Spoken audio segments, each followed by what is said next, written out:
ระบาทอุดมรุ่งเรืองงามตาเจ้าน้อยบุญทาวงศาข้าหลวงบวงเชียงใหม่ปกครองหัวเมืองฟ้าทุ่มเทแรงกายแรงใจทุกชาติพันธุ์รวมใจรักษา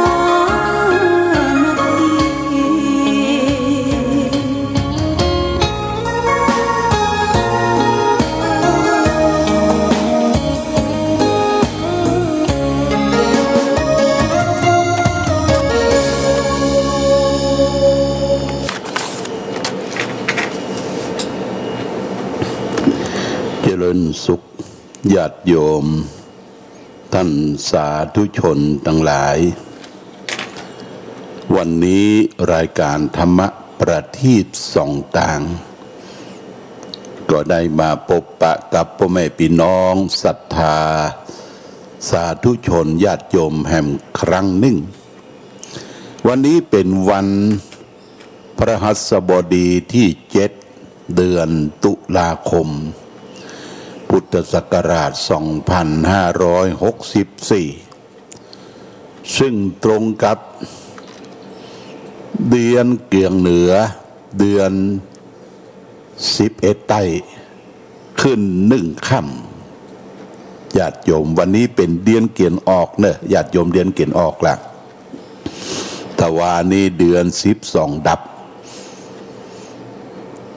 เป็นวันเดือน12 ดับเดือนเกี่ยงออกนี่ก็แสดงว่าใกล้จะออกพรรษาแล้วเดือนนี้เป็นเดือนที่เขาจะออกพรรษาปูนไปออกพรรษานี่วันที่21วันพฤหัสที่21เดือนตุลาคมก็เขาก็ได้เข้าพรรษามาครบถ้วนไตรมาส3 เดือนญาติโยมก็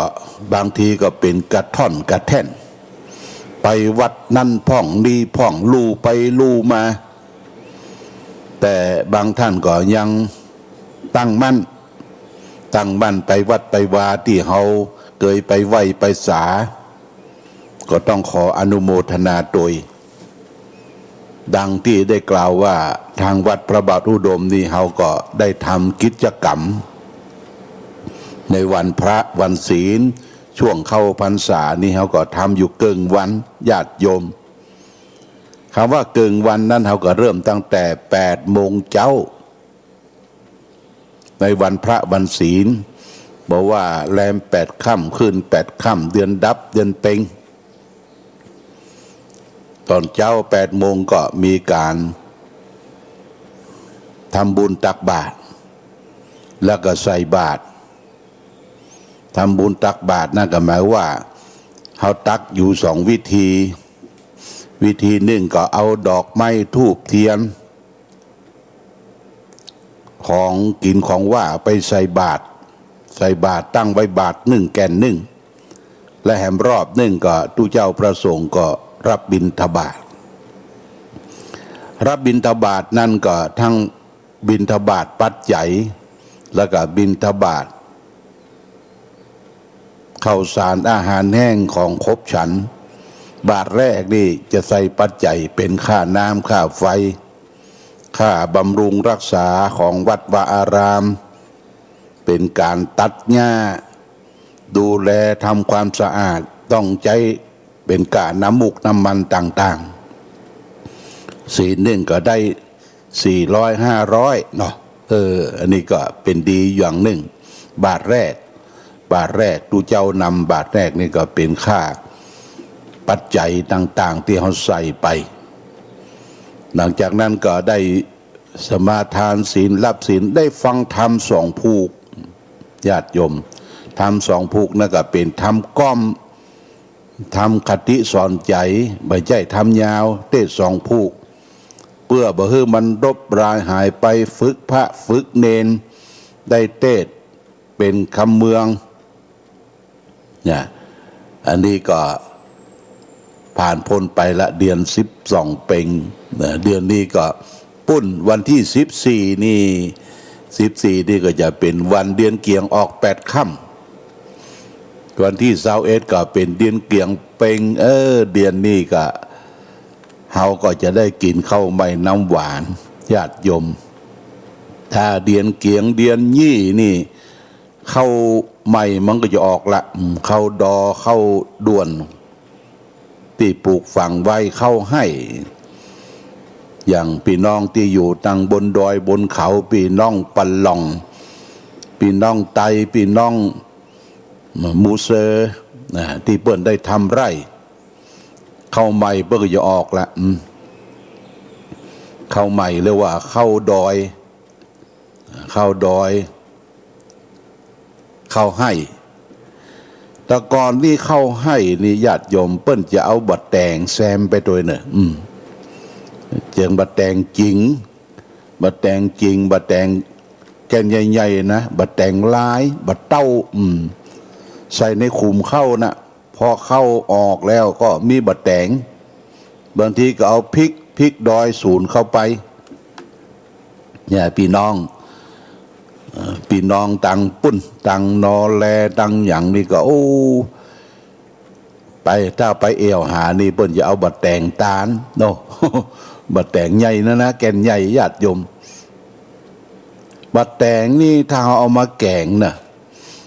บัดแตงจริงนี่นะบัดแตงจริงบัดแตงขวาเนี่ยเปิ้นเอาไส้มันออกปอกแล้วเอาไส้มันออกแกงเปิ้นแกงใส่งุ้นแกงใส่งุ้นแกงใส่หมูแกงใส่ไก่แล้วก็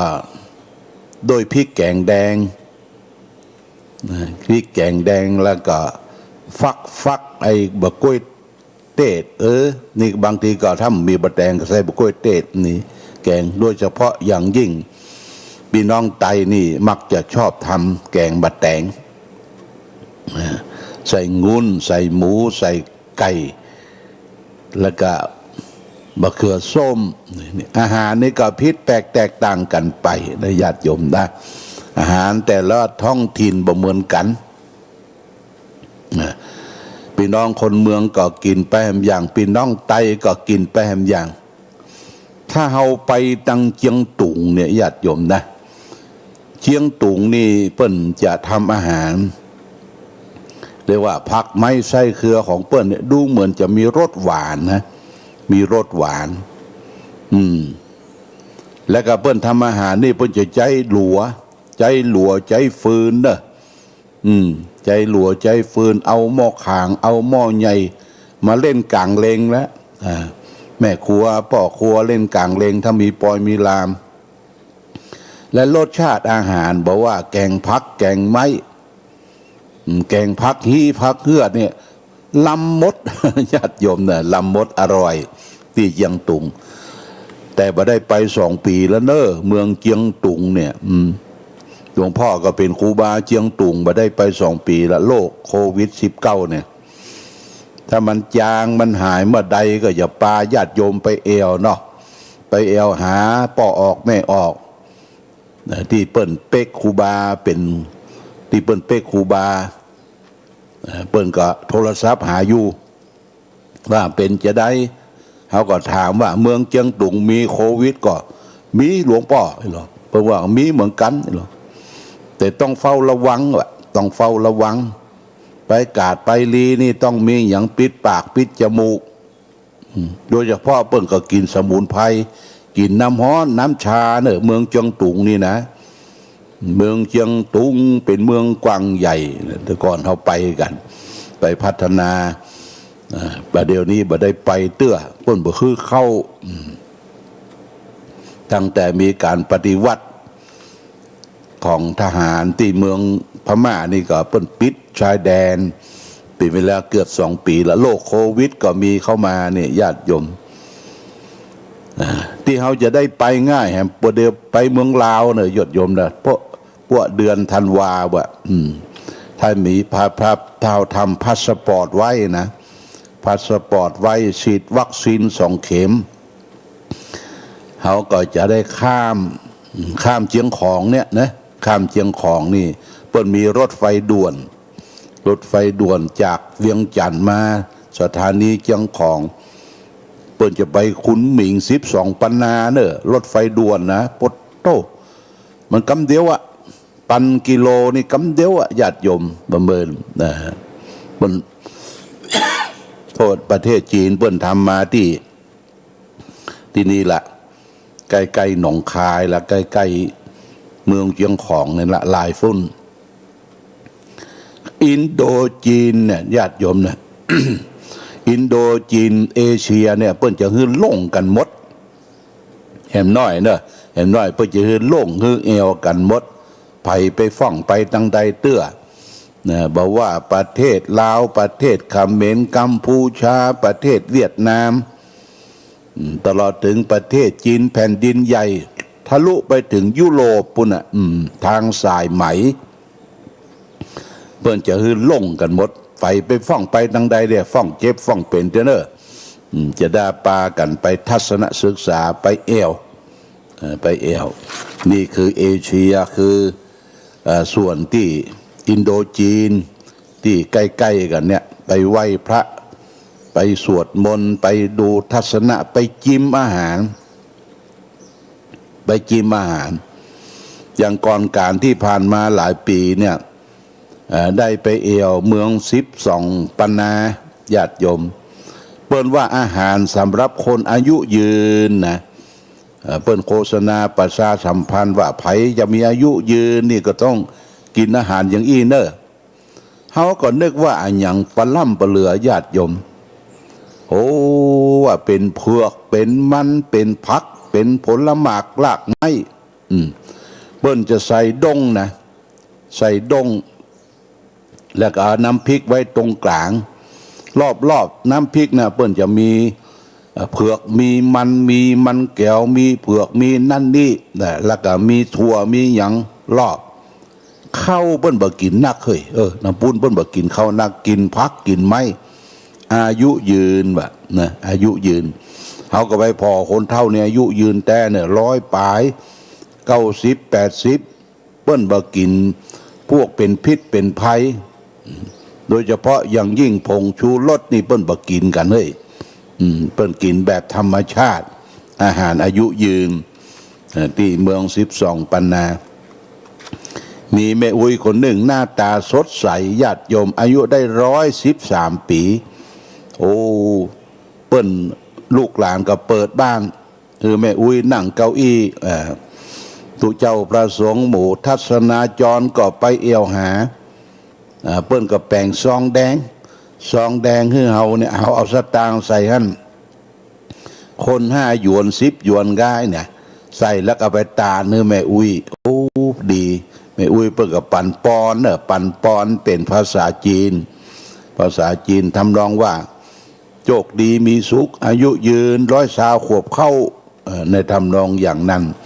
อันนี้คืออาหารอายุยืนจะไปมักกินญาติโยมจะไปมักกินมักปลามักลาบมักก้อยอันนี้อันตรายนะมันเป็นอันนั้นน่ะมันเป็นตัวจิตตัวหยังอยู่ในต้องในไส้เฮานี่เฮาบ่รู้สึกตัวลูกบางคนกินก้อยกินลาบกินลูกปลายบ่พอซ้ำกินไอ้น้ำเปลี่ยนนิสัยไปด้วย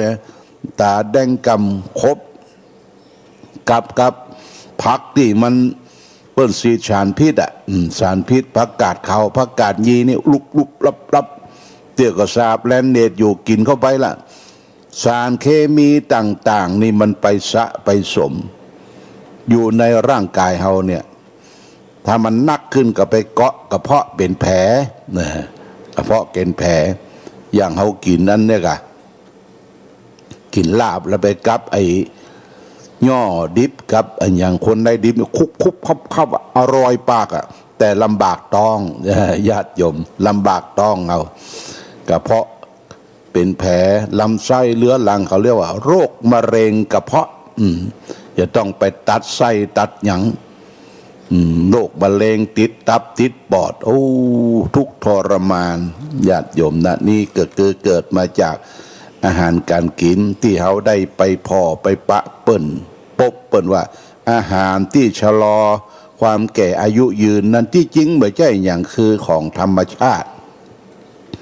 เป็นผักไม้ไส้เครือ เป็นผลหมากลากไม้เป็นเผือกเป็นมันเนี่ยญาติโยมเพราะว่าเฮากินแล้วกินง่ายทายคล่องไม่ใช่ไปมักหมมคือมันบูดอยู่ในท้องในไส้นะ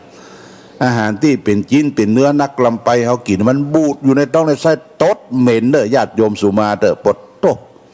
โอ้มันบูด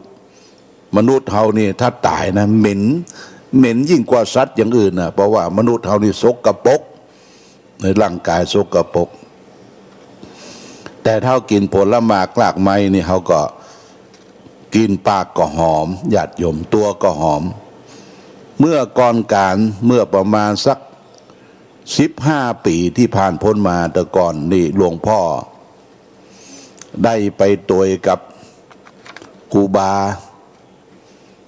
บาสายเมืองเปิ้นปาไปปุ้นเมืองตองกีญาติโยมไปขึ้นเครื่องที่เนี่ยตากีเล็กไปเมืองตองกีไปทัศนศึกษาเมืองตองกีที่เป็นเมืองที่อยู่ในระดับน้ำที่สูงคือเมืองอังกฤษไปปกครองมาก่อนแล้วก็ที่อยู่ที่อาศัยเป็นตึกรามบ้านช่องแบบยุโรปแบบอังกฤษประเทศอังกฤษเนี่ยพอพม่านี่เป็นเมืองขึ้นของอังกฤษแล้วก็ปากันไปไหว้ไปสักการะบูชา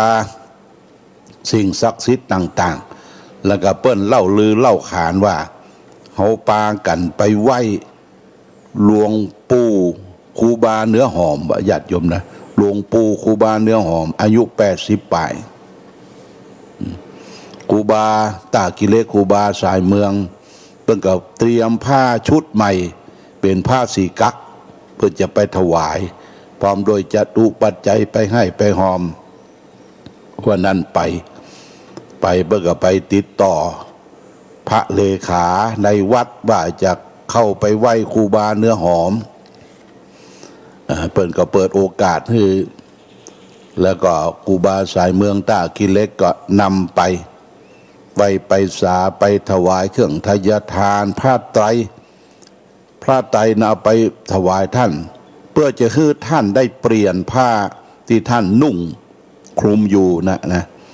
ผ้าที่นุ่งคลุมอยู่นั่นหมู่ที่ไปกันเอาไปแบ่งกันญาติโยมนะแบ่งกันตัดเป็นชิ้นแบ่งกัน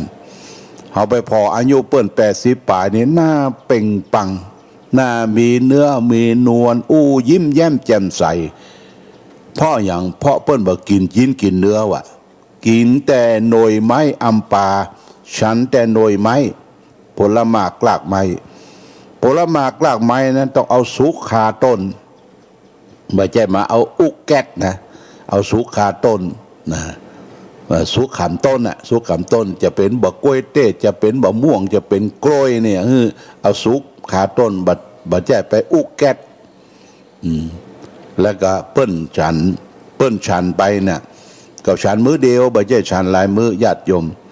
บ่กินข้าวกินผลหมากลากไม้แต่เนื้อเปิ้นเป่งปังนะมีเนื้อมีนวลญาติโยมนี่กินหอมผ้าที่เปิ้นนุ่งทะลงใบก็หอมไม่ใช่เหม็นตึงอย่างเฮานี่นะญาติโยมเฮานี่บางทีบ่ซักบ่ตึงบ่ตากกายไปตรงได้บีผู้ดังตูเจ้าบางตนบางองค์นี่บ่ซักตากผ้านะบ่รักษาตัวเก่าแต่ครูบานี่เปิ้นเนื้อหอมจากับกำปากกำหยังก็หอมเสื้อผ้าผ่อนตอนสบายก็หอมไปมาเปิ้นตดญาติโยมเปิ้นตดปุ๊กินหอมเด้อกินหอมออกมาไม่ใช่เหม็นอย่าตดบ้านเฮาลูกเปิ้นบ่มีหยังเน่าในท้องในไส้นี่ครูบาเนื้อหอมอาตมายังเก็บผ้าเปิ้นไว้นะเปิ้นแบ่งกันเป็นชิ้นเนี่ยเก็บไว้เป็นที่ระลึกอันนี้ก็ได้เป็นปัจจัยเป็นผลที่คนเฮาได้ประพฤติปฏิบัติระวังรักษาตัวโดยการกินโดยการบริโภคโดยการใช้สอยปัจจัย4เนี่ยให้มันถูกต้องนะญาติโยมนะนี่ก็สามารถที่จะชะลอชีวิตชะลอสังขารให้เฮายืนยาวนานไปได้ จะไปใจตัวสังขารนี่มันเปลืองอย่างไรญาติโยมเปลืองกับเหตุปัจจัยที่มากระทบเฮาเนี่ยบางคนก็ถูกน้ำท่วมบางคนก็ถูกไฟไหม้น้ำท่วมได้อย่างมาท่วมก็เหล้าน่ะสุราแม่โขงเนี่ยท่วมไฟไหม้ก็ไฟอย่างไฟยาเสพติดทื่อโทษทื่อตาเนี่ยเพิ่นสอนบ่ฟังและเลนกินเล่งที่คือตัวเกิดโรคภัยใครเจ็บเว่ยๆใครตายเว่ยๆเนี่ยญาติโยมมาดูแลตัวเองตัวเก่านี่เป็นหลักที่เราจะต้องพิจารณาช่วยกันเอาละญาติโยมวันนี้ได้มาพบกับญาติโยมท่านสาธุชนทั้งหลายก็พอสมควรแก่กาลเวลาก่อนอื่นก็ขออนุโมทนากับญาติโยมท่านสาธุชนอันประกอบไปด้วยคุณกนกพิษชัยนาพร้อมด้วยครอบครัวเนี่ยได้ถวายค่าไฟฟ้าสถานีไว้ 1,000 บาทนี่ล้านสองพี่น้องสันทรายโมทนาสาธุและก็คุณกนกพิษชัยนาพร้อมด้วยครอบครัวด้านสองพี่น้องสันทรายลานวัสดุก่อสร้างตามไปถึงพ่อตามแม่ขันแก้วชัยนาอันนี้ค่าไฟฟ้าวัดพระเจ้าเป็นประจำเดือนพระเจ้าหลวงเนี่ย1,000 บาทคุณกนกพิษชัยนาพร้อมด้วยครอบครัวคุณถวายทานไปหาคุณธนกิจมรุตรักษาอันนี้เป็นค่าบำรุงสร้างพระธาตุวัดพระบาทอุดม100 บาทนะคุณมีพระณชนวัชรนาวีอุทิศไปให้พ่อน้อยปัญญาแม่อุ้ยคำงูงามอันนี้วัดห้วยงูใน500 บาทบุทนาสาธุแล้วก็คุณกนกพิชัยนานี่ก็ทำบุญให้พ่อมักคำจีแม่มักเอาเซ็ง1,000 บาทนะแล้วก็คุณสุดใจแม่พันทองตาเหียงอุทิศไปให้แม่โจมแม่มาเสาตาคำ100 บาทแล้วก็คุณสุดใจแม่พันทองตาเหียงอุทิศไปให้พ่อน้อยกอบแม่น้อยตาเหียง100 บาทและก็การเทศวันพรุ่งนี้เนี่ยคุณกนกพิษชัยนาและครอบครัวคุณพันทองตาเหียงแล้วก็เป็นเจ้าภาพการเทศวันศุกร์เมื่อคืนพรุ่งนี้1,100 บาทและคุณกนกพิษชัยนาครอบครัวได้ทำบุญทอดกฐินวัดห้วยจนุบ้านห้วยจนุเพิ่นจะทอดกฐินปุ้นวันที่19 พฤศจิกาหลวงพ่อไปรับมาแล้ว100 กล่องละ300คุณกนกพิษและครอบครัวร้านสองพี่น้องบ้านสันทรายร่วมทำบุญแห่ง1,000 บาทได้3 กล่องป่ายเนี่ยต้องขออนุโมทนาสาธุมาณโอกาสนี้เอาละวันนี้ญาติโยมท่านสาธุชนได้มาพบกันกินไอของความหนาวกำลังจะย่างเข้ามาเด้อเดือนเนี่ยเดือนเกียงเดือนยี่นี่ก็จะได้รับความหนาวเขาก็จะมีกลิ่นไอของความหนาวฝนหน้าฝนก็จะจางหายไปความหนาวก็จะย่างเข้ามาเพราะฉะนั้นญาติโยมการเปลี่ยนฤดูกาลนี่ก็ทำให้คนเฮาบ่ค่อยสบายเป็นโรคเป็นหวัดเป็นไข้เป็นอ่านต้องเฝ้าระวังรักษาและก็จะได้ไปประมาทเตื้อโรคโควิด19นี่มันบ่หายบ่จางเตื้อต้องระมัดระวังไปที่ไหนให้มีแมสมีตาข่ายปิดปากปิดจมูกมีเจลล้างมืออย่าไปมั่วสุมกันนักหนาป้านนั่งใกล้กันญาติโยมต้องเฝ้าระมัดระวังเราจะปลอดภัยจากโรคภัยไข้เจ็บต่างๆต่อไปวันนี้รายการธรรมะประทีปส่องต่างต้องขอลาก่อนธงชาติและเพลงชาติไทยเป็นสัญลักษณ์ของความเป็นไทยเราจงร่วมใจยืนตรงเคารพธงชาติด้วยความภาคภูมิใจในเอกราชและความเสียสละของบรรพบุรุษไทยประเทศไทยรวมและเชื้อชาติไทยเป็นประชารัฐผ้าไทยของไทยทุกส่วนอยู่ดำรงคงไว้ได้ทั้งมวลด้วยไทยล้วนหมายรักสามัคคีไทยนิรักสงบแต่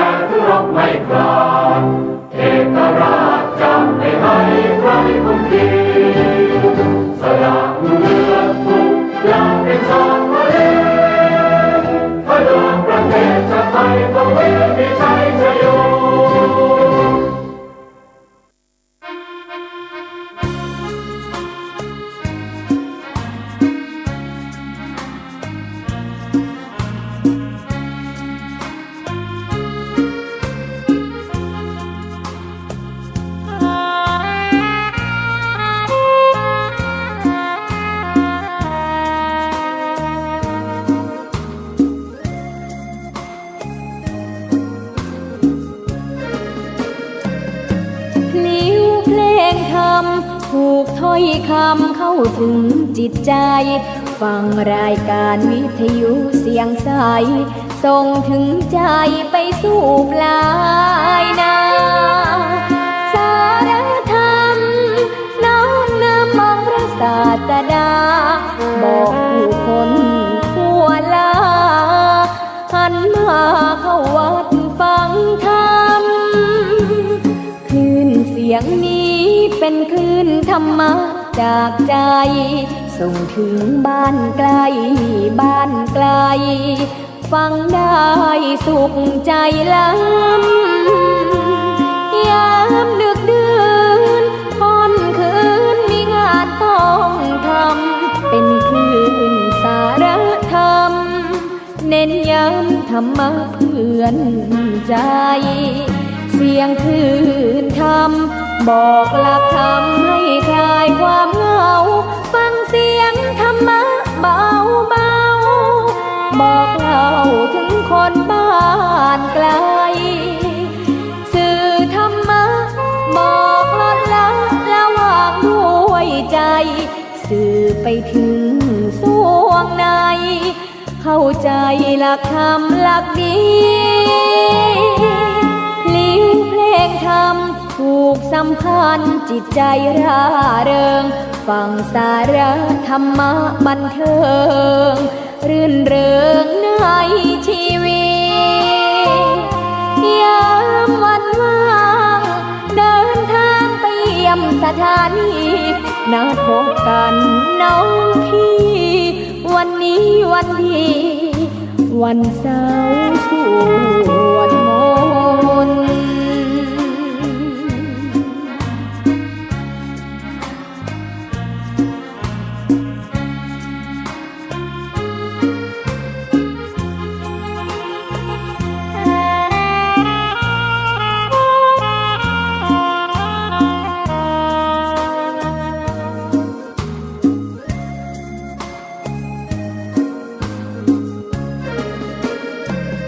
เสียงคลื่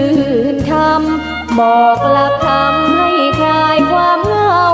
ฟังเสียงธรรมะเบาเบาบอกเล่าถึงคนบ้านไกลสื่อธรรมะบอกลดละระหว่างด้วยใจสื่อไปถึงสวงในเข้าใจหลักธรรมหลักดีเพลงธรรมถูกสัมพันธ์จิตใจร่าเริงฟังสาระธรรมะบันเทิงรื่นเริงในชีวิตยามวันว่างเดินทางไปเยี่ยมสถานีนัดพบกันน้องพี่วันนี้วันดีวันเสาร์สวดมนต์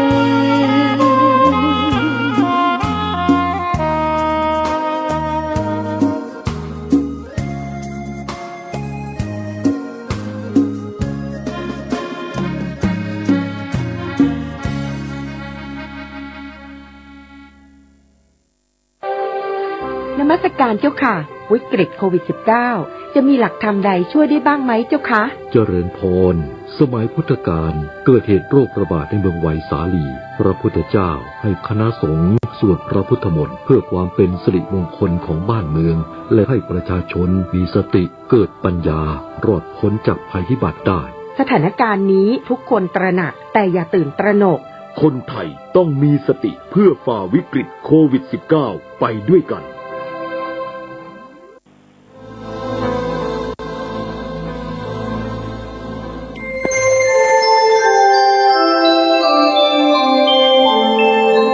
ขณะนี้ท่านกำลังฟังสถานีวิทยุกระจายเสียง FM 104.5 เมกะเฮิรตซ์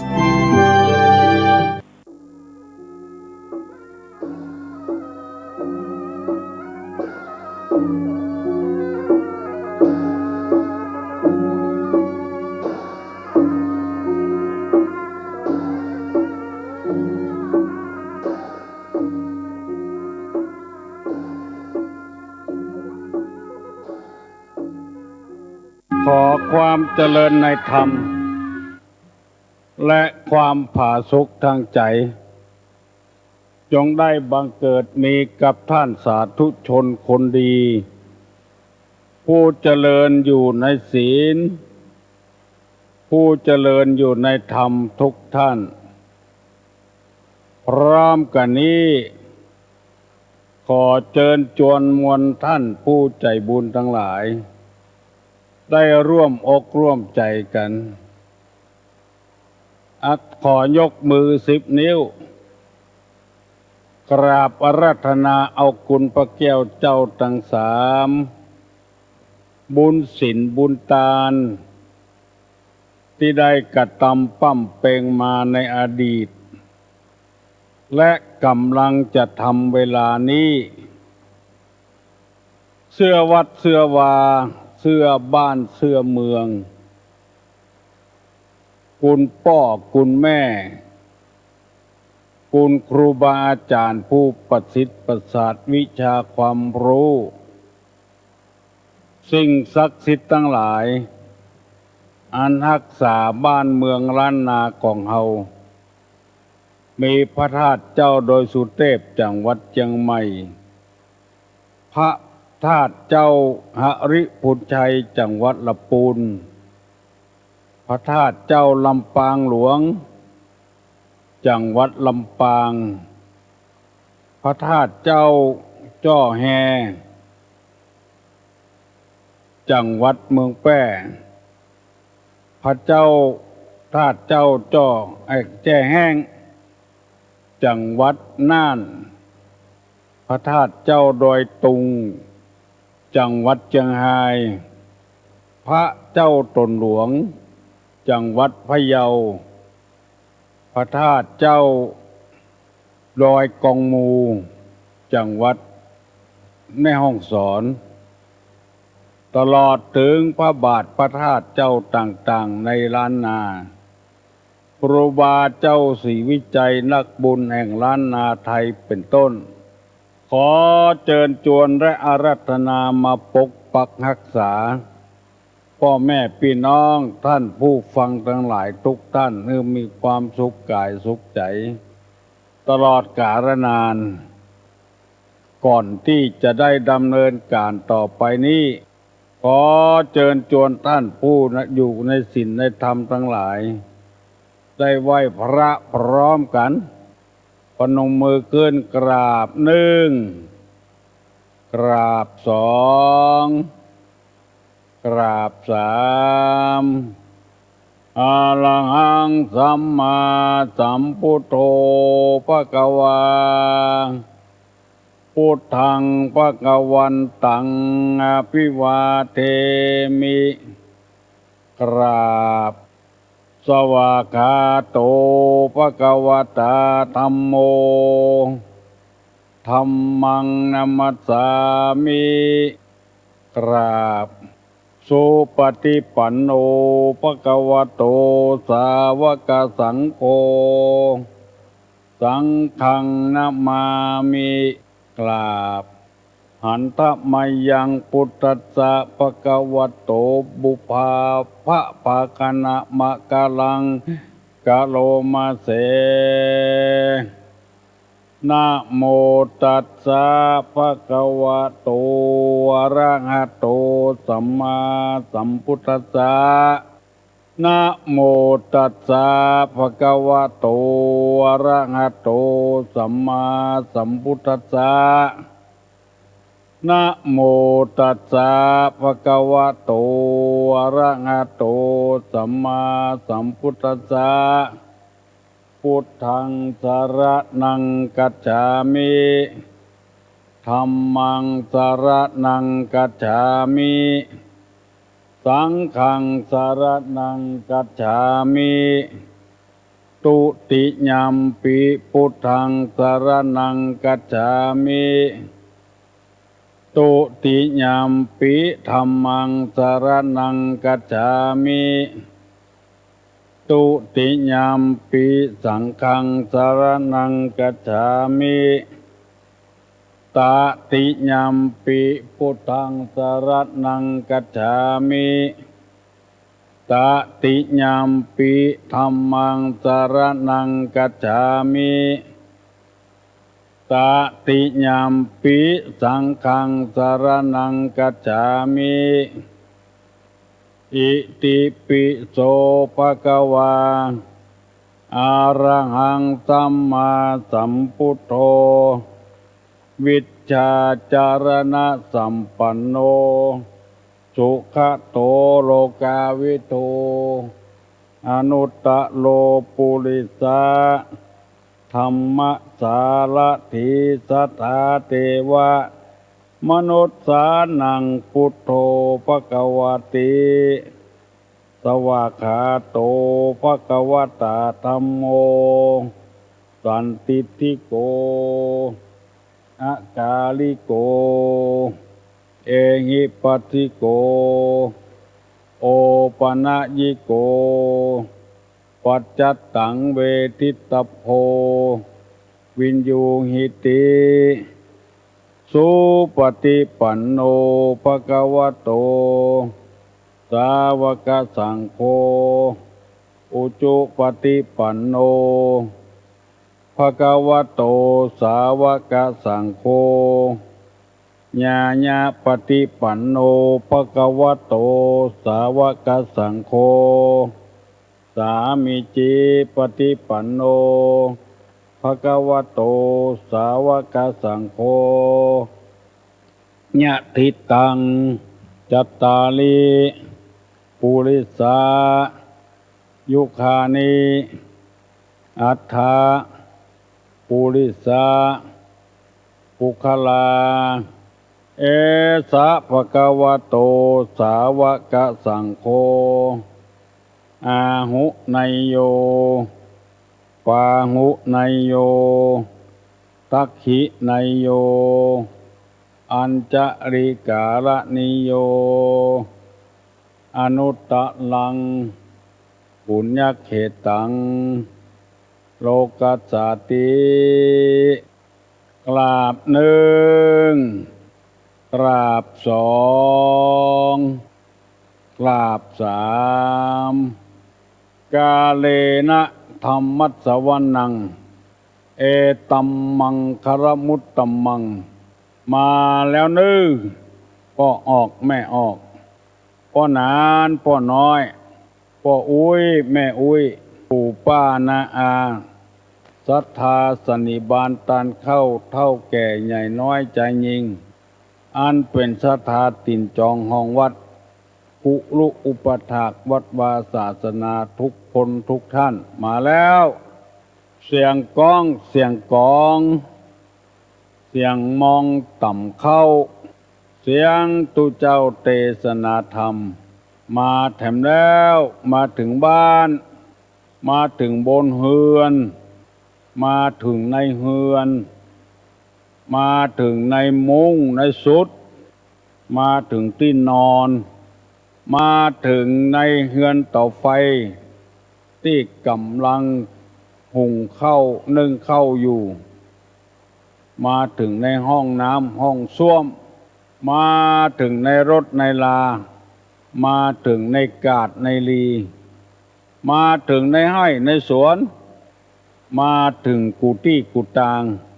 ที่ผู้ฟังทั้งหลายกำลังเปิดวิทยุรับฟังอยู่มาแล้วคือความอุ่นอกอุ่นใจกับพี่น้องสิบสาวเจ้าบ้านทั้งหลายถ้าได้ฟังธรรมะเมื่อเจ้าอยู่เต็มวันมันชื่นอกมันชื่นใจบอกบ่ถูกเคยได้ยินแล้วบ่ได้ยินเคยได้ฟังแล้วบ่ได้ฟังชีวิตนี้เหมือนขาดอันใดอันหนึ่งไปพอได้ยินตุลุงก็ใจดีน้ำใจไข้พญาอินทร์มาหดมาหล่อในจิตในใจว่าพ่อออกแม่ออกพี่ป้านาอาศรัทธาทั้งหลายศรัทธาในคำสอนของพระศาสดาสัมมาสัมพุทธเจ้าซึ่งมันตรงกับคำพระตดำรัสของพระพุทธเจ้าเป็นอย่างมากที่พระอานนท์ไปทูลถามว่า จะเอาไผเป็นตัวแทนของพระพุทธเจ้าเมื่อเสด็จดับขันธ์ปรินิพพานไปแล้ว พระพุทธเจ้าบอกนึกอานนท์ว่าอานนท์เอ๋ยไผจะมาเป็นตัวแทนของเฮานี้บ่ได้แล้ว สิ่งที่จะเป็นตัวแทนของเฮาได้นั้นคือพระธรรมกับพระวินัยหมายความว่าศีลกับธรรมนั่นแหละจะเป็นศาสดาต่อไปบัดนี้มาได้แก่ป้องออกแม่ออกพี่น้องทั้งหลายได้ฟังธรรมะกูเจ้าชื่นอกชื่นใจสบายอกสบายใจบ่มีอย่างไปขาดไปแค้นในชีวิตกรรมนี้เป็นสัจจริงที่มีคนโทรศัพท์มาหาตุลุงวันนี้เวลานี้และหลายวันมาแล้วก็สมอกสมใจแล้วเฮาจะเยื้อใดฟังก็ได้จะนอนอยู่คำที่นอนก็ได้อาบน้ำตอยแปรงฟันตอยล้างหน้าตอยฟังตอยก็ได้นั่งเฝ้าให้เข้าฟังก็ได้ไปขายของในกาดในลีฟังก็ได้สบายใจบ่ต้องแต่งเนื้อแต่งตัวหวีผมเก้าผมนุ่งเสื้อใหม่ผ้าใหม่นั่งเอาขันไปวางก็ได้ฟังอย่างสบายแล้วตุลงจะได้นำมาเล่าให้พี่น้องทั้งหลายฟัง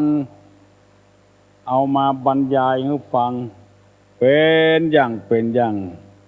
เพื่อเอาจะได้นำไปปฏิบัติให้ถูกต้องกับอุปนิสัยจิตใจของคนเพราะคนในโลกนี้อุปนิสัยจิตใจมันบ่เหมือนกันพ่อแม่ฮือได้ก็อวัยวะรูปธรรมผมขนเล็บเขี้ยวหนังจิ้นเอ็นกระดูกจิ้นในกระดูกม้ามหัวใจตับพังผืดไตปอดไส้ใหญ่ไส้น้อยอาหารเก่าอาหารใหม่ฮือได้หมดแต่ว่าฮือจิตใจนี้ฮือบ่ได้และทุกอย่างเป็นอนัตตาหมดเพราะว่าอยู่บังคับเฮาบ่ได้ที่อยู่ได้ที่เป็นของเฮาได้ก็คือดวงจิตดวงใจดวงวิญญาณดวงเดียวเพราะฉะนั้นธรรมะจึงเป็นเครื่องบำรุงดวงวิญญาณดวงจิตดวงใจของคนเท่านั้นธรรมะบ่สามารถให้คนรวยได้ให้คนมั่งมีสีสุขให้คนมีความรู้ได้นอกจากตัวเองคือดวงจิตนี่ไปแสวงหาเองมันขยันก็มีเงินมีทองขี้ค้านก็บ่มีอย่างกินบ่มีอย่างใจมันขยันก็มีความรู้มีวิชาความรู้คุ้มตัวเก่าเขียนหนังสือขายก็ได้ไปจ้อยไปซอไปเป็นนักร้องก็คุ้มเลี้ยงตัวเก่าได้แต่ว่าความดีบดีนั้นจะต้องได้รับข้อมูลที่แท้จริง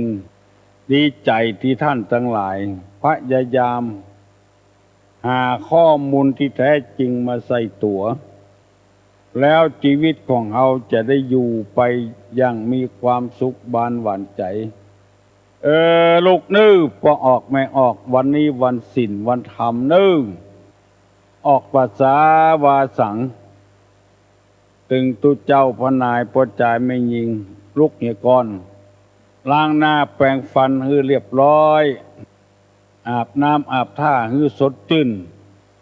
เอาวิทยุไปฟังโดยก็ได้ลูกนึงทุกฝ่ายจะบัดตันเปิ้นนึงไปวัดไปวาแม้แต่ที่จอดรถก็ไปจอดไกลต้องเตียวไปวัดไปวาแถมเข้าวัดแถมไปใส่บาตร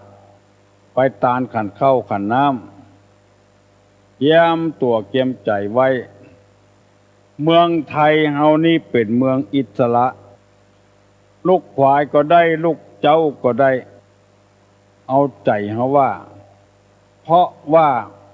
เมืองเฮานี้อุดมสมบูรณ์ไปได้ทุกอย่างอาหารการกินวิชาความรู้และคุณธรรม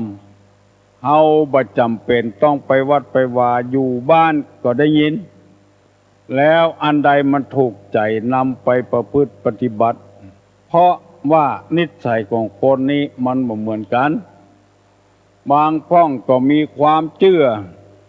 เป็นจริตเป็นนิสัยเปิ้นอู้หยังเปิ้นเล่าอันหยังมาเชื่อหมดมีครูคนหนึ่งไปนั่งอู้กับตุเจ้าเหมือนแล้วอู้เรื่อง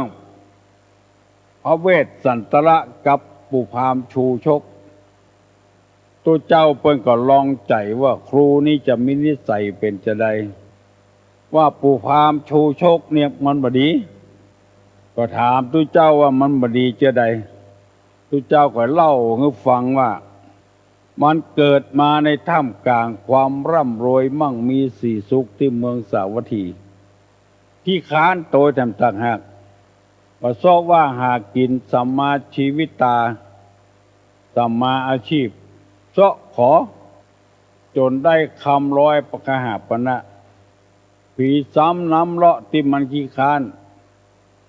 ไฟไหม้ห่อไม่เหือนมันได้คำปกเดียวหนีไปอยู่เมืองกลิงกราชซ้ำว่าเอาเปิ้นพิษหัวกันเจ้าบ้านเจ้าจองไปเอาเมียมันไปอยู่บ้านแล้วก็ทำก็จายหนุ่มพิษหัวกันก็จายหนุ่มหมู่นั้นซ้ำไปด่าเมียตัวเก่าเมียพามนุมนิมพามนุมทั้งหลายก็ไล่ด่านางอมิตตาว่าเพราะผู้พามเป็นต้นเหตุเนี่ยผัวเขาไปเนี่ยเวียกเนี่ยกันมาเมาเมียเปิ้นบ่กินบ่รับบ่นอนนางมิตาให้ไปหาปู่พามใจคือปู่พามไปขอเจ้าจารีกับกันหาเข้าแพะเข้าป่าไปสัมไปจุพรานเจบุตรจุพระฤาษีอจุตรสีจุพระเจ้าศรีวิราชไปจุพระเวสสันดรแถมจนได้เปิ้นปัดภาคจากลูกจากเต้าจากพ่อจากแม่กันผู้คนนั้นก็โคตรปู่พามเพราะมีศรัทธาจริตอย่างที่ว่าเนี่ยโคตรจนหน้าดำหน้าแดง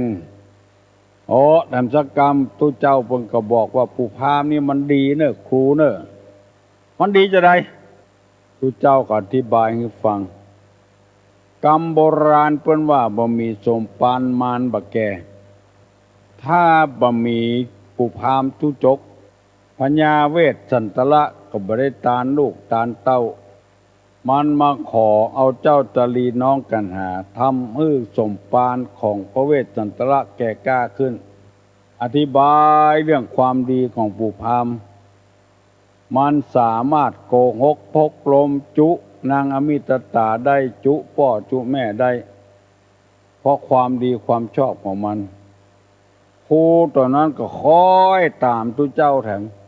เปิ้นเล่าให้ฟังตอนที่เปิ้นบัดตายเอามามองว่าอันนี้เรียกว่าศรัทธาจริตอันยังก็เชื่อเปิ้น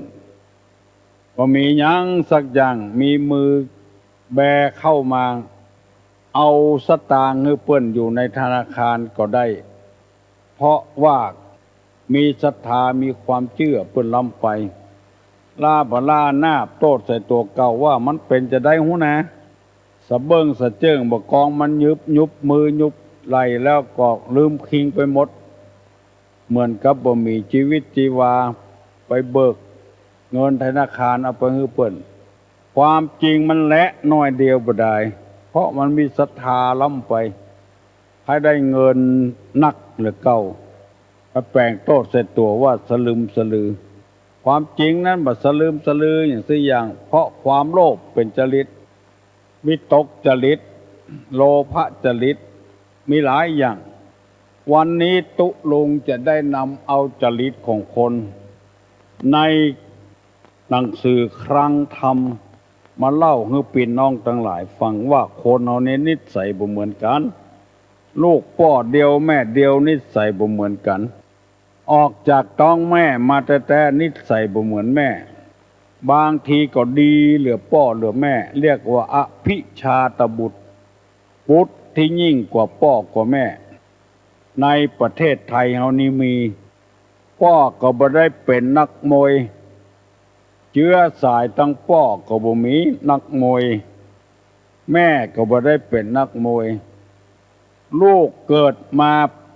เป็นแชมป์ถึง4 คนแชมป์โลกเป็นนักมวยเหมือนกันหมดลูกประจายก็เพราะว่าเป็นอภิชาตบุตรบุตรที่ยิ่งกว่าพ่อกว่าแม่พ่อออกแม่ออกท่านผู้ฟังผู้เจริญในศีลในธรรมเฮาจะหานว่าสมเด็จย่าพระราชชนนีศรีสังวาลมีลูกประจาย2 คนคือเจ้าฟ้ามหิดลกับเจ้าฟ้าภูมิพลอดุลยเดชเลี้ยงลูกมาเป็นอภิชาตบุตรเป็นพระมหากษัตริย์องค์ที่8ที่9ของประเทศไทยอันนี้เปิ้นฮ้องว่าบุตรที่ยิ่งกว่าพ่อกว่าแม่ลูกที่เลวทรามกว่าพ่อกว่าแม่ก็มีเสมอพ่อเสมอแม่ก็มีเพราะนิสัยคนบ่เหมือนกันในหนังสือเล่มนี้เปิ้นบอกว่าถ้าเป็นเจ้าอี้แล้วป่งตกเหียป่งตกเหียว่าคนมันเป็นไปอย่างอี้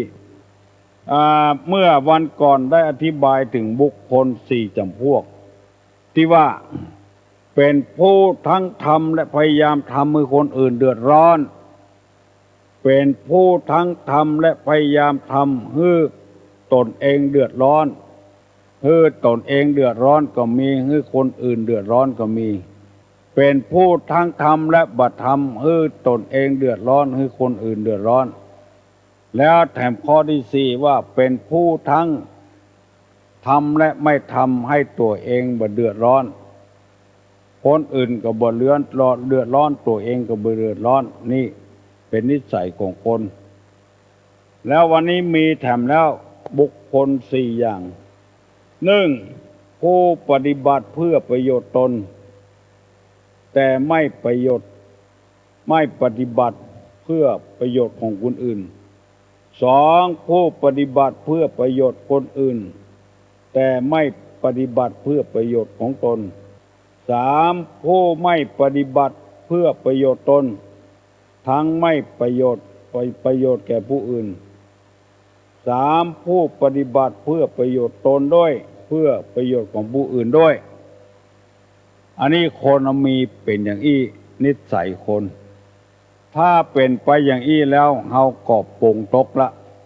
ว่านิสัยมันเป็นมาอย่างอี้ได้ก่อกรรมดีและกรรมชั่วมาแต่ปางก่อนมาถึงชาตินี้ก็เป็นอย่างอี้หัวพอออกไม่ออกค่อยเขพี่น้องท่านผู้ฟังค่อยเขกรรมเหล่านี้มันแป๊ดกันไปแป๊ดกันมาข้อที่1ว่าผู้ปฏิบัติเพื่อประโยชน์ตนแต่ไม่ปฏิบัติเพื่อประโยชน์ของผู้อื่นเอาก็ของตัวทำก็ของตัวเต้าใดเต้ากันคนอื่นบ่สนใจไผจะดีไผจะร้ายบ่เข้าใจพิหาค้าขายเพื่อตัวเองหมดบ่สนใจเพื่อคนอื่นจะเอาอย่างเดียวบ่ให้คนอื่นได้ประโยชน์โดยจะเอาอย่างเดียวตอนนี้ก็มีนักหนาป้าป้านอันนั้นก็เพิ่นบอกว่าเป็นนิสัยของคนเนี่ยไอ้หยังก็เอาเข้าปากเข้าท้องเข้าไส้ของตนเองหมดบอกว่าผู้นั้นจะเป็นอ้ายจะเป็นพี่ผู้นั้นจะเป็นน้องก็ตามแม้แต่เป็นเมียแม้แต่เป็นผัวก็ตามหันแก่ตัวหันแก่ได้บัดทีตัวนี้ผดับประดาใจของใจอย่างใดบ่เตื้อแป้งบ่ว่าถูกบ่ว่าคนเข้าไปอยู่ในตัวเองหมดแต่คนอื่นนั้นบ่เหลียวแลพ่อไผหักห้ามเจ้าใดก็ตามมันตึงบ่ได้เพราะได้สร้างมาแต่ปังหลังใจคือเขามาเป็นคนนี่จังอันมุ่งแต่ประโยชน์ตนอย่างเดียว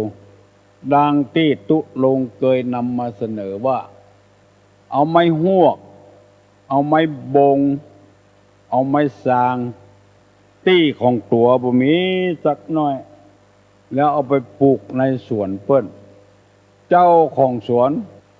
หันว่านอออกมาก็เอาไปกินไม้ออกมาเป็นเล่มก็ไปใจคนที่หาประโยชน์ส่วนตัวเอาไม้ไปปลูกในสวนเปิ้นหันก็ใส่ก็ไปด่าเปิ้นบ่ฮื้อเปิ้นใจบ่ฮื้อเจ้าของสวนได้ใจทั้งที่ไม้นั้นอยู่ในสวนเปิ้นตัวเอาไปปลูกในสวนเปิ้นหันแกได้อย่างเดียวชอบเป็นหนี้เป็นสินยืมเงินทองเจืองจองเปิ้นบ่ได้คำนึงว่าจะเอาอย่างมาใช้เป็นหนี้เปิ้นมันหอยติดเคล็ดเป็นปุ๊กปลุมปุ่มปุ๊กเวลาจะใจให้เปิ้นนี่บ่ใจเอาของเปิ้นที่หามาเพื่อหวังหรือมีความสุขบานหวั่นใจไปหน้าตัวมันเองนั่นไปยืมของเปิ้นมาใจแล้วบ่เอาไปคืนเปิ้นอันเนี้ยมุ่งแต่หวังประโยชน์ส่วนตัวอย่างเดียวมาเอื้อเฟื้อเพื่อแผ่มีตุเจ้าพระนายทำร้ายตนที่ไปเป็นเจ้าวาดเป็นตู้หลวงออกภาษามาแล้วเขาจะไล่ละเพราะอะไรอย่างไปมุ่งประโยชน์ส่วนตัวล้ำไปบ่เอื้อเฟื้อเพื่อแผ่ศรัทธาตายกบ่เอื้อเฟื้อเพื่อแผ่ตุเจ้าพระเนนที่อยู่ตัวเอาใส่กับปกใส่กระเป๋าของตัวอย่างเดียวปลายยังแถมบ่พอลักเอาพระเจ้าที่ไว้ตึงวันไปขายเพื่อหาเงินหาทองเข้ามาใส่กระเป๋าตัวเก่าเข้าต้องตัวเก่าเข้าปกตัวเก่าหมู่นี้เป็นต้นเฮาจะว่าอย่างนี้เปิ้นก็เพราะเป็นนิสัยคนเป็นอย่างนั้นมุ่งแต่จะแสวงหาผลประโยชน์ก็ใส่ตนเองมันเป็นนิสัยของคนอยู่ในปุคละกถาในยะที่สองที่ว่านี้นิสัยมันเป็นไปอย่างอ้านไปค้าไปขายลงตื่นเต้าเดียวกันพอได้กำไห้มาอ้างนั่นอ้างนี่ว่าเป็นคนติดต่ออ้างเป็นหัวหน้าตะปะสะปืนแบ่งเอานักเลือกคนที่ลงทุนเต้าเดียวกันตุลงแกหันนิสัยละอ่อนละจวนกันเมาพัวเปิ้นเมาเนี่ยการนึเปิ้นมาอู้คนเดียวว่าขอเมาเตอะจะได้ปันลูกปันแล้วพ่องคนลูกมือก็จะได้ขยันทำการทำงานตุลงก็เมาเงี้ยเนี่ย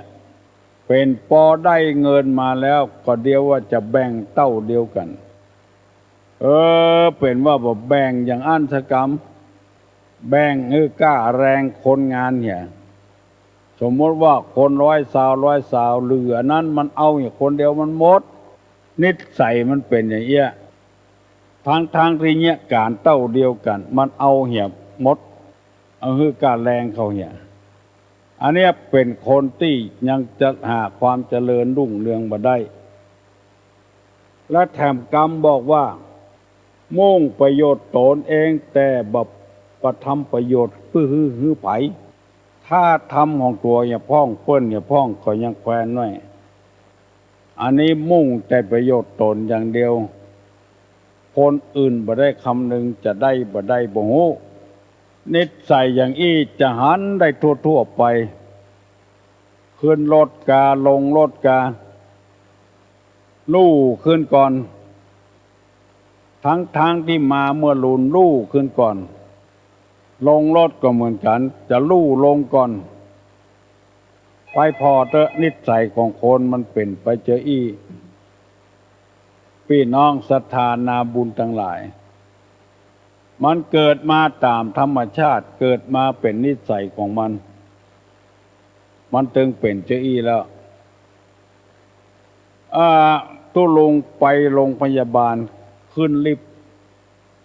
ไปห้องจัน 10 ปุ่นบางทีคนเข็นรถเอารถไปจูประตูลิฟต์นั่นล่ะบกองลิฟต์เปิดกำเดียวอยู่ทั้งหลังแต่สดไปอยู่ก่อนเอาของไปตัวแถมตากหักเฮาพอแล้วมันเป็นนิสัยของคนจะอี้กินก็กินนักเหลือเปิ้นว่าเอื้อเฟื้อเผื่อแผ่ไผมันเป็นการเป็นงานของเปิ้นหน้าที่ของเปิ้นทำของเปิ้นบางทีมีการมีงานนั้นเงี้ยน้อยบางทีรายได้นี่เอานักลองตองพอเถอะคนจะอีมีนักหนาปาป้านหันแก่ตัวเกินไปอันนี้เป็นนิสัยของคนในโลกนี้พี่น้องทั้งหลายจะหันว่าจะได้ยินว่าทำในทางพระพุทธศาสนานี้บัดใจสอนหูไผ่หูมันสอนย่อยสอนยำเพื่อคนได้ละนิสัยนี้เหรอไปอยู่ที่ไหนก็เจ๊ะมีหลายคนเคยให้มหาตุลุงก็มีเมียซื้อครอบซื้อครัวมานุ่งมาย่องน้ำหอมขวดเท่าใดก็ซื้อมาใส่อัตราตุเก่าเสื้อผ้าผ่อนต้อนสบายแปลงบอกว่าถูกบอกว่าเอามาใจเพชรพลอยเพชรนินจินดาเป็นเงินเป็นทองเป็นนาคซื้อมาเอาผดับผดาตัวเก่าแต่พอถึงของผัวพ่องประสนใจอย่างสักอย่างมาให้สอว่าเมียหันแก่ตัวหันแก่ได้ตุลุงบอกหูเจ้าอย่างมาปอบมาโยนก็ว่าอ้ายเอ้ยมันซื้อมามันก็อยู่ในบ้านของเฮานั่นละถึงเวลาตกอับตกจนก็จะเอาของมันไปขายเรือล่มอยู่ในหนองทองจะไปไหนก็เลยตีรูปตีตาให้กำลังใจไปต่ออันนี้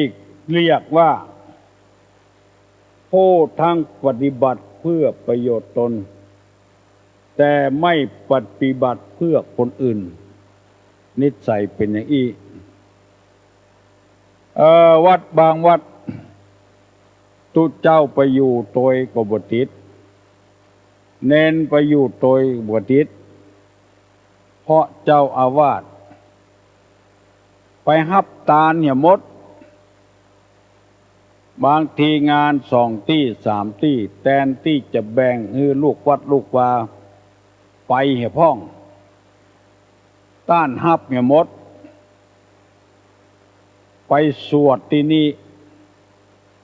สวดเสร็จแล้วไปตั้งหน้าแถมไปกินข้าวตอนตั้งหน้าแล้วก็ปิกมาปั่นปอนที่นี่แถมวัดก็ไม่ใช่มีตู้เจ้าตนเดียวยังมีลูกศิษย์ลูกหาหลายตนอยู่มันเป็นที่คารหานินทาของผู้งูทั้งหลายวันใดก็อย่างเดียวกันเนี้ยจนปอบ่ได้อยู่วัดอยู่วาละคนอื่นจะมีสตังค์บ่มีสตังค์อยากได้ใจได้ใจบ่คิดถึงตัวได้อย่างเดียวจะอี้ก็มีมันเป็นนิสัยของคนแล้วข้อที่2เป็นว่าผู้ปฏิบัติเพื่อประโยชน์ผู้อื่นแต่ไม่ประโยชน์แต่ไม่ปฏิบัติเพื่อประโยชน์ตนคือมุ่งทำให้คนอื่นนักล้ำไปตัวเองนี่บ่ได้อย่างสักอย่างนี้ก็มีอันนี้มันมี2 ประเด็นด้วยกันทั้งดีและบ่ดี เวลาเปิ้นมีการมีงานนี่ไปแจ้ได้6 วัน 7 วัน การงานของตัวแบบเนี้ยเจออีกก็มีไปพอเตอะมาเชื่อถ้ามาเชื่อเปิ้นมีปอยมีลามมีขึ้นนั้นใหม่มีแต่งงานไปจ้อยเปิ้นล้างถ้วยล้างจาน7 ถูเอาตากแถมเสร็จแล้วเอาไปส่งนึกเปิ้นแถมโหมเนี่ยกานึกเปิ้นพอเหลวหลังไปหาบ้านตัวเก่าลูกจะกินอย่างหมูเมียจะกินอย่างหมูผัวจะกินอย่างหมูหม้อข้าวเตาขับไฟเหี้ยเบอถ้วยกินมาแล้วได้เป็น7 วัน 8 วันบัดได้ล้างสักใบผ้าที่จะแจ้ละไว้หั่นจะเอาซักผ้าผัวกาผ้าเมียกาของลูกกาบัดได้ซักมุ่งไปทำงานหรือคนอื่นมันเป็นนิสัยของคนเห็นแล้วอันนี้ในทางอกุศลคือคนเอาได้สำนึกป้องประโยชน์ตนป้องประโยชน์คนอื่นป้องก็จะดีทางอกุศลนั่นก็มีอย่างครูบาเจ้าสี่วิจัยมองหน้าไปสร้างที่อื่นหมดแล้วสิ่งที่ครูบาเจ้าสร้างนั้นเป็นลัมมณียสถานเป็นปูชนียสถานวัดใดวาใดที่มีความสำคัญไปสร้างวัดนั้นวานั้นสร้างเอาจนเสร็จสร้างที่ไหนเสร็จที่หั่นแล้วที่หั่นเงินทองเหลือก็มอบไว้เป็นของวัดของวางคือกรรมการวัดจัดการอันนี้เป็นนิสัยของครูบาเจ้าศรีวิจัยครับมาถึงวัดของตัวก็สร้างพ่องพอให้พอดีอันนี้เรียกว่ามุ่งเนี่ยการนึกเปิ้นและตัวเองบ่พอประก้อยอันนี้เป็นข้อที่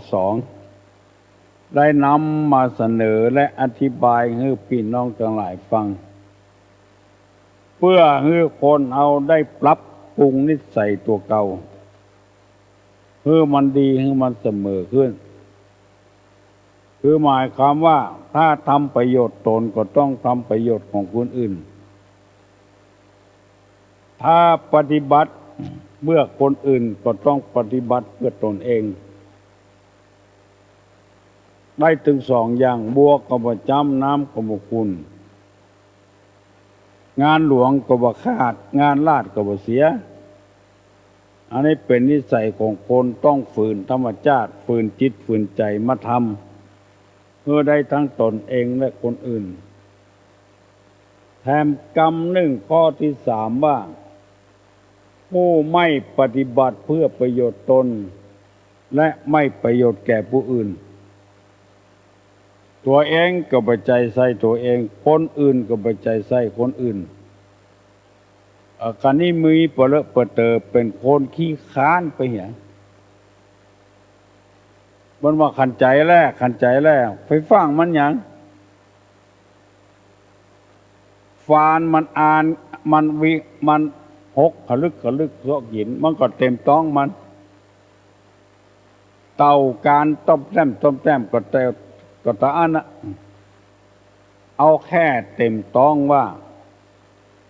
จะเอาไว้ใจไว้สอยวันหน้าวันตานี่บ่ได้เกิดการตัวเก่าก็บ่เนี้ยการคนอื่นก็บ่เนี้ยขี้ค้าน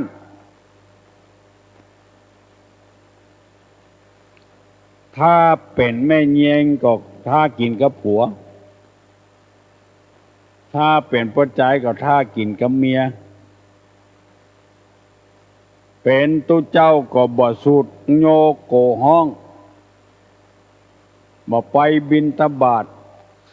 โปรดญาติโปรดโยมแจ้อยู่กับวัดกวาอันนี้ก็มีเปรอะเปรอะเตอบ่มีแก้ยังไม่มียังกินแก้เรื่องแห้ง ส่งเข้าเพื่อกับส่งก็ต้มมาม่าหวดเหี้ยแล้วไปเป็นคาบเป็นคาบกิจวัตรประจำวันของทุกเจ้านึ่งเที่ยวบิณฑบาต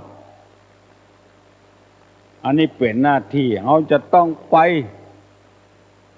ได้ก็จ้างบ่ได้ก็จ้างเพื่อโพดญาติโพดโยมโพดศรัทธาตายกบ่แยะยังก็ต้องแยะยังสองนุ่งห่มผ้าปังสกุลสามอยู่ต่ำต้นไม้โคลนต้นไม้เพื่อจะได้สูดอากาศที่บริสุทธิ์นั่งปั้มเป่งภาวนาทั้งสมถกรรมฐานและวิปัสสนากรรมฐานทำใจให้สงบในด้านของคนอื่นก็สร้างวัดสร้างวาแปลงงานแปลงนี่ช่วยเหลือศรัทธาตายกทั้งหลายยังบัดได้เนี่ยอย่างเปิ้นเกิดลูกขอใส่ชื่อลูกก็ยังดีกว่าอันนี้บ่ฮู้ซักอย่างสดไปวัดบัดได้อย่างสักอย่างอันนี้ก็มีในโลกนี้เปรอะเปรอะเตอลองสังเกตพอเถอะเกิดมาเสียเจนเสียชาติบัดทำประโยชน์ทั้งส่วนตัวและส่วนรวมทั้งส่วนตัวและคนอื่นตัวเองก็บ่ใจใส่ตัวเองคนอื่นก็บ่ใจใส่ไผจะเจ็บจะเป็นอย่างก็ตามอดบ่ได้ก็มาเยี่ยมเหียสักวันเกิงวันก็ไปละบ่ถามข่าวอ้าวแหน่อย่างสักอย่างมันมีเปรอะเปรอะเตอที่เปิ้นเอากรรมนี้ออกมาบอกว่าถามอย่าไปขี้ค้านทั้งส่วนตัวและส่วนคนอื่นเวลาเฮาเจ็บเป็นเย็นอุ่นเปิ้นก็มาเยี่ยมมาใจเฮาเวลาเฮาเป็นเปิ้นเป็นพ้องเฮาก็ต้องไปเยี่ยมไปใจแบ่งเบาภาระกันอันก็โง่อยู่ว่าไผมาพ้องกรรมเปิ้นมีนี่ก็บ่มาบ่ฮู้ทำเป็นหน้าหูนาตาหมื่นที่คนเฒ่าคนแก่เปิ้นว่าไว้ทำเป็นบ่ฮู้เรื่องบ่ฮู้ราวการงานก็ขาดการลาดก็เสียอันนี้เป็นบุคคลชั้นที่สามชั้นที่สี่เปิ้นบอกว่าผู้ปฏิบัติเพื่อประโยชน์ตนด้วยเพื่อประโยชน์คนอื่นด้วยอันนี้ฟังทีอันหนึ่งว่ากับประโยชน์ตนส่วนเดียวอันที่สองว่าทำเพื่อประโยชน์คนอื่นส่วนเดียวอันที่สามว่าบัตรทำถึงตนเองและบัตรทำเพื่อผู้อื่นอันที่สี่นี้เป็นอันสุดท้ายเรียกว่าควรขวายเพื่อตนเองและเพื่อคนอื่นอันนี้ดีเหลือเปื้อนบัวก็บ่จำน้ำก็บ่ขุ่นงูก็บ่เครียดก็บ่ตายดีตึงสองอย่างดีตึงการตนดีการคนอื่นที่พี่น้องทั้งหลายฟังนี้ได้ประโยชน์ในอย่างพ้องถ้าเฮาจะเอาประโยชน์นั่นก็คือว่าเอาอย่างข้อที่สี่นี้มุ่งหวังทั้งประโยชน์ตนและประโยชน์คนอื่นในพระพุทธศาสนาเปิ้นสั่งให้ทุเจ้าจาริกไปเพื่อประโยชน์ตนและประโยชน์คนอื่นให้มีความสุขให้สำเร็จอันนี้เป็นนิสัยจรทะภิกขเวเป็นธรรมะที่พระพุทธเจ้าสอนไว้อยู่ที่ไหนให้ตัวมีความสุขให้คนอื่นมีความสุขเพราะพระศาสดาของเรานี่เป็นพระอรหันต์เป็นนักจิตวิทยาบัดใจสอนให้หันแก่ตัวให้หันแก่ได้สอนให้ได้ถึงตัวเองให้ได้ถึงคนอื่น ศาสนาของเราจะเป็นจะอีภายไตเป็นเหม็นเน่าเจ็บเป็นเอ็นอุ่นในอย่างที่ไหนมีการมีงานไปหมดบอกว่าคนนั้นจะเป็นชาติอะไรอย่างเชื้ออะไรอย่างนับถือศาสนาอะไรอย่างไปจ้วยหมดอันนี้เรียกว่ามนุษยธรรมบางอย่างนั้นก็ยังบ่ถูกต้องเตื้อบางศาสนาพ่อตายแม่ตายบ่ฮื้อไปไหว้ศพกันท่าไว้อย่าหมดบ่ฮื้อไปเคารพศพบ่ฮื้อไปกินไปตานตัวเปิ้นบ่ฮื้อได้ช่วยอย่างสักอย่างไปเหมือนกับแขกที่เปิ้นมาหาเฮาบัดเนี้ยอย่างสักอย่างพอเหี่ยมับมาอันนี้ยังจะฮื้อถูกต้องตามธรรมะข้อนี้ยังบ่ได้เตื้อบางรายนี่ก็ฮื้อไหว้กับพระเจ้าตัวอย่างเดียวบ่ฮื้อไหว้พระเจ้าเปิ้นการยกมือไหว้นี่มันเป็นธรรมเนียมเป็นวัฒนธรรมประเพณีไม่ได้แค่ยกมือไหว้ก็ห้ามกันให้หมดเหมือนกับมีเบื้องหลังอะไรอย่างสักอย่างแต่พระพุทธศาสนานี้บ่เลือกเพศบ่เลือกวัยบ่เลือกชั้นบ่เลือกวรรณะคือทำถึงประโยชน์ตนประโยชน์คนอื่นบ่แบ่งกันเป็นพรรคบ่แบ่งกันเป็นพวกบ่ได้จวนไผ่เอามาเข้าศาสนาบ่มีรายได้รายเสียอย่างสักอย่างเอาจิตศรัทธาว่าจะเลื่อมใสอันอย่างที่ไหนก็ได้หมดจะไหว้ผีไหว้สางไหว้ต้นไม้ต้นตอกบ่มีการห้ามกันเด็ดขาดทำทั้งประโยชน์ตนประโยชน์คนอื่นพอเงยอยู่กันอย่างมีความสุขบ่มีพรรคมามีพวกการแบ่งพรรคแบ่งพวกนี้มันมีกำลังน้อยเกินไปเมาไปผิดไปเถียงกันเคยมีแล้วแต่ได้ยินแต่อันเขาเล่าให้ฟังไปเป็นทหารเพื่อจะทำประโยชน์ให้แก่ประเทศชาติบ้านเมืองถือศาสนาคนละศาสนาก็เดียวว่าจะคิดหาวิธีปราบปรามข้าศึกเป็นอันว่าไปเถียงเรื่องศาสนาของตัวดีของตัวให้เลยผิดร้องพ้องเถียงกันไปอย่างอย่างมาโดยกันละอย่างก็บ่ถูกกันแล้วแกล้งกันตลอดเวลาจนปบุปตีกันเอาเรื่องศาสนามาแต่พระธรรมคำสอนศาสนาตั้งพุทธนี่คืออนุโลมกับกันเน้นเอาที่ใจปุ้นเป็นประมาณถ้าใจเหมาะใจถูกต้องมันมีความสุขอยู่ที่ใจปุ้นก็พอกินพอใจแล้ว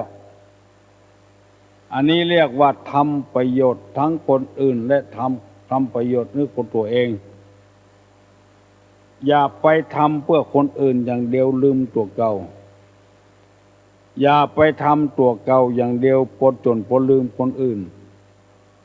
อย่าไปหันแก่ตัวแหนแก่ได้ดังที่ตุลุงนำมาเสนอว่าบัตรที่ของตัวนี่ซื้อเอาแปลงตัวใดบอกว่าถูกตัวใดบอกว่าของเมียนี่บ่เหลียวแลจะนุ่งจะได้ก็ได้ของผัวนี่บ่เหลียวแลจะกินจะได้จะใช้จะได้ก็เอาใจตัวเองว่า มันถูกกดดันถูกบีบถูกบังคับอยู่ด้วยกันมันบ่ม่วนทำให้คนอื่นมีความสุขบ้างให้ตัวเองมีความสุขบ้างอันนี้ก็ยังจะพอกินพอใจพี่น้องทั้งหลายอู้ไปมันม่วนไปก็ขอขอบคุณกับท่านผู้ฟังทั้งหลายกูคนที่อดสาฟังได้เป็นชั่วโมงเชิญท่านทั้งหลายประนมมือขึ้นตุดุงจะปั่นปอนแล้วอายุวัตโกธนะวัตโกสิริวัตโกนัสสะวัตโกพละวัตโกวันนะวัตโกทุกขวัตโกโหตุสัพพตาทุกขโลกาปญาเวลาโสกาจันตุจุปตวาอเนกาอันตรายาปิวินาสันตุจเตจสาไม่ใช่8 โมง7 โมงแล้วใจยะสิทธิทานังลาปังโสติปะกะยังสุขังพลังสิริอายุจะวโนจะโภกังวุธิจยะสวะสตาวาสาจะอายุจะจีวสิทธิปวันตุเตสัพปีติโยวัจจันตุสัพพะโรโควินัสตุมาเตภวัตุนตะระโยสุขีตีกายุโกภวะอภิวาทนาสีริสนิจังมุทาปจายโนจัตตาโลตมาวัตันติอายุวันโนสุขังปลา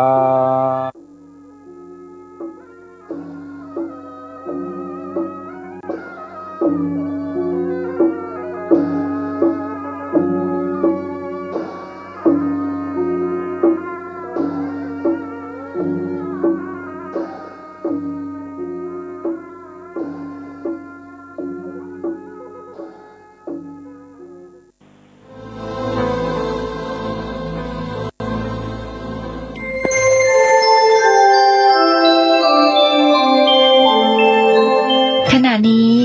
ท่านกำลังฟังสถานีวิทยุกระจายเสียงพระพุทธศาสนา FM 104.5 เมกะเฮิรตซ์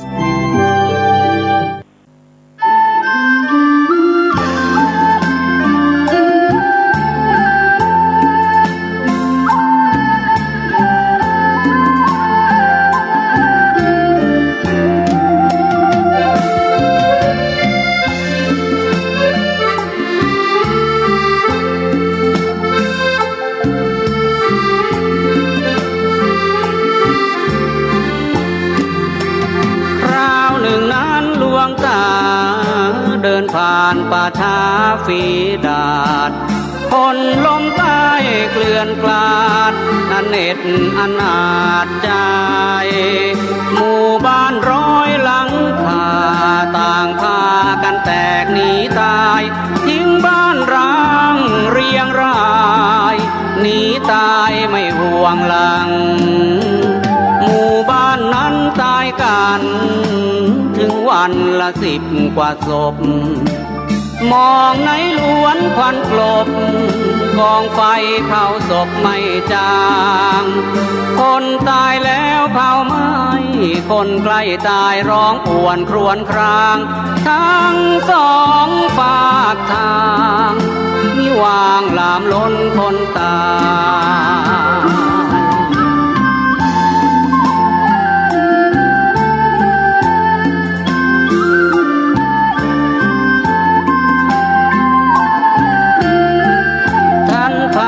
ไปพักกระท่อมน้อยคนทราบข่าวต่างทยอยรุมล้อมมาคอยพึ่งอาศัย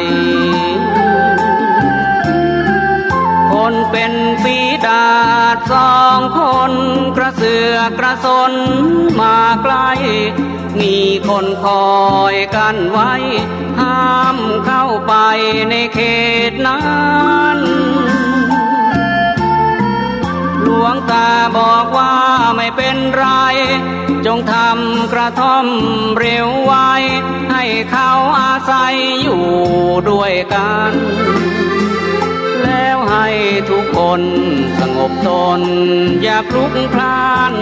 อย่าเฮฮาจงพา กันไหว้พระสวดมนต์ทุกวันไป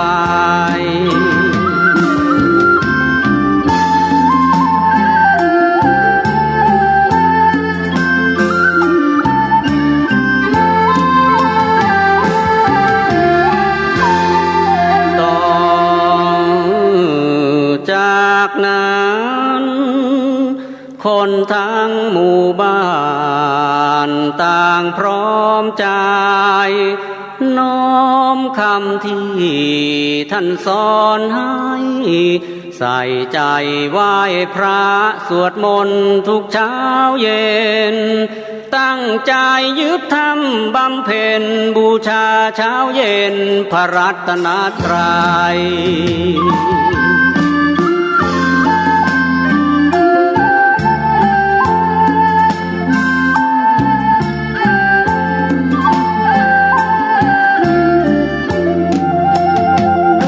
เดชะพระธรรมที่นำสั่งสอนทุกสิ่งโรคฝีดาษหยุดนิ่งเห็นจริงประจักษ์ใจคนเป็นแล้วหายขาดมวลหมู่ญาติปลอดภัยกลับบ้านเรือนกันได้เหมือนตายเกิดใหม่คืนมาก่อนท่านนั้นนำลาน้ำตาชาวบ้านไหลหลั่งก่อนโมทนาสาธุการในท่านสาธุชนทั้งหลายพระสูตรในวันนี้จะแนะนำเอาอิทธิสูตรในปัญจกนิบาตอังคุตติกายมาแสดงในท่านผู้ฟัง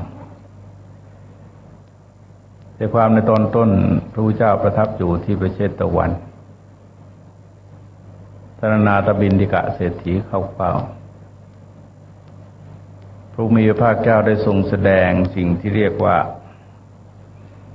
อิทธิผลคือผลที่คนต้องการเหตุซึ่งเกิดมาจากผลถ้าเราได้จากความบวงสรวงอ้อนวอนขอร้องเนี่ยธรรมะทั้งหลายที่ทรงสอนไว้มันก็ไม่จำเป็นอะไรคือคนจะบวงสรวงอ้อนวอนขอร้องมาหลุดไปหมดเลยและตีต่างว่าเป็นไปได้จริงนะฮะโลกคงถล่มทลายหมดแล้วเพราะอะไรเพราะคนจะคุมความโลภตัวเองไว้ไม่ได้และในสุดก็ขออ้อนวอนขอร้องพระเจ้ากับบันดาลเรื่อยสมมติว่ามีนะฮะบันดาลเรื่อยก็แข่งกันนะฮะแข่งจำนวนสูงแข่งขนาดแข่งอะไรต่ออะไรกันก็คงจะยุ่งหมดอ่ะเพราะฉะนั้นจึงทรงสอนในรูปของการอย่าอ้อนวอนอย่าขอร้องแต่ในขณะเดียวกันพระทรงแสดงเหตุเราจะเห็นว่าเหตุนั้นมันก็มีหลายอย่างเหตุอย่างหนึ่งที่เป็นบทอนุโมทนายถาที่พระอนุโมทนายถาบริวหารนะครับที่ตอนสุดท้าย2 บรรทัดหลังอ่ะอภิวาทนาสีลิสะนิจังวุธาปชายิโนจตารโรธรรมาวัฏันติอายุวโนสุขังพลังแปลว่าพรทั้ง4ประการคืออายุวนะสุขะพละจะเจริญแก่บุคคลผู้มีปกติประพฤติตนอ่อนน้อมถ่อมตนคือมีสัมมาคารวะต่อบุคคลทั้งหลายคือจิตใจที่อ่อนน้อมอ่อนโยนเนี่ยเราต้องมองถึงว่ามันเป็นจุดเริ่มต้นของการสร้างความเป็นมิตรกับคนอื่นสร้างความสนิทสนมคนอื่นเรามีสัมมาคารวะเราเป็นคนอ่อนน้อมอ่อนโยนถ่อมตนกับคนทั้งหลายผู้ใหญ่ท่านก็เมตตานะเพื่อนฝูงก็รักใคร่สนิทสนมผู้น้อยก็ให้ความเคารพนับถือนั้นเราจะเห็นว่าผู้ใหญ่ที่เด็กถ้านับถือจิตใจจริงๆไม่ใช่คนที่ดุนะฮะแต่ว่าเป็นคนที่อ่อนโยนเป็นคนที่มีเมตตามีพลังของเมตตาที่เด็กก็สามารถสัมผัสได้ผลต่อเนื่องมาก็ถือว่าท่านเหล่านี้จะไม่มีใครไปทำลายตัดรอนอายุท่านเช่นใครจะฆ่าใครจะทำอะไรก็มีคนปกป้องคุ้มครองรักษาไว้มีคนห้ามปรามเอาไว้อย่างน้อยก็บอกกล่าวให้ท่านรู้ตัวเราเห็นได้ว่าจริงๆมันเริ่มมาจากการสร้างความเป็นมิตรสร้างความเป็นมิตรสร้างไมตรีจิตกับบุคคลทั้งหลายเนี่ยแล้วคนเหล่านั้นมันก็เหมือนกับรั้วที่กั้นบ้าน ก็ว่ารั้วคนดีกว่ารั้วบ้านนะแต่ว่าเริ่มจากการปฏิบัติแต่อย่าลืมว่าไอ้ปฏิกิริยาที่มันต่อกันไปสิ่งนี้สืบเนื่องมาจากการวางตนเป็นคนดีคือมีสัมมาคารวะอีกอย่างหนึ่งก็คือเรื่องการงดเว้นจากปาณาติบาตนะครับเพราะการตัดรอนชีวิตคนอื่นสัตว์อื่นก็เป็นการตัดรอนชีวิตเราด้วยอย่างที่โบราณท่านสอนมรรคท่านเท่าใดมรรคตนเท่านั้นเพราะคนที่ฆ่าคนที่ทำลายชีวิตคนอื่นจะไม่มีอายุยืนนะเราได้ยินข่าวหวือหวาภาคตะวันออกอยู่เรื่อยเราจะเห็นว่าพวกนี้อายุไม่ค่อยยืนเนี่ยก็เปลี่ยนกันฆ่ากันไปเรื่อยเป็นหนังจีนกำลังภายในอยู่เนี่ยดังนั้นปาณาติบาตเป็นตัวตัดรอนอายุเป็นการทำให้อายุสั้นอายุยืนก็คืออะไรก็คือการช่วยเหลือเกื้อกูลแก่ชีวิตทั้งหลายการสำรวมระวังไม่ไปตัดรอนชีวิตตลอดถึงช่วยคนให้มีชีวิตคือสืบต่อชีวิตคนที่แนวเราออกมาเป็นแนวอะไรแนวปล่อยสัตว์ปล่อยนกปล่อยปลาปล่อยอะไรต่ออะไรตลอดถึงสะเดาะเคราะห์อะไรต่ออะไรต่างๆมาอย่างนึกว่าบางทีเนี่ยญาติโยมไปนิมนต์เราสะเดาะเคราะห์ญาติโยมมีใจดำจังเลยนะเอาเคราะห์มาให้เรานะต้องการจะให้ตัวเองไม่มีเคราะห์ประโยชน์แม่ให้พระเลยเอาเคราะห์ไปให้พระเลยพระก็นอนนั่งรับเคราะห์จากบ้านเนี่ยยังนึกขำๆมาตั้งแต่โน่นตั้งแต่บวชทำไมเจอเรื่อยเลยเคราะห์เนี่ยไม่เอามาให้เราทำไมแต่รู้ว่ามันเป็นเคราะห์ก็ไม่น่าจะเอามาให้นะนั่นก็คือเรามอง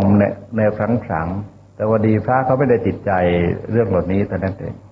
สมมติว่าเคราะห์โอนกันได้ในพระก็สะบักสะบอมนะฮะรับเคราะห์โยมเยอะเลยเดือน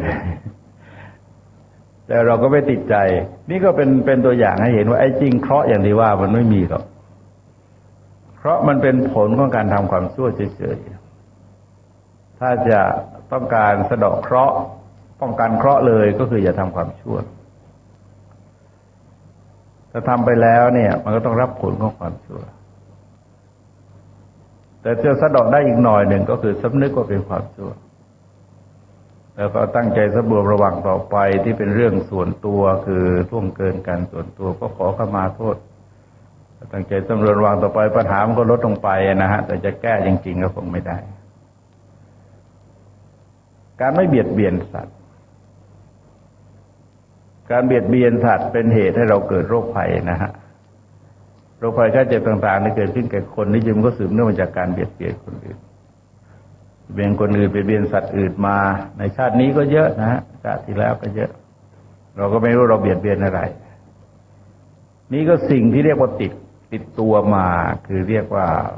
สำนวนกรรมก็เรียกว่าเป็นจตุกกรรมคือกรรมที่นำให้เราเกิดมาหรือบางทีก็เป็นอุปถัมภกรรมที่มาซ้ำเติมชีวิตเราให้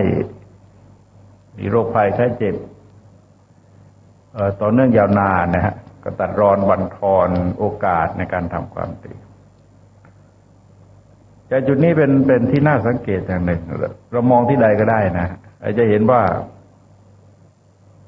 คนแต่ละคนไม่มีความสมบูรณ์ในตัวเขาเอง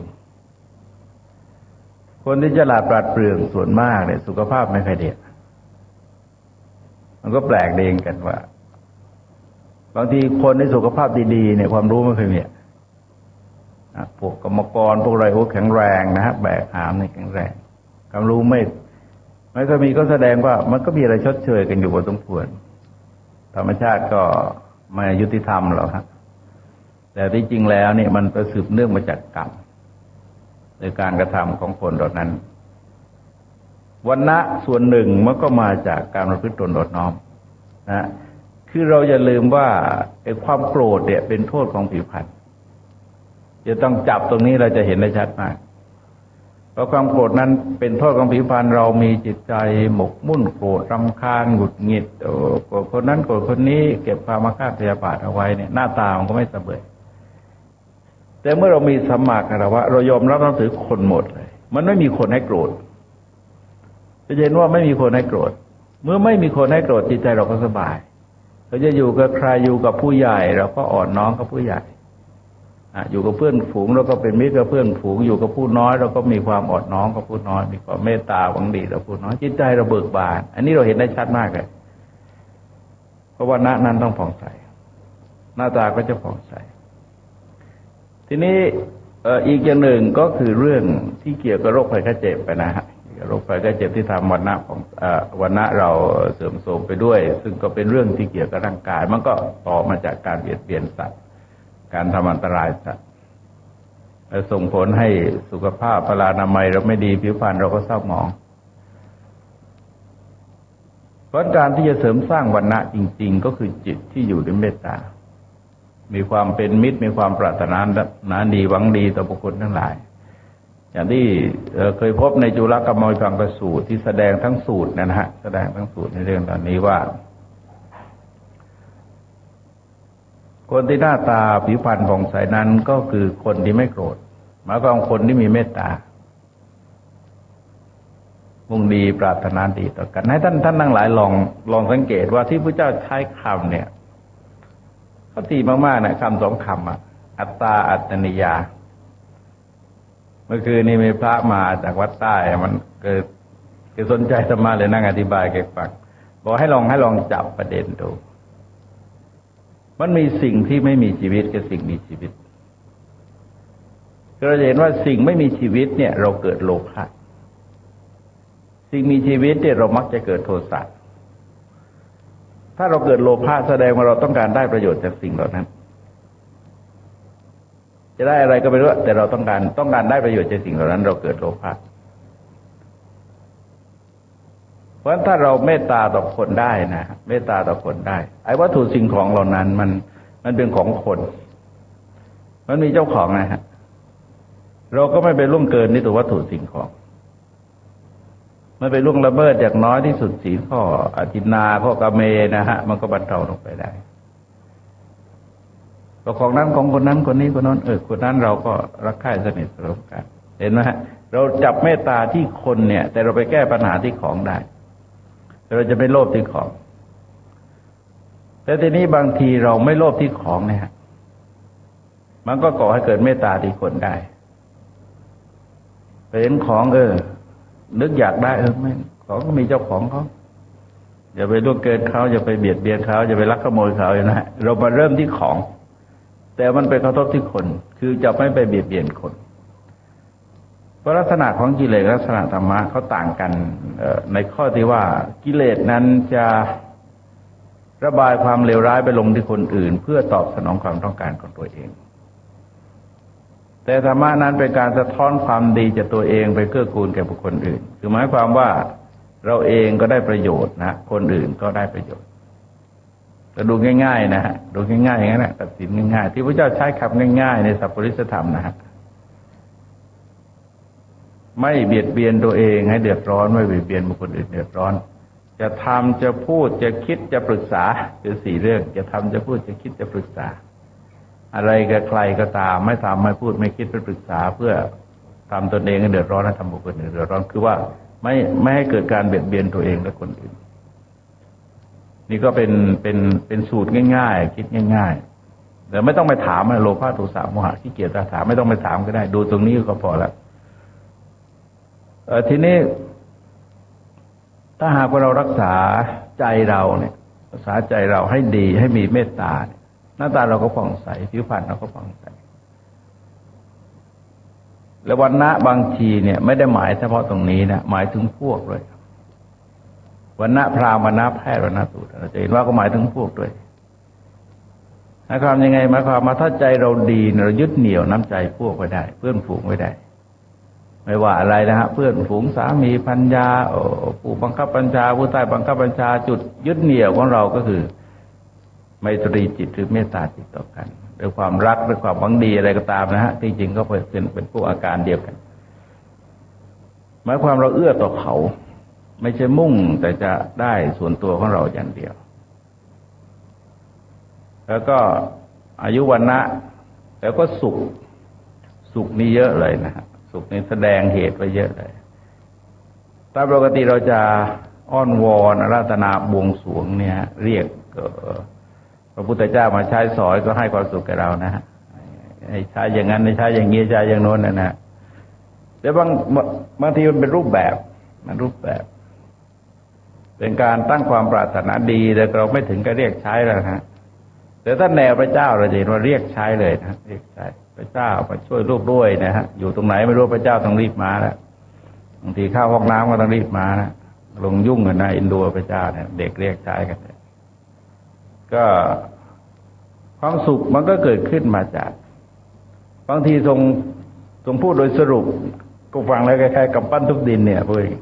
ขจัดเหตุแห่งทุกข์ได้เป็นสุขในที่ทั้งปวงอันนี้พูดโดยสรุปเลยหมายความยังไงหมายความว่าเราจะต้องมองเห็นว่าตรงนี้เป็นเหตุให้เกิดความทุกข์ตรงนี้เป็นเหตุให้เกิดความสุขเพราะฉะนั้นอะไรที่เป็นเหตุของความทุกข์มันก็ตัดทีนี้ท่านนับเนี่ยมันจะยากมากเลยเราจะเห็นว่านับมันไม่จะนับยังไงมันเยอะแยะไปหมดเลยพอขั้นรู้พระเจ้าจึงมาสรุปไว้ว่าไอ้ตัวเหตุของทุกข์คือสมุทัยแล้วมันแตกกิ่งก้านสาขายังไงก็ช่างมันนะฮะทีนี้ทำยังไงเมื่อเราต้องการสุขเราก็ต้องลดที่ตัวสมุทัยลดกระแสของตัณหาลดกระแสอารมณ์พูดง่ายลดกระแสอารมณ์การไขว่คว้าปรารถนาอยากได้อยากมีอยากเป็นอะไรก็ตามนะถ้าจะให้เกิดสุขระดับการครองเรือนก็คือสิ่งเหล่านั้นจะต้องไม่เกินอำนาจวาสนาของเราแล้วความสิ่งเหล่านั้นเมื่ออยากแล้วมันเป็นไปได้มันสามารถได้ใช้ความเพียรพยายามและสำเร็จประโยชน์ได้แต่ตามปกติแล้วความอยากเนี่ยมันจะไม่รู้จักประมาณตัวมันเองอยากไปโน้นอยากไปนี้นะอยากใหญ่ๆอยากรวยๆอยากดีๆอยากสูงๆนะเคยสังเกตคนบ้านะถือว่าระวรมันค่อนข้างมีอาถรรพ์อะไรอย่างผู้ใหญ่ก็เคยเล่าให้ฟังว่าที่วัดนี้ไม่เคยขาดคนบ้าเลยถ้าไม่มีข้างในก็เข้ามาจากข้างนอกเพราะงั้นเราต้องปรงให้ตกเลยว่ามันก็ขาดไม่ได้อะต้องมีคนบ้าแต่ที่จริงก็เป็นบทเรียนว่าแกคิดมากเป็นมากแล้วก็เป็นเนี่ยฮะจากการสังเกตว่าเป็นรัชกาลที่5นะแล้วก็เป็นพระพุทธเจ้านะแล้วก็เป็นพระเจ้าอะไรเนี่ยพระนารายณ์พระอิศวรพระอะไรพระอุมาพระอะไรแต่เนี้ยนะฮะแต่เนี้ยหมายความเป็นสูงเท่านั้นเลยเป็นพระโพธิสัตว์เป็นรัชกาลที่5เนี่ยรัชกาลที่5แล้วก็เป็นเทวดาชื่อต่างๆนะฮะแล้วก็เป็นพระโพธิสัตว์จนถึงเป็นพระพุทธเจ้านั่นแสดงว่าความอยากที่แกสะสมไว้ภายในใจเนี่ยแกไม่รู้เหตุผลอะไรว่าการเป็นอย่างนั้นมันจะต้องเป็นอย่างนี้มันไม่ใช่คุณอยากเอารัชกาลที่5กว่าท่านจะมีบารมีได้ท่านก็สร้างบารมีมานานนะฮะเป็นพระเจ้าแผ่นดินตั้ง42 ปีไม่ใช่ว่านิ่งๆฝันเฟื่องเราแป๊บเดียวก็เป็นแล้วมันแสดงถึงลักษณะของโลภะที่แกไม่รู้จักประมาณและไม่รู้จักสถานะตัวเองจนนึกว่าเป็นก็เป็นได้แต่ที่น่าน้อยใจก็คือว่าพอพวกนี้ประกาศเป็นแล้วมีคนเชื่อเนี่ย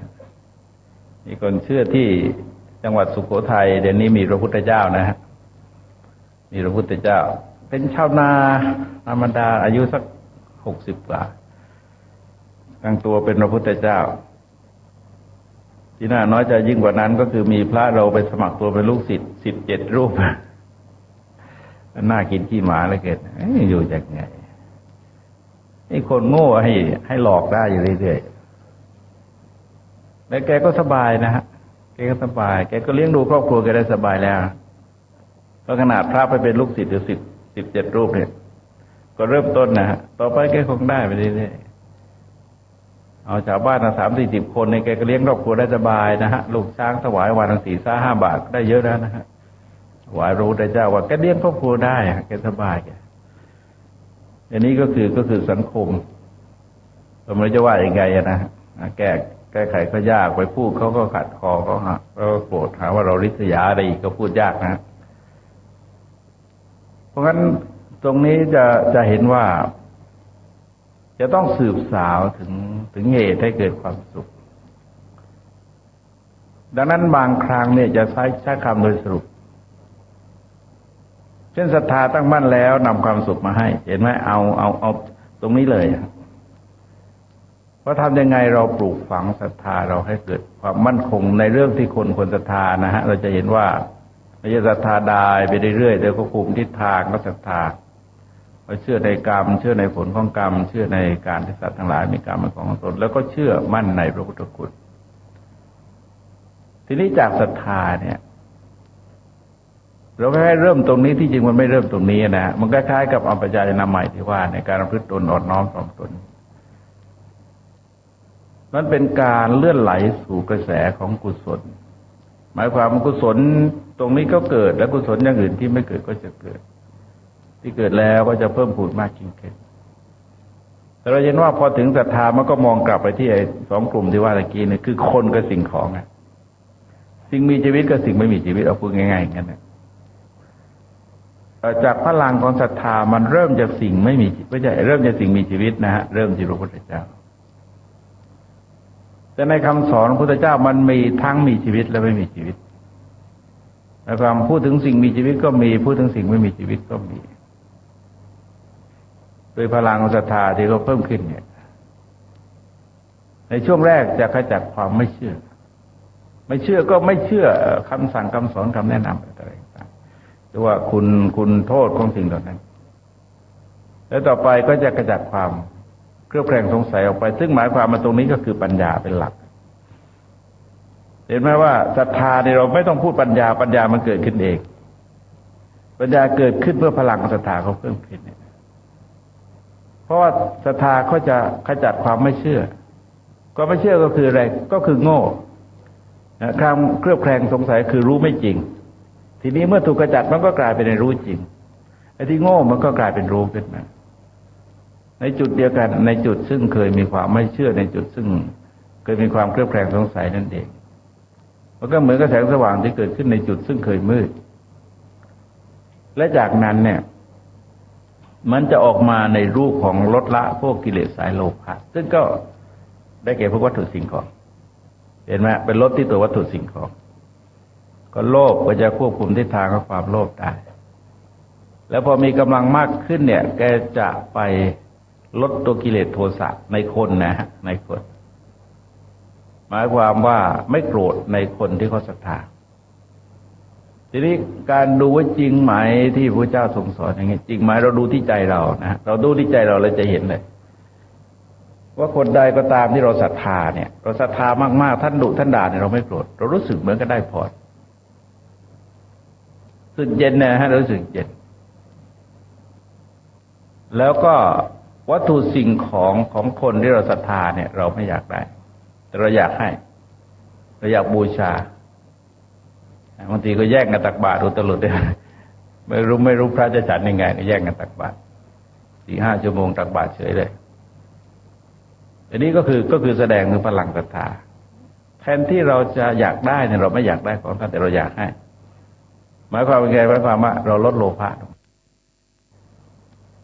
ก็นำความสุขมาให้เพราะว่ากิเลสมันลดเราไม่ต้องพูดถึงตัณหาเลยก็ได้นะที่จริงตัณหามันก็ลดไปแล้วนะเพราะตัณหาที่จริงก็คือโลภะโทสะโมหะบางทีก็ทรงแสดงในรูปของการฝึกจิตตัสสะธรรมโทสาทุการฝึกจิตเป็นความดีจิตตั้งดันตั้งสุขาวะหังจิตที่ฝึกดีแล้วนำสุขมาให้เอาพูดเรื่องฝึกจิตอย่างเดียวแต่ละอย่างเนี่ยมันจะต่างกันโดยวิธีโดยรูปแบบแต่จะเหมือนกันโดยเนื้อหาหมายความว่าคนจะรับความสุขด้วยกันทั้งนั้นทุกข้อแล้วความสุขเหล่านี้ที่ปรากฏแก่จิตเราชัดเจนก็คือว่าในขณะนั้นกิเลสมันได้ลดลงไปแล้วก็คุณธรรมจะข้อใดก่อนก็ได้นะเกิดขึ้นแล้วข้ออื่นก็จะเกิดตามมาให้คุณลองสังเกตว่าในคนเนี่ยเช่นสมมติว่าเราเมตตาคนคนนี้นะฮะเราเมตตาคนนี้หรือเรารักคนคนนี้แล้วเราก็รักต่อไปเรื่อยๆนะที่เกี่ยวเนื่องกับคนคนนี้เรารักพ่อแม่เขาเราก็รักพี่น้องของเขานับญาติพระวงศาคณะญาติไปเรื่อยๆก็นับไปเรื่อยตราบใดที่ยังไม่เสียศูนย์ในจุดใดจุดหนึ่งนะแล้วเราก็ความรักความเมตตามันก็แผ่ไปได้เรื่อยๆแต่ถ้าวันใดวันหนึ่งก็เกิดโกรธคนใดคนหนึ่งขึ้นมาบางทีลามปามได้นะถ้าหากว่าสติสัมปชัญญะเราไม่ดีพอแต่สติสัมปชัญญะเราดีเราก็แยกได้ เรื่องเฉพาะคนนั้นคนนี้คนโน้นไม่เกี่ยวเลยก็แยกได้เพราะเหตุทั้งหมดเนี่ย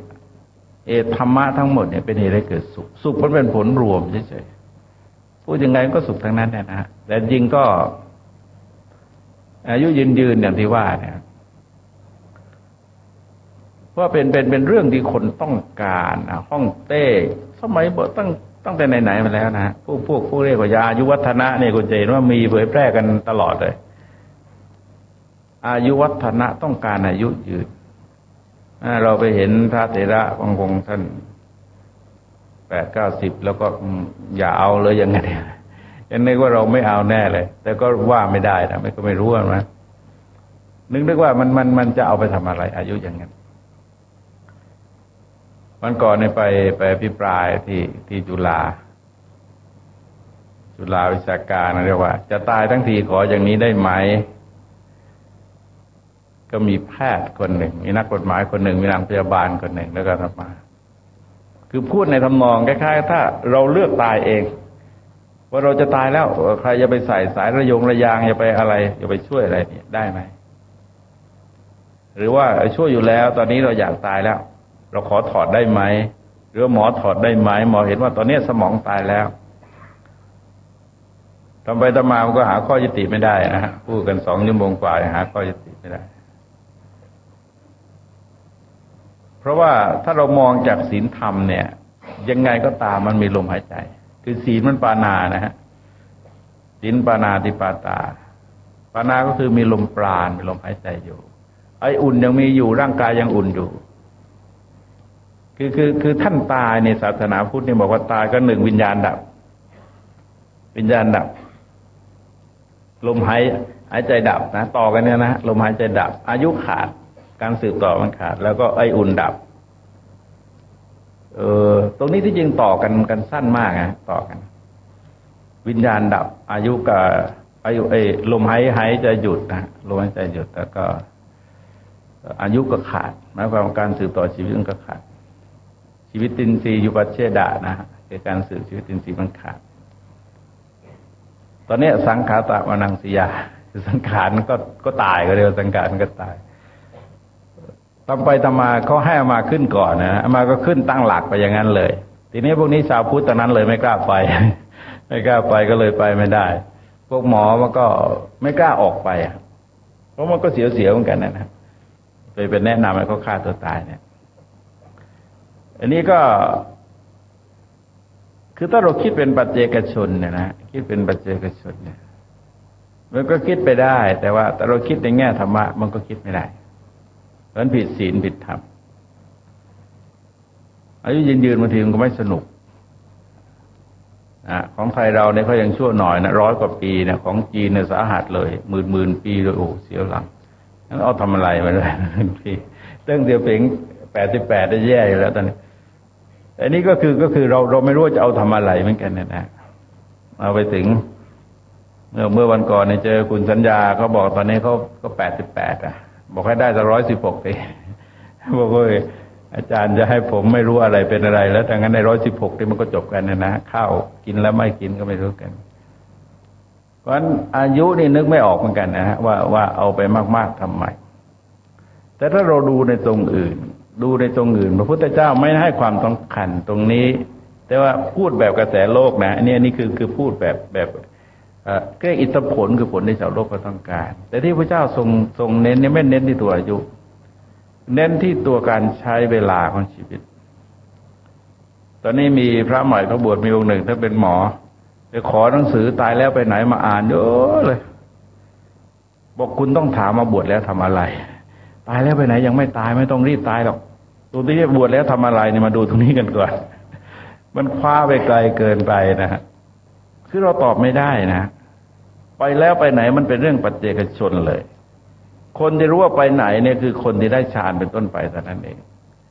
อันนี้แน่นอนเลยว่าถ้าได้ฌานก็บังเกิดในรูปพรหมแต่ปัญหาว่าก่อนคุณตายในฌานคุณเสื่อมหรือเปล่าเราไม่รู้อีกอะตรงนั้น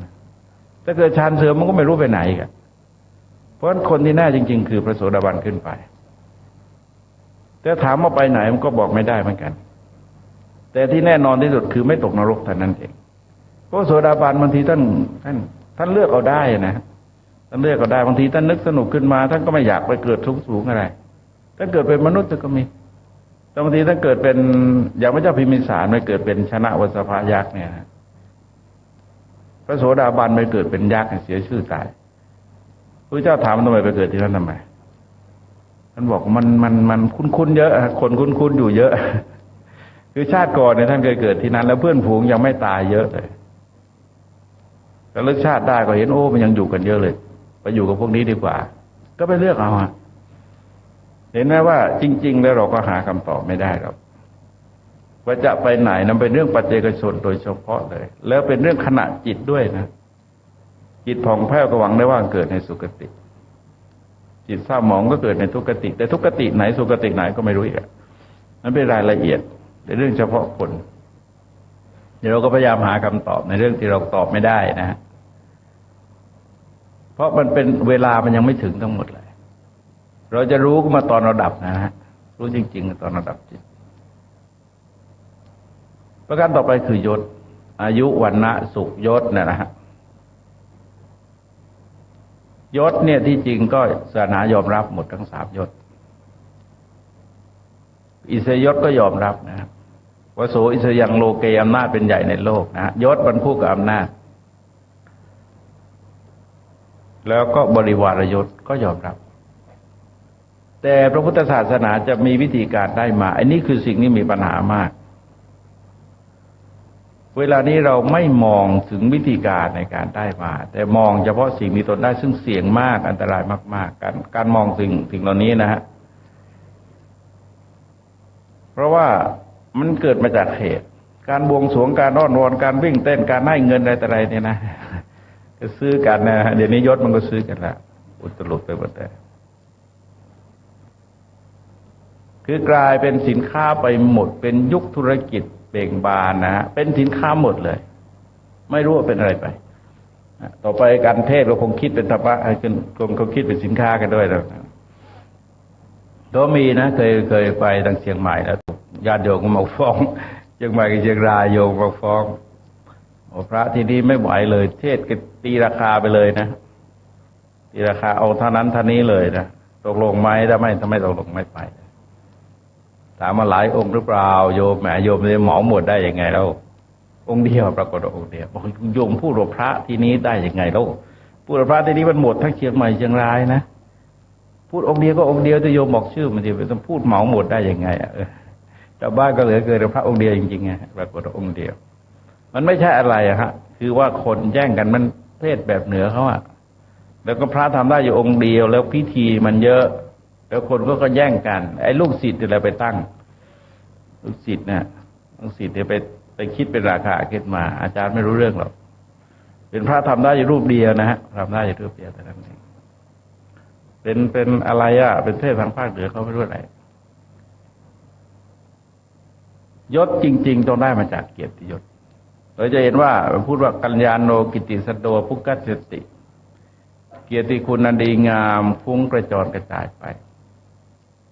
เพราะอะไรเพราะว่าพุทธศาสนามุ่งเป็นใหญ่เหนือตัวเองคือชนะตัวเองอัตตาเวจิตังสยโยหรือชนะตนนั่นแหละเป็นการดีเพราะที่เราควรจะเป็นใหญ่ให้เหนือจริงๆก็คือเหนือใจเราเหนือกิเลสนะฮะเหนือกิเลส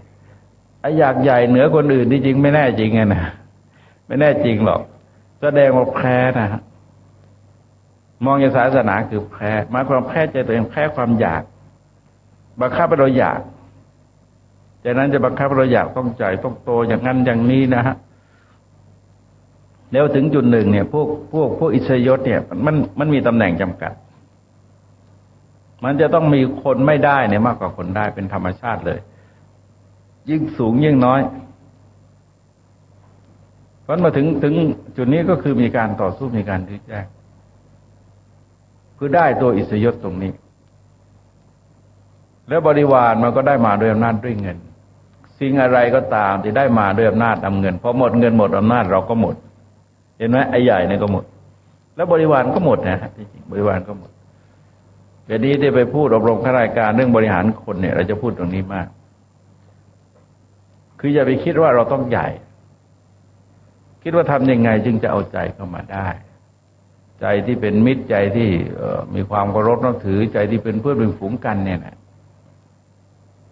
และแม้เราจะหมดอิสริยศแต่ว่าบริวารยศเรายังมีเราจะเห็นว่าข้าราชการผู้ใหญ่บางคนอายุตั้ง70-80แล้ววันเกิดลูกน้องยังเต็มเลยนะแล้วก็เด็กรุ่นหลังก็ยังมากันทั้งท่านเกษียณเป็นนานแล้วคนรุ่นนั้นยังเข้ามาไม่ทันเลยทำไปแต่ว่านับถือในเกียรติคุณความดีของท่านพอถึงวันเกิดวันอะไรแต่อะไรก็มาการงานศพก็มากันแต่บางทีคนใหญ่เราก็เคยไปงานศพใหญ่ๆขนาดเข้าโกรธนะคนร้อมแรมจังคือเห็นได้ชัดมากๆเลยว่าอิสริยศที่มันเกิดมาจากไอ้นี่อำนาจราชศักดิ์อะไรต่างๆถ้าไม่เอาใจคนมาได้นะบริวารเขานับถือเพราะอำนาจในขณะที่ถือปืนอยู่มีอำนาจอยู่พูดง่ายมีอำนาจอยู่แต่เขาก็พร้อมที่จะดัดหลังพร้อมจะทำลายเมื่อเราหมดอำนาจวาสนาเพราะงั้นท่านจึงเป็นเน้นที่ตัวเกียรติยศเกียรติยศก็เกิดขึ้นมาจากการกระทำความดีเช่นในที่หนึ่งทรงแสดงถึงทางเกิดแห่งยศไว้7อย่างนะ1มีความหมั่นขยัน2มีสติแล้ว3มีการงานที่สะอาดแล้ว4ใคร่ครวญแล้วก่อนที่จะทำแล้วก็5เลี้ยงชีวิตโดยธรรมแล้วก็สำรวมระวังมีความสำรวมระวังแล้วก็ไม่ประมาทแสดงว่าเป็นทางเจริญแห่งยศใน7ประการด้วยกันหมายความว่าจริงๆแล้วก็คือเกียรติยศทั้งหมดเป็นการเอาชนะกิเลสความหมั่นขยันก็คือเอาชนะความเกียจคร้านสติก็เอาชนะความเผลอเรอความหลงลืมความพลั้งพลาดต่างๆการงานที่สะอาดหมายถึงจิตใจที่สะอาดที่รังเกียจบาปรังเกียจอกุศลทั้งหลายแสดงว่าเอาชนะบาปและชนะกุศลทั้งหลายทั้งหมดเนี่ยเราจะเห็นว่าพระพุทธเจ้าจะเน้นที่การชนะไม่ใช่การอ้อนวอนการบวงสรวงเพื่อให้เกิดแล้วเกิดแล้วอย่าเพลินเพราะอะไรเพราะทั้งหมดมันเป็นวัตถุกรรมทั้งนั้นเป็นอนิจจตาทุกขตาอนัตตาคือไม่เที่ยงเป็นทุกข์เป็นอนัตตาทั้งนั้นร่างกายเองนะฮะอายุเองก็ไม่เที่ยงวรรณะเองก็ไม่เที่ยงแล้วความสุขเองก็ไม่เที่ยงนะตัวยศเองก็อีกแต่ว่าใน3อย่างนี้ให้ลองสังเกตว่าบริวารยศนั้นติดโลกนะแล้วก็อิสริยศก็อยู่แค่โลกแต่ว่าเกียรติยศนั้นจะติดชีวิตจะติดสังสารวัฏเพราะฉะนั้นคนบางทีตายไปตั้งนานแล้วเกียรติยศชื่อเสียงความดีก็จะมีอยู่พุทธศาสนาก็เน้นที่ตรงนี้แต่ในขณะเดียวกันเราก็อย่าไปเพลิดเพลินอย่าไปหลงยึดติดหรือหลงไขว่คว้าทั้ง2อย่างมันไม่ดีทั้งนั้นนะคนเราก็แปลกก็พยายามมองตรงนี้พยายามเน้นตรงนี้แต่ตรงพูดยากนะฮะเราจะเห็นว่าไอ้สิ่ง3อย่างคือเรียกว่าเป็นมีธรรมนะฮะเป็นมีธรรมเนี่ยเราจะอยากเป็นเนี่ยอยากเป็นในมากที่สุดเพราะอยากเป็นเนี่ยมันเป็นตัณหานะเป็นกามตัณหาเป็นภวตัณหามีเนี่ยเราอยากมีเพราะมันเป็นกามตัณหาอยากเป็นมันเป็นภวตัณหาแต่ทำเนี่ยมันเป็นวิริยะเราขี้เกียจเห็นนะทีนี้ไอ้มีกับเป็นเนี่ยมันเกิดจากทำมีก็เป็นมันเกิดจากทำเราต้องการมีอะไรต้องการเป็นอะไรเราก็ทำดิประกอบความเพียรถูกต้องเราก็ได้นะเราก็เป็นแต่อยากมีอยากเป็นเกินสถานะอย่างที่ว่ามาแล้วแต่ทีนี้ที่ขัดแย้งที่เราต้องบวงสรวงที่อ้อนวอนที่ต้องวิ่งเต้นนะฮะต้องวิ่งเต้นที่เป็นเด็กฝากเด็กเวิร์กอะไรต่ออะไรเนี่ยก็เพราะว่าเราขี้เกียจเห็นไหมว่าทำเนี่ยมันเหนื่อยนะฮะทำมันเหนื่อยแล้วแม้จะทำเราก็ต้องการทำน้อยๆแต่ได้ผลมากๆบางทีตักบาตรทัพพีเดียวนะฮะอธิษฐานให้ถูกสลากกินแบ่งวันที่1มันซึ้งมากเลยโอ้ยพระอธิษฐานในพระเสียวหลังบูไปได้โยมอธิษฐานเอาอะไรก็ไม่รู้นี่ตักบาตรบางทีเสียวนะฮะโยมนั่งอธิษฐานนานจังเลยว่าไงเนี่ยไหวหรือเปล่าเหลือเกินนะฮะแต่พีเดียวต้องการสลากกินแบ่งวันที่1ทำบุญนั่งเยอะไม่เห็นได้อะไรเล่นได้ตั้งหลายล้านอย่างนั้นจะไหวที่ไหนต้องอันนี้คือว่าเป็นความอยาก เราต้องการลงทุนน้อยๆนะฮะธรรมชาติของมนุษย์ที่ลงทุนน้อยๆแล้วต้องการได้มากๆจากจุดนี้ทำให้เรามองเห็นเมื่อวานก็คุยกันนะวันซื่อเด็กคุยกันบอกให้ลองสังเกตไอ้พวกนี้ตอนมันเป็นเด็กมันขี้เกียจเรียนหนังสือแต่ว่ามันโตขึ้นมันอยากใหญ่มันหาเงินเป็นมันช่อฉนอะไรมามันแต่เอาเงินไปซื้อเอาและความสามารถอะไรมันไม่มีละฮะแต่มันก็รู้สึกว่าได้เป็นแล้วก็สังคมก็ให้สถานะเขามันก็ยุคสมัยอย่างนี้มันก็ไม่รู้จะว่ายังไงเราก็เกิดมาร่วมยุคกับเขามันต้องยอมรับสภาวะเหล่านี้นะแต่เราจะไหลไปตามเขาก็แล้วกันว่าเขาก็เป็นอย่างนั้นนะธรรมชาติเขาเป็นอย่างนั้นเองทีนี้เรื่องสวรรค์เราเห็นว่าเรื่องสวรรค์เนี่ยมันเป็นผลสรุปของบุญกุศลทั้งหลายคำว่าสวรรค์จริงๆมันก็ไม่มีอะไรนะฮะแปลว่าอารมณ์ที่เลิศสักขะนะฮะสรักขะหรือที่แปลว่าสวรรค์นะแปลว่าอารมณ์เลิศหมายความว่ารูปเนี่ยมันดีรูปประณีตนะเสียงไพเราะกลิ่นหอมรสอร่อยสัมผัสน่าจะต้องมันก็แบบมนุษย์แต่เขาเรียกว่าเป็นทิพย์พวกนี้มันสิ่งที่เป็นทิพย์เท่านั้นเองมันประณีตกว่าเดิมแต่ว่าอนิจจตานะฮะคือไม่เที่ยงเป็นทุกข์เป็นอนัตตาเหมือนกันให้ลองสังเกตว่าตอนที่พระพุทธเจ้ารับสั่งกับพระสาวกทั้งหลายตอนไปเผยแผ่ศาสนาเนี่ยรับสั่งว่าเราพ้นแล้วจากบ่วงทั้งปวงทั้งได้เป็นของทิพย์ทั้งได้เป็นของมนุษย์หมายความว่าบ่วงทิพย์มันก็บ่วงนะฮะมนุษย์มันก็บ่วงเพียงแต่ว่าบ่วงทิพย์มันให้สุขมากกว่าทุกข์ถ้าเทียบกับบ่วงโลกนะฮะเทียบกับโลกแต่ว่าในโลกมนุษย์เราก็ทุกข์มากกว่าสุขทีนี้เฉพาะสองอันนี้เทียบกันนะฮะไม่จะไปเทียบกับตรงอื่นคล้ายๆกับยาวสั้นเนี่ยนะมันก็จับสองอันมาเทียบกันไม่จะไปเทียบกับนิพพานสุขหรือพรหมสุขอีกเรื่องหนึ่งคนละเรื่องกันเลยสวรรค์ก็แปลว่าอารมณ์เลิศเรียกว่าอันนี้ห้าอย่างนะรูปเสียงกลิ่นรสสัมผัสที่เป็นทิพย์แล้วก็มีอายุทิพย์มียศมีอธิปดีนะฮะความเป็นใหญ่ก็แต่ละอย่างก็เป็นทิพย์ก็เรียกว่าเป็นผลสรุปจากการทำความดีซึ่งมันก็ยกยอดไปให้เรามาเกิดในสวรรค์แต่จริงแล้วมันก็ได้สวรรค์ทางใจมาก่อนนะครับว่าถ้าทุกเส้นทางที่เราผ่านมาหมายความว่าจะเป็นอายุก็ดีจะเป็นวรรณะก็ดีเป็นสุขก็ดีเป็นยศก็ดีนะฮะมันได้ถูกควบคุมไว้ด้วยการประพฤติปฏิบัติความดีแล้วเราก็ได้สวรรค์ภายในใจเราภายในชีวิตเราในขณะนั้นพอตายไปแล้วมันก็เป็นผลสรุปที่จะทำให้เราได้รับความสุขในสวรรค์แต่เราสังเกตว่าทำไมจึงทรงสอนให้ทำบ่อยๆเพราะว่าการรักษาใจในช่วงจะดับเนี่ยมันรักษายากคตินิมิตกรรมนิมิตอะไรที่ท่านว่าเนี่ยที่จริงรักษายากนะเพราะชีวิตเราเนี่ยเราทำความดีความชั่วไปแยะมันไม่ใช่ดีอย่างเดียวหรือชั่วอย่างเดียวมันปนคละกันไปทีนี้ก่อนที่เราจะดับจิตในร่างกายเราแย่มากกายอ่อนแอมากนะแล้วก็จิตก็อ่อนแอตามจิตไม่ได้แข็งแรงเพราะฉะนั้นเมื่อตรงนี้จิตเราจะยึดเหนี่ยวกุศลไม่ได้จริงหรือเปล่า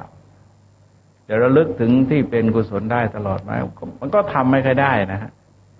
ทำไม่ค่อยได้เพราะว่าในขณะที่จิตมันระลึกถึงบุญกุศลได้สมมติว่าเราลึกถึงการให้ทานเนี่ยก็ซื้อไปจากทานว่าเนี่ยทำมาจากอะไรเอาไปฆ่าสัตว์มาไปลักมาอะไรเห็นไหมมันไปเชื่อมอยู่จิตมันจะอาจจะแวบกลับไปอีกก็ได้เพราะฉะนั้นท่านจึงต้องทำบ่อยๆเพื่อจะยึดเหนี่ยวจิตเอาไว้แล้วก็แนวที่พระเจ้าทรงวางไว้เฉพาะแนวสวรรค์นะเฉพาะแนวสวรรค์เนี่ยให้เราสังเกตว่าก่อนจะดับเนี่ยจะมีวิธีที่จะดึงจิตคนให้อยู่ด้วยกุศลคือช่วยจากข้างนอกเช่นว่าเรื่องธรรมิกะอุบาสกนะสวดพระสูตรสวดสติปัฏฐานให้เขาฟังให้จิตมันเหนี่ยวอยู่กับสติปัฏฐานนะสวดแล้วก็ติไทยเราสวดอิติปิโสนะฮะสวดอิติปิโสเวลาคนป่วยเนี่ยคนป่วยจะแน่ใจแล้วเนี่ยว่าเขาไม่รอดแน่ จะสวดอิติปิโส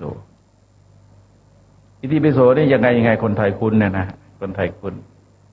อิติปิโสสวากขาโตสุปฏิปันโนนะโมเนี่ยนะฮะเขาจะว่าแล้วนะก็สวดไปแล้วก็อาจจะสวดอย่างอื่นมาก่อน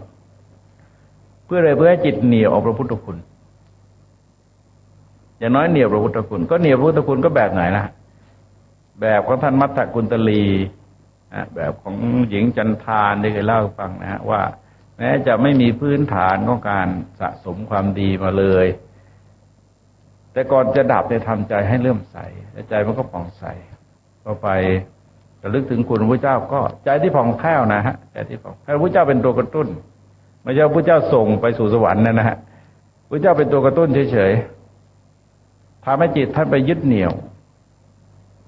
แล้วก็จิตก็ผ่องใสจิตที่มันผ่องใสคือจิตที่เลื่อมใสจิตที่ศรัทธาเนี่ยไอ้ตัวเลื่อมใสตัวเรียกปัสสาทะ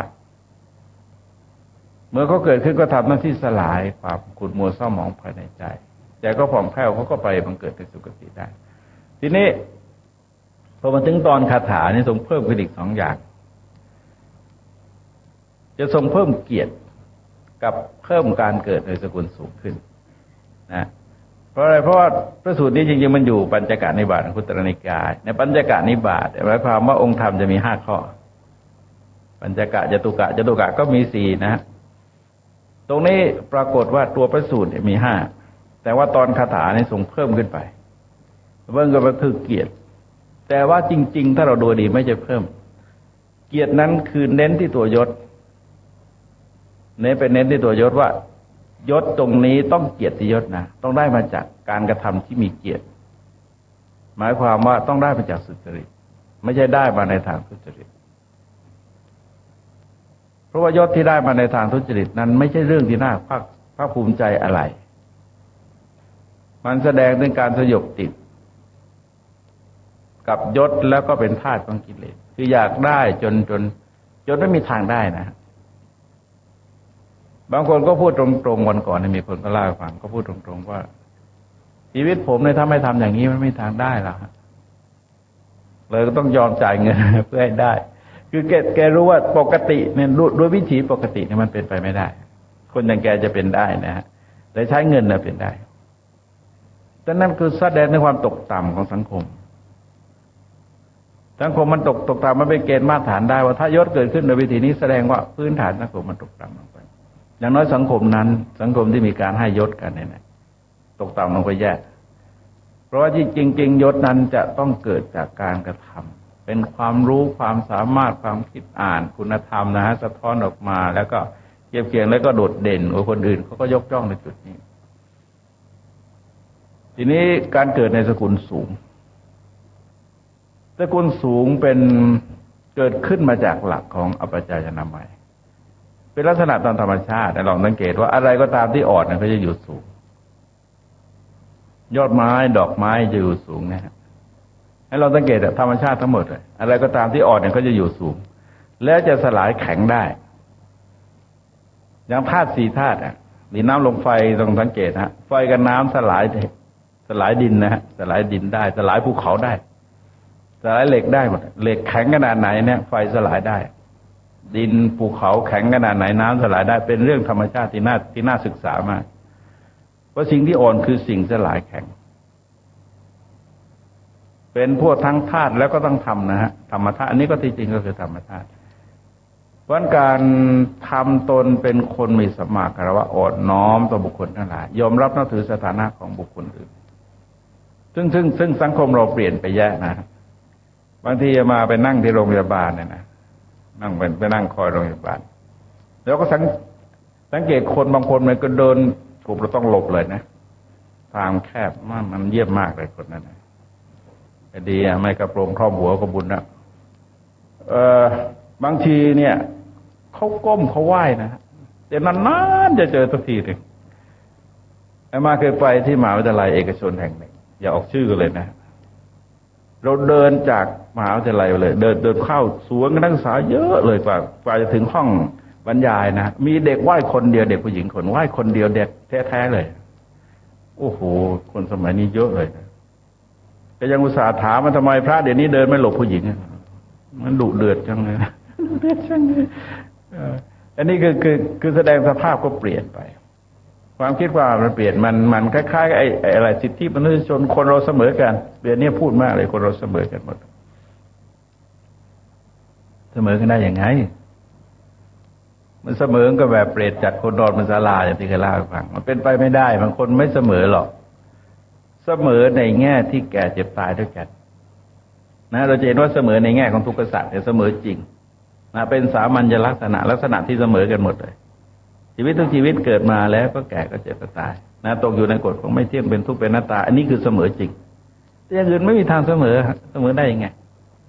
มันเป็นเรื่องของความเพียรพยายามเป็นเรื่องของทำดีทำชั่วความรู้เสมอกันได้ไหมความสามารถเสมอกันได้ไหมความเพียรพยายามเสมอกันได้ไหมมันไม่ได้ทั้งนั้นเลยนะฮะมันเรื่องของการกระทำเอาถ้าเสมอกันรัวกันหมดพลึบมันก็เป่าเสกกระหม่อมมาแล้วเป่าพรวดจับจุ่มลงในทองแล้วมันไม่ใช่เสมออย่างนั้นมันพูดกันจนเปรอะหมดเลยโดยไม่เพราะตรงไหนเสมอได้ตรงไหนไม่เสมอได้เสมอกันในแง่ของกฎหมายทำผิดแล้วก็คือผิดแต่จริงๆเสมอหรือเปล่าถ้ามีอิทธิพลติดคุกหรือเปล่าก็เปล่าอีกมันก็ไม่แน่จริงหรอกดังนั้นเรื่องเหล่านี้เราจะเห็นว่าเป็นกระแสความคิดที่ลืมความจริงว่าคนมันไม่เสมอหรอกคนไม่เสมอกันเสมอในแง่ของเป็นทุกขสัตว์เสมอจริงนะสามัญลักษณะในเสมอจริงแล้วอย่างอื่นไม่เสมอกันมันจะต้องมียิ่งมีหย่อนการแสดงสัมมาคารวะเนี่ยประพฤติตนอ่อนน้อมถ่อมตนบุคคลทั้งหลายที่เป็นพรที่เราได้รับมากที่สุดอายุวโนสุขังพลังกันที่ว่าตะกี้นี่นะเราจะเห็นว่านี่คือเป็นเหตุให้เกิดให้มีอายุไม่ใช่ให้เกิดในตระกูลสูงเราดูตัวอย่างง่ายๆเจ้าพระยายมราชปั้นสุขุมเป็นเด็กที่เขาบูชากันเทศมาจากเมืองสุพรรณนะฮะต้นตระกูลสุขุมเนี่ยนะแล้วก็เป็นเด็กวัดมาบวชเนรอยู่ที่วัดหงส์ที่ฝั่งทนท่านอ่อนน้อมท่านอ่อนโยนท่านเรียบร้อยมากเลยไปลิบๆไปเลยนะฮะไปถึงผู้สำเร็จราชการแทนพระองค์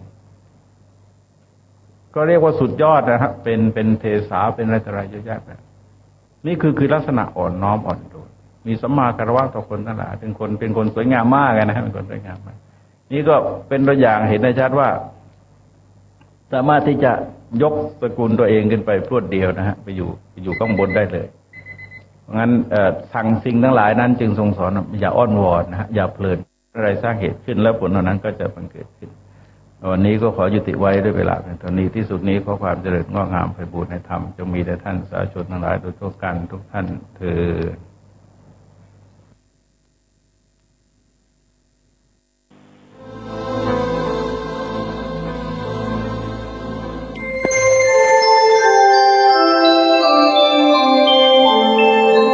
ขณะนี้ท่านกำลังฟังสถานีวิทยุกระจายเสียงพระพุทธศาสนา FM 104.5 เมกะเฮิรตซ์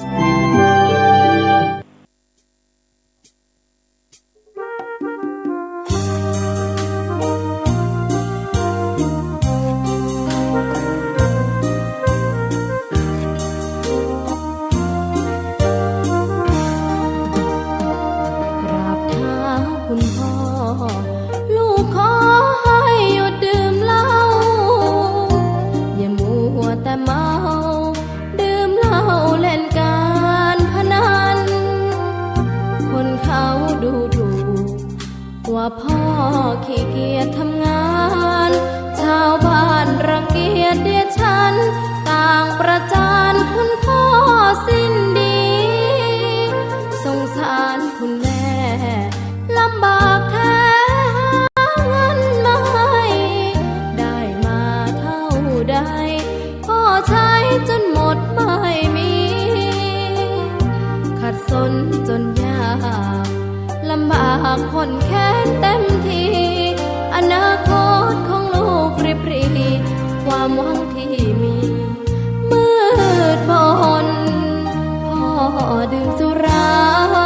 เหมือนกินน้ำตาของแม่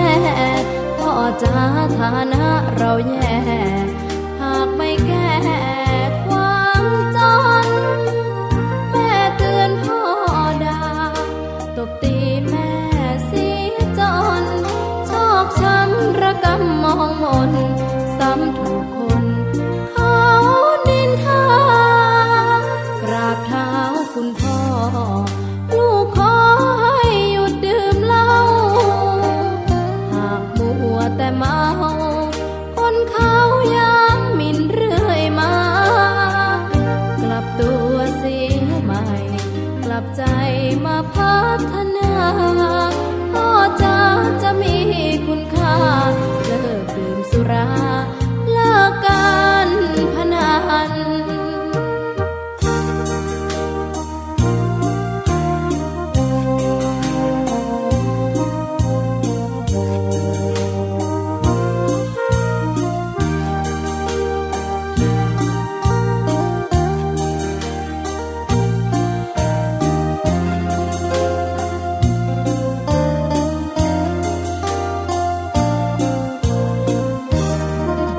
ลับตัวเสียใหม่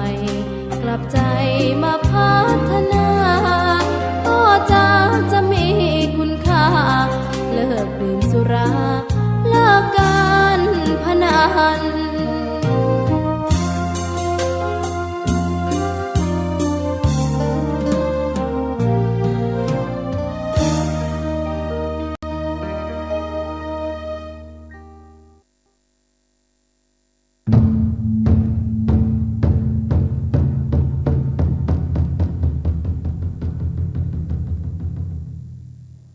วัดเจ็ดยอดพระอารามหลวง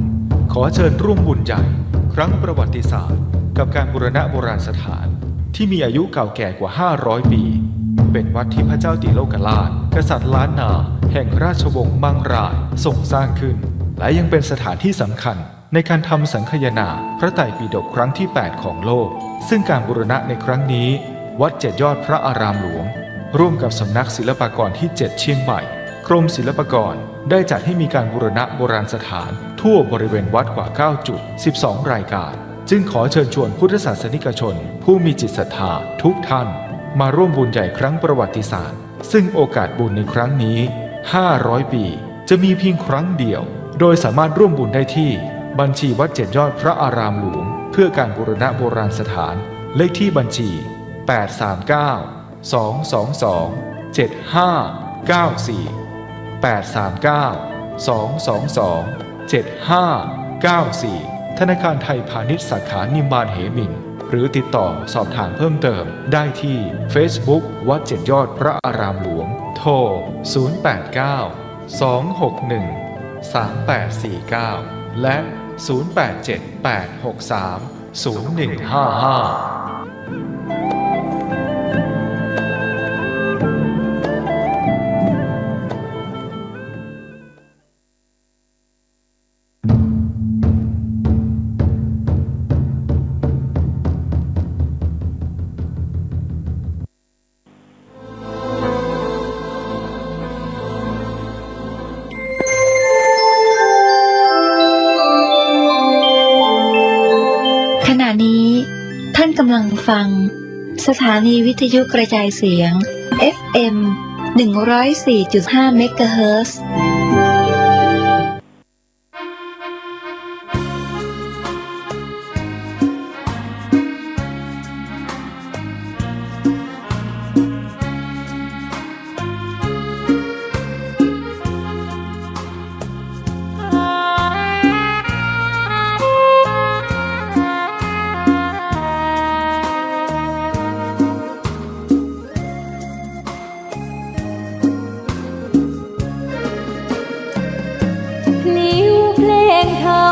ถูกถ้อยคำเข้าถึงจิตใจ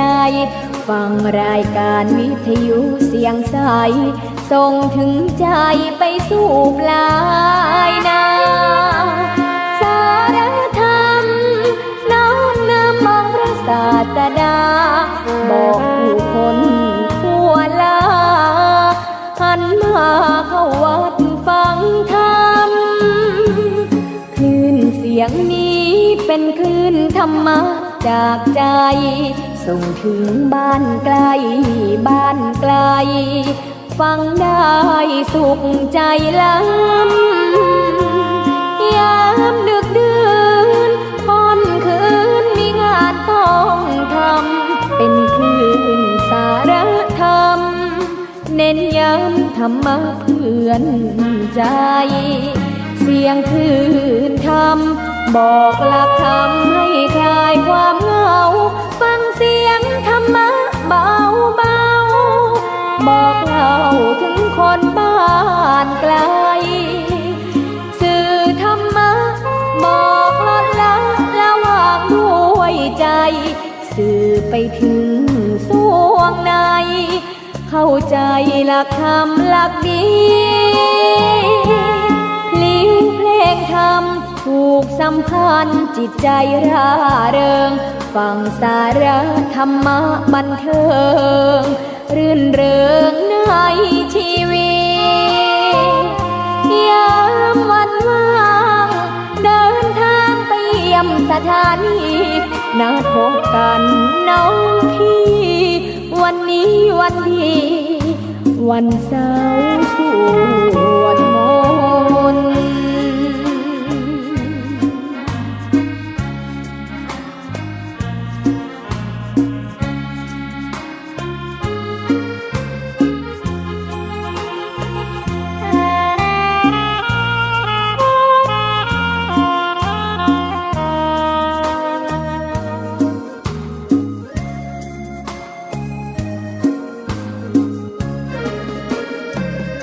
เสียงคลื่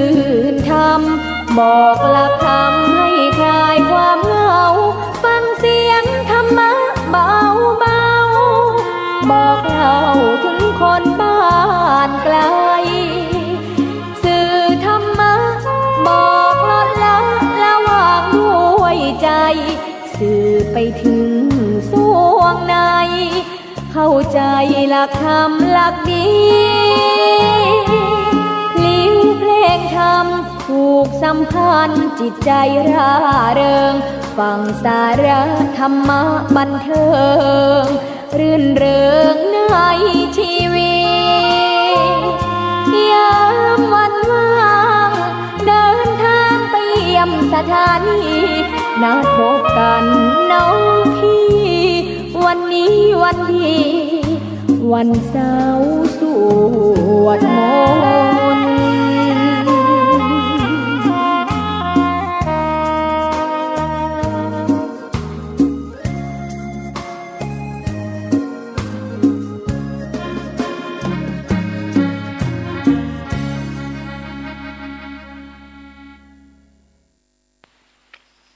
ขอความนอบน้อมจงมีแด่พระรัตนตรัยเจ้าสามประการพระรัตนตรัยองค์ที่หนึ่งคือพระพุทธพระรัตนตรัยองค์ที่สองคือพระธรรม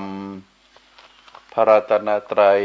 องค์ที่สามคือพระอริยสงฆ์ข้าพระพุทธเจ้าขอเคารพนบนอบกราบไหว้แตบไตรไวยสาพระรัตนตรัยเจ้าถึงสามประการโดยความเคารพสักการะเป็นอย่างยิ่ง ขอถวายความเคารพครูบาอาจารย์พระมหาเถรานุเถระเจ้าคณะพระสังฆาธิการตลอดถึงพระภิกษุหนุ่มสามเณรน้อยจุตนจุองค์ขอเจริญพรศรัทธาญาติโยมนักศีลนักบุญทั้งหลายนับโอกาสต่อจากนี้ไปอัตมาภาพพระครูปริยัติกิจจาภิวัตรสำนักวัดพระสิงห์อำเภอเมืองจังหวัดเชียงใหม่ ขอนำรายการสุขใจซึ่งเป็นรายการที่จะได้เอาเนื้อหาสาระธรรมมามอบเป็นธรรมบรรณาการอาหารใจคือกับท่านสาธุชนในยามค่ำคืนก่อนที่จะรับจะนอนตั้งแต่เวลานี้เป็นต้นไปทางคลื่นสถานีวิทยุคลื่นเพื่อการศึกษาพระพุทธศาสนาและวัฒนธรรม FM 104.5 เมกะเฮิรตซ์จากวัดฝ่ายหินตำบลสุเทพอำเภอเมืองจังหวัดเชียงใหม่พร้อมกับลิงก์ออกไปทาง Facebook ไปทาง YouTube ไปทางไลน์ตัวเอง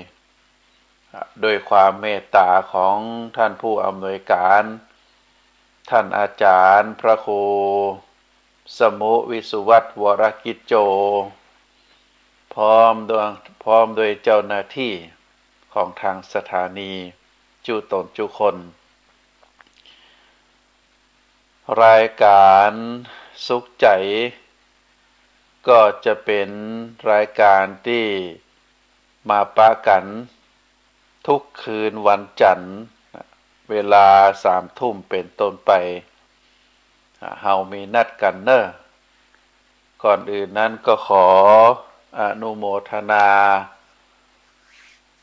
ในบุญกุศลของท่านสาธุชนที่ฟังรายการสุขใจเป็นประจำรายการนี้อาตมาได้บันทึกเสียงส่งไปทางสถานีก็หันญาติโยมคณะที่ถ่ายทอดสดเสียงนั้นก็หันญาติโยมได้คอมเมนต์ได้ฟังกันก็ขออนุโมทนาบุญด้วยบางคนก็ฟังย้อนหลังก็ถือว่าเฮาท่านทั้งหลายได้ฟังสาระธรรมอันจะก่อให้เกิดประโยชน์ทั้งแก่ตัวเฮาเองก็ประโยชน์ต่อประเทศชาติสังคมศาสนาก็เป็นสิ่งที่เฮาท่านทั้งหลายได้กระทำบำเพ็ญมาโดยตลอดในฐานะที่เป็นผู้มอบธรรมะก็มีความสุขใจในฐานะที่เป็นผู้ฟังรับธรรมะในเข้าไปในจิตในใจโดยผ่านโสตประสาทก็เป็นคุณงามความดีเป็นบุญเป็นกุศลทางสถานีเจ้าหน้าที่ทุกคนก็ถือว่าเป็นสะพานบุญที่ได้นำให้ท่านคนอู้ท่านคนฟังได้มาฟังได้มาอู้โดยมี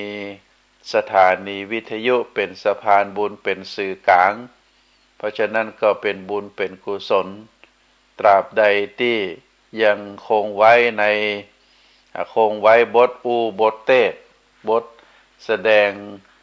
ธรรมในสื่อออนไลน์ท่านผู้ฟังจะฟังเมื่อใดก็ได้ฟังกี่ครั้งก็ได้ก็ถือว่าเป็นบุญเป็นกุศลทุกฝ่าย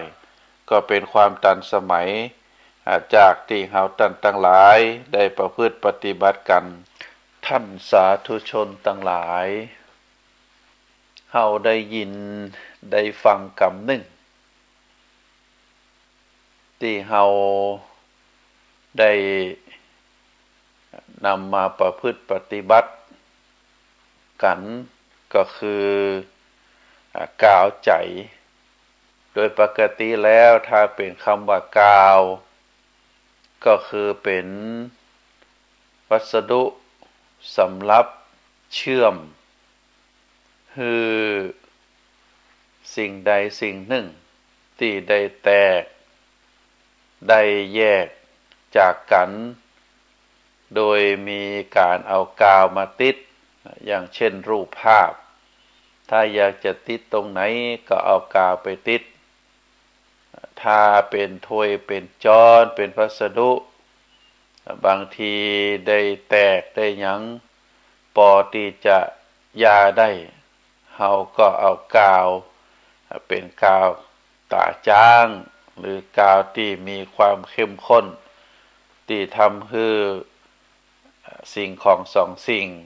มาติดกันที่แตกไปมาติดกันแบบเดิมอันนี้เป็นคุณสมบัติของกาว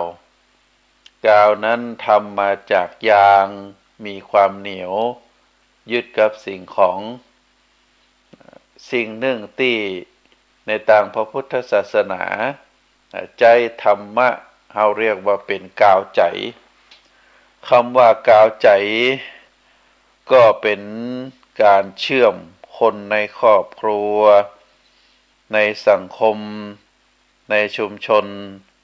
ให้มีความฮักกันให้เป็นน้ำหนึ่งใจเดียวกันเชื่อมคนในวัดให้ฮักกันเชื่อมคนในสถานที่ทำงานให้มีความสมัครสมานสามัคคีกันเชื่อมใจคนทั้งประเทศให้เป็นไปเพื่อพลังที่ยิ่งใหญ่อันเกิดความกลมเกลียวกันเพราะฉะนั้นธรรมะแบบนี้บางทีเราก็เรียกว่าเมตตามหานิยมไผที่มีธรรมะเหล่านี้ก็จะเป็นคนมีเสน่ห์ เป็นคนที่เป็นที่ฮักของปวงชนเป็นคนเป็นที่ฮักของเจ้านายของผู้ใต้บังคับบัญชา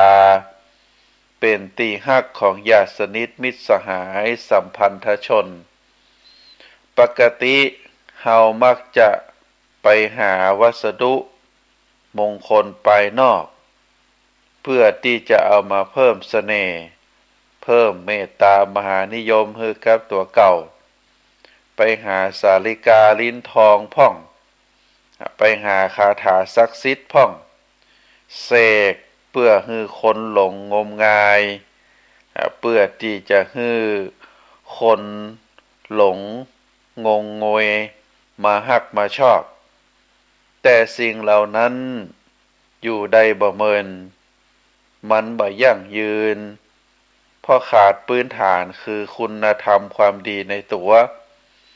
ถ้าเฮามีคุณงามมีความดีอยู่ในตัวแล้วบ่ต้องไปหาของขลังของศักดิ์สิทธิ์ที่ไหนคนก็จะมาฮักคนก็จะมาชอบคนก็จะมามีเมตตาเพราะคนเป็นคนที่มีธรรมะเป็นเครื่องคุ้มครองเพราะฉะนั้นธรรมะเหล่านี้เราเรียกว่าเป็นธรรมะที่เป็นกาวใจมีสุภาพสตรีท่านหนึ่งอยากจะให้สามีฮักได้ไปขอสาลิกาลิ้นทองจากหลวงพ่อแล้วบอกกับหลวงพ่อว่าพักนี้สามีบ่ค่อยปิกบ้านกลับก็ดึกหรือบางทีก็บ่กลับกังวลใจอยากจะให้หลวงพ่อทำอะไรหยังก็ได้ที่ทำให้สามีปิกบ้านแล้วก็มาฮักกันเหมือนเดิมหลวงพ่อก็ให้ว่านเสน่ห์ไปบอกอมไว้เวลาสามีปิกมาบ้านดึกห้ามอูกำหยาบกับดึกจะใดก็ยิ้มเอาไว้พอถ้าพูดถ้าไปอูกำบดีคาถาก็จะเสื่อมว่านมหาเสน่ห์ก็จะบัดใจสาลิกาลิ้นทองสุภาพสตรีท่านนั้นก็ลองทำตามที่หลวงพ่อได้แนะนำ ก็ปรากฏว่าสามีแปลกใจอุตส่าห์หาเรื่องแกล้งกับดึกภรรยาก็ยังยิ้มเฉยอยู่ได้เกิดความหันอกหันใจเปลี่ยนใจมาประพฤติตัวดีเหมือนเดิมอันนี้บ่ใจเพราะว่าว่านนั้นเป็นว่านศักดิ์สิทธิ์แต่เป็นเพราะหลวงพ่อท่านได้ใจอุบายในการปฏิบัติธรรมความเรียกว่าเมตตามหานิยมเพราะฉะนั้นธรรมะที่เป็นเมตตามหานิยมที่จะทำให้คนเฮาเป็นคนมีเสน่ห์เป็นคนมีความน่าฮักเป็นคนที่ทำให้คนทั้งหลายหันแล้วชื่นชมเย็นใจธรรมะถึง6ประการนี้เฮาเรียกว่าเป็นธรรมะที่เป็นกาวใจเป็นเสน่ห์ทำตัวคนให้เป็นคนที่ฮักคนภายในครอบครัวก็ฮักกันคนอยู่ในวัดเดียวกันก็ฮักกันคนที่ทำงานในสถานที่เดียวกันก็ฮักกันคนอยู่ในประเทศเดียวกันก็มีความสมัครสมานสามัคคีมีความกลมเกลียวกันเป็นเพื่อนกันเป็นพี่น้องกันเฮาเรียกว่าเป็นธรรมะทำให้คนนั้นมีเมตตามหานิยมธรรมะตึง6ประการนี้มีอะไรอย่างพ่องข้อที่1เราเรียกว่าเมตตากายกรรม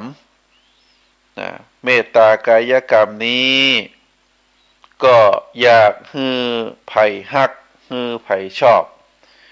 ต้องปฏิบัติต่อเขาคนนั้นโดยความหวังดี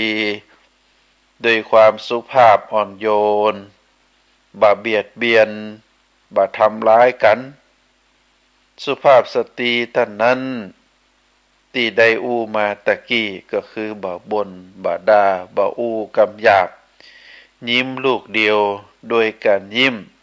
แสดงถึงเมตตากายกรรมบ่อู้แต่มีหน้าตาเมตตายิ้มแย้มแจ่มใสมีความน่ารักมีความบ่งบอกว่าเป็นคนใจดีเด็กที่เข้าหาคนใหญ่ถ้าคนใหญ่หน้าบึ้งทำตาดุละอ่อนก็บ่กล้าเข้าใกล้แต่ถ้าหากว่าคนเฮามีเมตตากายกรรมยิ้มแย้มแจ่มใสเป็นแม่กล้าไผมาต่อรองราคาก็บ่ทำหน้าบึ้งถือว่าลูกค้านั้นเป็นคนที่สำคัญที่สุดเขาก็เข้ามาสนใจสินค้าของเฮาก็ดีแล้วเป็นข้าราชการเป็นพนักงานมีคนมาติดต่องานมาถามดีกว่าเขาบอกมายิ้มแย้มแจ่มใสเข้าตำราที่ว่าบุพภาสีตักเขาก่อนอุตตะนะมุขีอุตตะนะมุขีหน้าบอกบุญคือยิ้มแย้มแจ่มใสอันนี้เราเรียกว่าเมตตากายกรรมประการที่สองเมตตาวจีกรรมตักเขาก่อนโดยภาษาดอกไม้โดยภาษาที่สุภาพอ่อนโยนอย่างนี้ก็ผูกใจแล้วสุภาพสตรีที่อู้ไพเราะกับสามีก็เป็นอุบายที่หลวงพ่อฮือว่านไปอมเพื่อที่จะบรรลุกรรมหยาบหรือกรรมบดีออกมาก็กลายเป็นคนมีเสน่ห์เพราะมีเมตตาวจีกรรมประการที่สามเมตตามโนกรรมคิดดีหวังดี บางที คนเฮาบ่เคยอู้นั่งอยู่เฉยๆก็ดูหน้าบอกบุญบ่ฮับบ่เบิกบานเพราะว่าจิตใจบ่ดีจิตใจเหมือนน้ำที่ขังมันระบายบ่ได้ก็เน่าคนที่เก็บกดคนที่มีปัญหานักไผก็บ่อยากเข้าใกล้เพราะกลัวโรคของความทุกข์จะติดต่อบ่คิดถึงไผคิดถึงแต่ปัญหาของตัวเก่าบ่คิดถึงเรื่องคนอื่นคบกับไผลำบากถ้าหากว่าเฮาเปิดใจคิดถึงหาคนอื่นพ่องมองข้ามปัญหาเรียกว่ามองปัญหาของเขาพ่องบางทีปัญหาเฮา ก็บ่ได้ยิ่งใหญ่อะไรอย่างนักปวดฟันของเฮาก็ถือว่ายิ่งใหญ่ที่สุดแต่เปื้อนบ้านลูกป่วยจะตายอยู่แล้วสำคัญกว่าเฮาบ่ค่อยสนใจเฮาบ่ค่อยใส่ใจบ่ค่อยสังเกตเพราะเฮามัวแต่หันแก่ตัวการมีเมตตามโนกรรมทำให้เฮาบ่หันแก่ตัวเอาใจเขามาใส่ใจเฮากรรมว่าเมตตามโนกรรมแปลว่าคิดถึงกันด้วยความหวังดีหวังว่าเขาจะบ่เจ็บไข้หวังว่าเขาจะบ่ได้ป่วยฟังกันพ่องเปื้อนบ้านเป็นจะใดขโมยขึ้นบ้านกี่ครั้งเพราะเฮาบ่ได้มีเมตตาความหวังดีกันบ่ได้เป็นหูเป็นตากันบางหมู่บ้านขึ้นป้ายไว้ว่ายกบ้านหือโจรปล้นมา10 ครั้งแล้วบางทีชุมชนนั้นใจจืดใจดำบ่มีเมตตาปล่อยให้เขามีความทุกข์อยู่ใดจะได้ ช่วยกันเป็นหูเป็นตาแจ้งตำรวจบ่ฮือบ่ได้ไปช่วยกุลีกุจอยกฮือโจรยกตู้เย็นใส่รถอย่างนี้เรียกว่าบ่ได้มีเมตตาบ่ได้มีเมตตากายกรรมคือทางกายวจีกรรมคือทางวาจามโนกรรมคือทางใจถ้าเฮามีธรรมะถึง3ข้อเป็นที่ฮักนะถ้าเฮามีธรรมะถึง3ข้อนี้ก็จะเป็นที่ฮักเป็นที่ชอบใจเป็นที่นิยมของคนทั้งหลายอันนี้เป็นเรื่องเมตตาถึง3ประการก็คือกายกรรมที่ทำโดยความเมตตาวจีกรรมทำอู้โดยความเมตตาเป็นภาษาดอกไม้เป็นคำที่มีสุภาพอ่อนโยนแล้วก็เมตตามโนกรรมเป็นความคิดดีหวังดีจิตใจที่เต็มไปด้วยเมตตามีความมุ่งมา่ปรารถนาดีโดยความฮักโดยคำแนะนำที่สุภาพโดยการเอาใจใส่ดูแลโดยที่เฮาได้ตั้งใจที่จะยิ้มแย้มแจ่มใสแล้วก็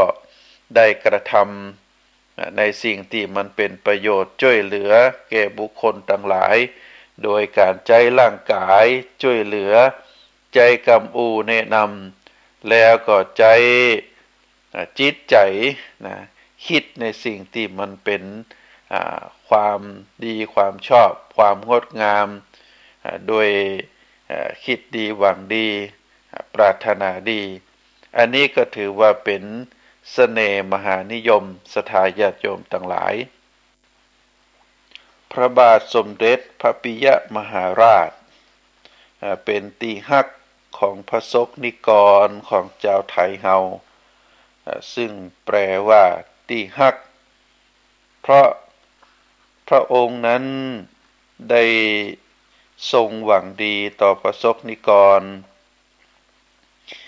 หันพระสงฆ์นิกรที่เป็นทาสทำงานหนัก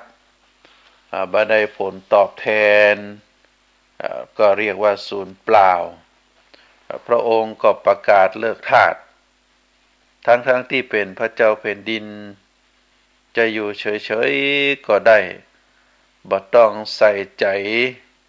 ทุกสุขของราษฎรแต่ว่าราชการที่5ได้เสด็จออกประพาสต้นไปไปหันความทุกข์ยากของประชาชนหันแล้วก็อยู่นิ่งเฉยบ่ได้ดังนั้นพระองค์ก็จึงได้ประกาศเลิกทาสคนในสมัยรัชกาลที่5นั้นสมัยนั้นประเทศไทยเรามีอยู่6 ล้านคนศรัทธาญาติโยมเป็นทาสอยู่2 ล้านเรียกว่าเป็น1 ใน 3ถ้าเราคิดดูว่า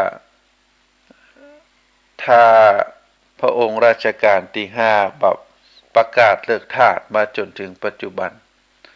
คนในประเทศเราจะเป็นทาสกันกี่ล้านคนเพราะฉะนั้นการที่ราชการที่5ทรงหวังดีต่อพระสงฆ์นิกรเอาใจคนที่ได้รับความยากได้รับความลำบากเพราะได้ตกเป็นทาสบ่มีวันที่จะได้หลุดจากความเป็นทาสทำการทำงานเพื่อเจ้านายลูกเกิดมาก็เป็นลูกทาสหลานเกิดมาก็เป็นหลานทาสเพราะฉะนั้นการประกาศเลิกทาสก็ต้องมาจากพระราชฤทัย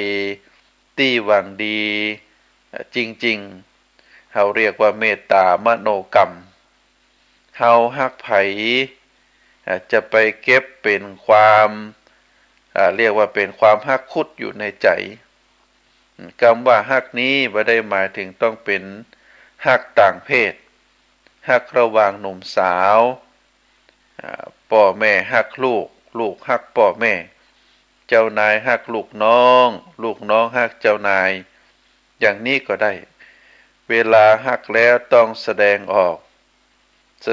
กโดยข้อที่4เราเรียกว่า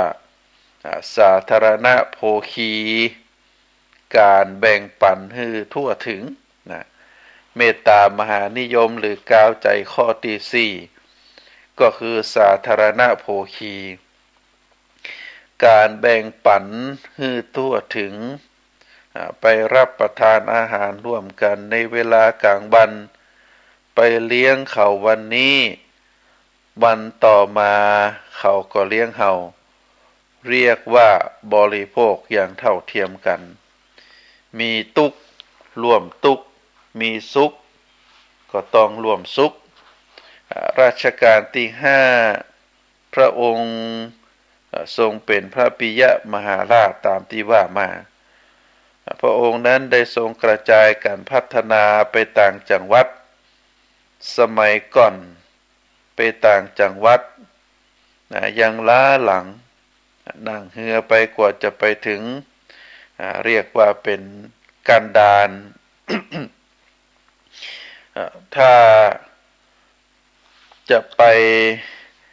ก็จะต้องเป็นเรื่องลำบากนะจะอย่างเฮาอยู่เชียงใหม่จะไปเชียงรายสมัยก่อนนี้ต้องใช้ระยะเวลาเดินทางเป็น 6-7 วันนะอาตมานี้กับผมนี่บรรพบุรุษเป็นคนสันกำแพงแล้วก็สมัยตอนเป็นละอ่อนได้ยินพ่ออุ้ยแม่อุ้ยเปิ้นได้เล่าให้ฟัง ว่าจากบ้านสันกำแพงไปถึงจังหวัดเชียงรายอยู่แถวนางแลบ้านป่าห้าเปิ้นบอกว่าใช้เวลาเดินทางนี่ประมาณ7 วันแต่ละจุดก็จะต้องมีที่พักมีที่นอนในการเดินทางในสมัยนั้น ก็ใช้เวลาถึง7 วันก็บ่ธรรมดาศรัทธาญาติโยมเพราะฉะนั้นไปมาแต่ละครั้งก็เกิดความลำบากรัชกาลที่5พระองค์ก็ได้พัฒนาโดยเฉพาะทางรถไฟก็ได้เชื่อมโยงหลายสายเฮาก็จะหันว่าการที่พระองค์นั้นได้มีเมตตาได้พัฒนาถึงส่วนไฟฟ้าส่วนน้ำประปาส่วนการเดินต่างๆก็เพราะว่าได้มีความฮักมีความปรารถนาดีอยากจะให้คนในประเทศไทยเฮาได้มีความเจริญเสมอกันก็ได้มีความมุ่งมา่ปรารถนาที่จะให้ประชาชนของประเทศภายใต้การดูแลของพระองค์ได้ใช้เส้นทางถนนที่มีความเจริญรุ่งเรืองเอาความเจริญไปสู่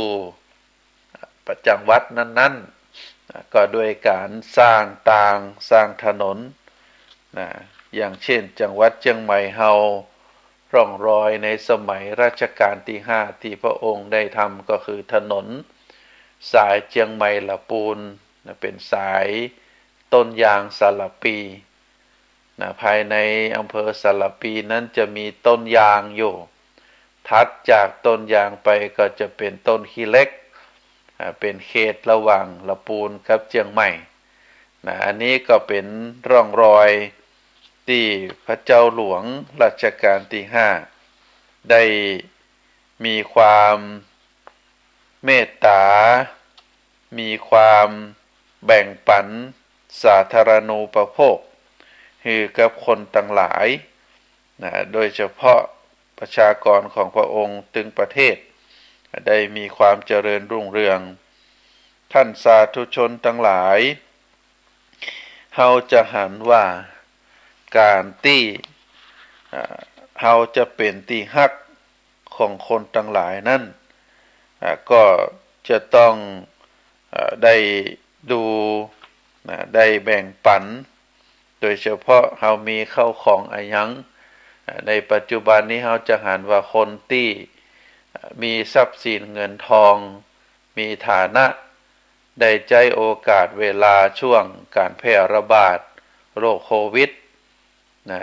โรคเชื้อไวรัสได้แพร่ไปสู่ประชาชนแล้วก็เป็นการป้องกันบ่ให้ประชาชนได้มีความอดอยากขณะที่มีการกักตัวกันก็ได้ช่วยกันแบ่งปันนะบ่ว่าจะเป็นข้าวของเงินทองข้าวปลาอาหารเอาไปช่วยไปแจกกันก็ถือว่าเป็นสิ่งที่ดีเพราะฉะนั้น ศรัทธาญาติโยมท่านสาธุชนทั้งหลายนะเฮาก็จะต้องมีการช่วยเหลือซึ่งกันและกันนะโดยเฉพาะข้อที่4เรียกว่าสาธารณโภคีการแบ่งปันสิ่งของทั้งหลายคือคนทั้งหลายคือเปื้อนบ้านคือพี่คือน้องสงเคราะห์ญาติสงเคราะห์ประชาชนนะต่อไปข้อที่4เฮาเรียกว่าศีลสามัญญตาศีลสามัญญตาตัวนี้แปลว่าปฏิบัติต่อกันอย่างเสมอเท่าเทียมกัน ใจกฎกติกาอันเดียวกันบ่ใจว่าเวลาสอนลูกสูบบุหรี่บ่ดีมีโทษสอนละอ่อนบ่เชื่อฟังพ่อแม่ในเรื่องการสูบบุหรี่แต่ว่าตัวเองไปสูบอย่างเป็นต้นเฮาเรียกว่าบ่ปฏิบัติเท่าเทียมกันบอกกับลูกบ่ฮื้ออู้กำหยาบแต่ตัวเองอู้กำหยาบตึงบันแล้วก็จะไปบอกให้คนอื่นทำความดีจะต้องทำความดีสอนลูกสอนหลานคือตื่นเจ้าเฮาก็จะต้องตื่นเจ้าตัวสอนลูกสอนหลานให้ทำความดีเฮาก็ทำเป็นตัวอย่าง สอนให้ลูกให้หลานเข้าวัดเข้าวาตัวเองก็ต้องเข้าวัดเข้าวาตัวเพราะฉะนั้นก็จะต้องทำเป็นแบบอย่างในเรื่องที่เราต้องการอย่างเช่นในวัดในวาพระมหาเถระก็จะทำเป็นตัวอย่างทำวัดทำวาไว้พระสวดมนต์ท่องสวดมนต์ได้นะตุเจ้าน้อยพระเนนน้อยก็เอาเป็นตัวอย่างแบบอย่างเป็นพ่อเป็นแม่นะการกระทำการประพฤติถึงวันก็เป็นตัวอย่างเป็นแบบอย่างถึงแม้ว่าเฮาบ่ได้สอนโดยคำอู้ แต่เฮาก็ได้สอนด้วยการกระทำนะสอนด้วยการกระทำให้เอาเป็นตัวอย่างให้เป็นแบบอย่างเพราะฉะนั้นการประพฤติปฏิบัติต่อกันอย่างสม่ำเสมอมันก็เป็นกาวใจนะถ้าเฮาปฏิบัติบ่สม่ำเสมอกันเรียกว่ามีศีลบ่เสมอกันข้อวัดปฏิบัติกฎกติกาบ่เสมอกันกฎกติกาแบบนี้ใจบังคับกับคนนี้กฎกติกาอันนี้ใจกับคนนั้นมันบ่เสมอกันอยู่ในสังคมเดียวกันอยู่ในบ้านเดียวกันก็มีความผิดใจกันได้แต่ถ้าทุกผู้ทุกคนได้ประพฤติปฏิบัติเหมือนเดียวกันเฮาก็เรียกว่าเป็นศีลสามัญญตาเพราะฉะนั้นศรัทธาญาติโยมทั้งหลายความเป็นอยู่ในสังคมเฮาจะให้มีความเสมอภาคกันทุกสิ่งทุกอย่างนั้นเฮาก็จะต้องทำตัวให้เหมือนเดียวกันประพฤติปฏิบัติในกฎระเบียบประเพณีวัฒนธรรม เหมือนเดียวกันอยู่ภายใต้กฎหมายเดียวกันเสมอกันอันนี้ก็จะเป็นสิ่งที่มีประโยชน์นะโดยที่จะได้มีความรักความสามัคคีต่อกันท่านสาธุชนทั้งหลายมีกำหนึ่งว่าจงเอาอย่างกาแต่อย่าทำอย่างกาความหมายในยะที่สอนมาก็คือเอาอย่างกาก็คือกามันตื่นเจ้า จะไปทำอย่างกาก็คือกาเป็นสัตว์ที่ขี้ขโมยนะเพราะฉะนั้นคำสอนก็เหมือนเดียวกันนะจะเอาจงเอาอย่างกาแต่จะไปทำอย่างกาก็เป็นการสอนนะการสอนให้ได้ฮู้ได้เข้าใจบางทีละอ่อนคิดบ่ออกก็ทำให้ละอ่อนนั้นเข้าใจมันเข้าใจบ่ได้ทำให้ละอ่อนนั้นบ่เข้าใจในสิ่งที่พ่อแม่หรือคนผู้ที่เป็นผู้ปกครองได้สั่งสอนมาก็เพราะว่าทำตัวบ่ฮือเสมอกันข้อวัดบ่เหมือนเดียวกันเฮาจะหันว่าถ้าหากว่าข้อวัดปฏิบัติกฎหมายระเบียบต่างๆบ่ไปเป็นแนวทางเดียวกันเฮาก็เรียกว่าขาดศีลสามัญญาตาอย่างเช่นกฎหมายบ้านเมืองมีหลายมาตรฐานถ้าพรรคของฉันก็ทำได้พรรคอื่นทำบ่ได้หมายถึงพรรคการเมืองถ้าออกมาบัดเท่าเทียมกันใจกับคนกรุงเทพบางกลุ่มก็เกิดการประท้วงอยู่กับต่างจังหวัดคนอยู่ต่างจังหวัดก็เป็นแหมแบบอย่างอีกก็บ่ได้เพราะอยู่ในประเทศเดียวกันก็จะต้องเป็นข้อวัดปฏิบัติกฎหมายบ้านเมืองเหมือนเดียวกันบางทีบางครั้งเฮาก็จะหันว่าการกระจายงบประมาณจังหวัดนั่นจังหวัดนี่นักแหมจังหวัดหนึ่งบ่ได้อันอย่างเลยอย่างอีเป็นต้นก็ทำให้ความเสมอภาคบ่มีก็ทำให้คนต่างหลายนั้นเกิดข้อคิดว่ามันบ่เสมอกันหรือบางทีบางอย่างอย่างที่เฮาหันกันความยุติธรรมบ่เสมอกันก็ถ้ามีคนบางคนบ่ทำตามกฎกติกาก็ปัญหาบ้านเมืองเฮาทำให้มีหลายมาตรฐานถ้าหากว่าเป็นพวกเดียวกันก็เอาหูไปนาเอาตาไปไล่ถ้าบ่ใจพวกเดียวกันก็ลงโทษอย่างนักอย่างนี้ก็บ่เป็นธรรมก็ทำให้ในประเทศชาตินั้นขาดระเบียบวินัยเฮาก็จะต้องมีความยุติธรรมมีความเสมอภาคกันจึงจะอยู่ด้วยกันได้ในทางพระพุทธศาสนาได้กล่าวว่าปักขันเหปักขหารนังยกย่องคนที่ควรยกย่องนิขันเหนิขหารนังข่มคนที่ควรข่มก็ทำไปตามตัวบทกฎหมายบ่ฮือลำเอียงและก็ตัวบทกฎหมายก็จะไปฮือเป็นการเอาใจคนกลุ่มใดกลุ่มหนึ่งถ้าหากว่าออกมาเอาใจคนกลุ่มใดกลุ่มหนึ่งแล้วมีความลำเอียงแล้วบ่มีความเป็นธรรมก็จะทำให้เกิดความทะเลาะกันเกิดมาจากความบ่เสมอภาคกันการปฏิบัติบ่เท่าเทียมกันใจกฎหมายอันเดียวกันแต่ว่าคนดูแลกฎหมายบ่ฮือเหมือนเดียวกันพวกไผพวกมันอย่างอีเป็นต้น อันนี้ก็จะเกิดความเรียกว่าเกิดความบ่สงบบ่ได้เป็นกาวใจแต่ถ้าหากว่ามีความเสมอภาคเดียวกันเท่าเทียมกันใจกฎหมายอันเดียวกันไผทำผิดก็ลงโทษไผบ่ทำไผที่ได้ทำถูกต้องก็ยกย่องชมเชยอันนี้เราเรียกว่าศีลสามัญญาตาส่วนข้อที่เราเรียกว่าทิฏฐิสามัญญาตาความเห็นตรงกัน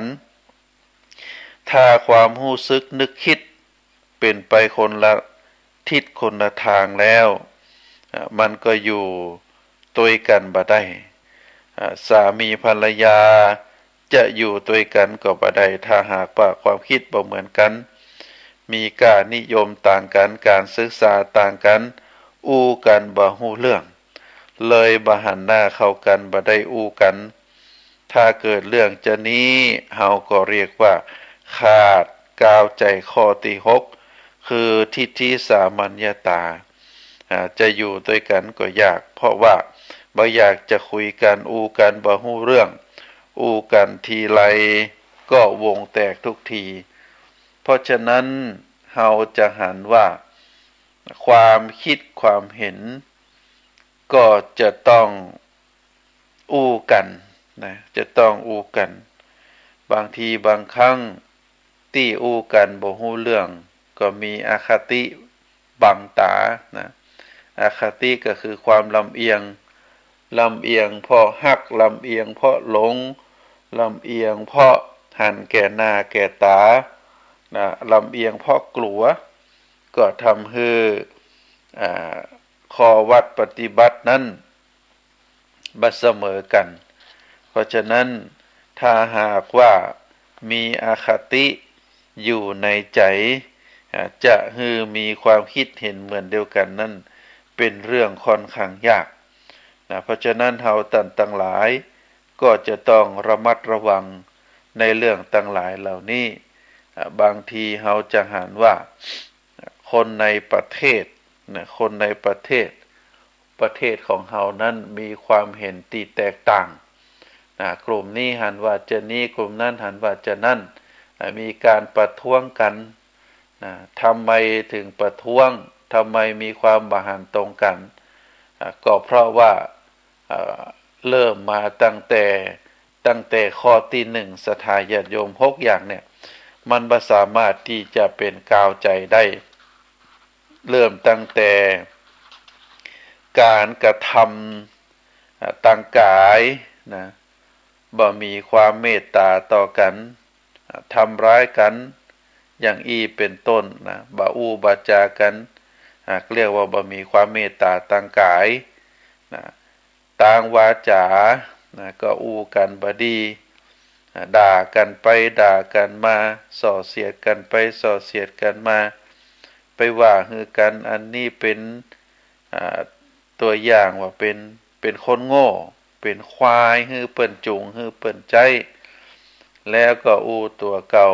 กลุ่มตัวเก่าว่าเป็นคนที่มีการศึกษา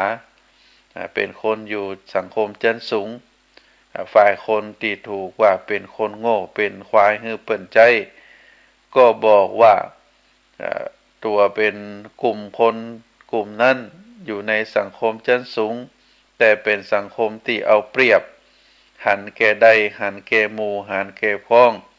ออกกฎหมายมาบังคับคนอื่นแต่ตัวเองบ่ทำตามได้เป็นคนอภิสิทธิชนอย่างเป็นต้นเพราะฉะนั้นถ้าหากว่าความเป็นอยู่ความบ่เสมอภาคกันถึง6ข้อแต่จะต้องเป็นไปด้วยเดียวกันถึง6ข้อมีเมตตาทางกายเรียกว่าเมตตากายกรรมเมตตาวจีกรรมเมตตามโนกรรมก็จะต้องข้อที่4ก็จะต้องแบ่งปันผลประโยชน์ที่ถูกต้องกฎหมายการพัฒนาประเทศการกระจายผลประโยชน์ก็จะต้องเสมอภาคกันการปฏิบัติกันอย่างยุติธรรมมีกฎหมายบังคับใจเหมือนกันเฮาแล้วก็เรียกว่าศีลสามัญญาตาแล้วก็ทิฏฐิสามัญญาตาอันนี้ก็สำคัญที่สุดก็คือจะต้องปรับ ปรับทิฏฐิปรับความหันให้ตรงกันบ่เอาทิฏฐิมานะเข้าไปใส่กันบ่ฟังกันโดยเฉพาะเรื่องสำคัญก็คือต้องอภัยกันลืมพ่องนะจะไปผูกอาฆาตผูกความเจ็บใจถ้าหากว่าเฮายังบ่อภัยให้กันบ่ลืมแต่ว่าไปผูกอาฆาตผูกเจ็บใจอยู่ก็บ่มีวันที่จะเกิดขึ้นธรรมะถึง6ข้อนี้ก็บ่สามารถที่จะเป็นกาวใจได้แต่ถ้าทุกคนใจธรรมะ6ประการนี้ใจในชีวิตประจำวันโดยการที่ได้ธรรมะคือมีเมตตาต่อกันบ่ว่าตั้งกายตั้งวาจาตั้งใจแบ่งปันแบ่งสรรปันส่วนในผลประโยชน์คือมันกระจายไปทั่วถึงกันได้มีกฎปฏิบัติกฎหมายบ้านเมืองคืออยู่เสมอภาคกันคนที่ใจกฎหมายคนควบคุมจุดกฎหมายก็ต้องคือเสมอกันและสิ่งสำคัญที่สุดก็คือจะต้องปรับความคิดคือเสมอกันภายใต้ที่มีความเมตตากันอภัยคือกันเฮาก็จะอยู่ด้วยกันอย่างมีความสุขเพราะฉะนั้นท่านสาธุชนทั้งหลายอาตมาภาพขอฝากสาระธรรมในค่ำคืนวันนี้เรียกว่าเป็นธรรมะที่ทำให้กึดเติงหากันเป็นธรรมะที่เป็นกาวใจคือสังคมน้อยๆตั้งแต่ครอบครัวจนถึงสังคมประเทศชาติสังคมโลกคือมีความสมัครสมานสามัคคีกันมีความฮักกันภายใต้การประพฤติปฏิบัติธรรมเสมอเดียวกันโดยใจรักธรรม6ข้อเป็นกาวใจที่ว่ามาก็ขอฝากให้ท่านสาธุชนทุกท่านได้พินิจพิจารณาก็ขอให้ทุกท่านได้รับดีฝันดีในคืนนี้ขอเจริญพร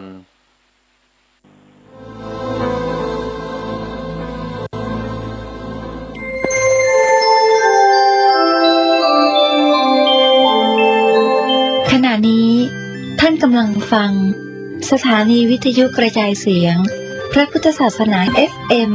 104.5 เมกะเฮิรตซ์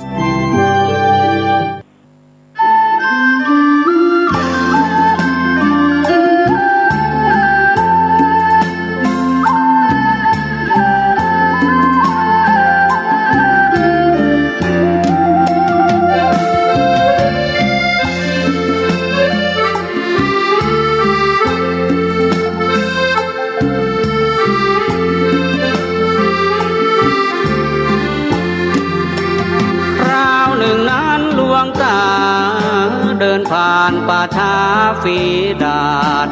คนล้มตายเกลื่อนกลาดนั่นเหน็ดอนาจใจหมู่บ้านร้อยหลังคาต่างพากันแตกหนีตายทิ้งบ้านร้างเรียงรายหนีตายไม่ห่วงหลังหมู่บ้านนั้นตายกันถึงวันละ10 กว่าศพมองในล้วนควันกลบกองไฟเผาศพไม่จางคนตายแล้วเผาไหม้คนใกล้ตายร้องป่วนครวญครางทั้งสองฝากทางมิวางลามล้นคนตาย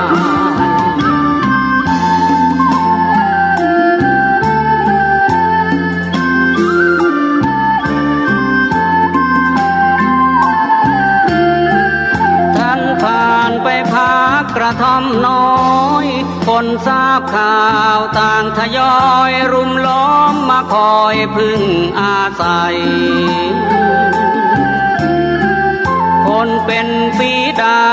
ษ2 คนกระเสือกกระสนมาใกล้มีคนคอยกันไว้ห้ามเข้าไปในเขตนั้นหลวงตาบอกว่าไม่เป็นไร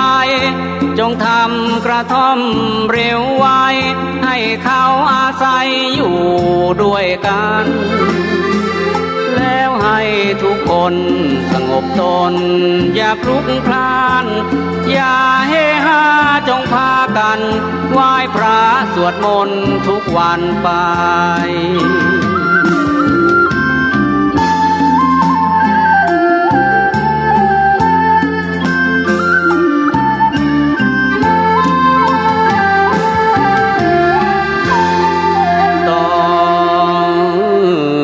จากนั้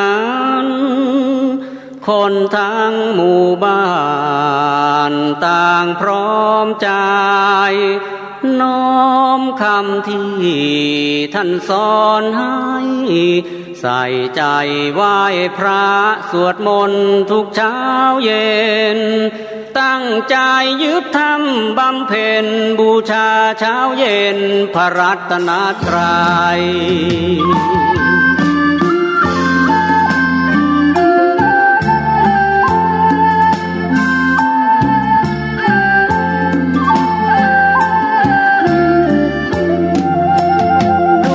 เดชะพระธรรมที่นำสั่งสอนทุกสิ่งโรคฝีดาษหยุดนิ่งเห็นจริงประจักษ์ใจคนเป็นแล้วหายขาดมวลหมู่ญาติปลอดภัยกลับบ้านเรือนกันได้เหมือนตายเกิดใหม่คืนมาก่อนท่านนั้นนำลางน้ำตาชาวบ้านไหลหลั่งร้องห่มร้องไห้ประดังสิ้นหวังคนพึ่งพาท่านบอกให้พึ่งพุทโธพุทโธน้อมเถิดศรัทธาแม้ท่านเองยังพึ่งพาอยู่ไหนไปมาอย่าห่างพุทโธ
ชวนให้คิดอนิจจัง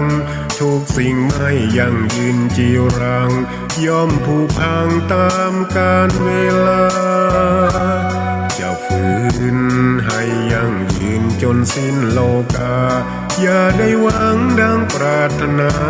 องค์พระพุทธาท่านตรัสสอนไว้เกิดแล้วคงไม่แคล้วต้องชราแก่อาคราวแก่สมปัญญาทั่วภารามีโถมไป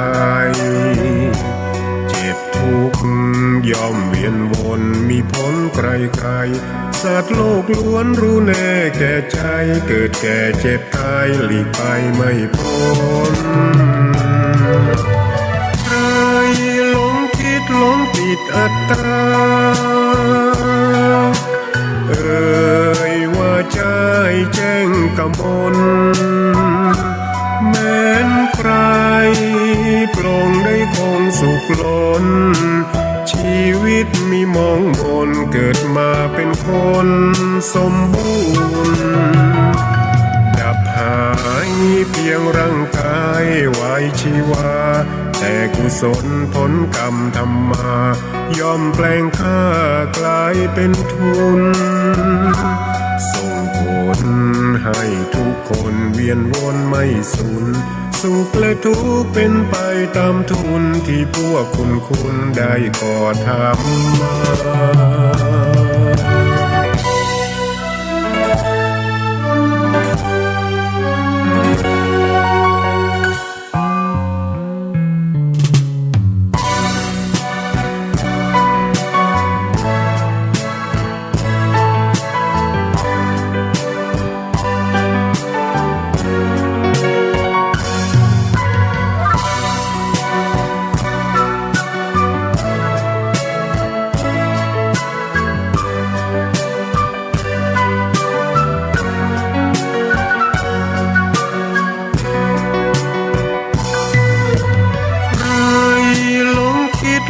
ปิดอัตตาเอ่ยว่าใจแจ้งกมลแม้นใครปลงได้คงสุขล้นชีวิตมีมองมนเกิดมาเป็นคนสมบูรณ์ดับหายเพียงร่างกายไว้ชีวาแต่กุศลผลกรรมทำมาย่อมแปลงค่ากลายเป็นทุนส่งผลให้ทุกคนเวียนวนไม่สูญสุขและทุกข์เป็นไปตามทุนที่พวกคุณได้ก่อทำมา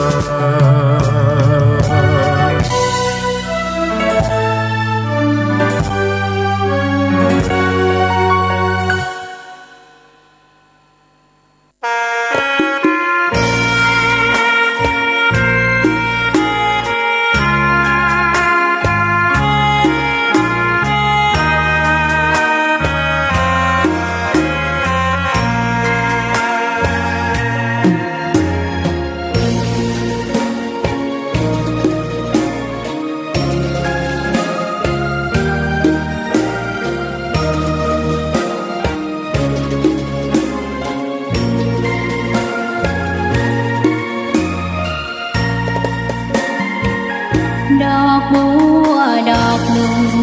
พึงใจไว้เพื่อบูชาแด่องค์พระศาสดาสัมมาสัม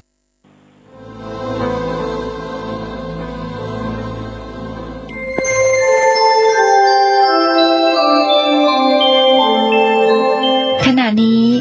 ท่านกำลังฟังสถานีวิทยุกระจายเสียง FM 104.5 เมกะเฮิรตซ์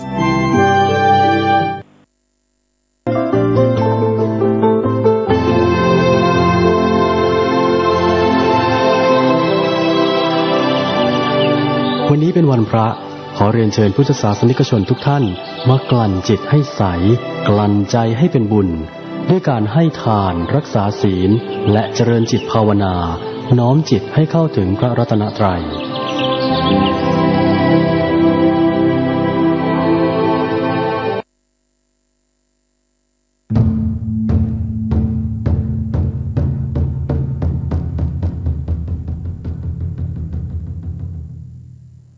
วัดเจ็ดยอดพระอารามหลวงขอเชิญร่วมบุญใหญ่ครั้งประวัติศาสตร์กับการบูรณะโบราณสถานที่มีอายุเก่าแก่กว่า500 ปีเป็นวัดที่พระเจ้าติโลกราชกษัตริย์ล้านนาแห่งราชวงศ์มังรายทรงสร้างขึ้นและยังเป็นสถานที่สำคัญในการทำสังคายนาพระไตรปิฎกครั้งที่8ของโลกซึ่งการบูรณะในครั้งนี้วัดเจ็ดยอดพระอารามหลวงร่วมกับสำนักศิลปากรที่ 7 เชียงใหม่กรมศิลปากรได้จัดให้มีการบูรณะโบราณสถานทั่วบริเวณวัดกว่า9จุด12รายการจึงขอเชิญชวนพุทธศาสนิกชนผู้มีจิตศรัทธาทุกท่านมาร่วมบุญใหญ่ครั้งประวัติศาสตร์ซึ่งโอกาสบุญในครั้งนี้500 ปีจะมีเพียงครั้งเดียวโดยสามารถร่วมบุญได้ที่บัญชีวัดเจ็ดยอดพระอารามหลวงเพื่อการบูรณะโบราณสถานเลขที่บัญชี839-222-7594 ธนาคารไทยพาณิชย์สาขานิมมานเหมินหรือติดต่อสอบถามเพิ่มเติมได้ที่ Facebook วัดเจ็ดยอดพระอารามหลวงโทร 089-261-3849 และ 0878630155นมัสการเจ้าค่ะวิกฤตโควิด -19 จะมีหลักธรรมใดช่วยได้บ้างไหมเจ้าคะเจริญพรสมัยพุทธกาลเกิดเหตุโรคระบาดในเมืองไวสาลีพระพุทธเจ้าให้คณะสงฆ์สวดพระพุทธมนต์เพื่อความเป็นสิริมงคลของบ้านเมืองและให้ประชาชนมีสติเกิดปัญญารอดพ้นจากภัยพิบัติได้สถานการณ์นี้ทุกคนตระหนักแต่อย่าตื่นตระหนกคนไทยต้องมีสติเพื่อฝ่าวิกฤตโควิด -19 ไปด้วยกันท่านกำลังติดตามรับฟังสถานีวิทยุกระจายเสียงพระพุทธศาสนาแห่งชาติและสังคม คลื่นเพื่อการศึกษาพระพุทธศาสนาและวัฒนธรรมระบบ FM 104.5 เมกะเฮิรตซ์รายการต่อไปเป็นรายการคดีโลกคดีธรรม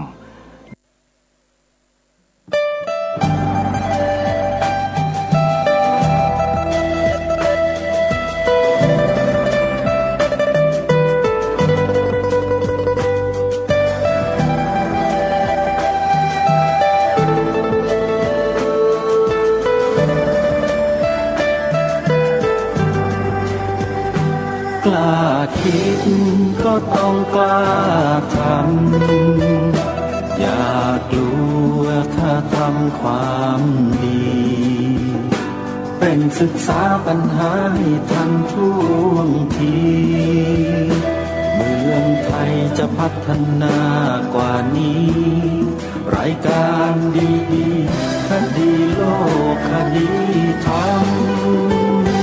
ขอรำพันบรรยายความคิดเครื่องหมายแห่งสีทั้งสามงามถนัด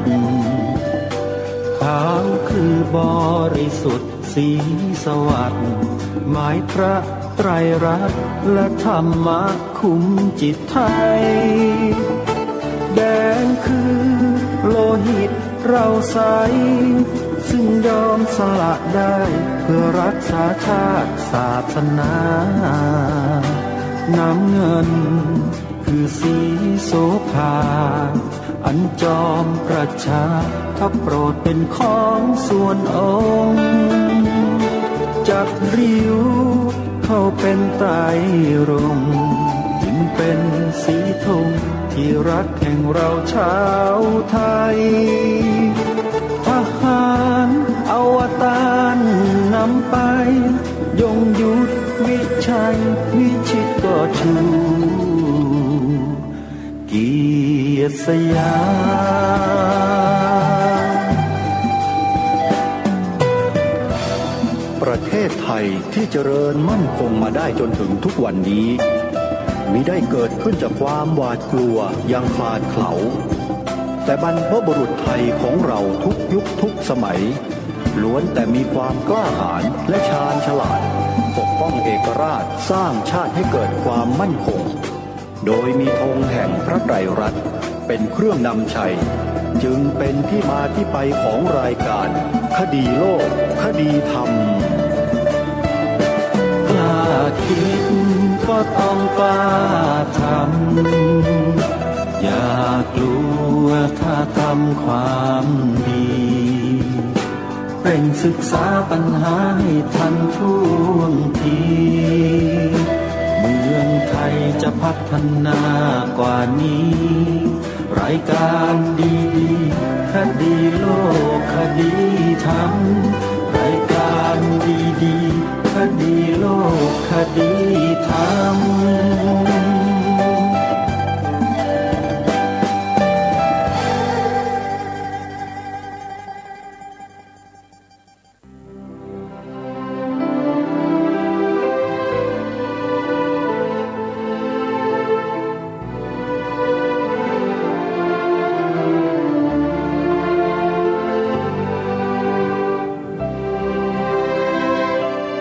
ขอกราบถวายความนอบน้อมแด่พระรัตนตรัยถวายความเคารพพระมหาเถระพระเถรานุเถระทุกท่านขอความสุขความเจริญในธรรมจงบังเกิดมีแด่ท่านสาธุชนที่กำลังติดตามรับฟังรายการจากสถานีวิทยุแห่งนี้ทุกท่านขอนำท่านผู้ฟังเข้าสู่รายการคดีโลกคดีธรรม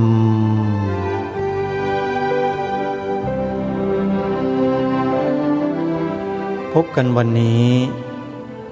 วันขึ้น1 ค่ำเดือน 11วันนี้ตรงกับวันพฤหัสบดีที่ 7 ตุลาคมพระพุทธศักราช2564รายการคดีโลกคดีธรรมมาพบกับท่านผู้ฟังเป็นปกติ ทุกวันจันทร์ถึงวันศุกร์และวันเสาร์อาทิตย์ทางสถานีวิทยุแห่งนี้ท่านผู้ฟังสามารถใช้โทรศัพท์มือถือของท่านดาวน์โหลดแอปพลิเคชันเพื่อติดตามรับฟังรายการธรรมะสาระดีๆจากสถานีวิทยุเหล่านี้ได้แอปพลิเคชันมีชื่อว่าสมาพันธ์สื่อวิทยุพระพุทธศาสนาอาเซียนถ้าหากบอกให้ผู้อื่นดาวน์โหลดท่านก็จะได้รับอานิสงส์แห่งบุญนั้นด้วยจึงขอเรียนเชิญเจริญพรทุกท่านทำบุญร่วมกันทำบุญแบบง่ายๆไม่ต้องใช้สตังค์แต่ที่แน่ๆก็คืออาตมาภาพต้องใช้สตังค์เพราะมีค่าใช้จ่ายที่จะต้องดูแลต้องใช้จ่ายหลายรายการถึงแม้ว่าจะไม่ได้เป็นเจ้าอาวาสวัดใดวัดหนึ่งก็ตามแต่ต้องมีโยมมารดาต้องดูแลซึ่งปัจจุบันได้ไปรับกลับมาจากต่างจังหวัดซึ่งได้ให้ไปย้ายไปอยู่ต่างจังหวัดชั่วคราวแต่ปรากฏว่าไปเกิดแผลขึ้นแล้วดูแลไม่ดีอาตมาก็เลยต้องไปรับกลับมาดูแลเองมาทำการเช็ดล้างแผลเองปิดแผลเองใส่ยาเองนะอาหารการกินของโยมมารดาโยมแม่ก็ต้องบางครั้งก็ต้องไปดูแลเองวันนี้ก็มีคุณโยมแม่ชีกัลยาวารีวณิชจากวัดป่าบ้านท่าบุ่งจังหวัดเลยโทรศัพท์มาร่วมทำบุญเพื่อเป็นค่าดูแลรักษาโยมแม่อาตมาภาพเนี่ย500 บาทคุณโยมโทรมาตั้งแต่วันอาทิตย์ที่3 ตุลาคมนู่นแต่อาตมาภาพมาออกอากาศให้วันพฤหัสบดีวันนี้หวังว่าโยมคงจะไม่ตำหนินะอาตมาภาพก็ไม่ลืมขออนุโมทนาบุญกับท่านแม่ชีกัลยาวารีวณิชเป็นชาวกรุงเทพมหานครแต่คงจะเบื่อกรุงเทพนะคงจะไม่ปลอดภัยหรือว่าอะไรก็แล้วแต่โยมก็เลยลาบวชแล้วก็ไปอยู่ที่ท่าบุ่งจังหวัดเลยฟังรายการคดีโลกคดีธรรมแล้วก็ทราบว่าโยมแม่อาตมาภาพป่วยอาตมาภาพนำมาดูแลอยู่ที่กุฏิล้างแผลให้เองดูแลเองหมดยกเว้นเช็ดตัวโยมแม่แกทำก็เองได้ก็เลยทำบุญกับอาตมาภาพมาก่อนหน้านี้ก็มีญาติโยมทำบุญมาบ้างแต่ก็เล็กๆน้อยๆไม่กี่คนเพราะว่าไม่ทราบข้อมูลอาตมาภาพก็ยังไม่ทราบเหมือนกันว่าโยมแม่ชีกัลยาทราบตรงไหนแต่ยังไงก็ขออนุโมทนาบุญอย่างยิ่งนะโยมนะอย่างน้อยก็เป็นค่ายาค่าน้ำเกลือค่าแอลกอฮอล์ค่าพลาสเตอร์ผงต่างๆที่เป็นยาก็นำมาให้โยมแม่แล้วก็ไปซื้อบ้างอะไรบ้างให้น้องชายบ้างเป็นค่ารถค่าเดินทางก็พอบรรเทาไปได้นะโยมนะแผลก็ค่อยๆดีขึ้นเพราะว่าโยมแม่เป็นเบาหวานด้วยนอกจากจะเป็นแผลน้ำมันร้อนลวกแล้วนะที่หน้าแข้งแล้วซึ่งเป็นแผลใหญ่กว้างก็เป็นที่นิ้วเท้าหัวแม่เท้าข้างขวาอันนี้แผลเบาหวานแท้ๆ100%โยมเกิดขึ้นแผลเบาหวานเนี่ยเป็นแผลที่รักษายากก็ต้องดูแลกันไปไม่ให้ติดเชื้อนะโยมนะก็ขออนุโมทนาอีกครั้งหนึ่งนายโยมเลขาธิการประธานสภาพุทธบริษัทจังหวัดเลยอย่างโยมยุพินบัวรพาก็ทำบุญมาอยู่เรื่อยๆนะค่อยๆทำมาค่อย อนุโมทนาโอนปัจจัยเข้ามาก็ขอให้ทุกคนทุกท่านนะโยมสุขภาพแข็งแรงเถอะอย่าได้เป็นอะไรเลยอาตมาภาพอวยพรได้อย่างเดียวจริงๆนะคือไม่อวยพรให้โยมรวยหรอกอวยพรให้โยมไม่มีโรคภัยไข้เจ็บอย่าป่วยกันนะอาตมาภาพขออวยพรให้อย่างเนี้ยให้แข็งแรงกันตลอดกาลเถอะโยมนะถ้าป่วยไข้แล้วเนี่ยมันจะลำบากไม่ใช่ลำบากเฉพาะเราหรอกคนอื่นจะลำบากไปด้วยเราคนเดียวป่วยเนี่ยเพราะฉะนั้นอย่าป่วยกันนะโยมอวยพรให้อย่าป่วยอย่าไข้อย่าเจ็บแล้วก็อย่าจนกันโดยเฉพาะให้รวยในศีลสมาธิปัญญารวยในทานศีลภาวนากันเยอะๆเราก็จะได้ปลอดภัยจากโรคร้ายแล้วก็มีจิตใจที่สดชื่นร่มเย็นเป็นสุขเพราะการที่เรามีบุญนั่นเองนะโยมนะทำบุญกันโยมทำบุญกันเนี่ยบุญกฐินปีเนี่ยโยมอยู่ใกล้ที่ไหนไปทำที่นั่นครูบาอาจารย์เราแต่ละสถานีท่านก็ประชาสัมพันธ์ประกาศกันทุกวันอาตมาภาพก็มาย้ำให้มาย้ำให้วัดหนองกายอำเภอแม่แตงเชียงใหม่จัดทอดกฐินวันที่7 พฤศจิกายนวัดฝายหินตำบลสุเทพอำเภอเมืองเชียงใหม่30 ตุลาคมวัดศรีอุดมวงศ์ตำบลศรีสงครามอำเภอวังสะพุงจังหวัดเลยทอดกฐินวันที่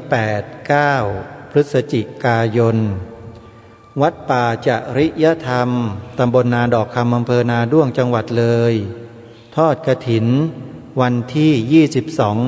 22-23 ตุลาคมวัดอารามมงคลตำบลยางตลาดอำเภอยางตลาดจังหวัดกาฬสินธุ์ทอดกฐินวันที่ 13-14 พฤศจิกายนวัดบ้านปลาคูนตำบลท่าหาดยาวอำเภอโพนทรายจังหวัด101ทอดกฐินวันที่ 23-24 ตุลาคมวัดป่าบ้านผือญาติโยมก็คงจะทราบกันแล้ววัดสามชุกตำบลสามชุกอำเภอสามชุกจังหวัดสุพรรณบุรีทอดกฐินวันที่ 19 พฤศจิกายนทอดกฐินเสร็จปฏิบัติวิปัสสนากรรมฐานทำบุญต่อเนื่องไปอีก4 คืน 5 วันวัดสามชุกนะโยมนะและสถานีโทรทัศน์ดีทีวีจะจัดงานทอดกฐินที่วัดสามชุกนี้แหละใครที่จะเป็นเจ้าภาพก็ขอเรียนเชิญเจริญพรได้19 พฤศจิกายนวันสุดท้ายของการกฐินนะโยมนะนอกนั้นญาติโยมก็ติดตามรับฟังทางรายการสถานีวิทยุต่างๆประชาสัมพันธ์ให้ต่อเนื่องท่านสาธุชนทั้งหลายช่วงนี้กำลังเปิดธรรมบรรยายของพระอาจารย์มหาสมศิริปัญโยผู้มากไปด้วยความรู้และประสบการณ์อีกรูปหนึ่งวันนี้เปิดต่อเนื่องจากเมื่อวานเรื่องความเห็นผิดถูกเพื่อไม่ให้เป็นการเสียเวลาเดี๋ยวเราไปติดตามรับฟังพร้อมๆกันได้ณบัดนี้จุดถูกปักจึกลงไปเทวดาก็หมดอะไรตายอยากตายแล้วกูนี่ขนาดพระสงฆ์ยังแค่นี้ล่ะจะให้เทวดาเขาแค่ไหนก็เราสูงกว่าเทวดานะพระสงฆ์นี่สูงกว่าเทวดายังไม่รู้อีกนะครับคิดว่าตนเองต่ำกว่านั่งรถมาตามสายทางถนนต่างๆสี่แยกเนี่ยเจอแต่ป้ายจตุคามแต่พระเราก็ยังไปนั่งอยู่ใต้จตุคามอยู่เลยหารู้ไหมว่าตนเองน่ะกำลังอยู่ยกตนลงต่ำกดตนลงต่ำในหลวงท่านยังกราบเรานะครับในหลวงนี่ยังกราบพระนะจตุคามก็คือรุ่นเดียวกันกับในหลวงนั่นเองก็เป็นเหล่าเทวดาในหลวงเรานี่ก็คือเป็นเทวดาโดยสมมุติเทวดาเป็นพูดง่ายๆก็คือโยมนั่นเองในหลวงท่านจึงกราบพระในหลวงนี่ท่านกราบพระโยมหลายคนได้ไม่รู้นั่งอยู่นี่คิดว่าในหลวงสูงกว่าพระ มีหลายคนนะนั่งอยู่นี้อาจจะไม่รู้อาจจะคิดว่าในหลวงนี่สูงกว่าพระในหลวงท่านไม่ได้สูงกว่าพระท่านสูงในนามของสถาบันเท่านั้นแต่ว่าเมื่อว่าโดยเพศเนี่ยอุดมเพศเนี่ยท่านต้องกราบพระเจอที่ไหนก็ต้องกราบเพราะว่าพระนี่สูงกว่าเราก็ลดตัวลงไปขึ้นไปนั่งขอหวยขอเลขโยมก็ไม่รู้คิดว่าบนนี้เป็นตัดนังได้เลขดีถือเป็นโตนำส่งเลยบางคนจิตสอยห้อยตามพระบางตัวขอไปบางคนบางรูปทำไมมันปากไวแล้วก็ไม่รู้คิดอะไรเมื่อกี้มันคิดสับสนสมองมันไวเกินไปปากมันไม่ทันพระบางรูปไปธุดงค์เอาแล้วไปใกล้ๆที่ไหนพอจะมีโยมเห็นไอ้ก่อนจะไปธุดงค์นี่ก็มันมีข้อสังเกตอันหนึ่งมักแวะมาบ้านก่อนมาถามว่ามีป่าแถวไหนแถวนี้มีป่าช้าแถวไหนนั่นคือเคล็ดอันหนึ่งอยากให้โยมโหว่าเจ้าของสิมาปักคดนะที่แวะมาถามมันไม่ยังดอกอยากให้โหว่าเจ้าของนี่สิไปหาปราสาทแถวๆนี้นะไปท่านก็ไปเถอะถ้าเป็นไปได้อย่าให้โยมรู้เลยนั่นดีที่สุดอย่าเทียบไปบอกลักษณะนี้โยมก็รู้ว่ามีพระมาอยู่เถียงนาตรงนั้นบ้างป่าช้าตรงนี้บ้างเอาแล้วจอบแล้วปะเนี่ยเพิ่นนี่ก็จอบเลขโยมก็มาจอบพระอีกที่หนึ่งมันมาจอบเลขน้ำกันนั่นแหละข่าวใส่ปิ่นโตเข้าไปแล้วพระเจ้าท่านตรัสไว้เจ็บปวดเหลือเกินในกุหะสูตรนะสูตรว่าด้วยการโกหกกุหกะสูตรอัตถกถาแล้วก็มาขายความเป็นพระอรหันต์ตุ่มบ้างพระอรหันต์ย่านทรายบ้างลักษณะนี้มีเยอะแยะไปขนาดขึ้นไปอยู่บนป่าท่านที่แสวงหาความสงบวันนี้ไม่ได้เอาจีวรขึ้นไปด้วยพากันเอาจีวรไว้ที่รถถ้าเอาจีวรขึ้นไปด้วยโอกาสมีแนวโน้มสูงจะนอนบนยอดภูคืนนี้เสียดายเพราะกลัวหนาวก็เลยต้องกลับลงมาเราจะโทรถ้าได้เอาจีวรไปจะโทรให้อาจารย์เอี่ยมท่านได้ทำหน้าที่ตรงนี้เราก็จะได้นอนบนภูดูใจทำความสงบการไปธุดงค์มันก็ต้องไปอย่างนั้นจะไปกลัวตายจะไปกลัวอดข้าวบางองค์จะไปออกธุดงค์ขนมาใส่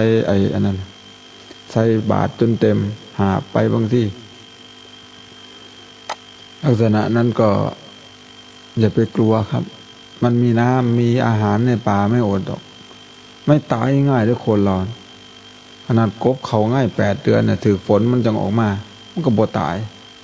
ปลาพวกนี้เข้าง่ายเป็นนะพวกปลาพวกปลิงพวกอะไรเนี่ยเข้าง่ายเขาง่ายเป็นมันเขาง่ายแต่กบได้เขาก็เห็นแต่กบเขาง่ายปลาคอใหญ่เขาง่ายมันเห็ดเถื่อมมันจิกินน้ำรอเลี้ยงโตมันเองจนโตมันเป็นสีทอง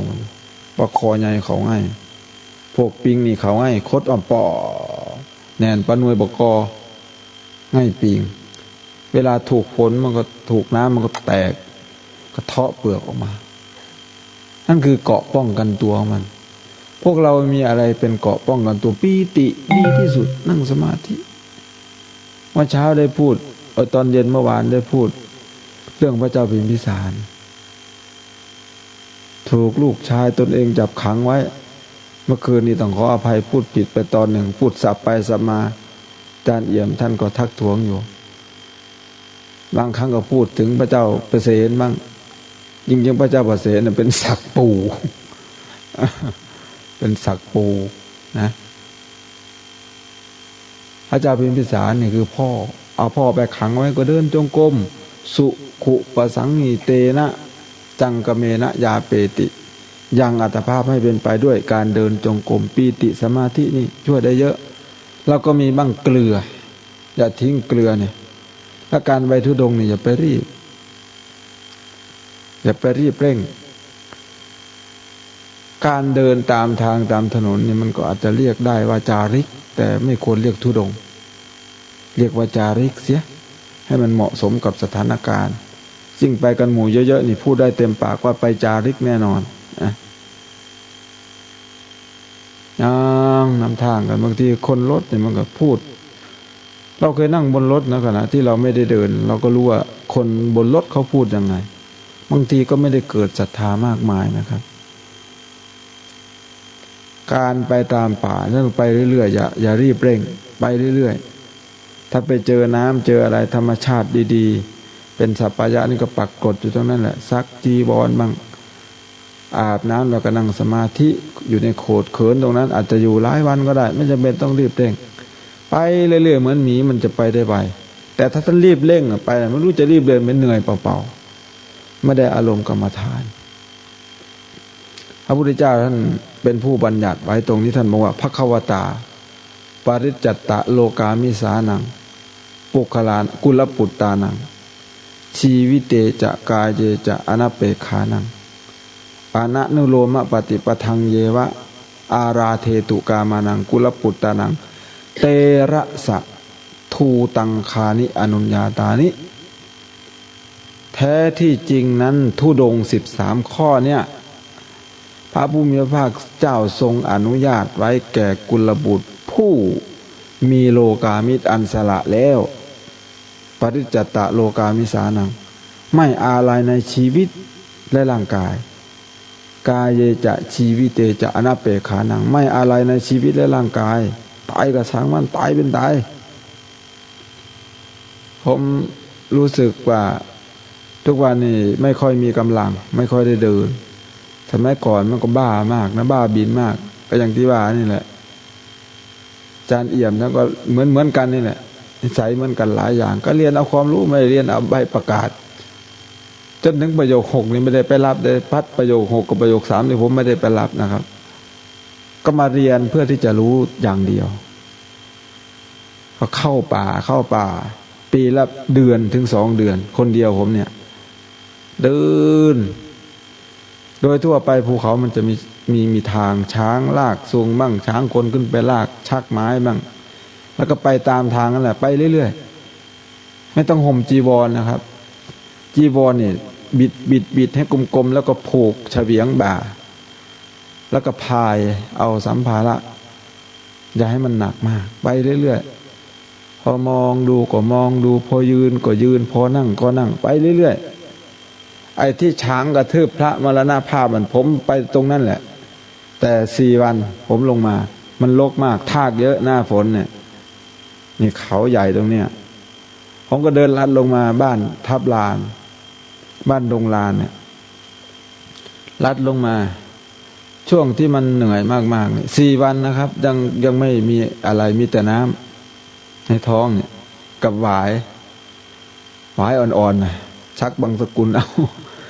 เจอหวายอ่อนๆในป่าเนี่ยก็ชักบางสกุลเอากินยอดหวายบ้างกับน้ำดัดลงมาเดินลงมามันเดินลงมาเจอไอ้ป่าพวกวัชพืชอีนี่โอ้โหนี่พอเวลาช่วงจิตมันตกมันกลัวเหมือนกันกลัวงูยักษ์ กลัวมาเจองูยักษ์ส่วนมากงูเนี่ยมันจะไม่อยู่สูงจะลงมาอยู่ต่ำๆบางทีลงมานอนแช่น้ำลงมาอะไรเนี่ยก็เดินลัดลงมาใช้เวลา4 วันเดินลัดลงมาตรงนั้นทั้งหมดนั่นแหละทั้งขึ้นภูมันไปไม่ได้ถ้าเขาใหญ่ต้องไปหน้าแล้งถ้าไปหน้าฝนนี่ต้องภาคเหนือนี่ป่าไม้มันจะสูงจะโปร่งกว่าเดินระหว่างอำเภอปายอำเภอแม่แตงอำเภอปายนี่ต่อกันเนี่ยอำเภอปายขึ้นแม่ฮ่องสอนอำเภอแม่แตงนี่ขึ้นเชียงใหม่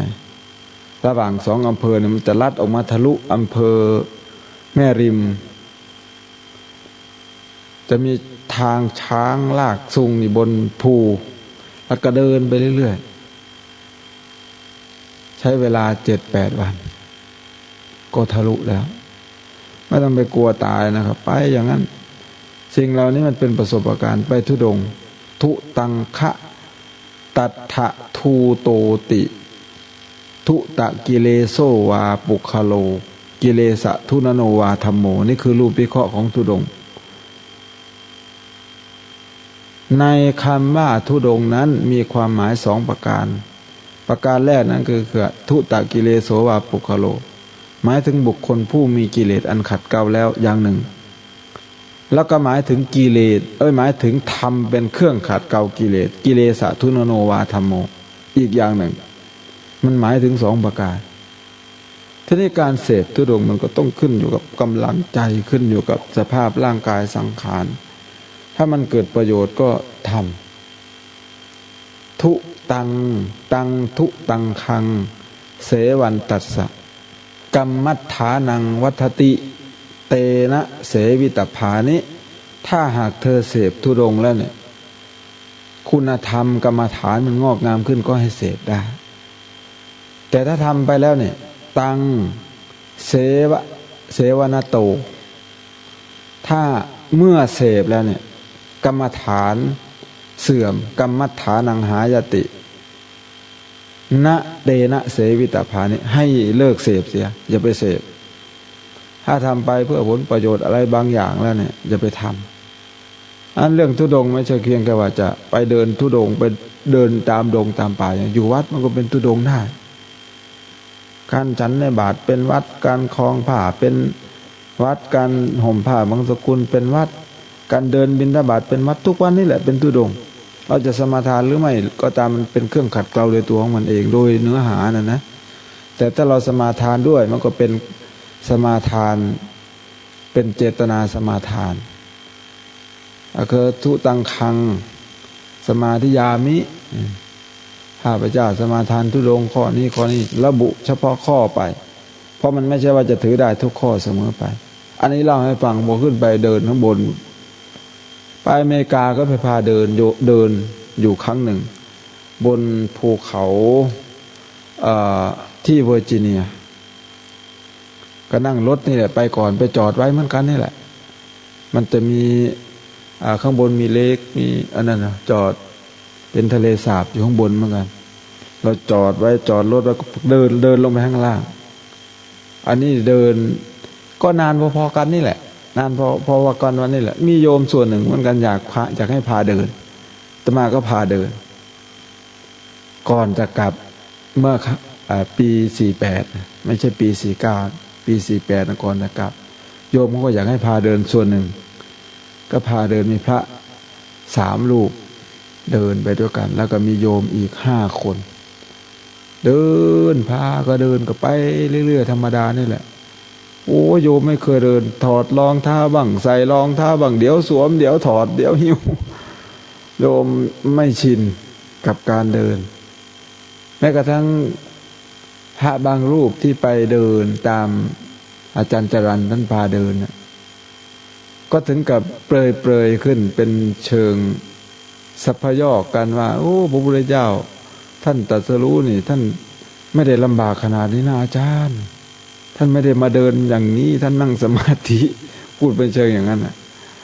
คนพูดก็คือลูกศิษย์ลูกหาท่านเองนั่นแหละคือพูดสัพพยอกกันน่ะเพราะเวลาเดินแล้วมันเหนื่อยแต่ที่โยมก็ศรัทธาน่ะรถก็ดักหน้าดักหลังน่ะM150เอากระทิงแดงลูกทุ่งเอาอาจก็บางรูปนี่จนพายเซจะมาขึ้นรถไปบรรยายที่ไตรสิกขาปีนั้น บรรยายจบก็ตอนเช้าก็จะมาตอนเย็นวันถัดมาจะมาบรรยายที่มุกดาหารก็ชั้นเช้าเสร็จก็เลยมาขึ้นรถที่อำเภอพังโคนก็มี2 รูปตามออกมาเพราะท่านจันจรัญท่านก็เดินธุดงค์ไปจบตรงนั้นพอดีปีนั้นท่านเดินมาแต่ปีนั้นจำได้ว่าผ่านภูเรือสงสัยมาจากภาคเหนือผ่านภูเรือขึ้นมาจบตรงนั้นอ่ะก็พอดีอาตมาก็นั่งอยู่รถสหมิตรเนาะอุบลอุดรรถสหมิตรท่านก็คนที่ตามขึ้นมานั่งข้างๆอาตมานะคืออาจารย์กับลูกศิษย์เขาคุยกัน2 คนอาตมาก็นั่งฟังอยู่หมู่เฮานี่ยังได้ไกลเขาเนาะอาจารย์แต่ละมือเนาะพุ่นน่ะทั้งลูกศิษย์ทั้งอาจารย์แม่นบ่น้อพุ่นน่ะแม่นยางได้ย้อนM100บ่น้อพุ่นน่ะว่าแค่งูบ้างเพิ่นก็ยิ้มๆลูกศิษย์เพิ่นเนาะอาจารย์เบิดมื้อละเท่าใดพุ่นน่ะก็2เลยพุ่นน่ะเขาหามดื่มเกินมื้อละ2บ่เห็นบอกเขาเขียนไว้ข้างขวดเจ้าได้เท่าใดมาทั้งอาจารย์3พุ่นน่ะ ยกมือกัน3โอ้ยมันก็ย่างได้คักเลี้ยปานนี่ก็นั่งคิดอยู่น้ำใจเนาะมันก็ย่างได้คักปานมือละ3ปานนี่ว่าซั่นดอกแต่อาจารย์เพิ่นหูทันลูกศิษย์เพิ่นก็เว้ากันยิ้มๆค่อยก็นั่งฟังเงียบๆอยู่ผู้เดียวโยมเขาศรัทธาเห็นเดินอย่างนั้นการเดินลักษณะนั้นไม่ใช่ธุดงค์เขาเรียกจาริกธรรมอนุโลมเป็นจาริกได้แต่ไม่ใช่ธุดงค์เพราะองค์ประกอบของธุดงค์บางทีมันไม่ต้องเดินหรอกนั่งอยู่กับที่มันก็เป็นธุดงค์เพราะความหมายมันหมายถึงความขัดเกลาถ้าทำไปแล้วคุณธรรมเจริญงอกงามก็ทำได้การอดข้าวนี่ก็เหมือนกันผมและอาตมาเองก็เคยอดทดสอบไม่ใช่ว่าเพื่อจะอวดอะไรแต่อยากทดสอบทฤษฎีที่ทุกอย่างที่อ่านเห็นในพระไตรปิฎกก็อยากจะทำประจำพรรษามาเลเซียก็ครั้งนั้นอดนานที่สุดก็คือ2 เดือนก็จึงได้รู้ว่าโอ้จริงๆข้าวนี่มันอดเป็นปีก็อดได้อันที่2 เดือนกลับมาฉันมันไม่ใช่หิวดอกมันไม่ได้หิวสักนิดเดียวแต่วันนั้นน่ะปกติผมจะเป็นคนจำมากครับจำเก่งไม่ใช่ยกย่องตนเองนะครับไอ้คาถาที่สวดไอ้ทีละแถวทีละอาเสวนาจะพาลานังบันทิตานันจะเสวนาเนี่ยแถวหนึ่งเนี่ยผมเดินจงกรมเนี่ยท่องเอาทีละแถว10เที่ยวก็10 แถวครับท่องหนังสือวันละ3 หน้าบางทีวันหนึ่งได้จำได้3 แผ่นไม่ใช่3 หน้า6 หน้าช่วงที่มันจำเนี่ยวันนั้นน่ะผมท่องบาลีอะไรไม่รู้ผมเองก็ยังลืมแล้วตอนนี้ทำไมมันเบลออย่างนี้ผมไม่เคยเป็นอย่างนี้นะมันเบลอผมก็ไม่ได้เหนื่อยไม่ได้อะไรนะครับมันก็มีบ้างไอ้เหนื่อยไม่ใช่เหนื่อยนะเหนื่อยกับเหนื่อยเนี่ยมันต่างกันมันเหนื่อยนะบ้านเฮาก็ยังโลกยังเมียคนเมียบ่เป็นตามีแห้งสินะคนสิว่าสวอยกับบ่แม่นคันสวอยน่ะมันคักกลัวเหนื่อยอีกนะเดินวันนั้นคิดบาลีประโยคนี้มันคิดไม่ออกมันเตือนเราแล้วก็เลยมาคิดตามหลักวิทยาศาสตร์ว่าตอนนี้สมองกำลังขาดปัจจัยเพราะจิตนี่มันจะเก่งแค่ไหนก็ตามต้องมีร่างกายเป็นตัวช่วยยะมะกังนามารูปัญจะเพราะนามและรูปเป็นคู่กันอุโภอัญโยนยนิสิตาต่างอาศัยกันและกันทั้งสองก็เลยกลับมาฉันก็แค่นี้เองไม่ได้หิวข้าวนะกลับมาฉันข้าวอีกก็พอดีช่วยโอกาสเข้ามาปั๊มใบผ่านอยู่ได้ครั้งละเดือนพาสปอร์ตปกแดงสมัยนั้นอาตมายังไม่ได้ใช้พาสปอร์ตปกน้ำเงินทุกวันนี้ใช้พาสปอร์ตปกน้ำเงินก็เทียบเท่ากับทูตเทียบเท่ากับพวกนี่แหละพวกเอกอัครราชทูตทั่วไปเนี่ยก็ออกมาปั๊มทุกเดือนก็เลยช่วยโอกาสฉันเลยก็ยังไม่หิวอะไรหรอกมันก็อยู่ได้แล้วพวกนี่แหละพวกลมหายใจพวกอะไรพวกเนี้ยสิ่งที่พระเจ้าเรียกว่าปิติบ้างเรียกว่าความสุขบ้างมันก็ช่วยได้พฤติปฏิบัติเดินตัวนี้นี่มันเอามาทำให้เป็นโอสถพระเจ้าใช่ไหมสักกัตวาธรรมรัตนังโอสถังอุตมังวารังธรรมโอสถนี่ทำมันยอดเยี่ยมโอสถธรรมเป็นโอสถพระพุทธเจ้าเป็นโอสถพระสงฆ์เป็นโอสถธรรมนี่มันก็ดับทุกข์ดับภัยดับโศกได้ทั้งหมดแล้วแต่เราจะปรับปรุงไปอาตมาเล่าให้ฟังเมื่อวานนะเกี่ยวกับเรื่องการแก้ปัญหาด้วยธรรมะกับการแก้ปัญหาด้วยกระบวนการในศาลเนี่ยมันคนละเรื่องเลยโยมมายืนชี้หน้าด่าอาตมาบักหัวโลนจบไปตั้งนานแล้วถ้าเป็นคนอื่นไม่รู้จะไปฟ้องศาลไหนมันนะสิไปด่ากันสิไปอาฆาตกันอีกจักภพจักชาติตัวนี้มันก็จบแค่นั้นแหละโยมยืนอยู่ประมาณสัก2 วาเนี่ยก็จบแค่นั้นแหละไม่ยาวกว่านั้นอาตมากลับมาถึงวัดก็มาล้างเท้าอาบาตขึ้นไปตั้งไว้โยมก็ตีระฆังขึ้นไปฉันจบแค่นั้นนั่นคือกระบวนการของธรรมะเป็นอย่างยังสิยืดยาวไปทุกวันนี้แม้กระทั่งพาดพิงกันในสภานี่ไม่ได้นะบางทีเขาพาดพิงชื่อเฉยๆเขาไม่ได้ว่าเสียหายอะไรเลยยกมือแถล่อันประธานครับท่านประธานครับผมขอโอกาสพาดพิงขี้กากเขาพาดพิงชื่อเฉยๆบางทีไม่ได้มีความเสียหายอะไรเลยท่านประธานครับท่านผม ขอใช้สิทธิ์ถูกพาดพิงที่นี่ก็ไปฟ้องร้องไปฟ้องหมิ่นประมาทกันโอ้ยพวกนี้คือพวกไม่เอาธรรมะไปใช้เลยเอากฎหมายมาต่อสู้กันหลักสูตรในเรื่องกฎหมายด้วยเนี่ยอาตมาเคยยกตัวอย่างให้ฟังอย่างมาตรา288มวลกฎหมายอาญาพูดถึงเรื่องการฆ่ามนุษย์ในศีล5นั่นคือข้อต้นกระบวนการซับซ้อนในเรื่องกฎหมายการตัดสินกฎหมายก็มีการสืบพยานยังไงแล้วก็ไปดูในพิธีพิจารณาความประมวลกฎหมายอาญาก็มีการสืบพยานหลักฐานพยานบุคคลพยานวัตถุพยานอะไรต่างๆเอกสารเท่าที่สืบได้ทีนี้ก็มาฆ่าพยานปิดปากบ้างเผาโรงพักหรือเผาสถานที่ต่างๆทำลายเอกสารกันอีกเอาอีกแล้วมันไม่จบไม่สิ้นแต่เรื่องของกรรมไม่อนุญาตให้คุณทำลายหลักฐานได้ทันทีที่ทำปั๊บเรียบร้อยบันทึกไว้เลยทำกรรมดำปั๊บก็ดำปั๊บทำกรรมขาวปั๊บก็ขาวปั๊บเลยมันจบอยู่นั่นกรรมมุนาวัตติโลโกทุกสิ่งอย่างเป็นไปตามกรรมจบไม่มีการที่จะต่อให้คุณไปเอาพยานอะไรมาอ้างคุณก็ไม่มีแก้ตกเพราะถ้าคุณไปฆ่าคนแล้วบางทีจับหาพยานหลักฐานไม่ได้ก็หลุดรอดคุกไปแต่ไม่สามารถหลุดจากนรกได้อันนั้นกรรมมันจะเป็นตัวติดตามไปทั้งสองทั้งกรรมดีทั้งกรรมไม่ดีตันจัตสะอนุคังโหติผู้นั้นย่อมบุญและบาปย่อมติดตามผู้นั้นไปฉายาวะอนุปายนีเหมือนเงาอันติดตามผู้นั้นไปฉะนั้นนั่นน่ะมันจะติดตามไปแต่ทีนี้แม้กระทั่งเรื่องของชีวิตนี่ก็แตกต่างกันประมวลกฎหมายอาญาขออภัยยังในกฎหมายแพ่งพาณิชย์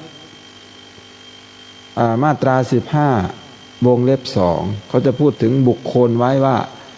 เกี่ยวกับเรื่องบุคคลสภาพของบุคคลที่จะได้รับทรัพย์มรดกเนี่ยคำว่าบุคคลนี่คืออะไรเขาก็อธิบายลงมาคำว่าบุคคลก็คือคนที่คลอดออกมาแล้วรอดมีชีวิตอยู่เห็นไหมนั่นน่ะคือสภาวะบุคคลในกฎหมาย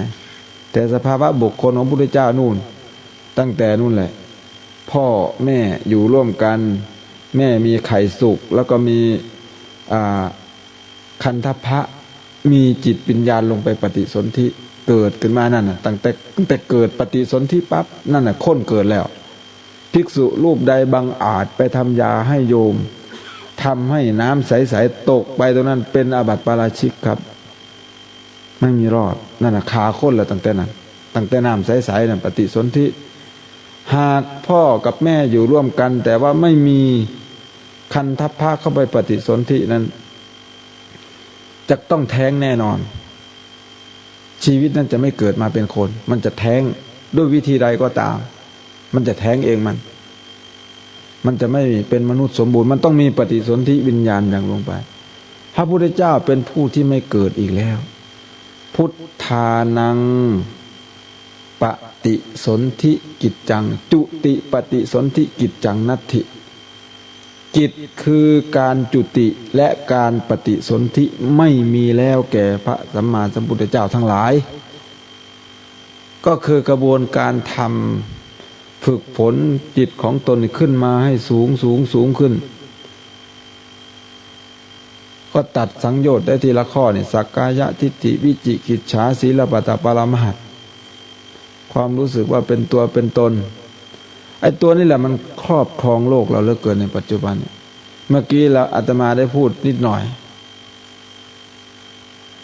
ขนาดว่าพาดพิงชื่อเฉยๆก็ฟ้องร้องกันหมิ่นประมาทแต่งุ่นหมิ่นประมาทอย่างนี้แต่ก่อนคนเราไม่มีรั้วนะโยมจริงๆทฤษฎีสร้างรั้วนี่มาจากการป้องกันสงครามสมัยก่อนนี่สมัยกำแพงเมืองจีนสมัยจินซีฮ่องเต้นี่เกณฑ์คนไปสร้างกำแพงเมืองจีนจนตายไปไม่รู้เท่าไหร่เขาสร้างป้องกันสงครามกำแพงจริงๆมันตอนแรกนะการปักปันเขตแดนที่แบ่งว่าเป็นของกูอะไรยังไม่เกิดยังไม่มี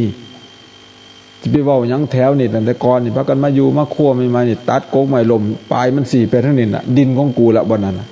แม่นบ่ล่ะแม่นบ่พ่อใหญ่บ่ทันนี่มีเขตจะเป็นหน้าผู้ใดในโลกมันก็มึนคือกันในซุมื้อเฮามาญาติกันเอานี่โลกมันก็มึนเพราะมันมีขาถีบมันสิถีบเฮากระเด็นไปคนละข้างมึงสิมาปั่นกันเอากูเฮ็ดหยังเด้นี่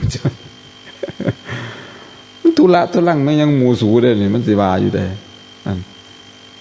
ไอ้ความเป็นอัตตาเนี่ยสักกายทิฏฐิมันก็เลยมีการถ่ายบัตรประชาชนมีการยึดถือชื่อของตนมีการยึดถือนามสกุลของตนขึ้นมาตามลำดับจริงๆไอ้กระบวนการถ่ายบัตรประชาชนก็ดีการลงทะเบียนมนุษย์เนี่ยก็มีเป้าหมายเพื่อสะดวกแก่การเรียกและการจัดระเบียบมโนประชากรเท่านั้นเองแต่เราเอามายึดถือไผดาเจ้าของก็บ่ได้คนชื่อเดียวกันนี่ซ้ำกันนี่เป็นหมื่นๆชื่อเขาบอกว่าชื่อโหลที่สุดในประเทศไทยน่ะชื่อสมศรีเขาว่าชื่อโหลที่สุดหลายแห้งชื่อสมศรีเขาจังว่าชื่อโหลแห้งบักยังบักนี่บักศรีสะเกษนี่แบบโฆษณาพระอื่นหมู่ไปลงเลือกตั้งดุๆนี่มันจังไอ้ร้องเพลงสมศรียัง2492บ่ขายได้แพงที่สุดขายสมุนเทปไปหลายที่สุดนั่นอันนี้คือเรามายึดติดพอยึดติดเป็นตัวเป็นตนแล้วก็คอยมีการแบ่งปันเขตแดนมีการหวงห้ามมีการแบ่งเขตของกูจังมือว่าเนี่ยบอกเว้าเรื่องอันไปญาติกันเอาขี้ดินไต่โลกกันเรือดำน้ำของไอ้รัสเซียไปปักเอาเขตแดนแต่ขั้วโลกเหนือน่ะโมหุ่มดาเอาถอยออกมาตัวละนั่นญาติกันเอาปั้นน้ำกันประเทศไทยเราตอนนี้แต่ก่อนนี่ก็มีปัญหากับเขาพระวิหารเนี่ยทุกวันนี้เขาพระวิหารจะขอเป็นมรดกโลกไทยเราก็ขอแจมถ้าแม้นั้นเราไปสู้ความแล้วแพ้เขาแต่มาจำไม่ได้แม่น2502หรือ2501เราเสียเขาพระวิหารไปที่6 มกราหรือไงเนี่ยสมัยนั้นก็เสนีปราโมชเป็นนักกฎหมายมือหนึ่งของเมืองไทยเนี่ยไปสู้ความเขากับน้องชายท่านหม่อมราชวงศ์คึกฤทธิ์เนี่ยนักกฎหมายจากต่างประเทศทั้งนั้นจากฝรั่งเศสจากเยอรมันไปสู้ยังสู้เขาไม่ได้อีกแบ่งปันเขตกันนี่แบ่งญาติกันเอาก็มีกรณีเนินอะไรสมัยนั้นน่ะสมัยชาวลิตเป็นผู้บัญชาการทหารสูงสุดน่ะสู้กับประเทศลาวคือญาติกันเอาอีกมนุษย์ญาติเอาญาติแผ่นดินกันนี่ก็คืออัตตาทั้งนั้นนักเขาล็อกกุญแจไว้โอนโตหอยกุญแจไว้ดอกบอกไงพากันจะออกจากเฮือนไปใส่แต่ละเทือนอังเฮือนนี่หาหมาบุกหายมาเลี้ยงไว้ เขียนไว้หนาเฮือนอีกระวังนะบ้านนี้มีหมาดุบ่ได้ หวงแห้งนะ อันนั้นคือความเป็นสักกายทิฏฐิความเป็นอัตตาตัวตนมันอยู่ใกล้ๆเฮานี่เองหวงทรัพย์สมบัติเจ้าของญาติมิตรเจ้าของความเป็นพวกพ้องหลวงปู่ท่าท่านว่าตัวกูของกูอหังการมะมังการตัวกูของกูนี่หมายถึงรวมทั้งหมดลูกเต้าเล่าล้านกับแมนญาติกับแมนของกู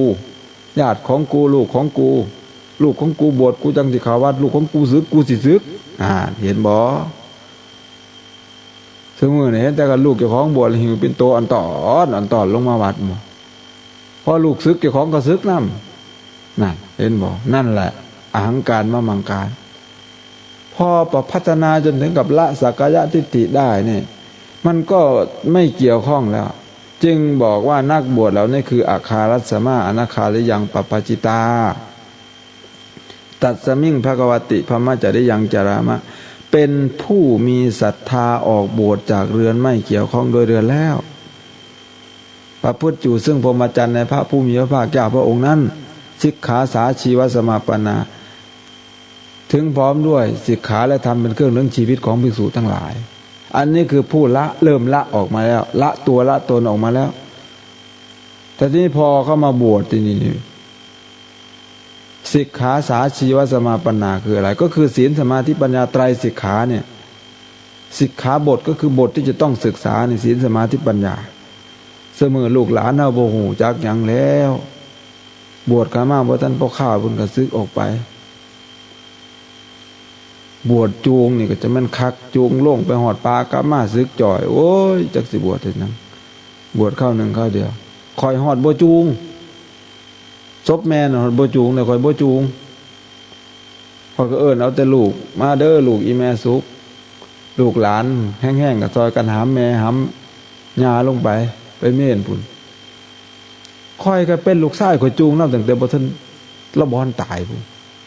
เพื่อจะจูงเล่าออกจากการเลี้ยงม่อนได้สิแม่นค่อยๆพอเถียงกับเราแล้วก็ว่ากันบ่ได้เลี้ยงก็บ่ได้นุ่งสินไหมแล้วไปหูของเราอองลองไปมันเฮาก็เถียงเพื่อสิดึงเราออกมาได้คอยก็อ้างเหตุผลในแม่เอ้ยเจ้าจะไปต้มเขาหลายต้มพักหลอกกันจับโยนลงบ่1เดือนนั่นเธอละเป็นขุนั่นน่ะเพื่อเขาสิตายฆ่าพักมันทรมานเราได้ดินเพื่อดินตายฆ่าพักหลอกอ่ะบัดนี้ย่ามประมาณจักบ่าย2ละมาแล้วซุ่มยักษ์มานั่งอ้อมมื้อนึงมันนี่ลงโคงทะกี้กิน อันตอนเช้ามันบ่ทันบางนะพอบ่ายๆมาแล้วซุ่มยักษ์มันนั่นเราก็เศร้าได้เว้ยชี้แจงเหตุผลก็จูงมาเรื่อยๆพอเราตายก็จะไปจูงมันนั่งสมาธิ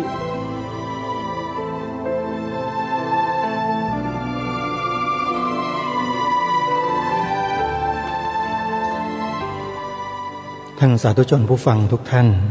เนื่องด้วยเวลาของรายการของเราก็จะหมดลงอีกไม่กี่นาทีข้างหน้าจึงขอยุติการเปิดธรรมบรรยายของพระอาจารย์มหาสมสิริปัญโยไว้แต่เพียงเท่านี้ก่อนเดี๋ยววันพรุ่งนี้เรามาติดตามรับฟังกันต่อต้องขออภัยญาติโยมสาธุชนที่ฟังภาษาในฟิล์มไม่เป็นคือภาษาอีสานแท้ๆนะโยมนะก็ไม่เป็นไรเราพยายามนำสาระที่เราเข้าใจจริงๆเนี่ยมาพิจารณาตามที่ท่านกล่าวท่านแสดงให้มากที่สุดก็แล้วกันแต่ขอบอกว่ามีประโยชน์จริงๆเดี๋ยววันพรุ่งนี้เรามาติดตามรับฟังกันต่อสำหรับวันนี้เวลาของรายการหมดลงแล้วอาตมาภาพต้องขอสมมุติยุติรายการไว้แต่เพียงเท่านี้ขอความสุขสวัสดีในธรรมแห่งองค์สมเด็จพระบรมศาสดาสัมมาสัมพุทธเจ้าจงปรากฏเกิดมีขึ้นในจิตใจของท่านผู้ฟังทุกท่านทุกคนเทินขอเจริญพรกล้าคิดก็ต้องกล้าทำอย่ากลัวถ้าทำความดีเป็นศึกษาปัญหาให้ทันท่วงทีเมืองไทยจะพัฒนากว่านี้รายการดีคดีโลกคดีธรรมขอรำพันบรรยายความคิดเครื่องหมายแห่งสีทั้งสามงามถนัดขาวคือบริสุทธิ์สีสวัสดิ์หมายพระไตรรัตน์และธรรมะคุ้มจิตไทยแดงคือโลหิตเราใสซึ่งยอมสละได้เพื่อรักษาชาติศาสนาน้ำเงินคือสีโสภาอันจอมประชาถ้าโปรดเป็นของส่วนองค์จับริ้วเข้าเป็นไตรรงค์จึงเป็นสีธงที่รักแห่งเราชาวไทยทหารอวตารนำไปยงยุทธวิชัยวิชิตก็ชูเกียรติสยามประเทศไทยที่เจริญมั่นคงมาได้จนถึงทุกวันนี้ มิได้เกิดขึ้นจากความหวาดกลัวยังคลาดเขลาแต่บรรพบุรุษไทยของเราทุกยุคทุกสมัยล้วนแต่มีความกล้าหาญและชาญฉลาดปกป้องเอกราชสร้างชาติให้เกิดความมั่นคงโดยมีธงแห่งพระไตรรัตน์เป็นเครื่องนำชัยจึงเป็นที่มาที่ไปของรายการคดีโลกคดีธรรมกล้าคิดก็ต้องกล้าทำอย่ากลัวถ้าทำความดีเร่งศึกษาปัญหาให้ทันท่วงทีเมืองไทยจะพัฒนากว่านี้รายการดีๆคดีโลกคดีธรรมรายการดีๆคดีโลกคดีธรรม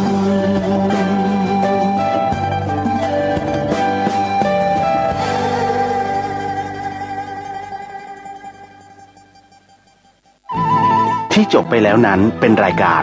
คดีโลกคดีธรรมดำเนินรายการโดยพระครูปลัดณรงค์ฤทธิ์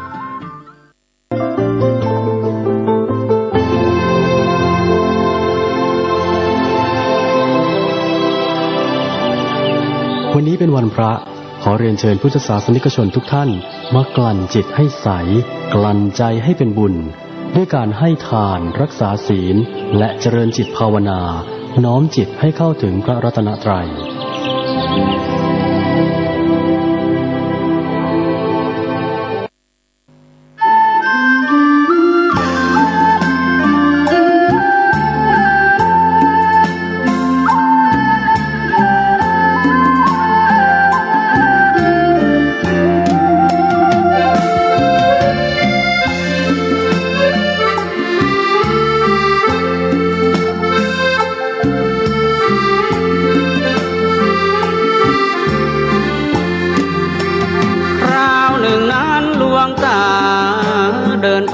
ป่าช้าฝีดาษ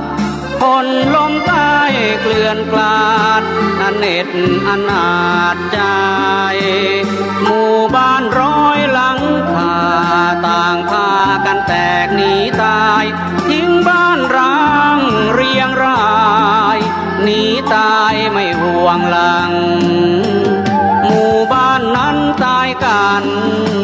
ถึงวันละ10 กว่าศพมองในล้วนควันกลบกองไฟเผาศพไม่จางคนตายแล้วเผาไหม้คนใกล้ตายร้องป่วนครวญครางทั้งสองฝากทางมิวางลามล้นคนตาย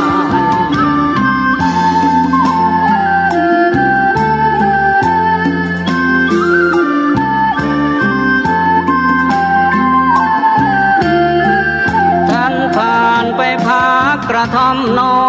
ยคนทราบข่าวต่างทยอยรุมล้อมมาคอยพึ่งอาศัย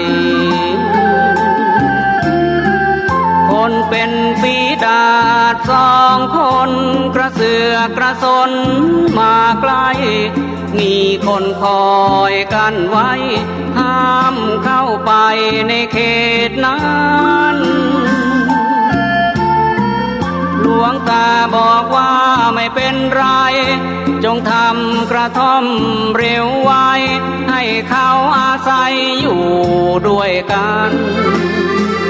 แล้วให้ทุกคนสงบตนอย่าพลุกพล่านอย่าเฮฮาจงพากันไหว้พระสวดมนต์ทุกวันไป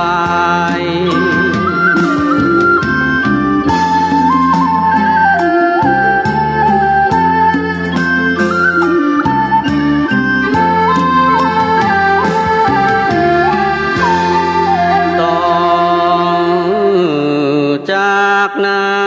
นคนทั้งหมู่บ้านต่างพร้อมใจน้อมคำที่ท่านสอนให้ใส่ใจไหว้พระสวดมนต์ทุกเช้าเย็น ตั้งใจยึดธรรมบำเพ็ญบูชาเช้าเย็นพระรัตนตรัย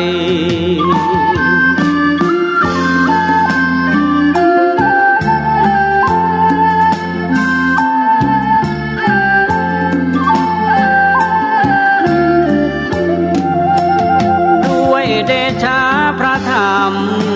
ที่นำสั่งสอนทุกสิ่งโรคฝีดาษหยุดนิ่งเห็นจริงประจักษ์ใจคนเป็นแล้วหายขาดมวลหมู่ญา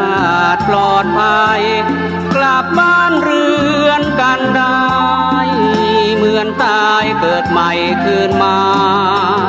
ก่อนท่านนั้นอำลาน้ำตาชาวบ้านไหลหลั่งร้องห่มร้องไห้ประดังสิ้นหวังคนพึ่งพาท่านบอกให้พึ่งพุทโธพุทโธน้อมเถิดศรัทธาแม้ท่านเองยังพึ่งพา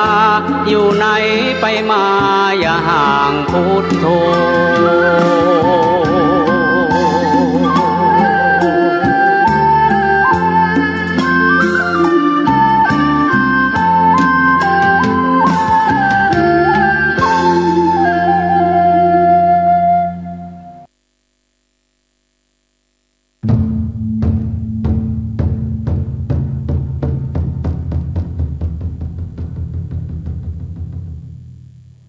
วัดเจ็ดยอดพระอารามหลวงขอเชิญร่วมบุญใหญ่ครั้งประวัติศาสตร์กับการบูรณะโบราณสถานที่มีอายุเก่าแก่กว่า500ปีเป็นวัดที่พระเจ้าติโลกราชกษัตริย์ล้านนาแห่งราชวงศ์มังรายทรงสร้างขึ้นและยังเป็นสถานที่สำคัญในการทำสังฆายนาพระไตร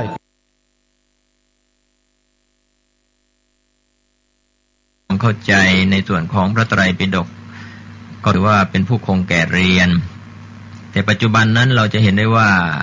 การเวลาที่แข่งขันกันในเรื่องของฝ่ายคฤหัสถ์ผู้ครองเรือนก็มีเวลาน้อยที่จะเข้ามาสู่วัดวาอารามสู่พระศาสนาต้องทำงานภารกิจเป็นผู้มีกิจมากมีการงานที่จะต้องทำเลี้ยงครอบครัว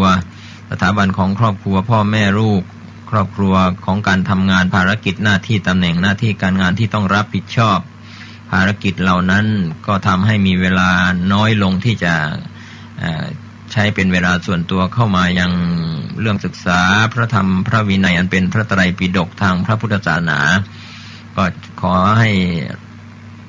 บาตุปฏิกาที่พอจะแบ่งปันเวลาหนึ่งส่วนน้อยของท่านที่อาจจะมีวันหยุดเป็นวันเสาร์วันอาทิตย์ก็ดี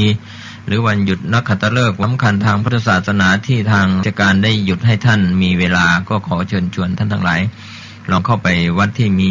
ตู้พระไตรปิฎกลองหยิบพระไตรปิฎกมาศึกษาดูว่าในรูปเล่มของพระไตรปิฎก45เล่มนั้นมีอะไรพระวินัยปิฎกพระสุตตันตปิฎกพระปิฎก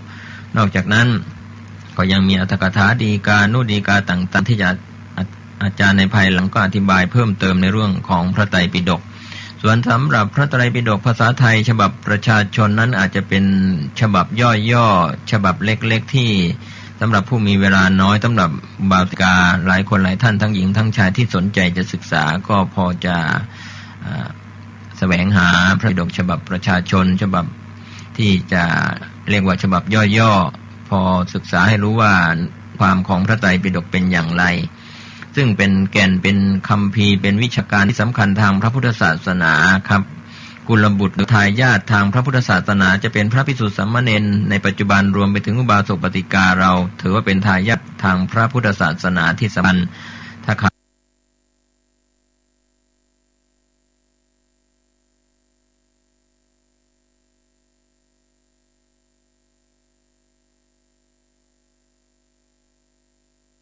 ความรู้ความเข้าใจในเรื่องของพระพุทธศาสนาแล้วก็ถือว่าเป็นอันตรายิกธรรมเป็นธรรมที่เป็นอันตรายในเรื่องของจะเป็นปริยัติอันตรธานการเสื่อมสูญในเรื่องของปริยัติก็จะเสื่อมสูญไปปฏิอันตรธานการปฏิบัติตามพระธรรมพระวินัยก็จะเสื่อมสูญไปปฏิเวทะอันตรธานนั้นเสื่อมในผลของการศึกษาผลของการประพฤติปฏิบัติก็จะเกิดขึ้นก็จึงนำเรื่องนี้มาบอกกล่าวกับท่านผู้ฟัง ฝากไว้เป็นแนวความคิดครับฝากไว้สำหรับผู้มีความรู้เรียกว่าปัญญาชนทุกชนชั้นทุกระดับทั้งบรรพชิตและคฤหัสถ์ก็ขอให้ท่านได้ศึกษาติดตามหลักธรรมต่างๆศึกษาด้วยตนเองหรือฟังจากผู้อื่นก็จะได้เนื้อหาสาระธรรมะต่างๆหลากหลายเป็นการสร้างบุญบารมีของพระโพธิสัตว์ในบารมีต่างๆเป็นข้อคิดกับท่านผู้ฟังในรายการธรรมะวันนี้ครับก็ขอเชิญชวนท่านทั้งหลายศึกษาแนวทางข้อคิดต่างๆดังนี้ฌานและก็เป็นสมาธิบุคคลเหล่านั้นก็สามารถตั้งความรับเป็นพระโพธิสัตว์ในส่วนของพุทธบารมีได้อย่างไม่มีปัญหาครับเป็นข้อที่6ส่วนข้อที่7นั้นก็จะมีการเสียสละอันยิ่งใหญ่ผู้ปรารถนาพุทธบารมีหรือพุทธภูมินั้นจะต้องมีการเสียสละอันยิ่งใหญ่ไม่ใช่ให้ทานธรรมดาครับไม่ใช่ทานอปารมีทานแบบธรรมดาทานนะอุปปารมีครับบทสละเลือดสละอวัยวะนั้นก็ยังเป็นอุปปารมียังอยู่ปานกลางแต่ทานของผู้ที่ปรารถนาพุทธภูมินั้นก็เป็นทานอันยอดยิ่งชื่อว่ามีชีวิตเป็นที่สุดในส่วนของทานข้อที่7นี่เป็นคุณสมบัติอันพิเศษสำหรับผู้ที่ปรารถนาพุทธภูมิอาจจะต้องตั้งเสียสละอันยิ่งใหญ่เรียกว่ามีชีวิตเป็นการเสียสละมีชีวิตเป็นที่สุดเรียกว่าบำเพ็ญกองการกุศลเอาชีวิตเข้าแลกเรื่องนี้ก็อาจจะเป็นเรื่องที่ทำความเข้าใจได้ยากสำหรับสามัญชนคนธรรมดาครับก็เป็นเรื่องที่การทานอันยิ่งนั้นถือว่าเป็นเรื่องที่มีชีวิตเป็นเรื่องสุดท้ายเรียกว่ายอมตายเพื่อการให้ทานอันนี้ก็ถือว่าเป็นทานปรมัตถปารมีสำหรับผู้ที่ปรารถนาพุทธภูมิส่วนข้อที่8นั้นก็มีความปรารถนาพระโพธิญาณเป็นอย่างยิ่งครับจิตใจฝักใฝ่แน่วแน่มั่นคงในส่วนของความปรารถนาพุทธบารมี3อย่าง3ประการที่ได้เคยกล่าวไปแล้วไม่ว่าจะเป็นปัญญาธิกะผู้ยิ่งด้วยปัญญาศรัทธาธิกะผู้ยิ่งด้วยศรัทธาวิริยาธิกะผู้ยิ่งด้วยความเพียรเหล่านี้ครับจะเป็นพระโพธิสัตว์ประเภทใดๆก็แล้วแต่ท่านก็จะสามารถบำเพ็ญในส่วนของอัตถธรรมสมโภทาน8ข้อ8ประการนี้ครับทบทวนอีกให้ท่านได้รับทราบเป็นการทบทวนกันว่าพระโพธิสัตว์ผู้ที่จะปรารถนาพุทธภูมินั้นอัตถธรรมมัสโมทาน8ประการก็คือ1จะต้องเป็นมนุษย์2เป็นเพศชาย3มีคุณสมมีอุปนิสัยปัจจัยที่จะถ้าเจริญวิปัสสนากรรมฐานก็จะได้บรรลุมรรคผลนิพพานเป็นพระอรหันต์ได้ในชาตินั้นส่วนข้อที่4ก็ได้พบพระพุทธเจ้าอยู่ต่อหน้าพระพักตร์ข้อที่5ได้บรรพชารุปสมบทเป็นดาบทเป็นนักบวชข้อที่6ได้ฌานสมาบัติข้อที่7มีการบริจาคอันยิ่งใหญ่ชีวิตเป็นที่สุดข้อสุดท้ายข้อที่8ก็มีความปรารถนาอย่างแรงกล้าในพระโพธิญาณอย่างกล้าหาญเรียกว่ามีใจเด็ดเดี่ยวจริงจังกับเรื่องของการตั้งใจเรียกว่ามโนปณิธานอันแน่วแน่ครับถือว่าเป็นธรรมะ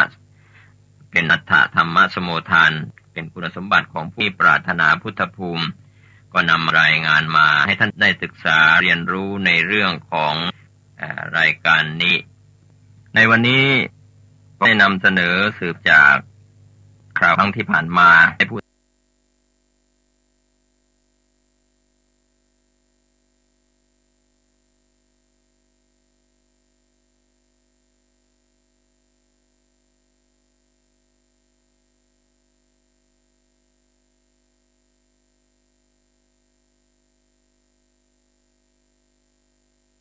ถึงเรื่องของอัตถธรรมสมทาน8ประการของบุคคลที่ปรารถนาพุทธภูมิการตั้งความปรารถนาเป็นพระพุทธเจ้าของพระโพธิสัตว์ครับก็คงจะได้เข้าใจกันว่าผู้ยิ่งด้วยปัญญาจะมี20ประสงค์ไขยแสนมหากัปผู้ยิ่งด้วยศรัทธาสร้างบารมี40ประสงค์ไขยแสนมหากัปผู้ยิ่งด้วยความเพียรสร้างบารมี80ไขยแสนมหากัปคือพระโพธิสัตว์ทั้งหลายเหล่านั้นนึกอยู่ในใจประกาศออกมาแล้วก็ได้รับพุทธพยากรณ์จากพระสัมมาสัมพุทธเจ้าในอดีตได้พยากรณ์ ว่าบุคคลชื่อนี้จะได้สำเร็จเป็นพระสัมมาสัมพุทธเจ้าในการภายภาคหน้าเหล่านี้พระโพธิสัตว์เหล่านั้นก็จะต้องตั้งอยู่ในธรรมะ8ประการครับที่ได้นำเสนอไปแล้วก็มี1ต้องเป็นมนุษย์2เป็นเพศชาย3มี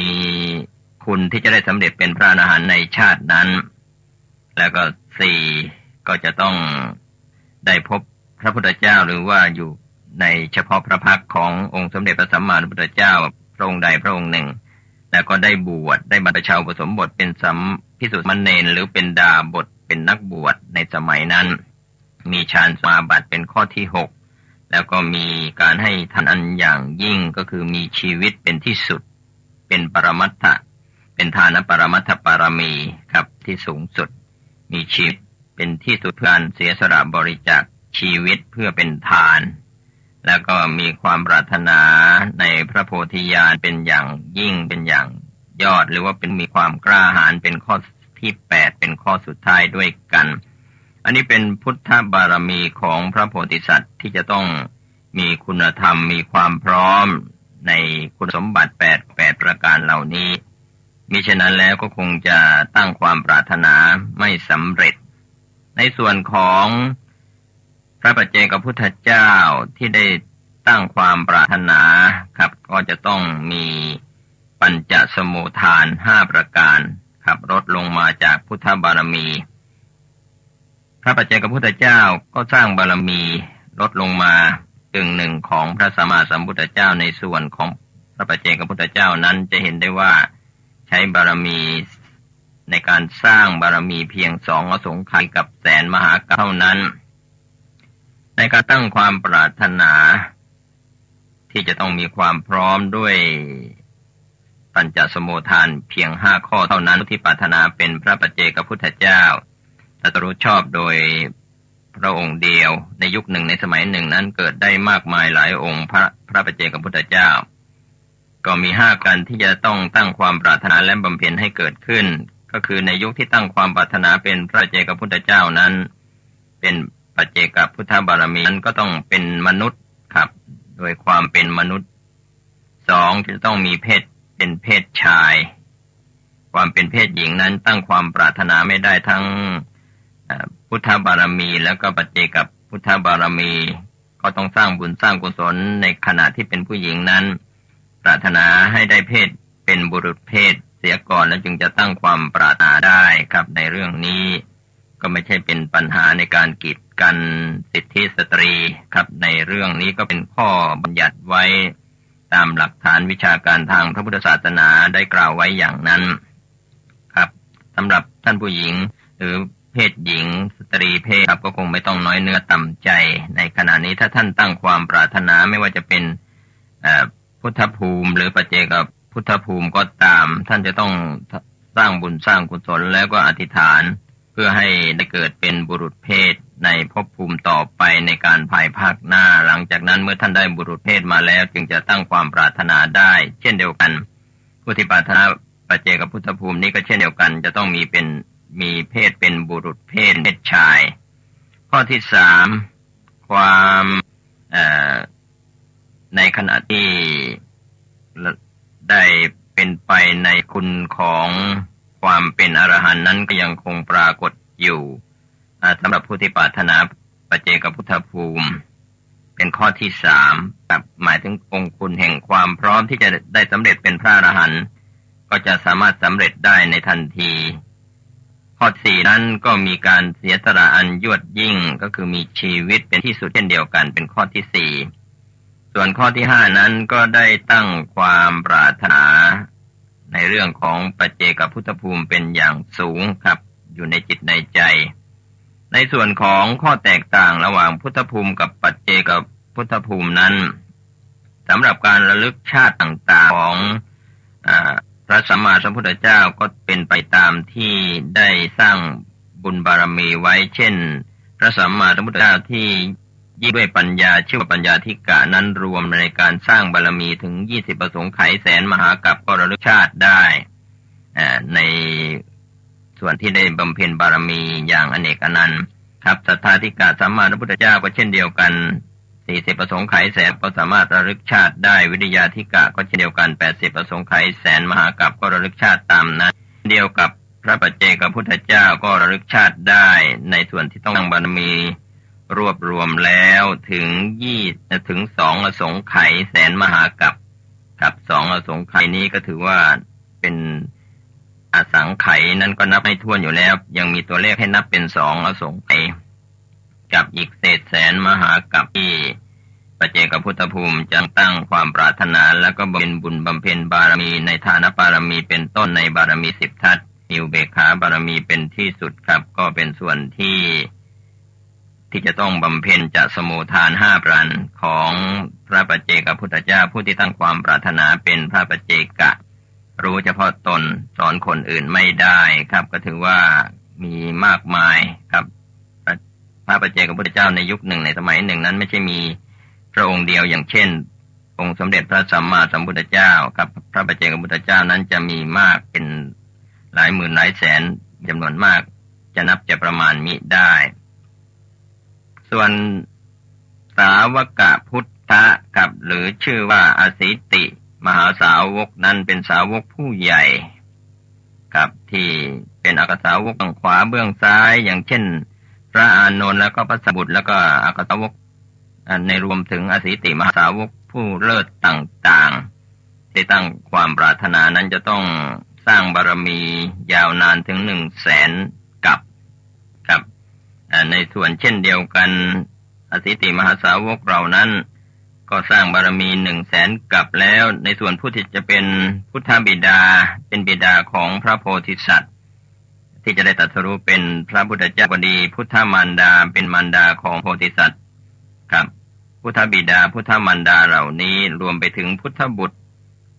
พุทธอุปถากครับก็จะต้องสร้างบารมี100,000 กัปเช่นเดียวกันในการระลึกชาติก็ระลึกชาติได้ตามส่วนที่ได้สร้างบารมีครับ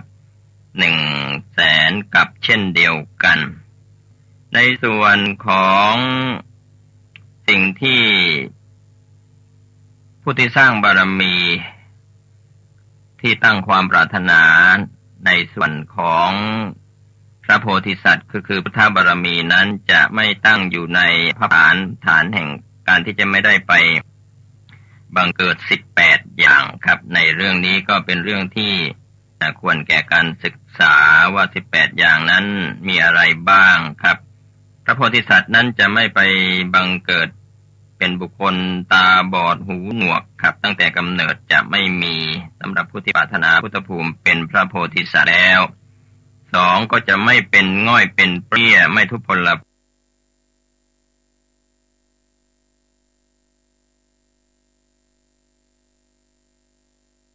ภาพครับสุขภาพของพระโพธิสัตว์จะไปเกิดในภพใดภูมิใดชาติใดก็จะไม่เป็นง่อยเป็นเปรี้ยทุพพลภาพเช่นเดียวกันข้อที่3ก็จะไม่เป็นคนใบ้ไม่เป็นคนบ้าวิกลกับพระโพธิสัตว์ที่ได้สร้างบุญบารมีมาแล้วก็คงจะเป็นสำหรับบุคคลอื่นๆที่ไม่ใช่พระโพธิสัตว์ครับในส่วนที่4ไม่เกิดในตระกูลต่ำเป็นคนป่าคนเถื่อนอะไรอย่างนั้นคงไม่ได้ไปบังเกิดสำหรับพระโพธิสัตว์ผู้ที่ได้ตั้งความปรารถนาพุทธภูมิเป็นพระโพธิสัตว์ในข้อที่4ในข้อที่5ก็จะไม่เกิดในท้องของมารดาที่เป็นทาสทาสีกรรมกรคนทุกข์ยากเข็ญใจครับก็จะไม่ไปบังเกิดในท้องของผู้เป็นแม่ที่เป็นทาสเป็นทาสีเป็นคนลำบากยากเข็ญในข้อนี้เป็นข้อที่5ส่วนในข้อที่6นั้นไม่เป็นคนนิยตมิจฉาทิฏฐิครับไม่มีความเห็นผิดหลงผิดอย่างแท้แน่นอนในเรื่องของความเห็นผิดนั้นก็ถือว่าเป็นเรื่องที่เป็นอภพฐานจะไม่บังเกิดขึ้นกับพระโพธิสัตว์ครับจะเป็นคนที่สัตทิฏฐิเพื่อสร้างตนสร้างคุณงามความดีอย่างเนื่องส่วนข้อที่7นั้นก็เกิดเป็นผู้หญิงครับเพราะจะไม่มีโอกาสกลับชาติไปเกิดเป็นผู้หญิงอีกแล้วพระโพธิสัตว์ที่ได้ตั้งความปรารถนาได้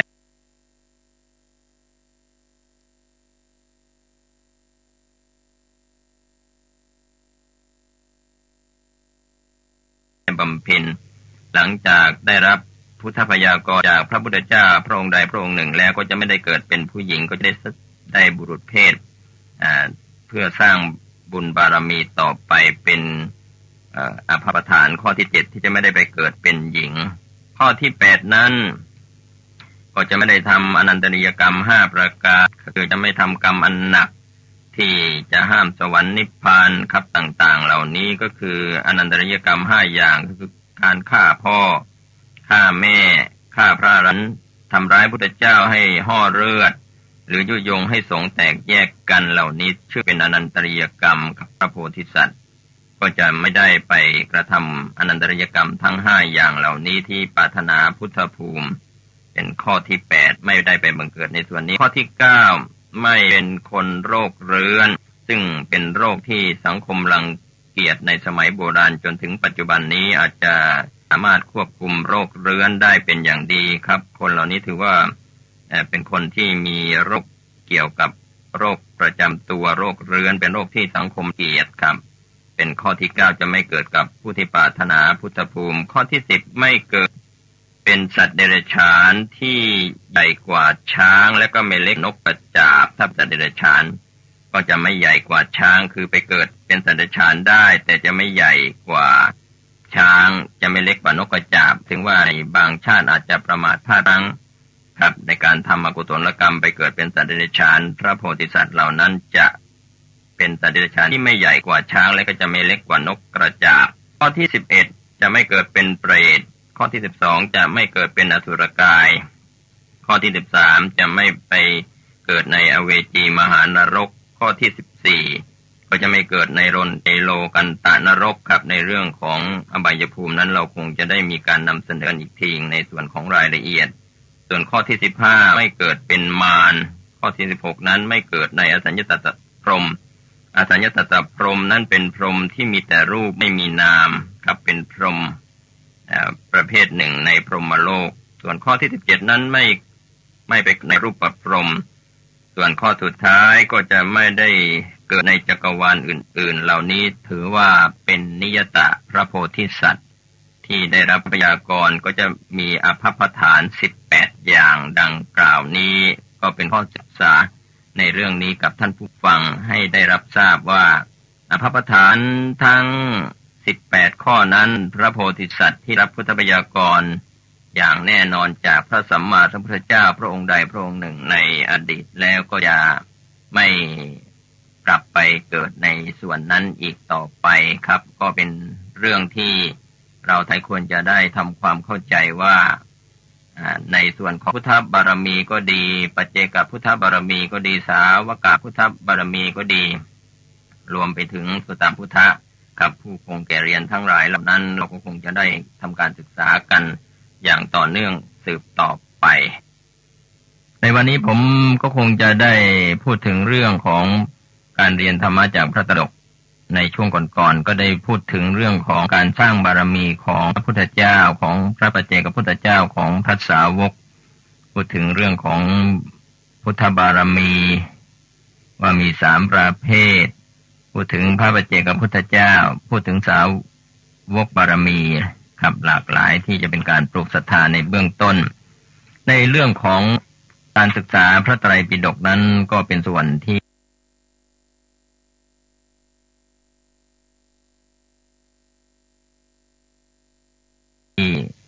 ถ้าเราหลายคนหลายท่านที่ไปกล่าวไปแล้วว่าในเชียงใหม่เราก็มีศูนย์รวมพระไตรปิฎกภาษาต่างๆอยู่ที่วัดร่ำเปิงตำบลสุเทพอำเภอเมืองจังหวัดเชียงใหม่นั้นก็เป็นการจัดรวบรวมเสร็จสิ้นคือส่วนของพระไตรปิฎกที่แต่ละชาตินั้นก็ได้ไปอัญเชิญแต่ละประเทศมาไม่ว่าจะเป็นของลาวเขมรเวียดนามเกาหลีญี่ปุ่นจีนทิเบตหรือม่าลังกาต่างๆที่มีอยู่พระไตรปิฎกในชาติต่างๆอังกฤษของภาษาต่างประเทศที่มีอยู่ที่ชื่อว่าเป็นพระไตรปิฎกที่มีการรวบรวมไว้ก็นำมารวบรวมไว้ในส่วนที่มีอยู่ของวัดรำเปิงครับผู้ที่สนใจจะไปศึกษาถ้าอ่านภาษาในแต่ละประเทศนั้นได้ครับก็จะเป็นเรื่องที่เข้าไปคว้าได้แม้ในปัจจุบันพระไตรปิฎกภาษาไทยหรือภาษาบาลีก็มีฉบับในส่วนที่จะค้นคว้าได้จากคอมพิวเตอร์ครับก็ติดต่อได้ที่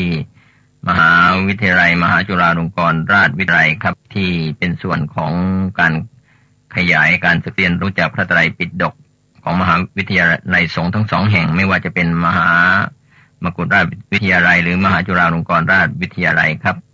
วิทยาลัยสงฆ์ทั้งสองแห่งนั้นก็มีความเจริญก้าวหน้าในด้านเทคโนโลยีต่างๆเกี่ยวกับการค้นคว้าทางพระไตรปิฎกในสื่อที่เกี่ยวกับคอมพิวเตอร์ได้ก็ถือว่าก็คงจะไปเรียนในจุดนั้นอีกจุดหนึ่งส่วนที่มีอยู่ในเป็นรูปเล่มเป็นคัมภีร์ไบรานในปัจจุบันนั้นก็ยังมีอยู่ทั้งสองแบบครับท่านใดที่สนใจลองไปแวะ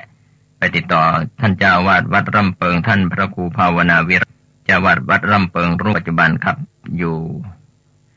หัวสนามบินเชียงใหม่ครับก็การที่ได้นำเล่าไปแล้วว่าอดีตในสมัยพระเดชพระคุณท่านเจ้าคุณพระราชพรหมาจารย์พระอาจารย์ทองครับคุณอาจารย์ทองเจ้าวาดวัดพระธาตุศรีจอมทองวรวิหารอำเภอจอมทองจังหวัดเชียงใหม่รูปปัจจุบันนี้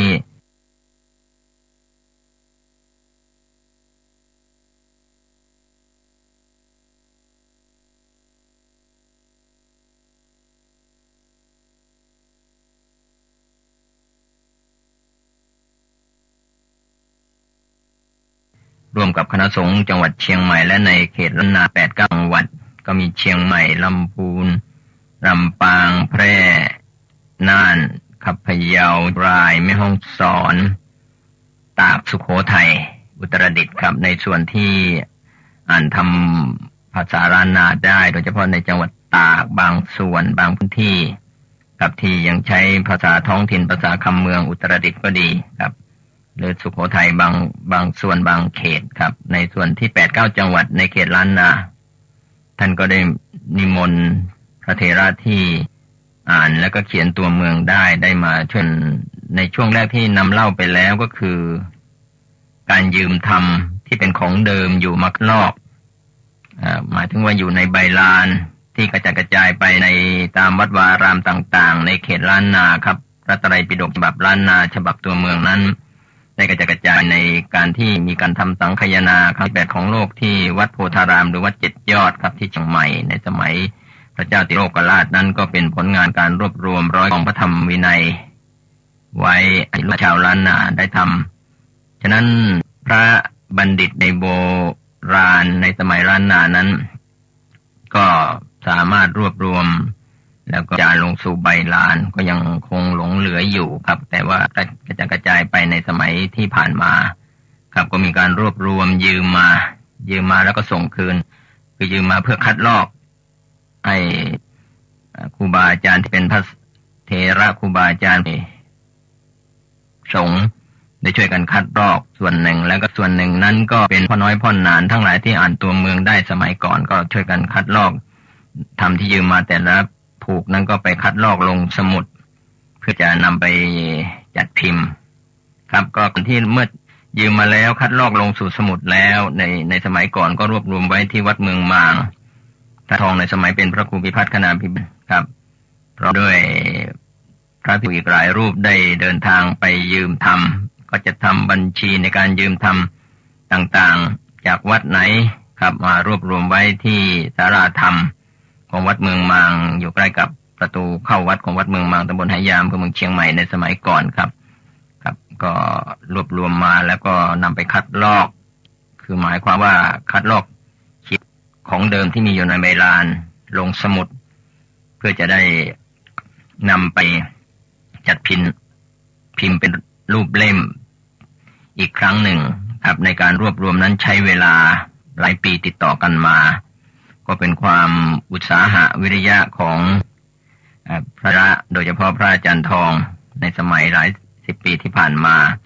ก็จัดรวบรวมยืมมาได้เป็นจำนวนมากก็มีการนัดประชุมพระเถระที่อ่านตัวเมืองได้เขียนตัวเมืองได้ครับในพื้นที่ในสมัยก่อนครับบางรูปบางองค์ก็ได้ล้มหายตายจากไปแล้วก็สร้างผลงานเอาไว้ครับ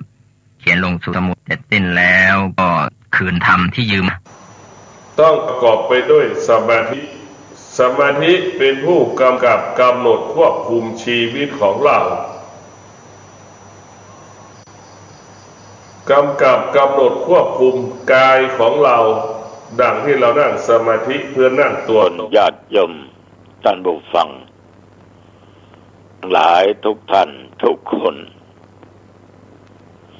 วันนี้รายการปกิณกะแห่งธรรมะก็มาพบมาปะกับญาติกับโยมอีกเช่นเคยทุกวันในเวลาเดียวกันนี้และทางสถานีวิทยุแห่งนี้อาตมะตู้เจ้าวัดหนองตองหางดงจังหวัดเชียงใหม่ก็นำปกิณกะธรรมะมาพบมาปะกับญาติกับโยมแต่ว่ามาปะทุกครั้งทุกวันนั้นอาจจะต้องไหว้พระสวดมนต์วันนี้ก็เช่นเดียวกันทำมาพร้อมอกพร้อมใจกันทำบัดสวดมนต์กันโดยย่อโดยสังเขปเพื่อเป็นมังคละเป็นมงคลต่อตัวตนต่อจิตต่อใจนะญาติโยมก็พร้อมอาตมาก็พร้อมเราก็มาไหว้พระพร้อมกันอะระหังสัมมาสัมพุทโธภควะพุทธังภวันตังอภิวาเทมิกราบพระพุทธวาคาโตภควตาธัมโมธัมมังนัมสสามิกราบพระธรรมสุปฏิปันโนภควโตสาวกสังโฆสังฆังนัมมามิกราบพระสงฆ์ต่อไปกับการนมัสการว่าพร้อมๆกันเนื้อนะโมตัสสะภะคะวะโตอะระหะโตสัมมาสัมพุทธัสสะนะโมตัสสะภะคะวะโตอะระหะโตสัมมาสัมพุทธัสสะนะโมตัสสะภะคะวะโตอะระหะโตสัมมาสัมพุทธัสสะพุทธังสารนังคัจฉามิธัมมังสารนังคัจฉามิสังฆังสารนังคัจฉามิตุติยัมปิพุทธังสารนังคัจฉามิตุติยัมปิธัมมังสารนังคัจฉามิตุติยัมปิสังฆังสารนังคัจฉามิต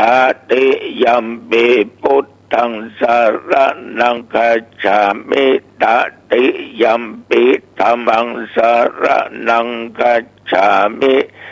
ตติยัมปิสังฆังสารนังคัจฉามิ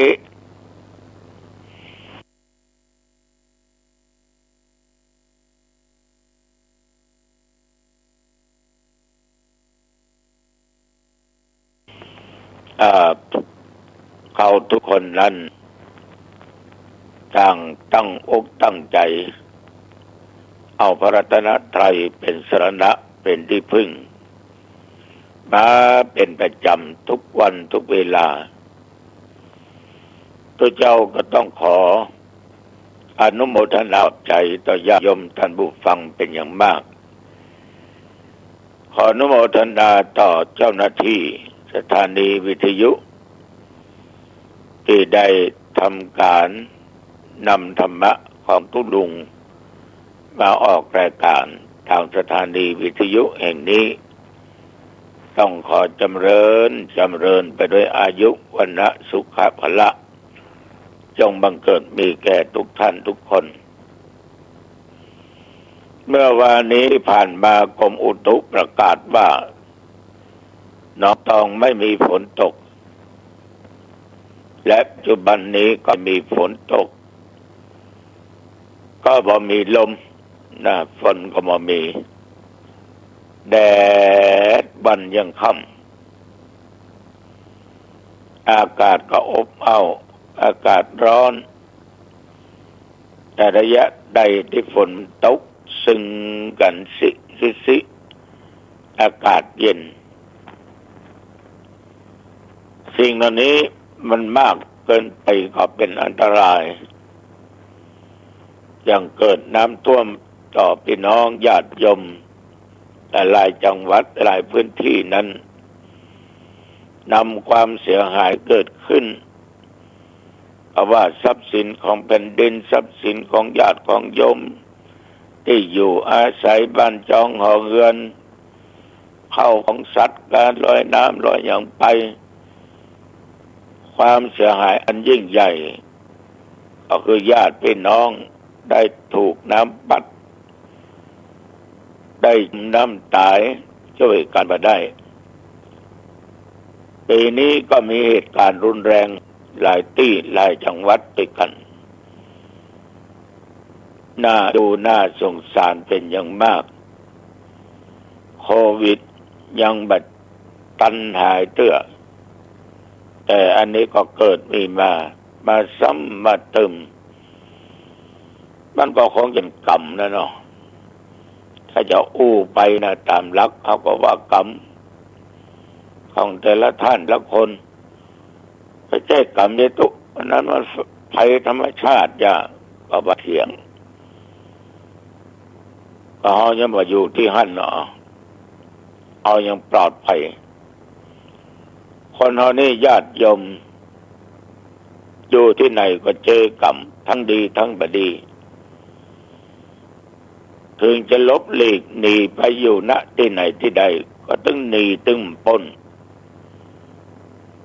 ฉะนั้นญาติโยมสิ่งเหล่านี้มันเกิดมีขึ้นได้ทุกโอกาสทุกเวลาทุกหลายสถานที่วันนี้ พระเจ้าพระสงฆ์องค์เจ้าเป็นน้อยเป็นนานคณะเผยแผ่ธรรมจัดรายการวิทยุก็จะได้ไปพร้อมกันประชุมเกี่ยวกับเรื่องงานเผยแผ่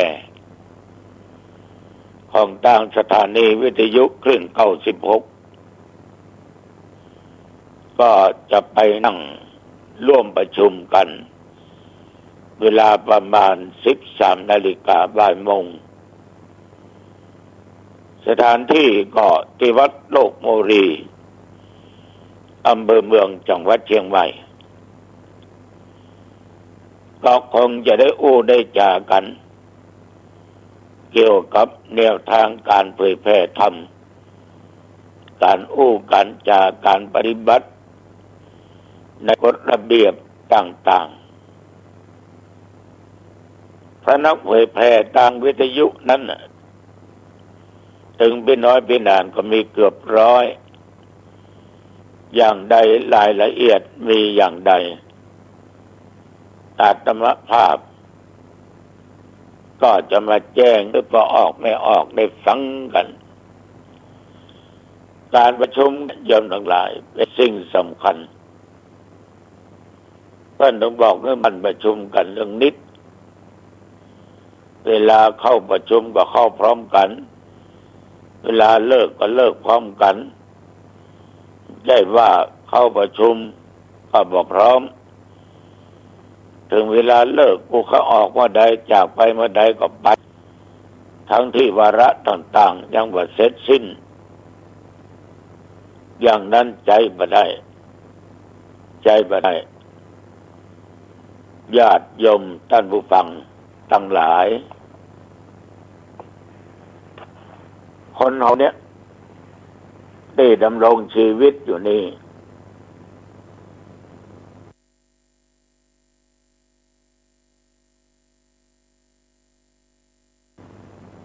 ความอดทนนี่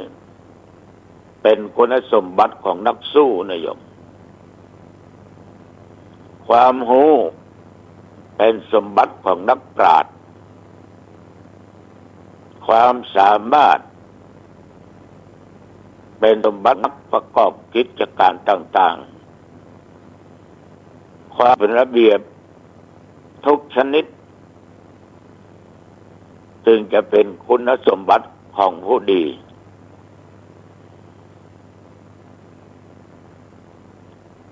สมบัติของนักต่อสู้นั้นมันต้องมีความอดทนอย่างการประชุมเนี่ยญาติโยม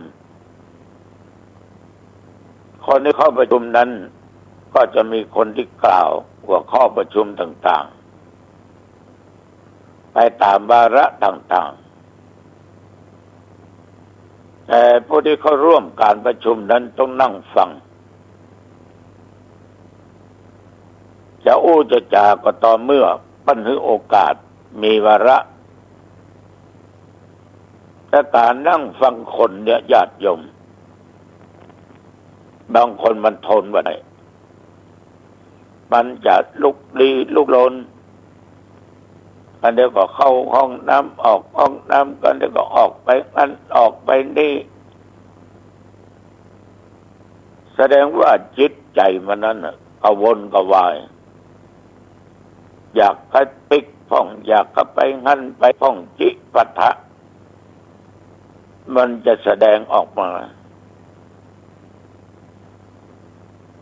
บางคนยังบ่ทันเลิกประชุมกับนี่แสดงว่าคนนั้นขาดคุณสมบัตินักขันติธรรมคือความอดทนเบิร์นพอออกไม่ออกยักการตะวันตึงวันเนี่ยถ้าบ่อดบ่ทนการจะบ่สำเร็จ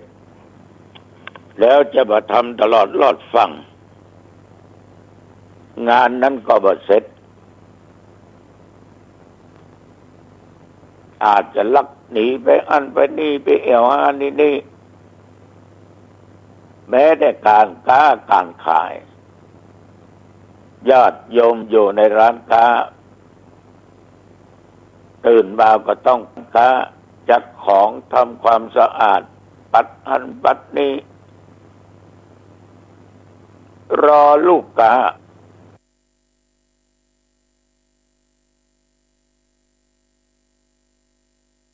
ที่จะมาซื้อของมาติดต่อของบางครั้งพ่อค้าแม่ขายก็ต้องคิดวนเหมือนกันเพราะว่ามีลูกค้าเข้ามาได้เพอเขาตอนละครึ่งวันแล้วยังมีไปมาบ่อดละได้วันนี้บ่มีคน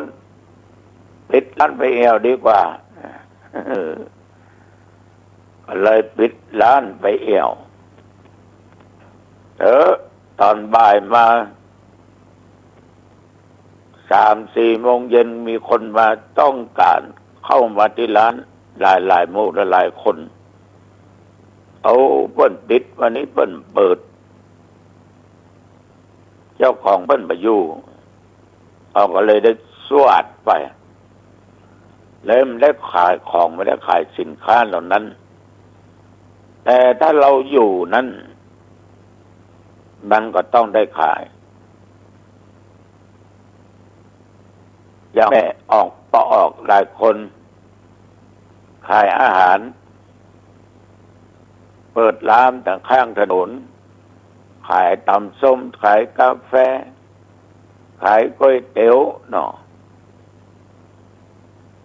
ก็มักจะมาอู้ฟังว่าบางวันนะท่านพระครูนั่งได้จาก8 โมงไปก็จะเตี้ยงไม่ได้ขายสักก๊อกไม่ได้ขายสักก๊อกก๋วยเตี๋ยวไม่ได้ขายสักถ้วยแล้วเป็นจะได้ป้องแล้วถึงอย่างนั้นท่านพระครูแสดงว่าถ้าถึงอย่างนั้นมันมีประสบการณ์มันจำเป็นต้องอดเอาค้าขายเขามาตอนใดก็ตอนหนึ่งเขาถึงมากินกันต้องมาซื้อกันบางครั้งก็หมดบางครั้งก็เหลือก็ดีกว่าไม่ได้ขาย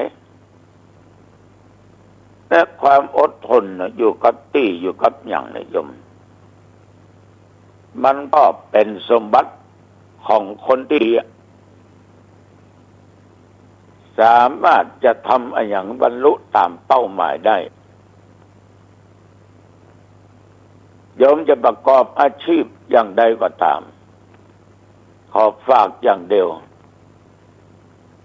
จะไปท้อแท้จะไปคิดว่าอาชีพของตัวเองนั้นด้อยต่ำแล้วคนเราก็พอดีไปเหยียบย่ำกันในอาชีพของแต่ละบุคคลอาชีพอย่างก็ตามบัดด้อยกว่ากันบัดสูงกว่ากันทุกคนต่างประกอบอาชีพเอาบ่ได้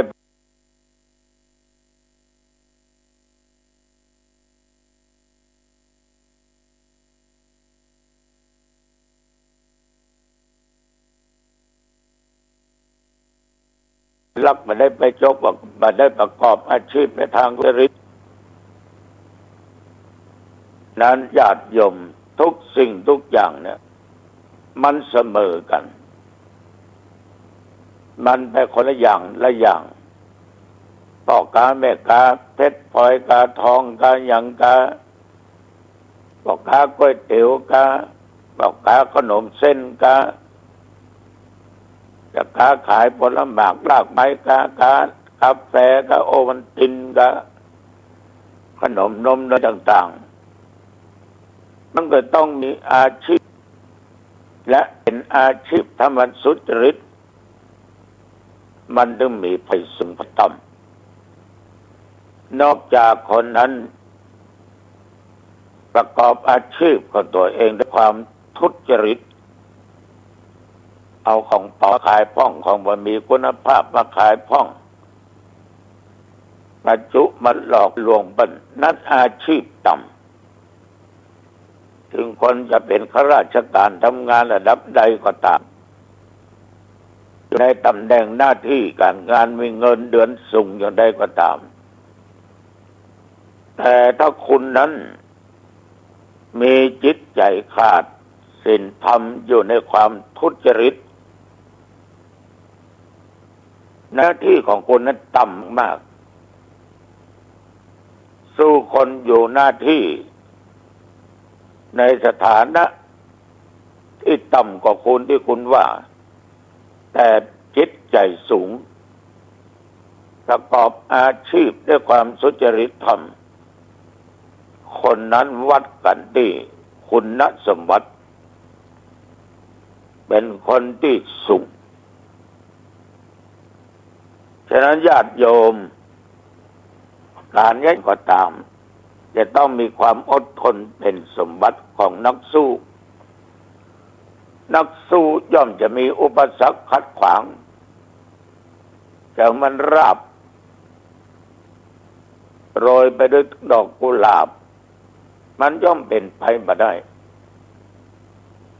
ยิ่งเขาจะเป็นผู้นำหมู่บ้านผู้นำตำบลผู้นำระดับอำเภอจังหวัดภาคโขนระดับประเทศชาติอย่างบุคคลใดมาเป็นนายกรัฐมนตรีมาเป็นรัฐมนตรีจะต้องมีความอดทนอดกลั้นเพราะจิปะทะต้องโยนมาให้หมดทั้งดีทั้งหายเพราะคนเราทุกคนอยู่ในสังคมเนี่ยไอ้ตัวทิฏฐิตัวมนะไอ้ตัวอิจฉาริษยากันนั่นนะความอุปทานยึดมั่นถือมั่นในยศในตำแหน่งในหน้าที่ต่างๆอยากได้มาเป็นของตัวของตนมันก็เกิดการชิงดีชิงเด่นกันขึ้นมาฉะนั้นผู้เป็นผู้นำต้องมีความอดทนเป็นคุณสมบัติโดนด่าพ้องโดนขวางปาพ้องโดนกล่าวอย่างนั้นอย่างนี้จิปะทะแต่ถ้ามีความอดทนอดกลั้นเราก็สามารถที่จะฝ่าฟันอุปสรรคเหล่านั้นไปได้ญาติโยมอย่าลืมว่าเราทำอะไรอย่างเนี้ยอยู่ในสถานะใดเนี่ย มันจะให้ถูกใจกับคนทุกคนมันก็ถึงยากแม้แต่พระสงฆ์องค์เจ้าอยู่วัดเป็นเจ้าอาวาสเจ้าหน้าตำบลเป็นเจ้าหน้าอำเภอเป็นเจ้าหน้าจังหวัดเป็นรองเป็นเลขาเป็นอย่างก็ตามอยู่ร่วมคณะศรัทธาญาติโยมเนี่ยบางครั้งทำอย่างลงไปนั้นถูกต้องแต่มันไม่ถูกใจคนเป็นบางคนไอ้ความที่ว่าถูกใจของเขาเนี่ยจะนำความเดือดร้อนเกิดขึ้นจากการยุยงยุแย่ทำให้คนเราเนี่ยเข้าใจผิดไปทางที่ผิดตามความคิดของตัวเองฉะนั้นบางวัดตัวโตกับสถานเลยมาถูกกันเพราะบางครั้งตัวเจ้าทำถูกต้องแต่มาถูกใจโยมบางครั้งโยมทำถูกต้องแต่ไม่ถูกใจตุมันก็เลยเป็นข้อขัดแย้งกันขึ้นมาถ้าทั้งสองฝ่ายมีคุณธรรมคุณสมบัติเกี่ยวกับความอดทนอดกลั้นก็จะแตกมัคคีกันเป็นวัดร้างวัดก็มีตุอยู่ศรัทธาไปแตกแยกกันเนี่ยญาติโยมไอ้ยังทุกสิ่งทุกอย่างแต่ว่าเขาจะค้าขายยังจะทำงานอยู่ตำแหน่งหน้าที่ใดก็ตามมาว่าเป็นตุเป็นพระมาว่าเป็นพระหัตถ์ชาวบ้านคิดเสมอว่ามนุษย์เนี่ยไม่ตัวยุ่งเพราะต้นทุนของบุญบารมีมันแตกต่างกันต้นทุนของกรรมดีกรรมชั่วมันแตกต่างกันจะอยู่ด้วยกันในโลกในสังคมนี้มันจะต้องมีความอดทนอดกลั้นนอกจากนั้นโยมความรู้ความสามารถเป็นคุณสมบัติของนักปราชญ์มีความอดทนแล้วยังว่าพอต้องมีความรู้ความสามารถใบพริบปฏิภาณในการแก้ปัญหาสถานการณ์ที่เกิดตรงหน้าได้มีความรู้จบมาสูงแต่บ่มีประสบการณ์ขาดความอดทนกับ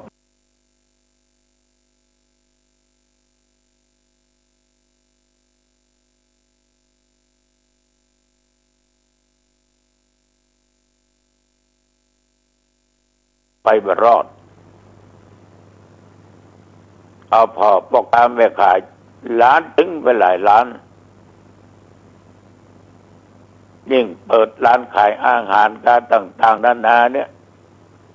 ไปใหม่คนมาตอมคนมานักแต่นานเข้ามันก็หายไปอ่างไปมันมีความอดทนแล้วมาแก้ปัญหาเบื่อหน่ายท้อถอยปิดร้านเจ๊งคณะญาติโยมคนที่เป็นปราชญ์ต้องรู้จักในการแก้ไขปัญหาต้องมีความรู้เป็นคุณสมบัติความรู้นั้นไม่ได้หมายความว่าจะต้องจบได้ปริญญาตรีโทเอกจบมหาปรริญญาทำ9 ประโยคกลมใจจบธรรมะท่องจนได้หมดกลมใจถามว่าต้นดีก็ดีแต่ว่าความสามารถเนี่ยญาติโยมประสบการณ์เนี่ยเป็นสิ่งสำคัญอย่างยิ่งอย่างตัวเจ้าถือว่าโรงเรียนปริญญาต่างๆเนี่ยมันอยู่รอบกายเฮาอยู่รอบตัวเฮาเนี่ยบ่มีที่ ถ้าเราอยากรู้ก็ต้องมันดู ถ้ามันดูก็ต้องมันคิดแล้วมันมีอุปสรรคมันมีอุปสรรคถ้ามีก็พยายามแก้ไขหูต้องฟังตาต้องดูใจต้องถึง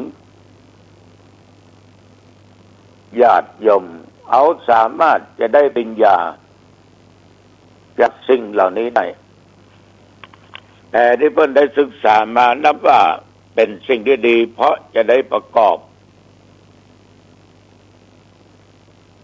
สิ่งต่างๆที่เราได้กระทำฉะนั้นญาติโยม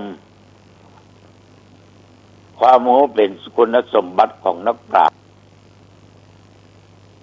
ความสามารถเป็นสมบัติของนักที่ประกอบกิจการงานต่างๆระเบียบวินัยเนี่ยญาติโยมทุกชนิดเมื่อโยมจะประกอบกิจการงานใดจะต้องเป็นคนอยู่ในระเบียบของตัวเอง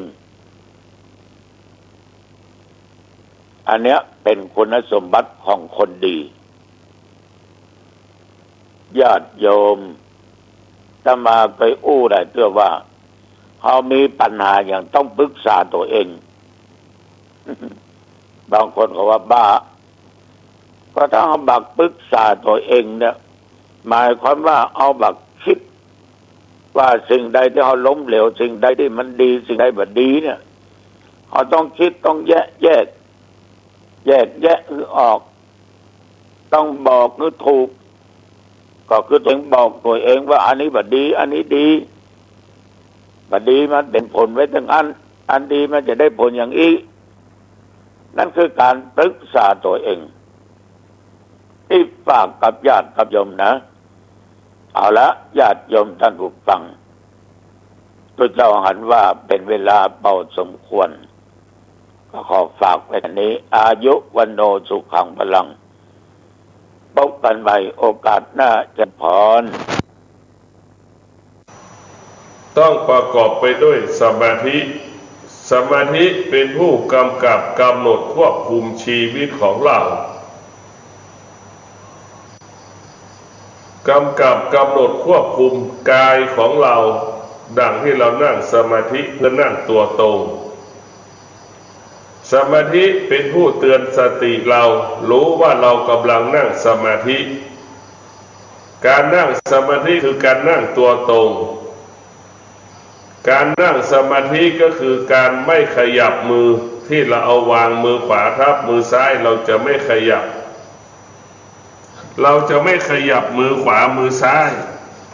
จนกว่ามันจะครบ30 นาที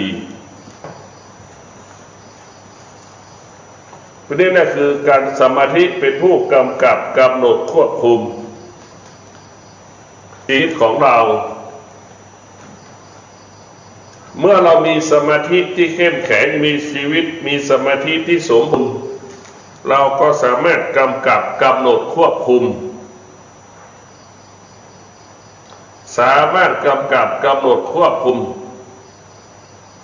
ชีวิตของเราได้แก่กำกับกำหนดควบคุมความคิดของเราคำพูดของเราการกระทำของเราได้เกิดคำว่าชัดเจนเมื่อเรามีสมาธิเราจะพูดก่อนที่เราจะพูดเราต้องคิดจัดระบบขั้นตอนเราจะพูด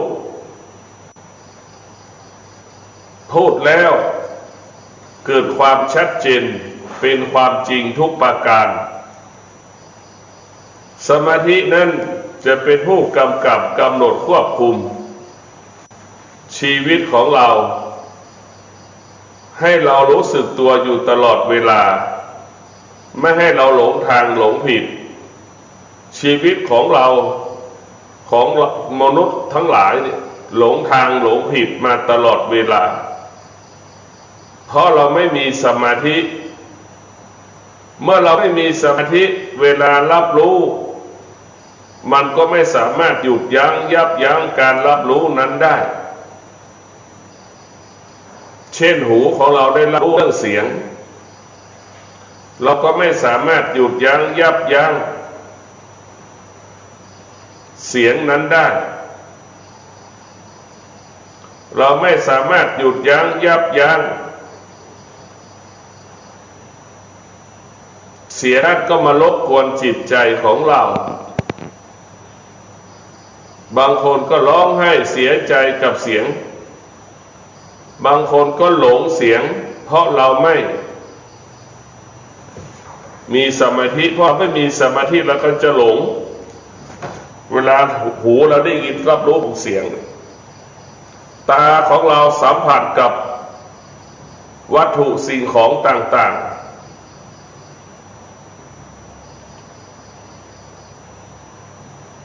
ตาเราไม่มีสมาธิตานั้นก็ลุ่มหลงอีกวัตถุสิ่งของนั้นอยากได้อยากมีอยากเป็น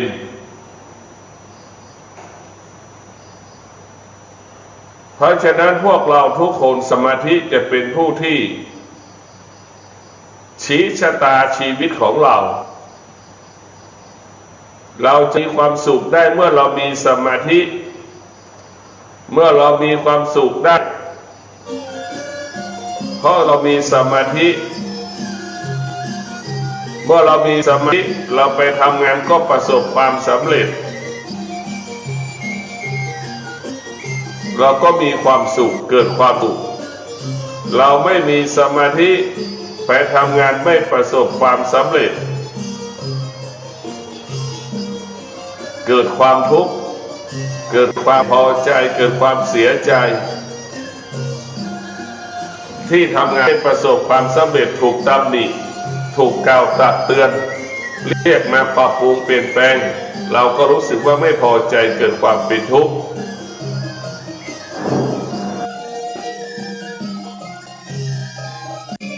เมื่อเรามีสมาธิถ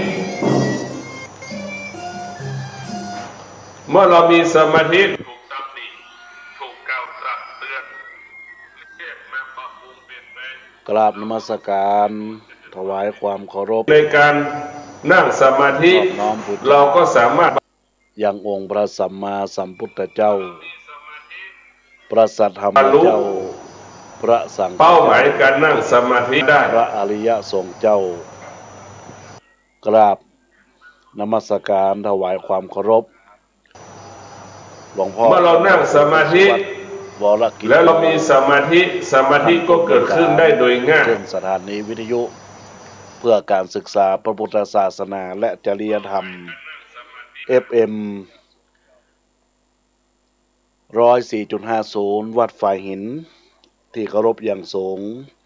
ท่านพระครูสถิตธุราธรเจ้าวาดวัดสันคยอม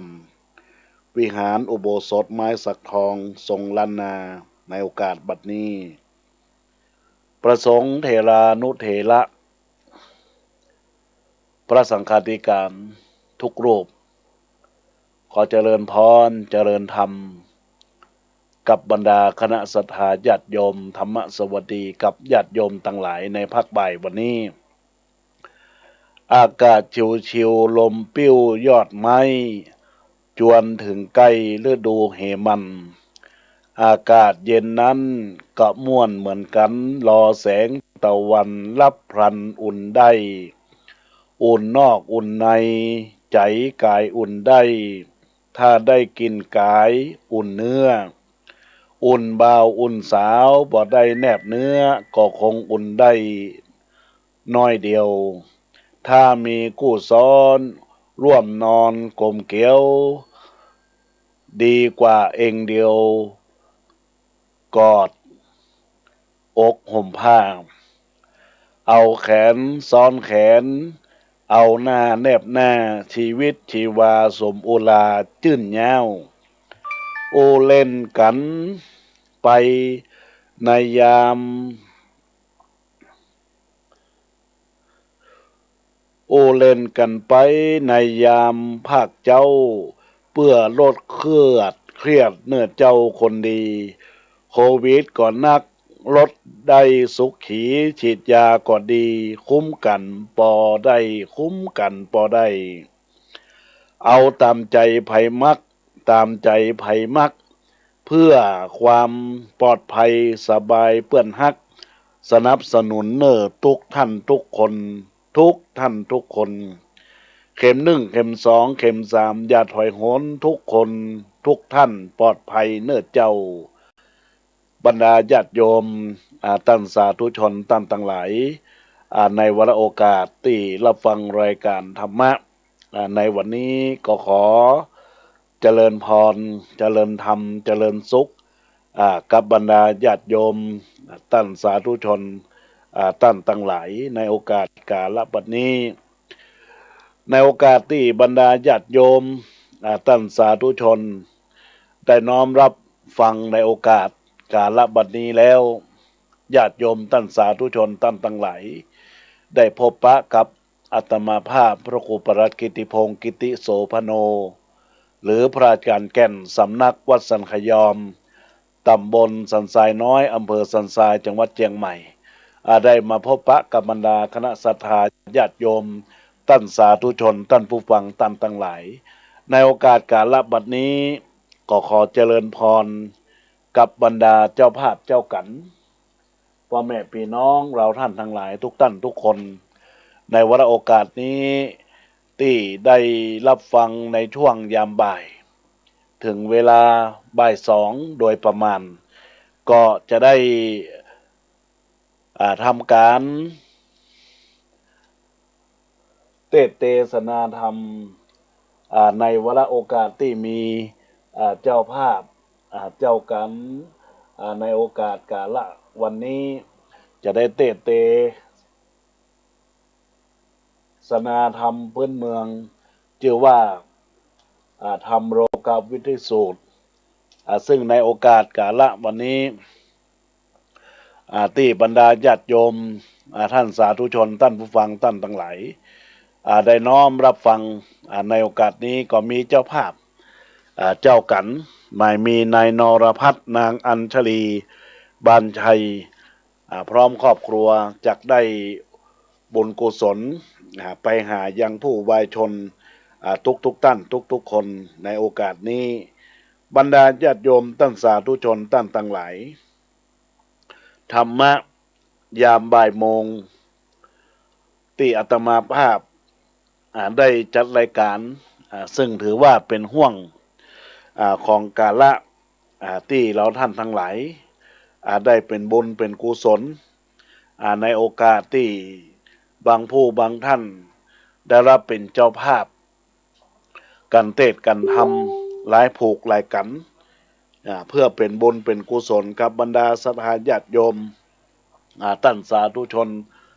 ท่านเจ้าภาพทุกท่านซึ่งในวาระโอกาสวันนี้ก็ต้องขออนุโมทนาขอบคุณกับนายนรพัฒน์นางอัญชลีบานชัยได้ถวายจตุปัจจัยปูจากันเทศธรรมโลกาวิถีสูตรจตุปัจจัย 1,000 บาทเพื่อเป็นบุญเป็นกุศลที่เราท่านทั้งหลายจะได้น้อมนำเป็นค่าน้ำกับไฟเป็นค่าลิงก์สัญญาณอินเทอร์เน็ตของทางวัดสันขยอมตำบลสันทรายน้อยอำเภอสันทรายจังหวัดเชียงใหม่แล้วก็ยังเป็นบุญเป็นกุศลที่เราท่านทั้งหลายได้รับฟังไปแล้วก็จะได้นำจตุปัจจัยนี้สมทบทุนเล่าเรียนของพระภิกษุสงฆ์และสามเณรภายในวัดสันขยอมแล้วก็จะเป็นบุญในการที่พระสงฆ์องค์เจ้าได้ใจสอยตามประโยชนะตามความเป็นประโยชน์ตนตัวตามเจตนารมณ์ผู้ที่ได้ใจได้สอยจตุปัจจัยของท่านเจ้าภาพในโอกาสกาละวันนี้ก็หมายมีนายนรพัฒน์นางอัญชลีบรรชัยจากบ้านแม่โจ้ซึ่งเป็นคุณครูรับราชการอันประกอบไปด้วยนายนรพัฒน์บรรชัยภรรยาก็ได้ทำการทำงานในโอกาสที่ประกอบอาชีพสุจริตของท่านดังนั้นแล้วก็ขอบรรดาญาติโยมท่านสาธุชนท่านผู้ฟังที่รับฟังในโอกาสนี้ทุกท่านทุกคนจงได้รับส่วนกุศลในการที่ ได้รับฟังธรรมเทศนาในโอกาสกาลบัดนี้เป็นบุญเป็นกุศลบรรดาญาติโยมเราตั้งทั้งหลายซึ่งในโอกาสนี้อาตมาภาพก็ได้ทำการไลฟ์สด Facebook เผยแพร่ทางเพจธรรมะสู่ใจก็มีญาติโยมอุบาสกอุบาสิกาก็ต้อนรับเนอะกับทุกท่านทุกคนโดยเฉพาะก็ขอเจริญพรแม่เอ่ยสุติวงศ์เจริญพรกับคุณโยมกล้วยม่ำกับข้าวนึ่งเจริญพรกับคุณโยมนาชากาแฟเจริญพรกับบรรดาท่านสาธุชนคนใจดีคือ Facebook คนลุ่มน้ำวางและขอกราบนมัสการท่านอาจารย์พระใบดีกาชันนรงค์จันทสโรท่านเจ้าวาดวัดตงหมื่นน้อยตำบลหนองหานอำเภอสันทรายจังหวัดเชียงใหม่ได้ทักทายเข้ามาสาธุครับผมรับฟังพระอาจารย์อยู่เนอะก็ขออนุโมทนาขอบคุณกับท่านอาจารย์มาณโอกาสนี้ตัวนะครับที่ได้รับฟังในส่วนของการไล่ก็ขอถวายการต้อนรับทุกรูปทุกตนขอถวายการต้อนรับพระเถระทุกรูปนะครับที่ได้เข้ามารับชมรับฟังในเพจธรรมะสู่ใจเพื่อสันติภาพและก็ขอเจริญพรต้อนรับกับบรรดาอุบาสกอุบาสิกาและบรรดาญาติโยมที่น้อมรับฟังคลื่นสถานีวิทยุเพื่อการศึกษาพระพุทธศาสนาและวัฒนธรรม FM 104.50 วัดฝ่ายหินแล้วก็ยังมีคลื่นวิทยุสีขาวเพื่อชาวประชาวัดห้วยตองซักอำเภอจอมทองจังหวัดเชียงใหม่ได้ลิงสัญญาณไปที่หั่นตัวก็ขออนุโมทนากับท่านอาจารย์พระครูอภิวัตรวิกรมท่านเจ้าวาดวัดปักตังเจริญอำเภอดอยลอจังหวัดเชียงใหม่ณโอกาสบัดนี้ก็ขออนุโมทนาขอบคุณนะครับทุกท่านทุกรูปบรรดาญาติโยมท่านสาธุชนท่านทั้งหลายที่กำลังฟังในช่วงตอนบ่ายโมงซึ่งกินข้าวตอนเรียบร้อยหรือว่าพักจากการจัดงานก็ไปลืมเปิดเครื่องวิทยุFM 104.50 เมกะเฮิรตซ์เนอะหรือว่าทาง Facebook ก็จะไปละไปลืมทักทายเข้ามาแม้นว่าจะง่วงจะงอนจะหนาวจะหาวจะรับก็ลุกขึ้นมาฟังหรือว่านอนฟังก็ได้เปิดเข้าไปวันนี้เป็นธรรมมงคลเนื่องจากว่าวันนี้เป็นวันพฤหัสบดีของวันที่7 ตุลาคมพุทธศักราช 2564 ตรงกับเดือนเกียงขึ้น1 ค่ำหรือว่าออก1 ค่ำแล้วเนี่ยญาติโยมตั้งแต่หลายวันเวลาก็เวยนะแก่อย่างที่อาตมาภาพได้ก้อนไกลหลักธรรมะไปตะกี้เกี่ยวข้องกับช่วงฤดูเฮมันก็คือฤดูฝนแล้วก็เข้าสู่ฤดูหนาวในโอกาสที่จะได้เกิดขึ้นในช่วงปลายเดือนตุลานี้นะเปิดว่าจะหนาวนะญาติโยมตั้งหลายก็เจิญเตรียมเนื้อเตรียมตัวที่จะเข้าสู่ฤดูนี้แล้วก็ฝนฟ้าที่ทางอุตุนิยมเพิ่นก็เตือนว่าในช่วงระยะนี้จนถึง7 วันนี้จะมีพายุดีเพรสชันได้เข้ามาก็พยายามเตรียมเนื้อเตรียมตัวป้องกันให้มีสติโรคทุกอย่างโรคของเราทุกอย่างมันย่อมมีความแปรปรวนปรวนเปรเป็นธรรมดาเป็นสัจธรรมอันที่มีความแน่นอนตอนนี้บรรดาญาติโยมทั้งหลายก็ขอให้ท่านทั้งหลายได้ตั้งอกตั้งใจเนื่องจากว่าเจ้าภาพหมายมีนายนรพัฒน์หรือว่าอาจารย์นรพัฒน์พร้อมด้วยนางอัญชลีบานชัยซึ่งเป็นเจ้าภาพก็อยู่ทางบ้านก็เตรียมน้ำเตรียมตีกวดน้ำหยัดน้ำไหมตาลอุทิศบุญกุศลไว้ปักปังหน้าจะเตะทำแล้วจะอนุโมทนาเนอะดังนั้นแล้วเมื่อเพิ่นมีเจ้าภาพเป็นธรรมทานเป็นวิทยาทานสถาญาติโยมก็นำไปเป็นในส่วนของการประพฤติปฏิบัติหลักธรรมขององค์สมเด็จพระสัมมาสัมพุทธเจ้าว่าในโอกาสที่ได้จ๋าเทศนาธรรมเรื่องโลกาวุธิ มีเนื้อหาใจความธรรมว่าจะใดก็เจริญพรเรียนเจิญศรัทธาญาติโยมทุกผู้ทุกท่านได้ตั้งอกตั้งใจเป็นบุญเป็นกุศลกับตนตัวของท่านทั้งหลายดังนั้นแล้วก็ขอเจริญพรรับฟังในโอกาสการรับบัดนี้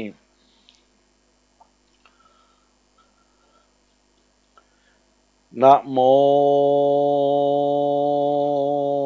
ตัสสะภะคะวะโตอะระหะโตสัมมาสัมพุทธัสสะพุทโธเศธโธติโลกัสสะเมงสัพพะสัตตาหิตังสังสาลาปันดานังสิโนอะหังวันตาเมสัพพตาพุทโธอันว่าพระพุทธเจ้าเศธโธตนประเสริฐติโลกัสสะเมงกว่าโลกทั้งสามกะโรติก็กะตัมมิตังเฮเป็นประโยชนาสัพพสัตตานังแก่สัตตโลกทั้งมวลสังสารพันธนังสิโนอันติดอยู่ในโลกสงสารมักว่าเป็นดังเชือกพงดาไว้ผู้บอกได้ถึงนิพพานเต้ามีแต่สัพพัญโญพระพุทธเจ้าหากได้มางเสียยังเชือกเล็กอันมัดไว้นั่นแลอาหังอันว่าขวันตามิก็ไว้ยังพุทธังยังพระพุทธเจ้าศิลาสาด้วยหัวแห่งคาสัพพตาในกาละตกเมื่อแลเยจานาอันว่าคนตั้งหลายโปร่งใดก็ดีแม้นว่าสมณพราหมณ์ตนใดตนหนึ่งก็ดีและได้เอาพระพุทธเจ้าเป็นที่จังที่เปิงโดยบทว่าพุทโธเศธโธสุมาโนข้าหันโทส่วนอันว่าก็เลืองอาจและนักบวชทั้งหลายพงนั้นก็จักได้ปนจากทุกโทษทั้งหลายในปัจจุบันนาหันต่อหน้าทันตาและอนาคันตาไปนาจะแลธัมโมมหาเมโคลัตนาติโลเกสังสลันโตปิลาจาสาเยสลัตตวาธัมโมอันว่าพระสัทธรรมันเจ้าอันใด84,000 คานสวากขาโตงันว่าพระพุทธเจ้าเทศนาไว้แล้วดีนักมหาเมโคราตนาหากเป็นแก้วดวงประเสริฐยิ่งนักอันนำเอายังสัตตโลกตั้งมวลเหอปอนและเทิงฟังสมุทรสากรกำนาคือเวียงแก้วเนละปานอันบ่หูเท่าหูตายนั่นแลโยปุคโลอันว่าปุคละผู้ใดมีใจใส่สัตตาและเอาประสัทธรรมมันเจ้าโดยบทว่ามหาเมโครัตโนติโลเกสังสลันโตปิวาละยังสัพพะปัสสตนาวา อามาตังปันนามามิธรรมังอะหังอันวาคาวันตามิสิลาสาสัพพตาดังนี้ไปใจก็จากพ้นจากกังวลโอนตะลายตั้งแลกปัจจุบันนาอันนี้และอนาคันตาบายนาตาลาบต่อเต่าเถิงนิพพานเจ้าแต่เดเลบ่อยาจะแลนาสังโฆวิสุทโธวัลละทักขินายโยสันติทาลิโยสัมภมาลาปะหิโนโกเนหิสัมมิทิปะโตอะนาสโวตังปะนามามิสังฆังสังโฆอะปะมันตังปะนามามิธัมมังอันว่าบันดามิสิลาสาสัพพตาดังนี้ไปใจก็จากพ้นจากกังวลโอนตะลายตั้งแต่ปัจจุบันนะอันนี้และอนาคตไปนาทลาบต่อเต้าเถิงนิพพานเจ้าแต่ดิลีบ่อยากจะแล่นนาสังโฆเวสุทโธวราทักขินายโยสันติทาลิโยสัพพะปะหิโนกุเนสัมมิเทปัตโตอะนาสโวตังปะนามามิสังฆังโฆอันว่าพระสังฆเจ้า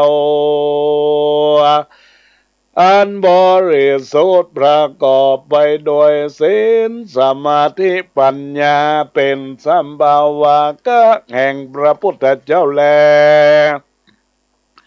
อะหังอันว่าข้าวันตามิสิลาสาสังฆังยังบาสังฆเจ้าอันหาที่สุดบ่ได้ศีลาสาด้วยง่วงแห่งคาโยจะโปตจะธรรมันจะสังขันจะสละนังคาโต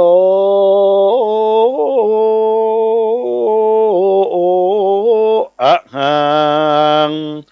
อันว่าข้าก็ถือเอายังกลพระพุทธเจ้าพระสัทธรรมันเจ้าและพระสังฆเจ้าว่าเป็นที่เปิงแก่ข้าแต่และอิมังโลกังอันว่าโลกนี้มุจเจสาเมจงจักปล่อยปนยังสัพพะตกทั้งมวลเตเยนะลาอันว่าคนต่างหลายผู้ใดและได้ฟังธรรมคำสอนแห่งพระพุทธเจ้าชื่อว่าโลกโวเทดวงพระเสดนี้ก็หากจักสำเร็จที่เป็นได้ด้วยเขาของเงินคำแก้วแหวนแสนสิงจ้างมามิ่งข้าคนมนทีมากนักจะแลเตจนาอันว่าคนต่างหลายพงนั้นก็จักประกอบไปโดยอริยธนะ7ประการคือว่าสัทธาทานังศีลทานังเหลิทานังโอตปะทานังสุตทานังจากทานังปัญญาทานังเอตทานังอันว่าเขาของพงนี้และมีแก่ปุคคลผู้ใดก็หากจากจำเลินแก่ปุคคลผู้นั้นจะแลโยปุคคโลอันว่าปุคคลผู้ใด ได้ฟังธรรมอันชื่อว่าโลกบุตรเดชโสดดวงประเสริฐนี้ก็บ่หันจักมีอายุมินสั้นสักภวจาตยะแลโยปุคโลอันว่าปุคละผู้ใดมีใจใส่ศรัทธาได้มาแต้มมาเขียนก็ดีได้ผู้อื่นแต้มและเขียนได้ผู้จะเอามาทานก็ดีดังอ่านแม้นว่าได้เกิดจันฟ้าปลายบนก็จักยิ่งกว่าเทวบุตรเทวดาทั้งหลายแลเธอเตียนย่อมประกอบไปโดยสลิสัมปติยิ่งกว่าเทวบุตรเทวดาปราญญาเอ็นปราญญาพรหมก็มีแลโยนาโลอันว่าคนต่างหลายภูงใดได้ถือเอายังทำโลกาโบเทดวงประเสริฐนี้เป็นที่เปิงโดยบทว่าพุทโธเศรษโธติโลกัสสมิงดังเอตุกคำเจ้าเอาเป็นกรรมฐานคนโบนั้นก็จักบ่ได้เป็นขาตานสักภวัจจาตจักได้เป็นเจ้าแก่ต้านทุกภวัจจาตวาจาโดยมีแต่แลก็จักประกอบไปโดยสัมปันลังสีงกประการแลจักต้านจมจื่นยินดีแก่เล่านันจาสัทธาอันว่าสัพพัญโญพระพุทธเจ้าอางะก็กล่าวยังกัตถาอันนี้วายะทิทังสุขังโลเกปัญจคัมโมภาเวสติสักกะเตนะกุสเลนะนามะยังสวัมหาเสดังนี้แลภิกขเวโดลาภิกขุตังหลายยะทิทังมักว่ายังอิทังปุกะโลอันว่าปุคละผู้ใดมักว่าใครเถิงสุขในโลกนี้และโลกหน้าจึงจักขอโดยบทว่าปัจจาขังก็ปงลงยังต้นในใจแห่งข้า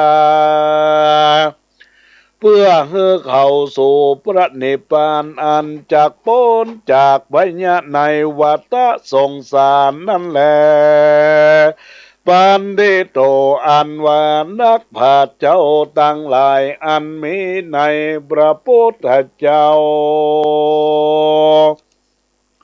เป็นต้นเป็นประธานเมื่อสร้างสมปานวันนั้นก็บ่ละเสียยังโลกบเทโสดอันนี้สักภวจาตและพระพุทธเจ้าจึงกล่าวคาถาว่าปัญจวาสาสังตาสัจยุตตังสักกะกายังอุปคัมมิติอันนี้ปูจาและสั่งสวาทิญญายเมตตาภาวนาเพื่อใดหับทับเสียยังหนตังปายภูมิตังเสเมนรกเป็นต้นแลโยนะโลอันว่าคนผู้ใดได้ใจใส่ศรัทธาในกุณแก้วเจ้าทั้งสามประการได้เรียนเอาคาถาธรรมอันนี้โดยปากโดยใจแล้วก็จวนกันตั้งใจฟังอย่างน้ำโลกวดในดวงผาเสดนี้ตั้งแต่ตนถึงปลายก็จักหากมีอายุมั่นยืนยาวเป็นดังเทวบุตรเทวดาพระญาเอ็นพระญาพรหมตั้งหลายพงนานตุมเหพระขวันตาอ่านว่าสุต้านตั้งหลายกันว่าพ หอมยับเขาของเงินคำสัมปติบอกเคินและมักว่าป้อยชิบหายเป็นโอนตะลายต่างๆจงจักจวนกันตั้งโสตประสาทฟังธรรมโลกโวเดดวงอันประเสริฐอันนี้โดยใจอันอ่อนน้อมยบคำแยงก็จักได้พ้นจากพยะกังวลโอนตะลายโลกาประญาที่ต่างมวลแม้นว่าจักลีหลอมเข้าของเงินคำสัมปติก็จังมั่งมูลตุนเต้าได้โยเดเมโสกรรมโจวรพุทธศาสนาไปใจตั้งแต่ปัจจุบัน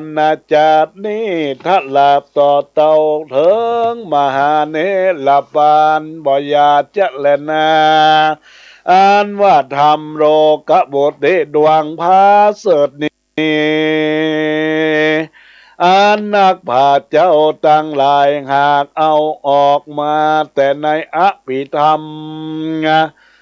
ปีตกบุตรมาก็เพื่อโพดยังคนตั้งหลายอันมั่งโมอันบังเกิ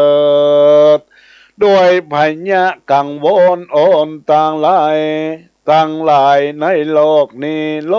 กบุตรโสตังอันว่าโสดอันนี้ชื่อว่าโลกบุตรโสตังฤทธิตังขิญญาสังวาน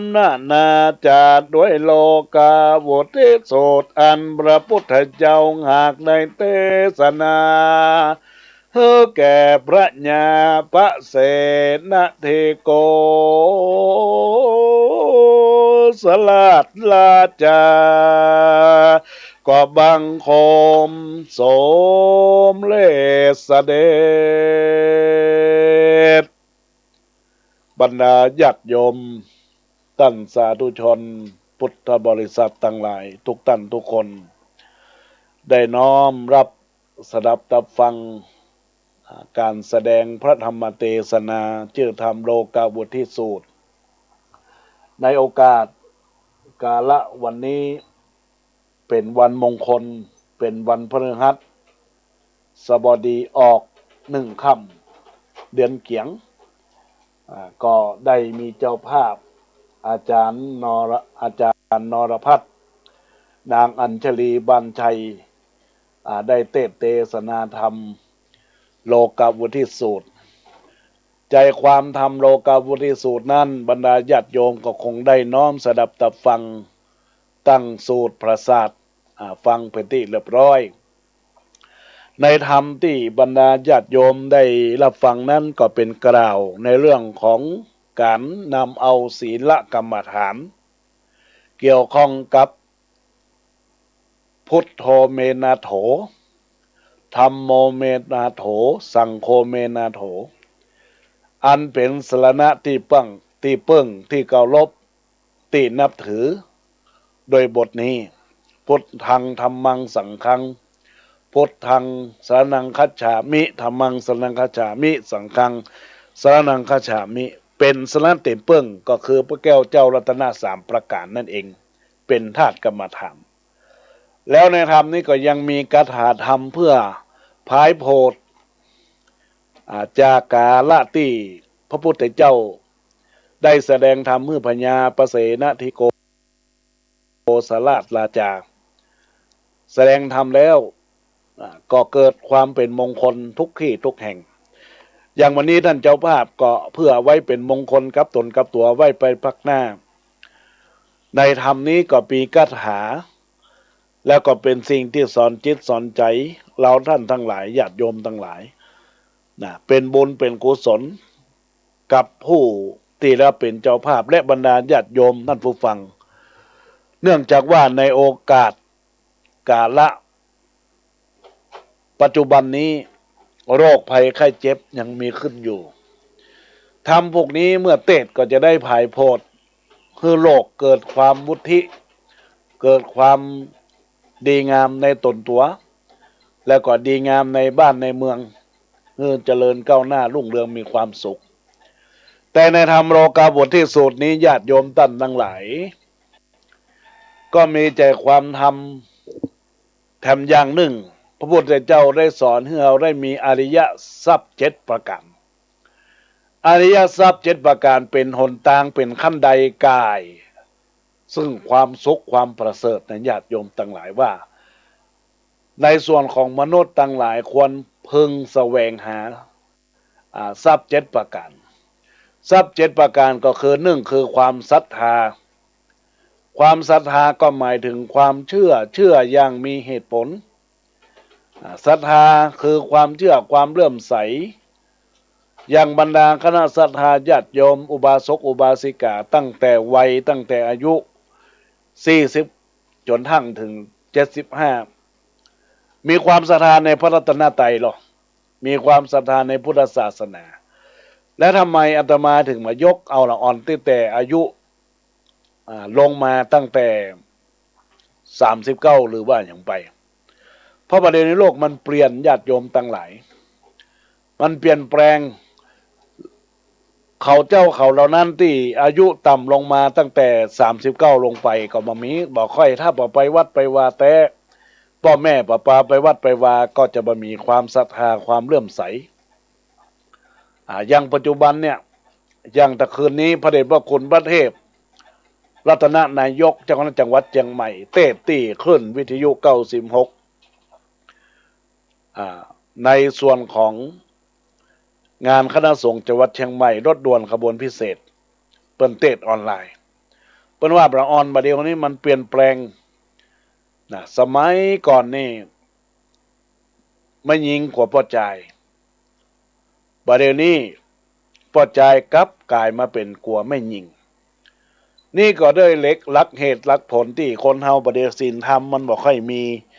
ความศรัทธาเรื่องของพุทธศาสนาแล้วศรัทธาความเที่ยมันก็บ่เกิดขึ้น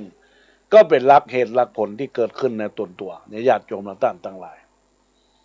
นี่เรียกว่าศรัทธาแล้วเฮาจะเนี่ยอย่างใดให้เกิดศรัทธาความเชื่อก็ต้องพยายามสั่งสอนลูกหลานตันเต้ายิ่งละอ่อนประเดี๋ยวนี้ญาติโยมทั้งหลายโรงเรียนอยู่ไกลบ้านไก่จองโรงเรียนก็บางครั้งอยู่ใกล้วัดแต่บ่ได้บริหารจัดการวิถีพุทธมันก็บ่ค่อยเกิดศรัทธาญาติโยมทั้งหลายก็อยู่ที่พ่อที่แม่อยู่ที่ปู่ป้าน้าอาปู่ย่าตายายที่จะคอยกล่อมเกลี้ยงในเรื่องของเอาหลักธรรมมันเอาลูกเอาหลานเข้าวัดเข้าวาความเชื่อความศรัทธามันก็จะเกิดขึ้นหลักเหตุผลมันก็เกิดขึ้นอันนี้ก็คือในเครื่องของความศรัทธาถ้ามันมีศรัทธาจบเลยโลกนี้บ่เกิดวุฒิบ่เกิดความมงคลประการที่สองศีลก็หมายถึงการรักษาวัดปฏิบัติท่านทั้งหลายกายวาจาและจิตใจของตนเรียบร้อยและมีความสำรวมญาติโยมศีลนี่มีความสำคัญต่อตัวของบรรดาญาติโยมอย่างมากมันอยู่ที่ญาติโยมจะทำบัตรทำศีลเนี่ยถ้าหากว่าเราท่านทั้งหลายอยู่ตั้งใดอยู่ที่ไหนศีลอยู่ในบ้านครอบครัวนั้นก็มีความสุขศีลอยู่ที่ทำงานการทำงานก็มีความสุขศีลอยู่ที่ตัวตนของทุกท่านก็ย่อมมีความศักดิ์สิทธิ์ในตัวตนนะแล้วก็ศีลก็นำไปสู่สวรรค์ศีลก็นำไปสู่สุคติและนิพพานในญาติโยมท่านทั้งหลายเพราะอย่างศีลเป็นข้อวัดปฏิบัติทางกายวาจาใจถ้าทำบ่ได้ให้เลยก็ต้องมันปฏิบัติให้ได้แล้วกายของเฮาใจของเฮาวาจาของก็มีความสุขบ่ต้องไปยื้อแย่งชิงดีชิงเด่นบ่ต้องไปเกาะเกณฑ์ว่าร้ายต่อกันด้วยมีความศีล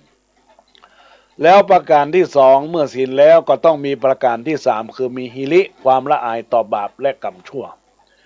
ญาติโยมทั้งหลายประเดี๋ยวนี้คนเฮามามีความละอายต่อบาปเนื้อต่อกรรมต่อเวรอาตมาพอข่าวตะคืนญาติโยมทั้งหลายมีปัจจัยอายุ59ละอ่อนอายุ27ห่างกันแก้บ20ไปปรากฏว่าปัจจัยเดือดร้อนฮ้อนไห้นะว่าโอนเงินให้เดือนละ10,000 สตังค์ให้ตลอดซัพพอร์ตตลอดซื้อรถให้ไม่ยิงคนนั้นโวยวายญาติโยมทั้งหลายเป็นเรื่องเป็นราวไปเกิดรถกันที่ในตลาดห้างร้านคนที่อยู่รอบข้างก็พอก็กอยบัดเดียวแล้วไปพอสมาออกข่าวแห่งบ่าคนเฮาบัดเดี๋ยวนี้มันบ่กลัวบาปมันบ่กลัวกรรมนะแม้นแต่ว่าปัจจัยอายุมากแล้วก็ยังไปฮักเมาคนที่มีอายุน้อยคนอายุน้อยก็บ่ถือสาเพิ่นจะแก้เพียงใดขอให้ได้เงินได้ทองเตอะก็อยู่ม่วนสบายใจนี่นะนี่ก็เรียกว่าบ่มีความ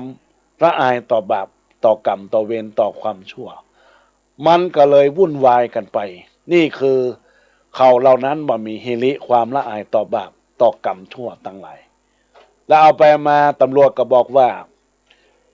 ตำรวจบ่สามารถที่จะฮื้อไม่ยิงคนนี้ไปฮักปัจจัยได้แล้วปัจจัยก็พยายามว่าคืนหมดก็ต้องไปเรียกร้องกันขึ้นศาลขึ้นลงขึ้นศาลกันเพื่อที่จะเรียกร้องทรัพย์สินคืนไม่ยิงก็แถมปปก็ว่าต่อไปถามว่าตึงบ่ไปอย่างใดก็ตึงบ่ไป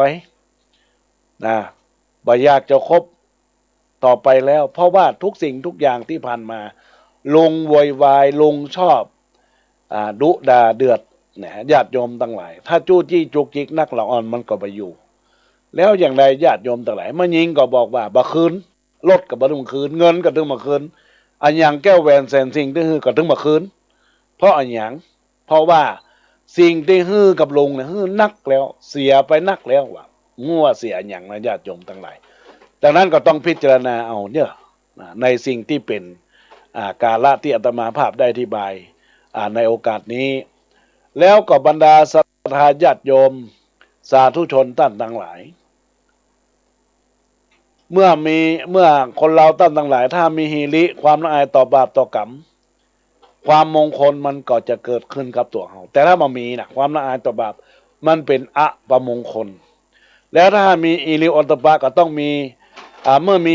ฮิริก็ต้องมีโอตปะคือความเก่งกลัวต่อบาปต่อกรรมต่อความชั่วยังข่าวบอกว่าวันเซินตีต้นยางญาติโยมทั้งหลายก้นพระละพังก้นไปสู่บ้านเก็บจาก10 หลังคา20 หลังคากะ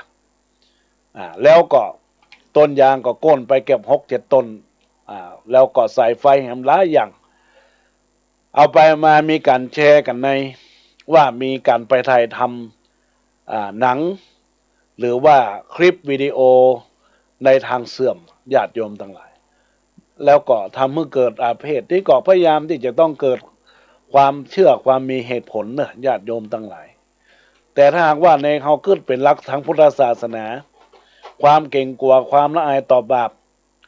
กากรอกกรรมเขาของคนกู้นั้นก็คงมามีเพราะว่าอย่างญาติโยมทั้งหลายจำเป็นต้องทำคลิปเขาว่าคลิปโปรอีนะทำกันเนี่ยแล้วก็ได้เงินได้ทองจากการโอนที่เขาดูแล้วเขาก็บอกพอแล้วก็กระจายเงินกันในเฟซในไลน์กันอันนี้ก็เป็นเรื่องที่น่ากลัวนะแล้วอันยังมันจะมีขึ้นต่อไปญาติโยมเมื่อคนเราตั้งหลายถ้าเก่งกลัวต่อบาปต่อกรรมนะมันก็จะมีมงคลในชีวิตแต่ถ้าบ่กลัวบาปกลัวกรรมมันก็เป็นเรื่องราวที่วุ่นวายนะญาติโยมทั้งหลายบุตรที่จำเริญความสุขมันก็บ่เกิดขึ้นประการที่5พาหุสัจจะความเป็นผู้ที่ได้ศึกษาเล่าเรียนใฝ่รู้ใฝ่เรียนใฝ่ศึกษาจนมีความรู้มากการศึกษาเล่าเรียนทุกวันนี้ญาติโยมมีระดับตั้งแต่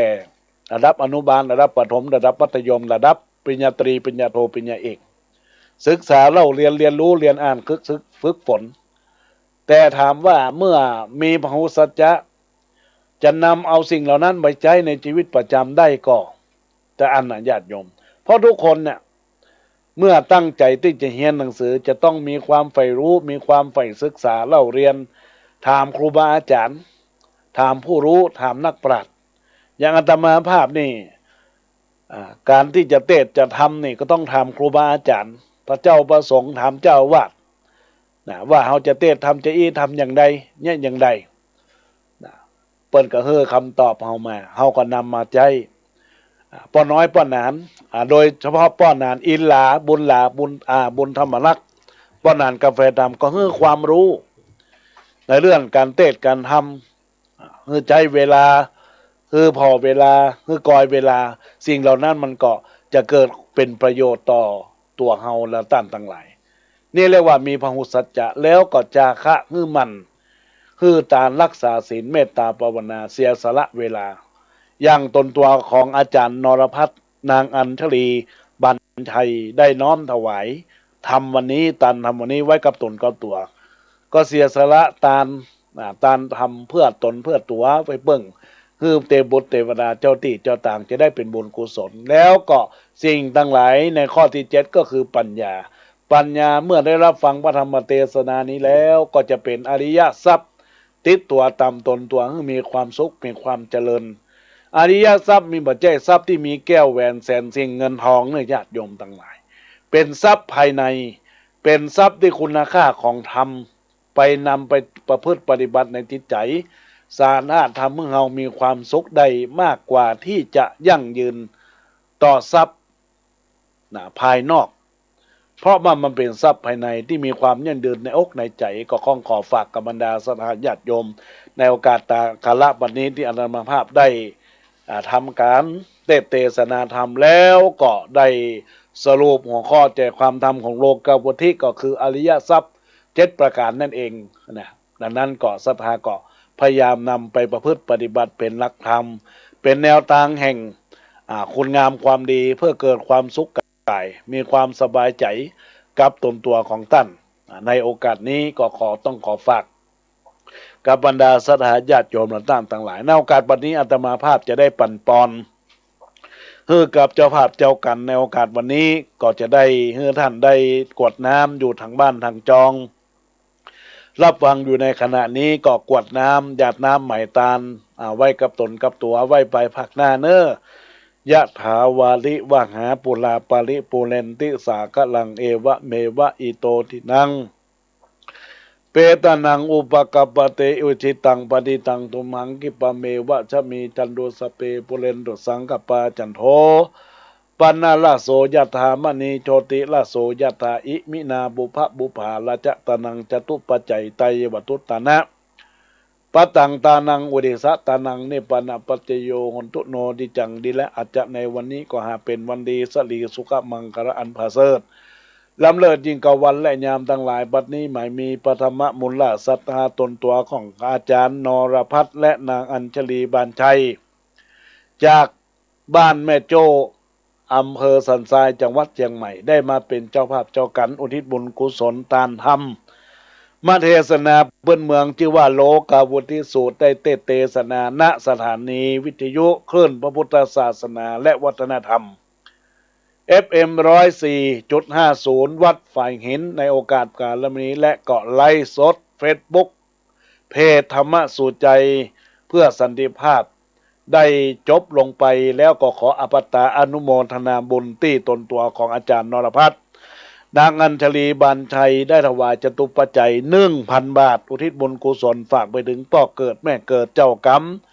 นายเวรเต็มบทเทวดาเจ้าที่เจ้าต่างเจ้าดินเจ้าแดนเจ้าฮ้อเจ้าเฮือนเจ้าบ้านเจ้าจองในที่กากะละวันนี้ยามนี้ก็ขอเป็นบุญกุศล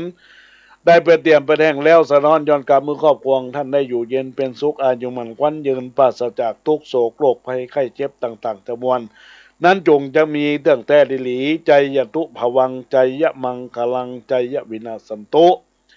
จะเตสัสสาสปีติโยวิวัจจันตุสัพพะโลโกวินาสันโดมาเตภวตวันตะละโยโสเขติกายุโกภวะอภิวาตนาสีริสะนิจังวุฒาปัจจายโนจัตตาโลธรรมาวัฏันติอายุวันโนสุขังพลังพัฒหานตนังจะตุปัจจัยธนังอุติสะ ทานังนิปานังปรมังสุขังก็ขออนุโมทนาขอบคุณครับอาจารย์นรพัฒน์ตนตัวของนางอัญชลีบานชัยจากบ้านแม่โจ้อำเภอสันทรายจังหวัดเชียงใหม่และคุณครูรับราชการอยู่โรงเรียนบ้านแม่โจ้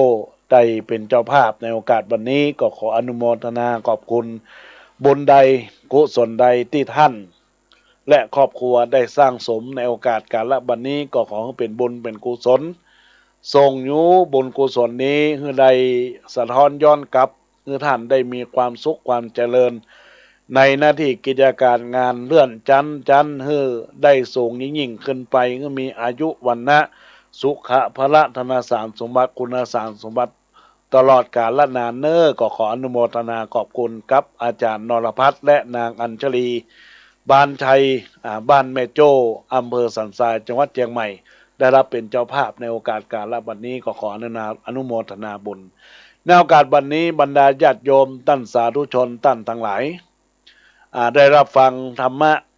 เตียตมาเทศไปเรียบร้อยได้สรุปธรรมะเป็นที่เรียบร้อยก็จะได้ขอเจริญพรทักทายกับบรรดาพ่อแม่พี่น้องสถานาบุญท่านทั้งหลายทุกท่านทุกคนแต่เจ้าก่อนเข้ารายการแรกก็ทักทายไปแล้วหลายท่านก็จะได้เจริญพรทักทายแห่งครั้งคราวหนึ่งเนื่องจากว่าท่านก็คงจะอยู่ในวาระในการรับฟังก็ขอเจริญพรกับแม่เอ้ยสุติวงศ์ขอเจริญพรกับคุณโยมกล้วยม่ำกับเขาหนึ่งที่อยู่สันติธรรมเมืองเชียงใหม่เจริญพรกับคุณโยมนาชากาแฟร้านชากาแฟที่สระกลางอนุโมทนาขอบคุณนมัสการท่านอาจารย์พระใบดีกาชันนรงค์จันทสโรท่านเจ้าวาดวัดตงหมื่นน้อยตำบลหนองหานอำเภอสันทรายจังหวัดเชียงใหม่ขอเจริญพรกับคุณโยมคนรุ่มน้ำวางเจริญพรกับแม่เล็กโมเจริญพรกับคุณโยมอัมไพวีรสะจากบ้านต้นพึ่งเมืองละปุนเจริญพรกับคุณโยมจันแสงเครือทองเจริญพรกับคุณโยมเฟสหนูได้ทักทายเข้ามาเจริญพรกับป้อนานบินหลาบุญธรรมรักษ์หรือว่าป้อนานอินหลาป้อนานกาแฟดำในโอกาสนี้ที่ทักทายเข้ามาว่ารับฟังตอนท้ายก็ตอนนี้ก็คงจะรับฟังก็ขออนุโมทนาขอบคุณกับป้อนานอินหลาป้อนานบินหลาบุญธรรมรักษ์ที่อาตมาภาพได้แสดงธรรมธรรมะตะกี้ก็ได้เป็นการยกกุลที่ท่านได้มีการได้ประสิทธิ์ประสาทเรื่องเข้าห้ำคำก่อนก้อนไกลหลักธรรมแห่งการบุญการกุศลที่เราท่านทั้งหลายได้รับฟังก็มาจากเปิ้นเพื่อเป็นการละที่เปิ้นก็จะได้สร้างสรรค์ในสิ่งที่เป็นการภาษาสวยสดงดงามดีงามเกิดขึ้นเนอะก็ขออนุโมทนาขอบคุณกับบุญที่เกิดจากจิตจากใจในโอกาสนี้ตอนนี้ก็ขอเจริญพรทักทายกับบรรดาญาติโยมที่อยู่ทางบ้านรับฟังอยู่ในขณะนี้ได้ทักทายเข้ามาที่เบอร์โทรศัพท์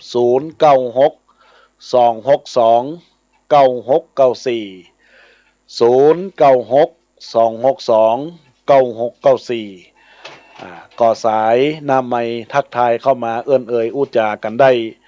อุจากันไปเนอะญาติโยมทั้งหลายเพื่อเป็นบุญเป็นกุศลทักทายเพื่อขวัญกำลังใจกับตนตัวของอาตมาภาพในโอกาสที่ได้ทำการจัดรายการธรรมะคลื่นวิทยุ FM 104.50 วัดฝ่ายหินในโอกาสนี้กับพระอาจารย์แก่นในโอกาสนี้ก็ขออนุโมทนาขอบคุณกับทุกคนทุกท่านที่ได้รับฟังในโอกาสนี้อาตมาภาพก็จะได้เอื้อนเอ่ยประชาสัมพันธ์งานบุญงานกุศลที่ทางวัดสันขยอมตำบลสันทรายน้อยอำเภอสันทรายจังหวัดเชียงใหม่จักได้ทำการออกพรรษาเทศกาลการกฐินก็ได้มาจุจอดมาหลอดมาถึงก็จะได้ประชาสัมพันธ์งานบุญงานกุศลร่วมเป็นเจ้าภาพร่วมกันต้นละ 500 บาท หรือตามเจตนารมณ์ติบรรดาศรัทธาญาติโยมท่านทั้งหลายตามวรรคมาหาได้ตามเจตนาเม็ดกวาดเม็ดทรายหลายเม็ดผสมกันเข้าก็งามน้อยงามนักมักงามเหมือนกันกองหินทรายงามธรรมชาติสร้างอันคนตั้งหลายงามใสสว่างแจ้งด้วยแสงแห่งธรรมะคือมันศึกษาหมดใสไวยะดังดาบก้าเทียนคมจักออกมาจับกระจายงามสมน่าจื่นน่าชมคมดาบบัดน้อยแม่ห้างสาวจีนาลีหนุ่มน้อยยิ่งพอยิ่งกอยน่าฮักความดีสั่งสมคนชื่นชมนักก็ย่อมบ่ด้อยราคาความดีฟูมฟักให้มันรักษาเธอศีลภาวนามีก้าเต้าเท่ามีก้าเต้าเท่าความดีบ่ดับสูญหายเนอะศรัทธาญาติโยมทั้งหลายก็ต้องขอบอกกล่าวยังบุญกุศลที่เราได้สร้างเพื่อเป็นปาไถเข้าห่อเป็นเสบียงต่อไปแดนสวรรค์จากนั้นนี้ก็เจริญพรกับแม่มารีณพิกุลที่ได้ทักทายวันนมัสการเจ้าแม่มารีณพิกุลจากตลาดกัดก้อมเมืองเชียงใหม่ก็จะได้มาร่วมบุญร่วมกุศลงานกฐินสามัคคีของทางวัดสันขยอมในวันที่18พฤศจิกายน2564ในโอกาสวันนี้ก็ขอเจริญพรกับแม่เนอที่ได้ร่วมบุญมา 5,000 บาทในโอกาสวันนี้ก็ขอเจริญพรกับคุณโยมแม่วันเพ็ญกันทวงศ์สาธุเข้ามาก็ขอเจริญพรมาณโอกาสนี้ตัวเนอที่ทักทายเข้ามาแล้วก็ยังมีญาติโยมท่านสาธุชนท่านทั้งหลายที่ได้โอกาสรับฟังรายการธรรมะในกลุ่มฟังธรรมะก็ได้ทักทายสาธุเข้ามาก็ขออนุโมทนาแม่ยุพินบ้านสันไซมูลได้ทักทายเข้ามาแม่ยุพินมหานามบ้านสันไซมูลทักทายเข้ามาก็ขออนุโมทนาบุญกับทุกท่านทุกคนเนอะที่ได้ทักทายเข้ามาแล้วก็ขอให้เป็นบุญจากจิตจากใจของท่านทั้งหลายที่ได้น้อมรับฟังธรรมดวงนี้อันเป็นดวงมงคลที่เกิดจากขึ้นจากจิตจากใจทำโลกาวิธีสูตรเพื่อเป็นกาละที่เราท่านทั้งหลายจะได้เกิดอริยทรัพย์ภายในบ่ใช่ทรัพย์ภายนอกทรัพย์ภายในก็หมายถึงในอกในใจเฮาปฏิบัติดีเฮาปฏิบัติชอบก็ย่อมมีความสุขความเจริญก้าวหน้ารุ่งเรืองเนอะก็ขอฝากกับบรรดาศรัทธาญาติโยมทั้งหลายตอนนี้ก็ยังมีเวลาโอกาสที่บรรดาญาติโยมท่านสาธุชนได้รับฟังแล้วอาตมาภาพจักได้เจริญพรทักทายกับบรรดาญาติโยมสาธุชนทั้งหลายในห่วงเวลาช่วงบ่ายนี้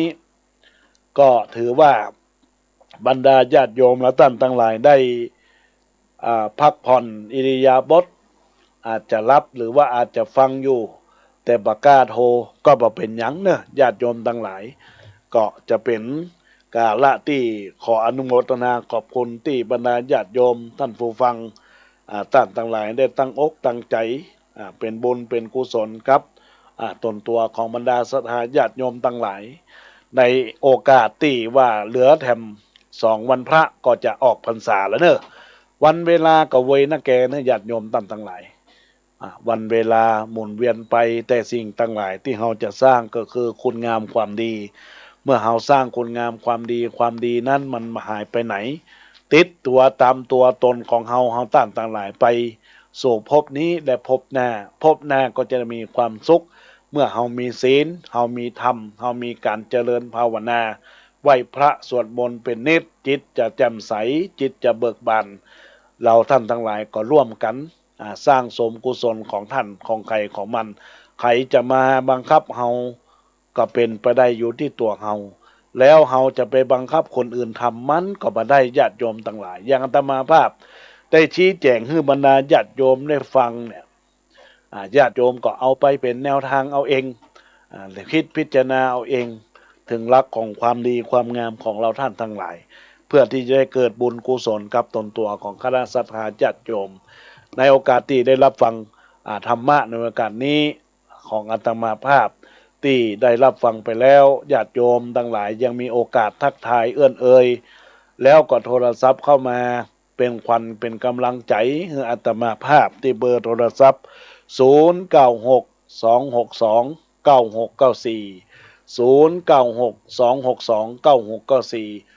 รับฟังรับชมการไลฟ์เฟซบุ๊กก็โอกาสนี้ก็ขอเจริญพรอนุโมทนาก็มีหลายท่านได้แชร์ธรรมะที่อาตมาภาพได้แสดงธรรมในโอกาสนี้ก็ขออนุโมทนาขอบคุณกับทุกท่านทุกคนเนอะที่รับฟังแล้วก็ขอให้เป็นแก้วเป็นใยเป็นแสงสว่างนำหนทางไปสู่ความสุขก็คือความเจริญสุขติตนตัวของท่านทั้งหลายโอกาสนี้อาตมาภาพก็คงจะได้ปัญใจขอลากับบรรดาศรัทธาญาติโยมและท่านทั้งหลายให้ก่อนเพราะว่าบรรดาญาติโยมก็ทักทายในเฟซในไลน์เรียบร้อยแล้วบัตรโทรศัพท์มาก็มาเป็นอย่างไว้โอกาสหน้าก็ขอโอกาสหน้าก็ขอให้ญาติโยมได้พบปะกันในวันอังคารตอนเจ้า9 โมงถึง 10 โมงแล้วก็ภาคบ่าย3 โมงถึง 4 โมงของวันอังคารแล้ววันพฤหัสบ่ายโมงถึง 2 โมงก็ขอทุกท่านทุกคนจงได้มีความสุขความเจริญขอลาก่อนเตอะผู้ใจบุญทั้งหลายจีมโนในลาไปเนิ่นเจ้าเวลาหมดไปจำลาแล้วเจ้ามวลหมู่ศรัทธาเฮาพี่น้องโอกาสหน้าพบปะกันแถมเดือนออกเดือนแฮมพี่น้องปะกันร่วมห้องกองบุญฟังสารธรรมบุญกั้มนำหนุนปารมีเพิ่มพูนทุกคนเนื้อเจ้าทุกคนเนื้อเจ้าอยู่ดีมีตังร่ำรวยเนื้อเจ้าฮือได้บรรเทาเดือดร้อนรวยเฮงเต็งนึ่งพี่น้องเงินคำไหลค่อนครอบครัวโจกลาบลมเล้าฮือได้เป็นเจ้าสัวจิตใจคนมัวฮือได้แสงสว่างคือได้แสงสว่างแจ้งรวยเฮงจัตตาโลธรรมาวะทันติอายุวันโนสุขังปะลัง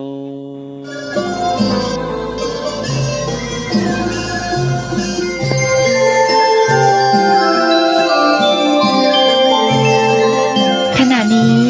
ท่านกำลังฟังสถานีวิทยุกระจายเสียง FM 104.5 เมกะเฮิรตซ์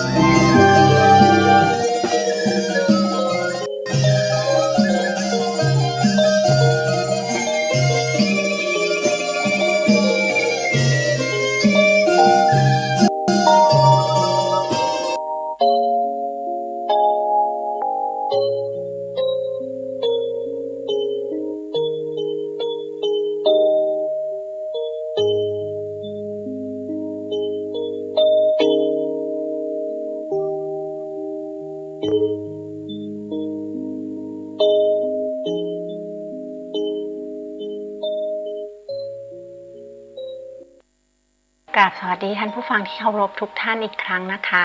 สำหรับในวันพฤหัสบดีนี้เราก็กลับมาเจอกันอีกแล้วค่ะท่านผู้ฟังสำหรับบทความที่ดิฉันจะนำมาอ่านให้ท่านผู้ฟังฟังในวันนี้นะคะจะเป็นบทความจากวารสารสัตวแพทย์เชียงใหม่เพื่อชุมชนค่ะซึ่งเป็นของปีที่8ฉบับที่1ซึ่งเป็นฉบับประจำเดือนมกราคมถึงเดือนมิถุนายนปีนี้เองค่ะท่านผู้ฟังและสำหรับบทความที่ฉันเลือกมาจะเป็นบทความเรื่องที่3แล้วก็เรื่องที่4นะคะจะเป็นบทความที่มีชื่อว่า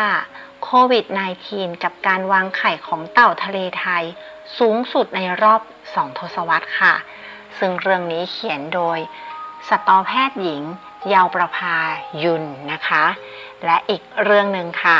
จะเป็นบทความเรื่องภาวะแทรกซ้อนของโรคเบาหวานในสัตว์เลี้ยงซึ่งเรื่องนี้นะคะเขียนโดยผู้ช่วยศาสตราจารย์สัตวแพทย์หญิงดร.ประภาวดีไพรินทร์ค่ะเรื่องราวทั้ง2เรื่องจะเป็นยังไงนั้นเดี๋ยวเรากลับมาพบกันนะคะท่านผู้ฟัง ช่วงนี้ดิฉันขอเปิดเพลงเพราะๆให้ทุกฟังสักเพลงหนึ่งนะคะ เดี๋ยวเรากลับมาพบกันค่ะ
นะคะจะเป็นบทความที่มีชื่อว่าโควิด -19 กับการวางไข่ของเต่าทะเลไทยสูงสุดในรอบ2 ทศวรรษซึ่งเรื่องนี้นะคะเขียนโดยสัตวแพทย์หญิงเยาวประภายุนนะคะซึ่งเป็นสัตวแพทย์ประจำศูนย์วิจัยช้างและสัตว์ป่าคณะสัตวแพทยศาสตร์มหาวิทยาลัยเชียงใหม่ค่ะนับตั้งแต่ต้นปีพุทธศักราช 2563 ถือเป็นปีที่ทั่วโลกได้รับผลกระทบอย่างหนักจากการระบาดของโรคโควิด -19 ทั้งทางด้านเศรษฐกิจและการท่องเที่ยวโดยเฉพาะอย่างยิ่งประเทศไทยที่มีรายได้หลักจากการท่องเที่ยวโดยในปีพุทธศักราช 2562 มีสัดส่วนถึง 16% ของ GDP โดยเป็นรายได้จากนักท่องเที่ยวต่างชาติที่ 10% ของ GDP ซึ่งคิดเป็น 61% จากรายได้การท่องเที่ยวทั้งหมดค่ะขณะที่ในปีพุทธศักราช 2563 หรือปีที่แล้วนี่เองนะคะ นักท่องเที่ยวต่างชาติไม่สามารถมาเที่ยวไทยได้เนื่องจากสถานการณ์การระบาดของโรคโควิด -19 ทำให้จำนวนนักท่องเที่ยวต่างชาติลดลงมากกว่า 80% และนักท่องเที่ยวในประเทศก็มีจำนวนลดลงด้วยเช่นกันค่ะแต่ในความโชคร้ายก็ยังมีความโชคดีเพราะการที่แหล่งท่องเที่ยวซบเซาไร้นักท่องเที่ยวก็เป็นโอกาสอันดีให้ทรัพยากรธรรมชาติได้มีโอกาสฟื้นตัวดังเราจะเห็นได้จากการที่มีการพบเห็นสัตว์เลี้ยงลูกด้วยนมทางทะเลเช่นวาฬบรูด้าและวาฬโอมูระที่พบถี่มากขึ้นบ่งบอกถึงความชุกชมของสัตว์ทะเลหายากที่เพิ่มมากขึ้นและที่น่ายินดีไปกว่านั้นก็คือในปีพุทธศักราช 2563 หรือปีที่แล้วนี่เองนะคะท่านผู้ฟังเป็นปีที่เต่าทะเลของไทยมีอัตราการวางไข่สูงสุดในรอบหลายสิบปีโดยเฉพาะเต่ามะเฟืองค่ะในอดีตนั้นประเทศไทยพบเต่าทะเล5ชนิดซึ่งในปัจจุบันเต่าทะเลทุกสายพันธุ์จัดอยู่ในสถานภาพใกล้สูญพันธุ์จากทั้งองค์กรเกี่ยวกับด้านอนุรักษ์สิ่งแวดล้อมและสัตว์ก็คือ International Union for Conservation of Nature หรือ IUCN หรือ Endanger และ CITES ซึ่งย่อมาจาก The Convention on International Trade in Endangered Species of Wild Fauna and Flora หรือ CITES Appendix 1 ค่ะ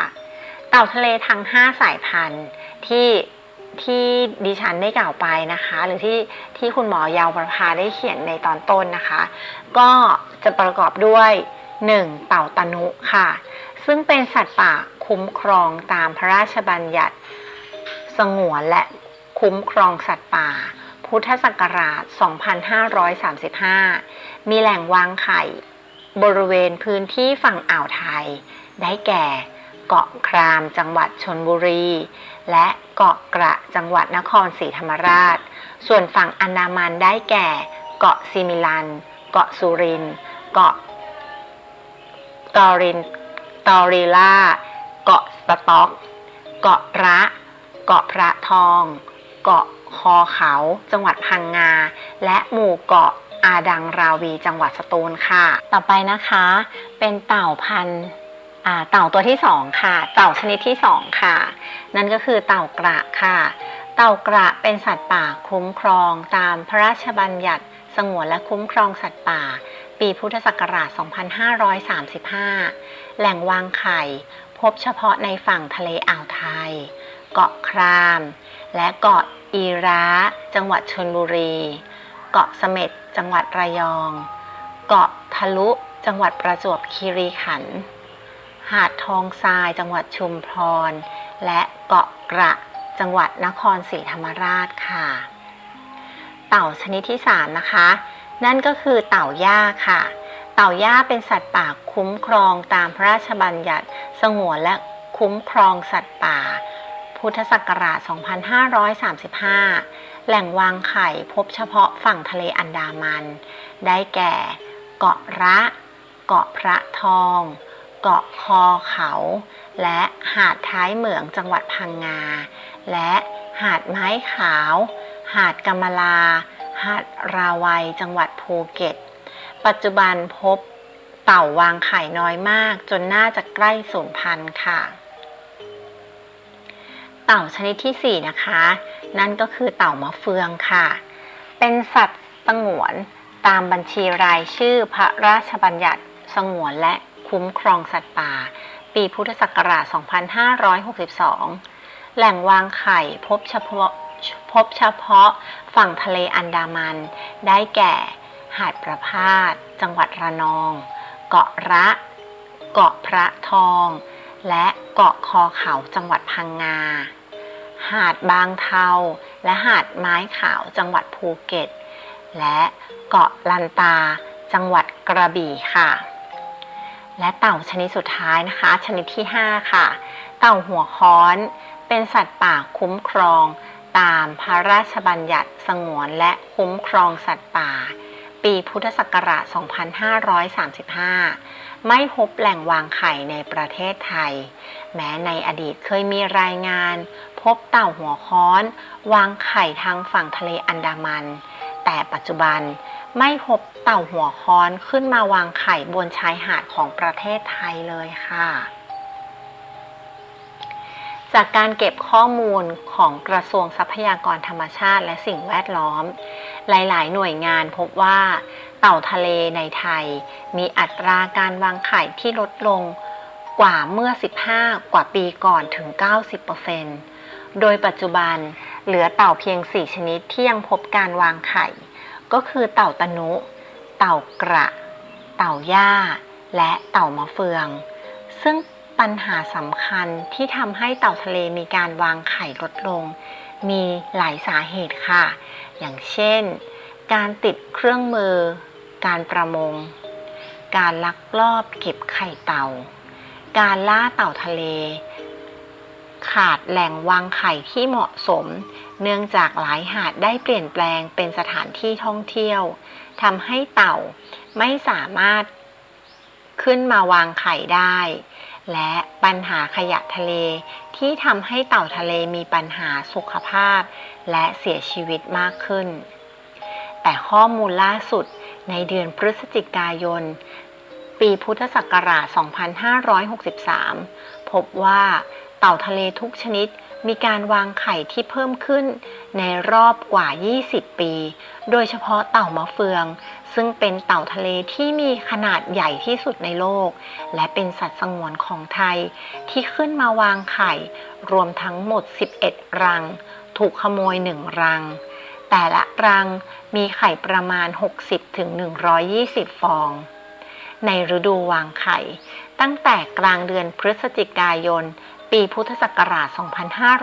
2562 มีรายงานแม่เต่ามะเฟือง 4-5 ตัวขึ้นมาวางไข่ใน 5 พื้นที่ค่ะนั่นก็คือหาดบ่อดานอำเภอท้ายเหมืองจังหวัดพังงาค่ะสถานที่ที่2นะคะก็คือหาดท้ายเหมืองอำเภอท้ายเหมืองจังหวัดพังงาค่ะพื้นที่ที่3ค่ะคือเกาะคอเขาอำเภอตะกั่วป่าจังหวัดพังงาค่ะพื้นที่ที่4ก็คือหาดทรายแก้วหาดไม้ขาวและหาดในทอนอำเภอถลางจังหวัดภูเก็ตค่ะและสุดท้ายพื้นที่สุดท้ายนะคะพื้นที่ที่5ค่ะคือหาดบางขวัญอำเภอตะกั่วทุ่งจังหวัดพังงาค่ะเทียบกับเมื่อปีพุทธศักราช 2561 ถึงปีพุทธศักราช 2562 ที่มีการจดบันทึกการวางไข่ของเต่ามะเฟืองเพราะว่ามีเพียง3 รังและหากย้อนไปก่อนหน้านั้นเต่ามะเฟืองเว้นระยะขึ้นวางไข่ถึง5 ฤดูตามรายงานการวางไข่หนหลังสุดในพื้นที่ก็คือปีพุทธศักราช 2556 สถิติสูงสุดที่เคยมีการบันทึกไว้ในอดีตคือในปีพุทธศักราช 2542 คือจำนวน 9 รังค่ะส่วนเต่าทะเลชนิดอื่นๆก็พบการวางไข่ที่เพิ่มขึ้นในฤดูกาลนี้เช่นกันเช่นเกาะสมุยหรือการวางไข่ของเต่าย่าที่อำเภอท้ายเหมืองจังหวัดพังงาค่ะการวางไข่ที่เพิ่มขึ้นในปีนี้คาดว่าเกี่ยวข้องโดยตรงกับการแพร่ระบาดของโรคโควิด -19 เมื่อไม่มีนักท่องเที่ยวทำให้การรบกวนช่วงเพาะฟักและช่วงที่ลูกเต่าฟักจากไข่ลดลงเจ้าหน้าที่ทำงานได้สะดวกมีสมาธิและไม่ต้องรับแรงกดดันให้ต้องช่วยเหลือลูกเต่าจนผิดธรรมชาติจนเกินไปอีกทั้งมีอัตราการฟักอยู่ในระดับที่น่าพอใจมากนั่นก็คือตั้งแต่ 60-90% ค่ะเมื่อมนุษย์ใช้พื้นที่และทรัพยากรน้อยลงแรงกดดันต่อพื้นที่ก็น้อยลงเต่าทะเลจึงได้ใช้ประโยชน์มากขึ้นความเปลี่ยนแปลงของสภาพชายหาดและระบบนิเวศทางทะเล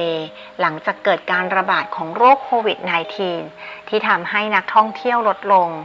แต่โดยหลักการแล้วปริมาณนักท่องเที่ยวที่น้อยลงทำให้การใช้ทรัพยากรน้อยลงน้ำเสียของเสียขยะต่างๆก็น้อยลงตามไปด้วยจึงมีโอกาสให้ทะเลพักตัวและฟื้นตัวได้ดีขึ้นอีกด้วยนะคะส่วนอีก2เหตุผลที่ทำให้เต่ามะเฟืองกลับมาวางไข่มากขึ้นคือระบบติดตามเรือประมงด้วยดาวเทียมหรือ VMS ที่ได้ผลทำให้เรือประมงพาณิชย์โดยเฉพาะ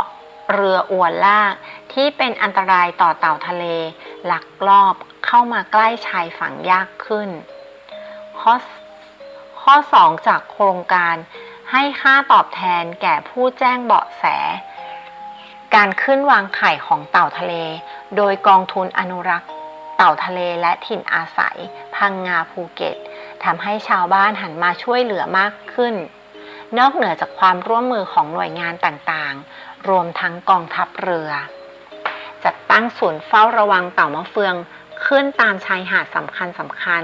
ตลอดช่วงฤดูวางไข่ค่ะทั้งนี้ในอนาคตหากปัญหาการระบาดของโรคโควิด -19 หมดไป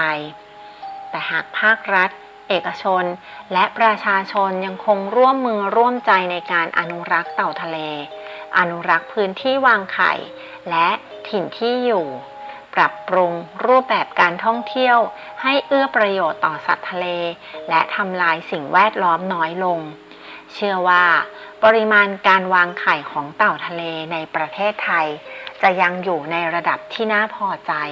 และส่งผลดีต่อการอนุรักษ์สัตว์ทะเลที่ใกล้สูญพันธุ์เหล่านี้ได้อย่างยั่งยืนค่ะ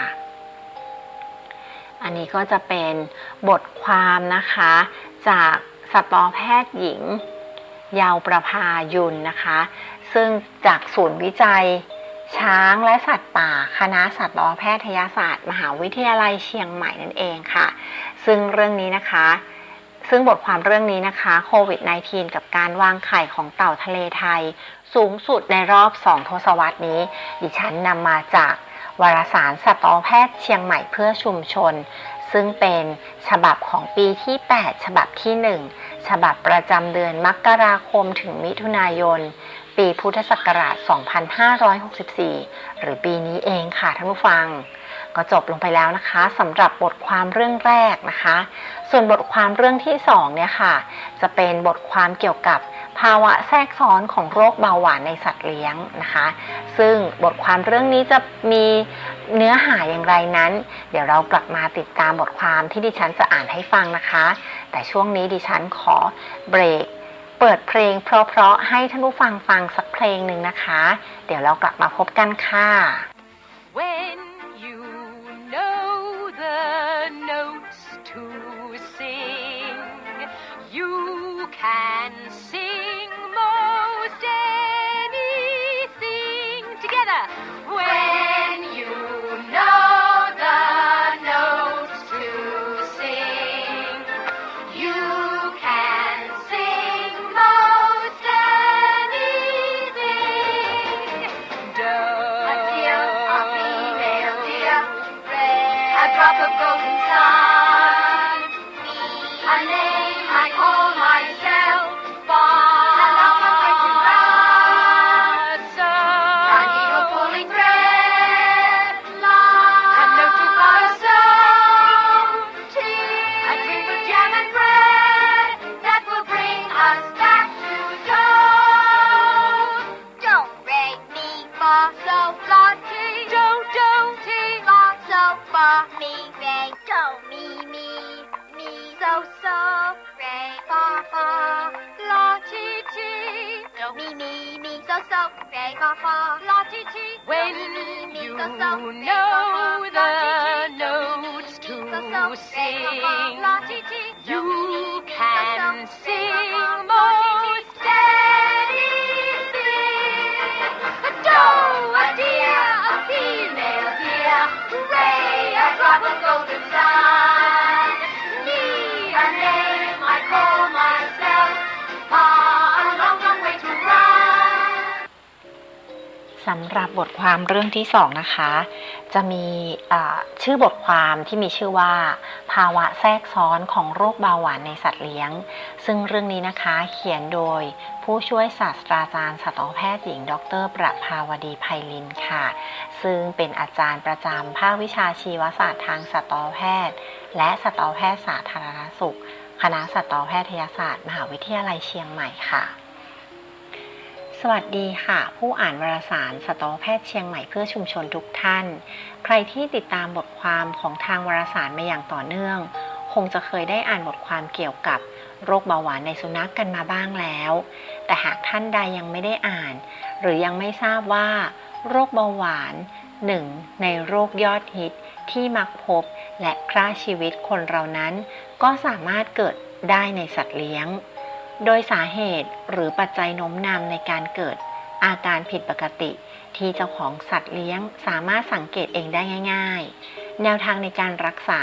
และการดูแลเมื่อสัตว์เลี้ยงของท่านป่วยเป็นโรคนี้มีอะไรบ้างสามารถกลับไปอ่านย้อนหลังบทความโดยละเอียดได้ในวารสารฉบับของปีที่6ฉบับที่2ฉบับประจำเดือนกรกฎาคมถึงธันวาคมปีพุทธศักราช 2562 นะคะโรคเบาหวานเป็นโรคเรื้อรังที่พบได้บ่อยและก่อให้เกิดภาวะแทรกซ้อนต่างๆได้มากสำหรับเนื้อหาในบทความนี้หมอจึงขอพูดถึงผลแทรกซ้อนของโรคเบาหวานในสัตว์เลี้ยงว่ามีความเหมือนหรือแตกต่างกับในคนหรือไม่อย่างไรภาวะแทรกซ้อนนี้เป็นอันตรายต่อตัวสัตว์มากน้อยเพียงใด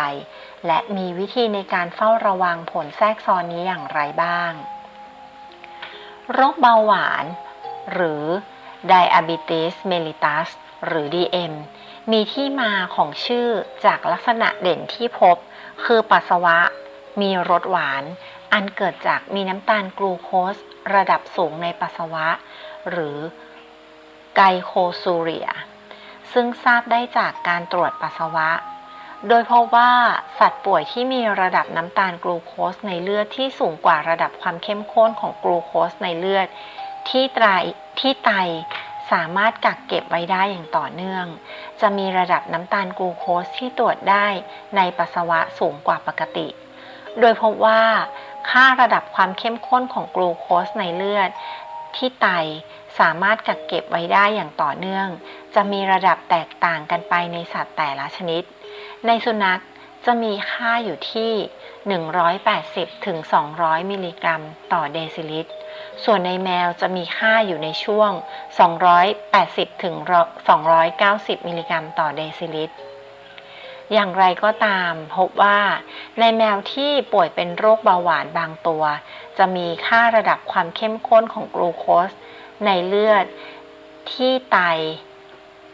สามารถกักเก็บไว้ได้อย่างต่อเนื่องต่ำกว่าแมวทั่วไปคือพบอยู่ที่200มิลลิกรัมต่อเดซิลิตรได้เช่นกันค่ะ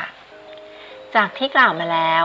แม้ระดับการพบน้ำตาลในปัสสาวะจะสามารถใช้เป็นตัวบ่งชี้ภาวะน้ำตาลในเลือดสูงได้อย่างไรก็ตามพบว่ายังมีโรคหรือภาวะบางอย่างที่ทำให้เกิดความผิดปกติของท่อไตในการดูดซึมกลูโคสกลับที่ต่ำกว่าปกติได้โดยไม่พบภาวะน้ำตาลในเลือดสูงค่ะดังนั้นในการวินิจฉัยว่าสัตว์เลี้ยงเป็นโรคเบาหวานหรือไม่จึงควรพิจารณาระดับน้ำตาลที่ตรวจได้ในปัสสาวะร่วมกับระดับน้ำตาลในเลือดเสมอสาเหตุหลักๆของการเกิดโรคเบาหวานนั้นเกิดจากการขาดฮอร์โมนที่เรียกกันว่าฮอร์โมนอินซูลินนะคะที่สร้างมาจากตับอ่อนฮอร์โมนนี้มีหน้าที่ช่วยลดระดับน้ำตาลในเลือดโดยการนำน้ำตาลเข้าเซลล์เพื่อเปลี่ยนน้ำตาลในเลือดให้เป็นพลังงานแก่เซลล์ต่างๆของร่างกายโดยเรียกเบาหวานจากสาเหตุนี้ว่าเบาหวานชนิดที่1และอีกสาเหตุหนึ่งเกิดจากการที่ร่างกายสร้างฮอร์โมนอินซูลินได้แต่ไม่สามารถที่จะทำงานได้หรือที่เรียกว่าการดื้อต่อฮอร์โมนอินซูลินโดยเรียกเบาหวานจากสาเหตุนี้ว่าเบาหวานชนิดที่2โดยทั้งสองสาเหตุนี้จะส่งผลให้มีน้ำตาลกลูโคสตกค้างในกระแสเลือดมาก จนเกิดภาวะระดับน้ำตาลในเลือดสูงอยู่ตลอดเวลาหรือ long term hyperglycemia ไตจึงขับน้ำตาลส่วนเกินนั้นออกมาทางปัสสาวะเป็นเหตุให้ปัสสาวะหวานนั่นเองค่ะปัจจุบันถึงแม้วิทยาการทางการแพทย์จะมีความเจริญก้าวหน้าขึ้นแต่ก็ยังไม่มียาหรือวิธีการใดสามารถรักษาโรคเบาหวานให้หายขาดได้ดังนั้นหัวใจหลักในการดูแลสัตว์ป่วยโรคเบาหวานคือการควบคุมระดับน้ำตาลในเลือดหากปล่อยให้มีปริมาณน้ำตาลในเลือดเพิ่มสูงขึ้นจะส่งผลให้เกิดภาวะแทรกซ้อนได้ค่ะโดยความรุนแรงของภาวะแทรกซ้อนที่เกิดขึ้นมีความแตกต่างกันไปในสัตว์ป่วยแต่ละราย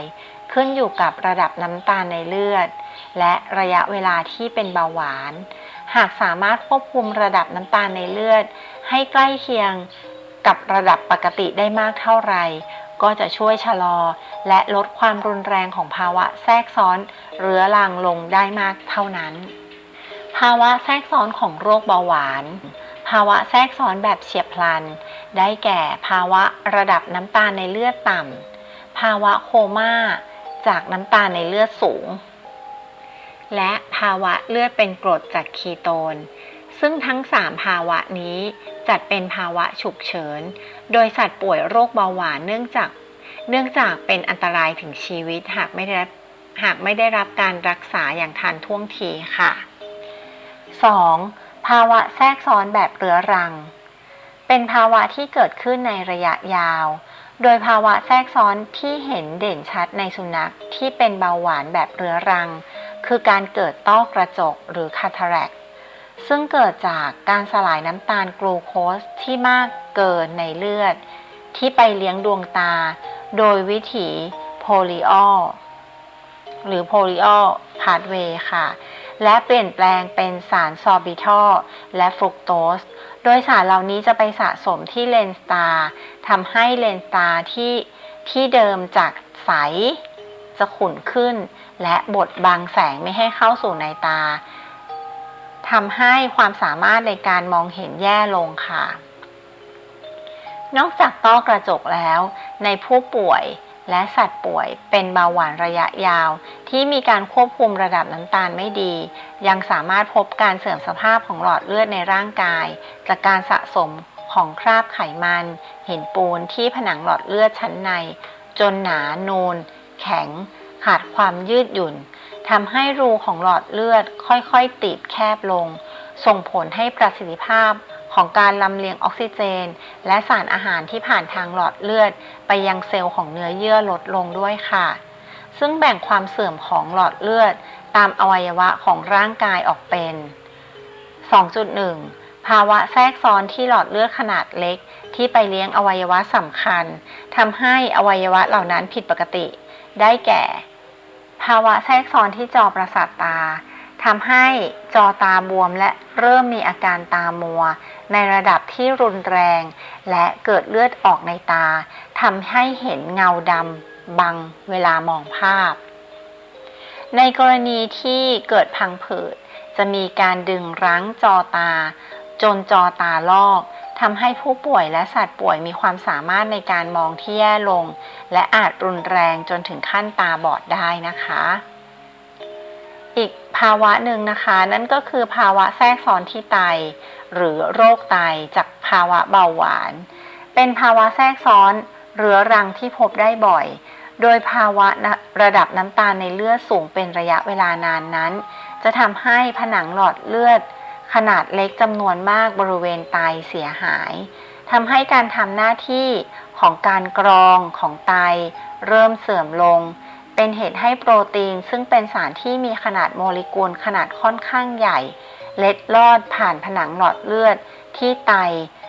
จึงตรวจพบโปรตีนในปัสสาวะปริมาณมากผิดปกติในช่วงท้ายการทำงานของไตลดลง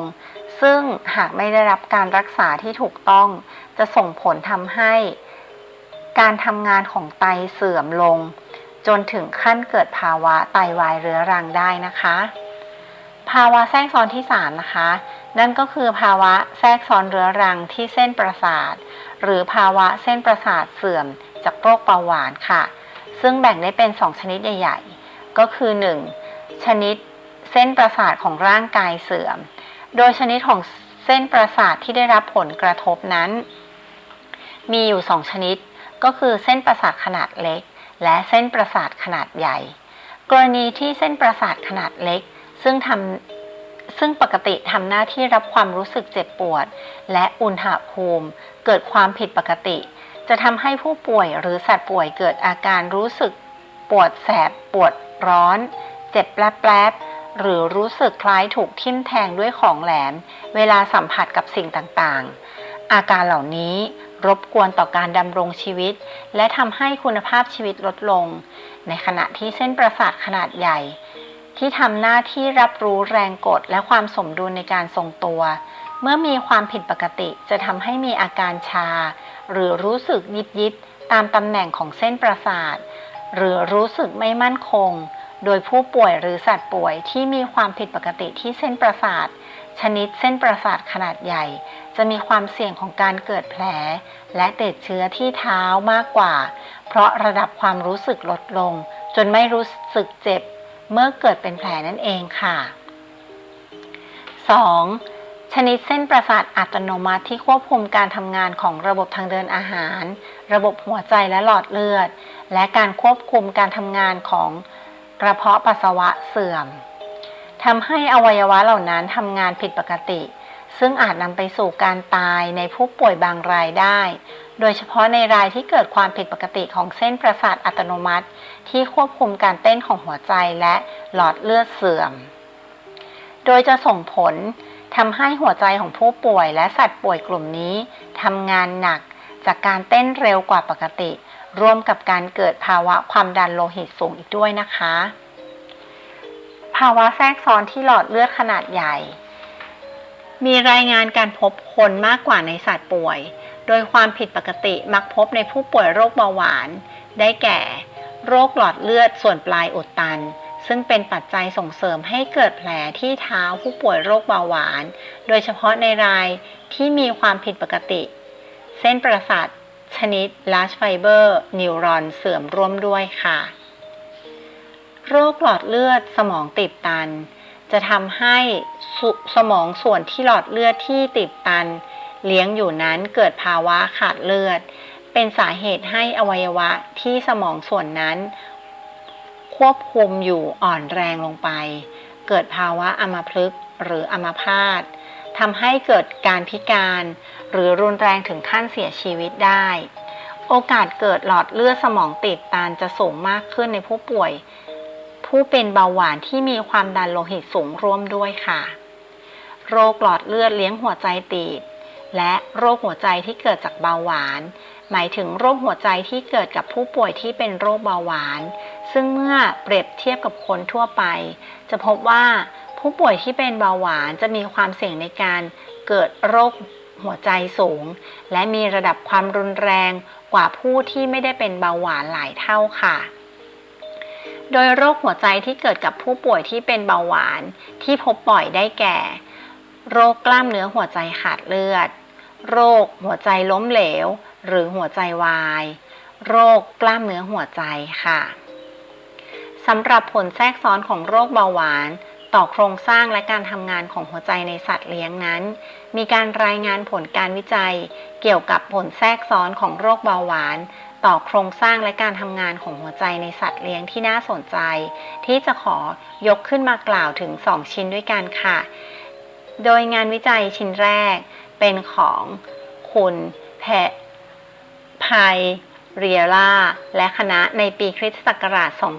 2017 ที่ศึกษาผลแทรกซ้อนของโรคเบาหวานต่อหัวใจในแมวที่เริ่มป่วยเป็นโรคเบาหวานเองตามธรรมชาติโดยพบว่าแมวที่ตรวจพบว่าเป็นเบาหวานที่มีความผิดปกติของการคลายตัวของหัวใจห้องล่างเมื่อเทียบกับแมวปกติและค่าความผิดปกติของการคลายตัวของหัวใจห้องล่างจะเพิ่มขึ้นเมื่อมีการดำเนินไปของโรคหลังจากตรวจพบเป็นเวลา6 เดือนซึ่งสอดคล้องกับผลวิจัยของคุณ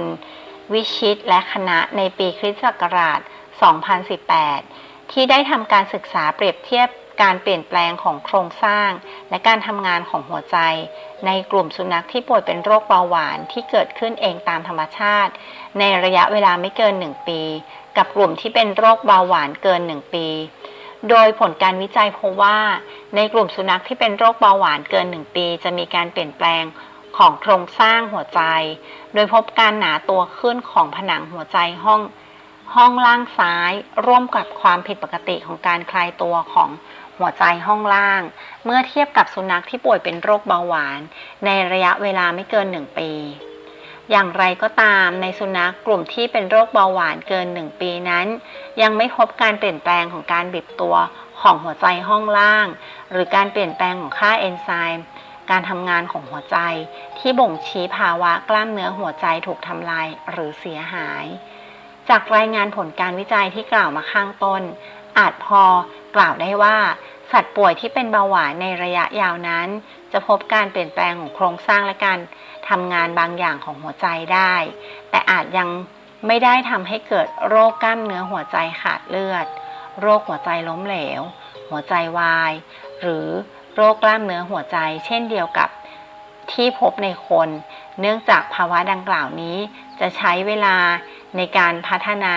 ความผิดปกติขึ้นซึ่งมาพบได้ในผู้ป่วยที่เป็นเบาหวานเรื้อรังเกิน6 ปีขึ้นไป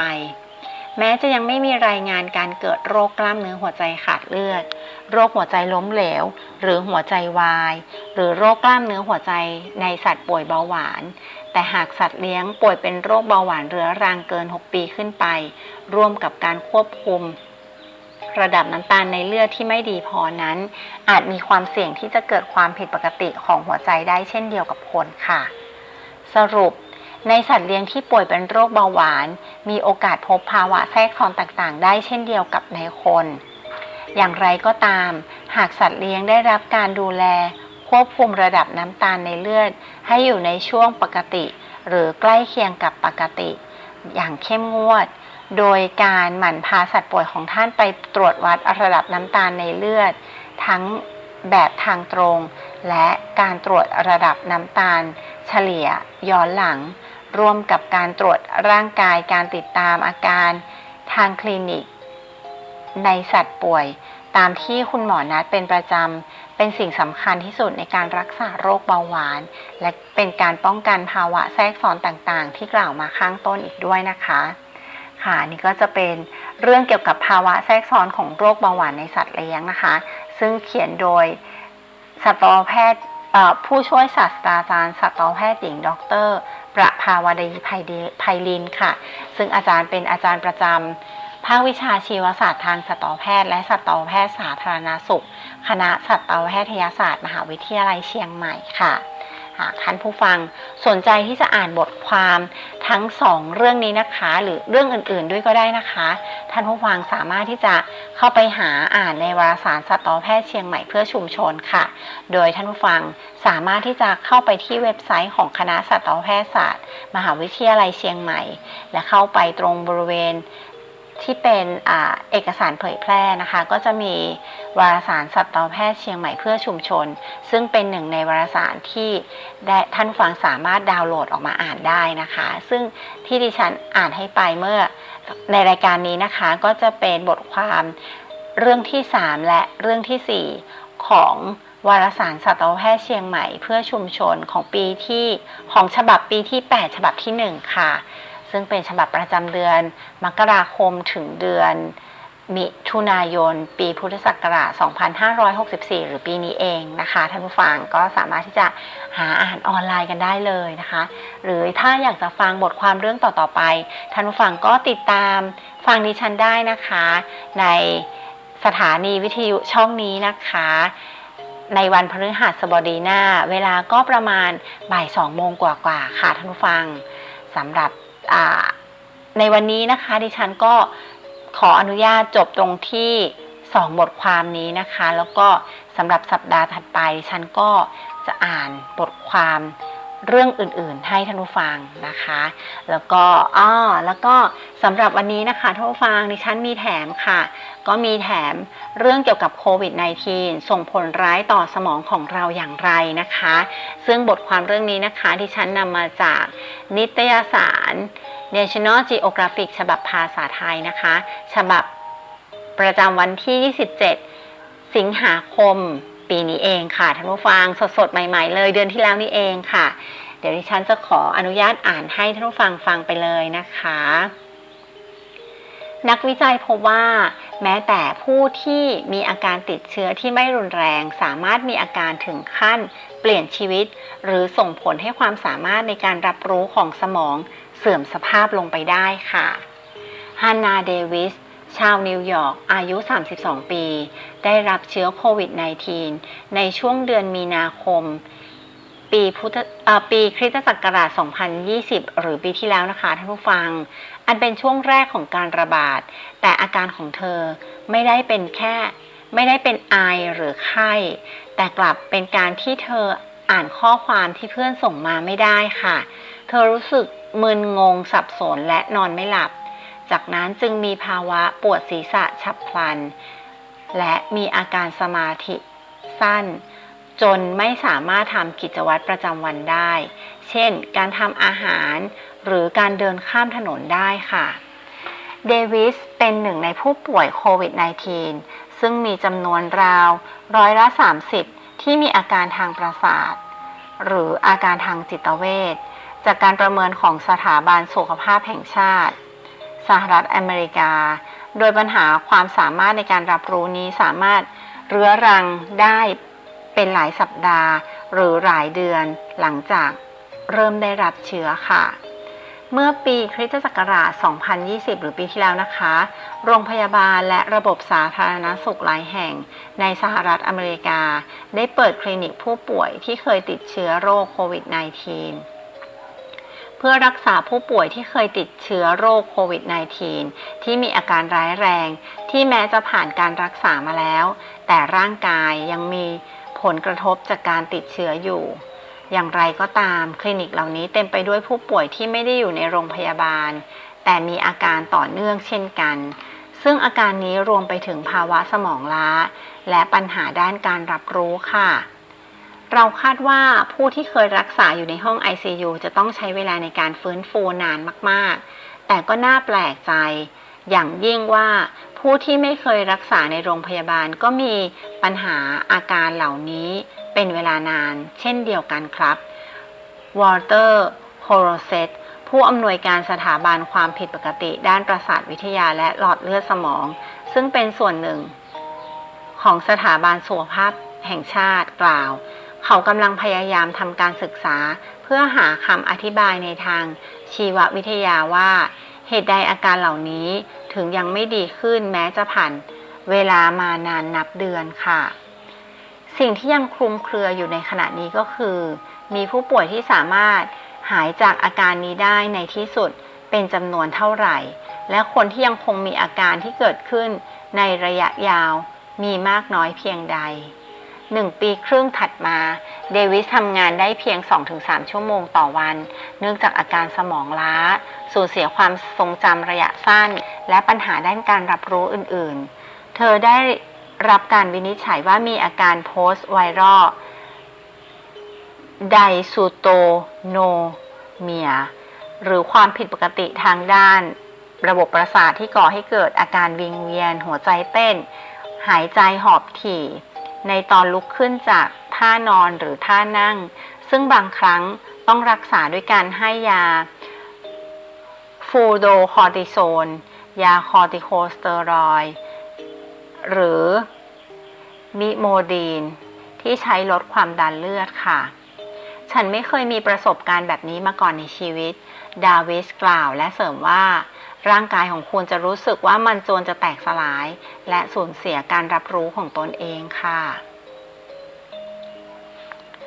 การทดสอบทางชาวปัญญาแห่งบริเตนใหญ่ก่อนที่จะเกิดภาวะโรคระบาดที่ประเทศอังกฤษอดัมแฮมเชียร์นักประสาทวิทยาศาสตร์เชิงปัญญาและเพื่อนร่วมงานของเขา ที่ราชวิทยาลัยลอนดอนเตรียมวางแผนจัดทำการสำรวจระดับชาติที่ชื่อว่าการทดสอบแห่งชาวปัญญาแห่งบริเตนใหญ่เพื่อทำความเข้าใจว่าปัจจัยเช่นอายุการดื่มแอลกอฮอล์อาชีพมีผลต่อความสามารถทางปัญญาอย่างไรซึ่งเมื่อเกิดภาวะการระบาดของโรคโควิด -19 พวกเขาจึงเพิ่มปัจจัยการติดเชื้อโควิด -19 ขึ้นมาด้วยค่ะจากจำนวนผู้ป่วยที่ทำแบบทดสอบกว่า 81,000 คนในช่วงเดือนมกราคมถึงธันวาคมปีที่แล้วนะคะมี 13,000 คนที่มีรายงานว่าติดเชื้อโควิด -19 ซึ่งมีอาการในระดับกลางจนไปถึงรุนแรงผลการทดสอบเปิดเผยว่าพวกเขามีปัญหาทางกระบวนการรับรู้และการคิดมากกว่าผู้ที่ไม่เคยมีอาการทรมานจากโควิด -19 ในแง่มุมที่เลวร้ายที่สุดผู้ที่รักษาในโรงพยาบาลและได้รับการใส่เครื่องช่วยหายใจแสดงถึงความสามารถทางการพูดได้ต่ำเยอะมากๆครับแฮมเชียร์กล่าวโดยคนเหล่านี้มีปัญหาในการให้เหตุผลการคิดแก้ปัญหาการวางแผนในแบบทดสอบเมื่อเปรียบเทียบกับผู้คนที่อยู่ในอายุช่วงเดียวกันภูมิหลังการศึกษาเดียวกันแต่ไม่ได้เข้ารับการรักษาในโรงพยาบาลซึ่งการถดถอยทางปัญญาโดยเฉลี่ยเปรียบได้กับการลดอายุทางปัญญาไป10 ปีผลการศึกษานี้ได้รับการเผยแพร่ในวารสาร Lancet เมื่อวันที่22 กรกฎาคมโดยผู้ที่เคยรักษาในห้อง ICU นั้นจะมีปัญหาด้านการรับรู้ที่ยาวนานกว่าโดยเฉพาะผู้ที่เคยมีอาการระบบหายใจล้มเหลวจะมีอาการคล้ายกับสมองที่ได้รับบาดเจ็บและการรักษาในห้อง ICU ซึ่งผู้ป่วยจะไม่ได้ขยับตัวต้องใส่เครื่องช่วยหายใจสภาวะดังกล่าวจะก่อให้เกิดภาวะสับสนเฉียบพลันหรือการเปลี่ยนแปลงทางสภาวะจิตใจที่ก่อให้เกิดความสับสนและงุนงงซึ่งอาจมีอาการได้เป็นชั่วโมงวันหรือสัปดาห์ค่ะอย่างไรก็ตามภาวะอยู่นิ่งเนื่องจากการรักษาก็ไม่ได้เป็นสาเหตุที่อธิบายถึงผลกระทบที่มีต่อระบบประสาทการรับรู้ของผู้ป่วยโควิด -19 ได้ทั้งหมดเนื่องจากยังมีผู้ป่วยที่ไม่ได้เข้ารับการรักษาในโรงพยาบาลเช่นเดวิสที่มีอาการเช่นเดียวกันค่ะกลไกทางชีววิทยาหากเชื้อซาร์สโควีไม่ได้ส่งผลต่อเซลล์สมองแล้วมันก่อให้เกิดความเสียหายต่อสมองได้อย่างไรในขณะที่มีสมมติฐานหลักๆอยู่2ประการนั่นก็คือสมมติฐานแรกค่ะก็คือการติดเชื้อนั้นก่อให้เกิดการอักเสบในสมองผู้ป่วยโควิด -19 บางคนมีอาการไข้สมองอักเสบหรือ encephalitis หรือสมองบวมซึ่งก่อให้เกิดการสับสนงุนงงและเห็นภาพซ้อนในรายที่มีอาการรุนแรงอาจก่อให้เกิดปัญหาการพูดการได้ยินหรือการมองเห็น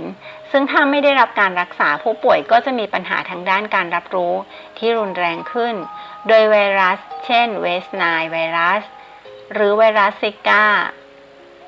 สามารถก่อให้เกิดอาการไข้สมองอักเสบโดยการที่เชื้อติดต่อไปยังเซลล์สมองโดยตรง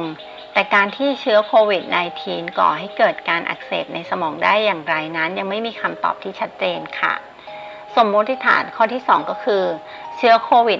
-19 อาจยับยั้งการไหลเวียนของเลือดและออกซิเจนหล่อเลี้ยงที่ไปยังสมองโดยผู้ป่วยที่เสียชีวิตจากโควิด -19 นักวิจัยพบหลักฐานว่าเนื้อเยื่อสมองนั้นเสียหายเนื่องจากภาวะไฮพอกเซียหรือภาวะพร่องออกซิเจนสมองเป็นอวัยวะที่ต้องการออกซิเจนในการทำงานของมันมากๆบิลชัวสแพทย์เวชศาสตร์ฟื้นฟูแห่งคลินิกมาโยในรัฐมินนิโซตาผู้เชี่ยวชาญด้านการฟื้นฟูจากโรคหลอดเลือดสมองและการบาดเจ็บที่สมองกล่าวค่ะยังมีอาการอื่นๆที่เกิดขึ้นในช่วงหลังติดเชื้อโควิด ซึ่งมาทั้งการเจ็บปวดเหนื่อยล้าการหายใจสั้น ซึ่งส่งผลต่อการรับรู้ด้วยเช่นกัน เขากล่าวมันไม่ใช่เป็นเพียงอาการทางสมองแต่เป็นภาวะอาการของทางร่างกายที่เราควรที่จะกล่าวถึงค่ะวิกฤตการณ์ทางสุขภาพถัดไปชัวร์หวังว่าผู้ที่มีปัญหาทางด้านการรับรู้เนื่องจากโควิด -19 จะมีอาการดีขึ้นหลายคนที่มีอาการโรคหลอดเลือดสมองภาวะสมองบาดเจ็บจะสามารถหายได้เองโดยธรรมชาติจากกระบวนการเยียวยาตัวเองของสมองภายใน 3-6 เดือนแต่ยังมีผู้ที่กังวลว่าอาการทางด้านการรับรู้ที่เกิดขึ้นจากโควิด -19 อาจนำไปสู่ภาวะสมองเสื่อมได้จากการประชุมนานาชาติของสมาคมโรคอัลไซเมอร์เมื่อเดือนกรกฎาคมที่ผ่านมาบรรดานักวิทยาศาสตร์นำเสนองานวิจัยที่แสดงให้เห็นว่าผู้ป่วยโควิด -19 ที่ได้รับการรักษาพยาบาลมีตัวบ่งชี้ชีวภาพในเลือดหรือบัตรไบโอเมเกอร์สการเสื่อมของประสาท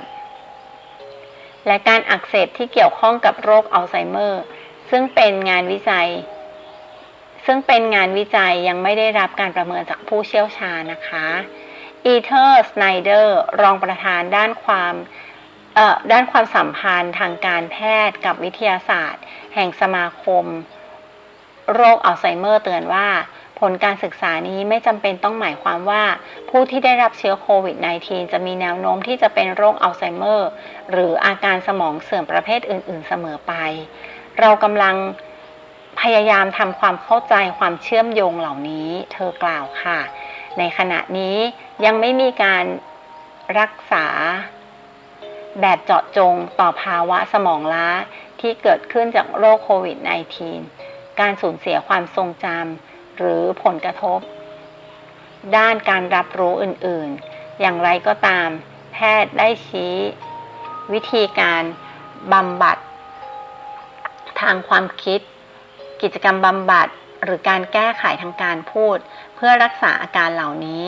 มีหลายการศึกษาเช่นเดียวกับงานศึกษาหนึ่งโดยสถาบันสุขภาพแห่งชาติของสหรัฐอเมริกาที่พยายามทำความเข้าใจถึงความผิดปกติในกลไกและการรับรู้ที่ซ่อนอยู่ในผู้ป่วยโควิด -19 ในระยะยาวและความหวังในการรักษาที่มีโอกาสได้ผลค่ะซึ่งเรื่องนี้นะคะเขียนโดยคุณเอมิลี่มาลินนะคะซึ่งดิฉันนำมาจากนิตยสาร National Geographic ฉบับภาษาไทยฉบับประจำวันที่ 27 สิงหาคมปีคริสตศักราช 2021 หรือปีนี้เองค่ะท่านผู้ฟังก็จบแล้วนะคะยาวเลยนะคะสำหรับ2เรื่องหลังนี้นะคะดิฉันคิดว่าเรื่องนี้มันมีประโยชน์กับท่านผู้ฟังซึ่งท่านผู้ฟังน่าจะสนใจค่ะดิฉันก็เลยเลือกที่จะนำมาอ่านอีกเรื่องหนึ่งนะคะซึ่งเป็นเรื่องสุดท้ายในวันนี้นะคะท่านผู้ฟังก็เรื่องโควิด -19 ส่งผลร้ายอย่างไรต่อสมองของเรานะคะก็คือมันก็มีผลนะคะแต่ในระยะยาวๆแล้วนะคะเรายังคงต้องศึกษาค้นคว้าแล้วก็ทำวิจัยต่อไปนะคะท่านผู้ฟังแต่ตอนนี้เขาพบว่ามันมีผลแล้วแต่ว่าระยะแค่ไหนหรือว่าจะหายกลับมาได้เป็นปกตินั้นคืออันนี้คือยังต้องทำการศึกษาวิจัยต่อไปค่ะท่านผู้ฟังเนาะนะคะก็หวังว่าบทความทั้ง3เรื่องจะเป็นบทความที่มีประโยชน์สำหรับท่านผู้ฟังนะคะโดยเฉพาะบทความเรื่องเกี่ยวกับเรื่องใกล้ตัวก็คือเรื่องเกี่ยวกับโควิด -19 ที่ส่งผลต่อสมองของเราอย่างไรนะคะท่านผู้ฟังก็สามารถที่จะหาอ่านได้นะคะในนิตยสาร National Geographic ฉบับภาษาไทยนะคะฉบับประจำวันที่ 17 สิงหาคมปีนี้เองค่ะท่านผู้ฟังหรือท่านผู้ฟังสนใจอยากจะอ่านเรื่องอื่นๆก็สามารถที่จะเข้าไปหาอ่านได้นะคะในเว็บไซต์ ngthai.com ค่ะ ng ก็ย่อมาจาก National Geographic ไทยก็เป็นฉบับภาษาไทยนะคะก็สามารถที่จะเข้าไปอ่านได้แล้วก็กดตรงหัวข้อไซแอนนะคะแล้วก็จะมีบทความทางวิทยาศาสตร์เยอะแยะออกมาดิฉันก็พยายามเลือกที่ท่านผู้ฟังน่าจะสนใจแล้วก็เป็นประโยชน์สำหรับท่านผู้ฟังนะคะก็เรื่องเกี่ยวกับโควิด -19 เนาะก็เป็นเรื่องหนึ่งนะคะเรื่องสุดท้ายที่ดิฉันอ่านให้ท่านผู้ฟังฟังสำหรับ ในวันนี้ดิฉันก็ขออนุญาตจบลงที่3 บทความนะคะขอบพระคุณท่านผู้ฟังทุกท่านนะคะที่ติดตามกันแล้วก็ท่านผู้ฟังที่ติดตามกันมาตั้งแต่ช่วงต้นของรายการขอบพระคุณท่านผู้ฟังทุกท่านค่ะขอบพระคุณและสวัสดีค่ะพบกันใหม่ในสัปดาห์หน้านะคะ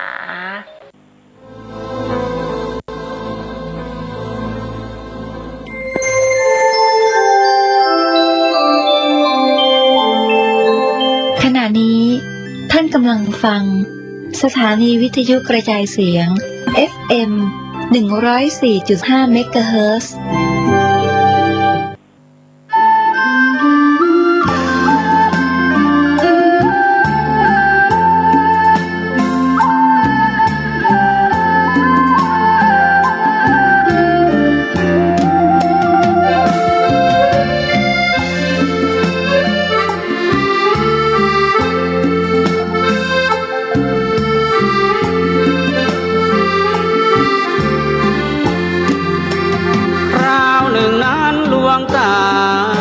เดินผ่านป่าช้าฝีดาด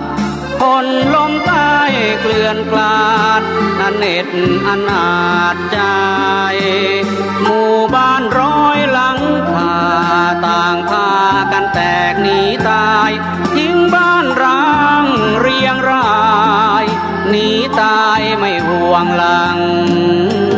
หมู่บ้านนั้นตายกันถึงวันละ10 กว่าศพมองในล้วนควันกลบกองไฟเผาศพไม่จางคนตายแล้วเผาไหม้คนใกล้ตายร้องป่วนครวญครางทั้ง2 ฝากทางมิวางลามล้นคนตาย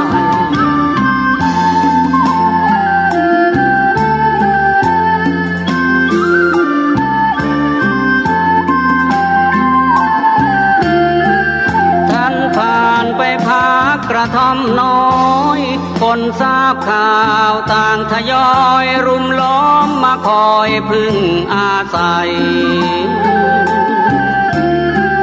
คนเป็นฝีดาษ2 คนกระเสือกกระสน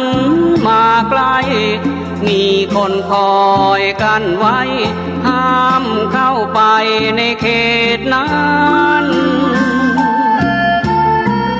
หลวงตาบอกว่าไม่เป็นไรจงทำกระท่อมเร็วไว้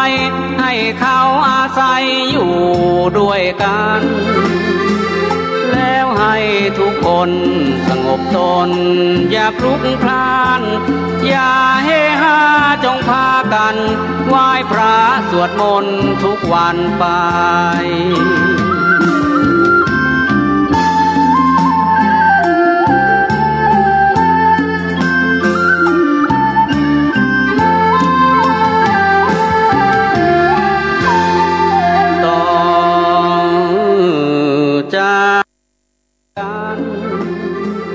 แล้วให้ทุกคน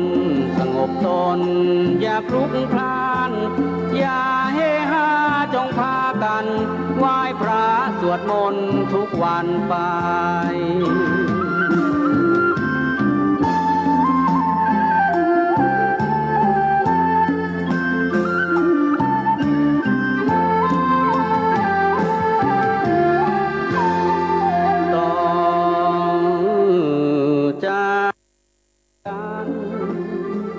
แล้วให้ทุกคน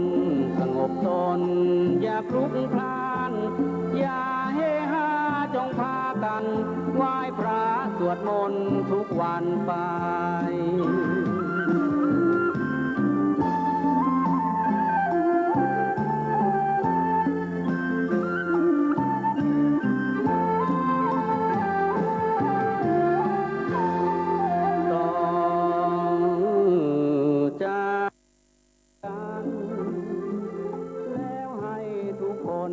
สงบตนอย่าพลุกพล่านอย่าเฮฮาจงพากันไหว้พระสวดมนต์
ความนอบน้อมจงมีแด่พระติตะทาไลรัตนพันแผ่วพระแก้วเจ้าทั้งสามพระการโดยความเคารพนอบนบปูจาขอย่อมือ10 นิ้วไหว้สาปาลมีธรรมครูบาอาจารย์พระมากาเทลานุเทระพระเทระพระเจ้าพระสงฆ์ทุกรูปทุกตนโดยความเคารพขอความสุขความสดใสดีจงมีแก่ศรัทธาญาติโยมท่านสาธุชนนักศีลนักบุญทุกท่านมาปะกันละเนอมาปะกันแล้วกับช่วงเวลารายการสารธรรมยำแรงมรดกธรรมปืนบ้านล้านนากับตนตัวแห่งกระผมอัตมภาพพระครูสังฆลักษณะอัตรัตนสิริวัดหริกาลามสันมณะตำบลต้นธงอำเภอเมืองจังหวัดลำพูนได้นำเอารายการมาพบกับศรัทธาญาติโยมท่านสาธุชนนักศีลนักบุญทุกท่านกันเป็นประจำทุกวันพฤหัสบดีเวลา 15 นาฬิกาถึง 16 นาฬิกาบ่าย 3 โมงถึงบ่าย 4 โมงในวันนี้ก็มาพบกันในวันพัดที่ 7 เดือนตุลาคมพุทธศักราช 2564 ก็ได้มาพบกันแล้วศรัทธาญาติโยมในช่วงในการละเข้าวัดษา3 เดือนโดยการอนุมัติของท่านอาจารย์พระครูอภิวัฒนวิกรมท่านอาจารย์บรรยงอภิวัฒโนได้ละเล็งหันซึ่งความสำคัญในการเผยแพร่นำธรรมคำสอนโดยเฉพาะในช่วงนี้สถานการณ์โควิดระบาดบางวัดบางวาก็ได้ยกเลิกการเทศน์น้ำเทศน์ธรรมแบบพื้นบ้านล้านนาก็ได้จัดครูบาอาจารย์พระเจ้าประสงค์ที่มีความถนัดในการเทศน์น้ำเทศน์ธรรมแบบพื้นบ้านล้านนาได้มาเทศน์เอาธรรมะสู่ญาติโยมจนถึงบ้านโดยการผ่านสถานีวิทยุหลายคลื่นหลายสถานีแต่ละวันก็จะมีครูบาอาจารย์พระเจ้าประสงค์ได้สลับสับเปลี่ยนกันได้มาเทศนาธรรมเพื่อกับศรัทธาญาติโยมท่านสาธุชนนักศีลนักบุญทุกท่านได้สดับรับฟังตั้งแต่เวลา 3 โมงถึงเวลา 5 โมงก็วันนี้ก็ได้มาพบกันในวันพฤหัสบดีก็มาพบกับพระธรรมเทศนาปฐมมูลลีมูลบ่มีมูลีบ่เกิดวันนี้ก็จะได้เทศน์น้ำเทศน์ธรรมแบบพื้นบ้านล้านนาผูกทวน3กับปอออกแม่ออกศรัทธานาบุญทุกท่านที่ได้เปิดเครื่องวิทยุสดับรับฟังตลอดถึงศรัทธาญาติโยมครูบาอาจารย์ที่ได้เข้ามารับชมรับฟังในการถ่ายทอดในระบบ Facebook ก็สาธุอนุโมทนาก่อนอื่นนั้นก็ต้องขอสุมาอภัยกับศรัทธาญาติโยมท่านทั้งหลายครับว่าการเทศน์น้ำเทศน์ธรรมดำเนินรายการไปถ้าบางเตื้อมันขาดมันหายไปก็ต้องขอสุมาอภัยกับครูบาอาจารย์พระเจ้าประสงค์ตลอดถึงต้องขอสุมาอภัยกับศรัทธาญาติโยมท่านสาธุชนนักศีลนักบุญทุกท่านไว้ก่อนเพราะว่าตอนนี้ก็มืดฝนมาตะกี้ก็ฟ้าห้องตะวันตกนี่ขลึ่งแล้วก็พอไปตะนอกก็มีลมพัดมาโดยสัญญาณอินเทอร์เน็ตอาจจะขัดข้องเนื้อศรัทธาญาติโยมก็ต้องขอสุมาอภัยไว้ก่อนถ้าว่าเทศน์น้ำเทศน์ธรรมมันขาดมันหายเพราะว่าช่วงนี้เป็นช่วงมรสุมพายุกำลังเข้ามานี่ก็กำลังมืดมานี่ละศรัทธาญาติโยมเพราะฉะนั้นก็จะใช้เวลานี้ในการเทศน์น้ำเทศน์ธรรมก็เชิญจวนป่อออกแม่ออกศรัทธานาบุญทุกท่านที่ได้เปิดเครื่องวิทยุสดับรับฟังก็ดีได้เข้ามา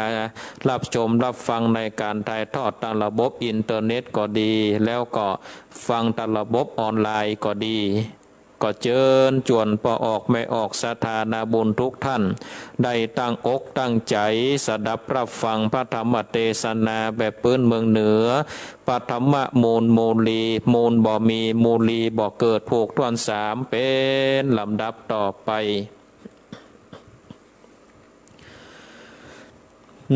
นะโมตัสสะภะคะวะโตอะระหะโตสัมมาสัมพุทธัสสะสันตโวฟังลานโสตุจันนาสะโปนเลสะตังหลายส่วนอันว่านางเอธิพุนันการว่าใจผู้นั้นถึงการละอันตายไปแล้วนางเอธิพุนันก็เอาสมซากไปไว้เสียเตนเนึกแล้วนางก็บอกอะไรใจของสากเตือกันแลนางก็ตะว่าเอาข้าวน้ำโปดจันนาอาคารไปส่งผัวผู้อันตายก่อนนั้นจุวันบอกขาดกันแลส่วนวันลูกทั้ง3 คนนั้นเข้ากันยังแม่แข่งตนกระทำสนานจริงปากันถามว่าดูราแม่เป็นเจ้าเป็นสันใดแม่จริงเอาข้าวน้ำไปส่งคือพ่อผู้อันตายก่อนจุวันจุมือบอกขาดนั่นจะส่วนวัดตนพ่อผู้ตายไปโลนนั้นบ่เป็นเตคักยินดีแก่แม่จริงบ่ไปสู่ไปแค่สักเตือนนั่นจะติดนั้นนางเอเทลิงผู้เป็นแม่จริงเก่าแก่ลูกทั้ง3ว่าพ่อแข่งโสตนผู้อันตายไปนั้นหากมีปิติยินดีบวนละมวลเป็นที่ถูกอารมณ์แก่ใจแม่มากนักแลส่วนผู้ตายไปโลนนั้นบ่มีปิติยินดีเป็นที่คักแก่แม่สักอันส่วนว่านางอิทิผู้นั้นตั้งใจผู้เป็นผู้มันเถิงการละอันตายไปก็อยู่กับลูกทั้ง3ไปใจบอดนานเต่าได้ก็เถิงการละตายไปกันแลส่วนวันลูกทั้ง3 คน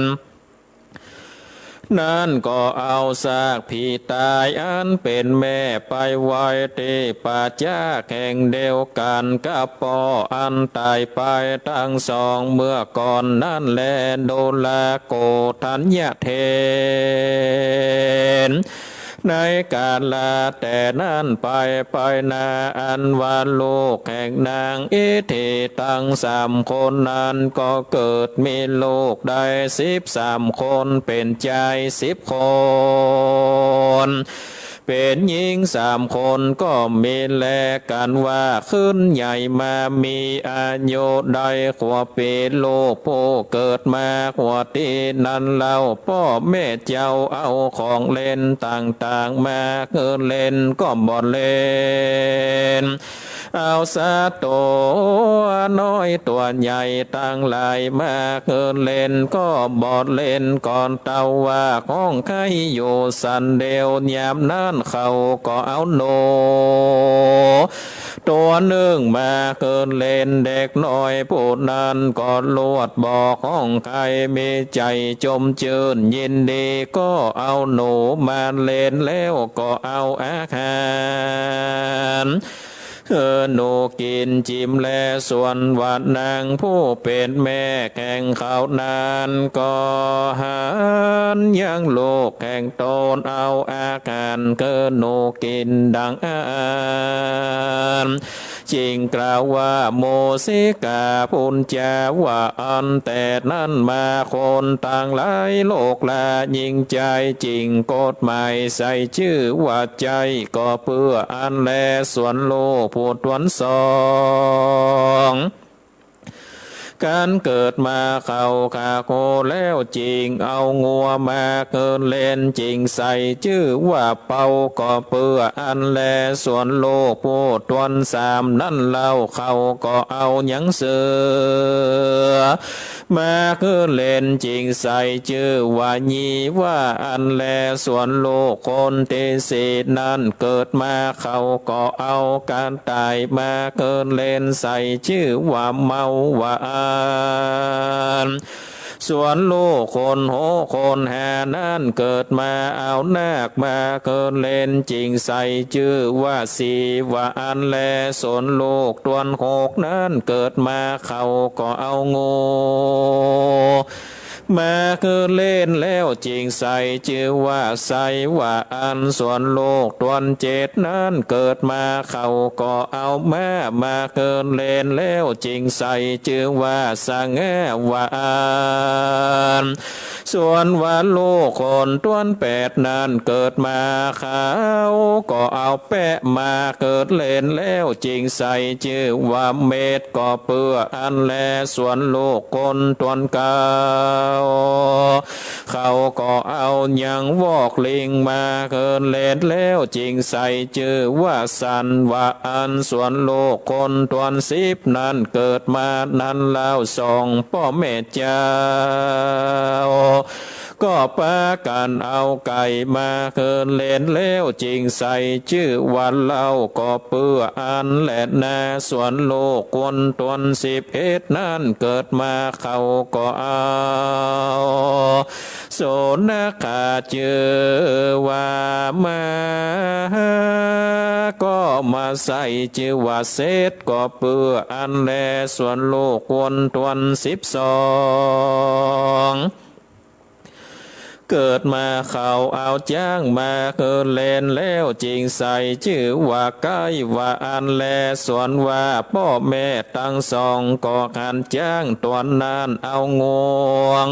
ติ้วลูกโตนไว้เนือนหลังดังอันจริงกาววาดลาพันเตจากาก็เพื่ออันแลส่วนลูกผู้ตวน13กันเกิดมานั่นแล้วพ่อแม่เจ้าก็เอาสัตว์ตั้งหลายมาเกินเล่นก็บอกเอาแต่หมูมาเล่นขาตั้งสองพ่อแม่จริงใส่ชื่อว่าไก่ดังเก่าตามดีกาคนโลกว่ากากายภาษาใต้ของว่าหมูอันแลตันโตตั้งแต่นั้นไปนาส่วนโลกยิ่งใจตั้ง13คนนั้นก็มักอยู่บ่โวที่จำเลินคือ3วันนี้4วันใครกันท่านลงพญาตไว้ก็บากจากพร้อมกันเพื่อว่าจากหายจากเปียทีก็หายพร้อมกันอยู่ในเมสุขก็พร้อมกันแลในกา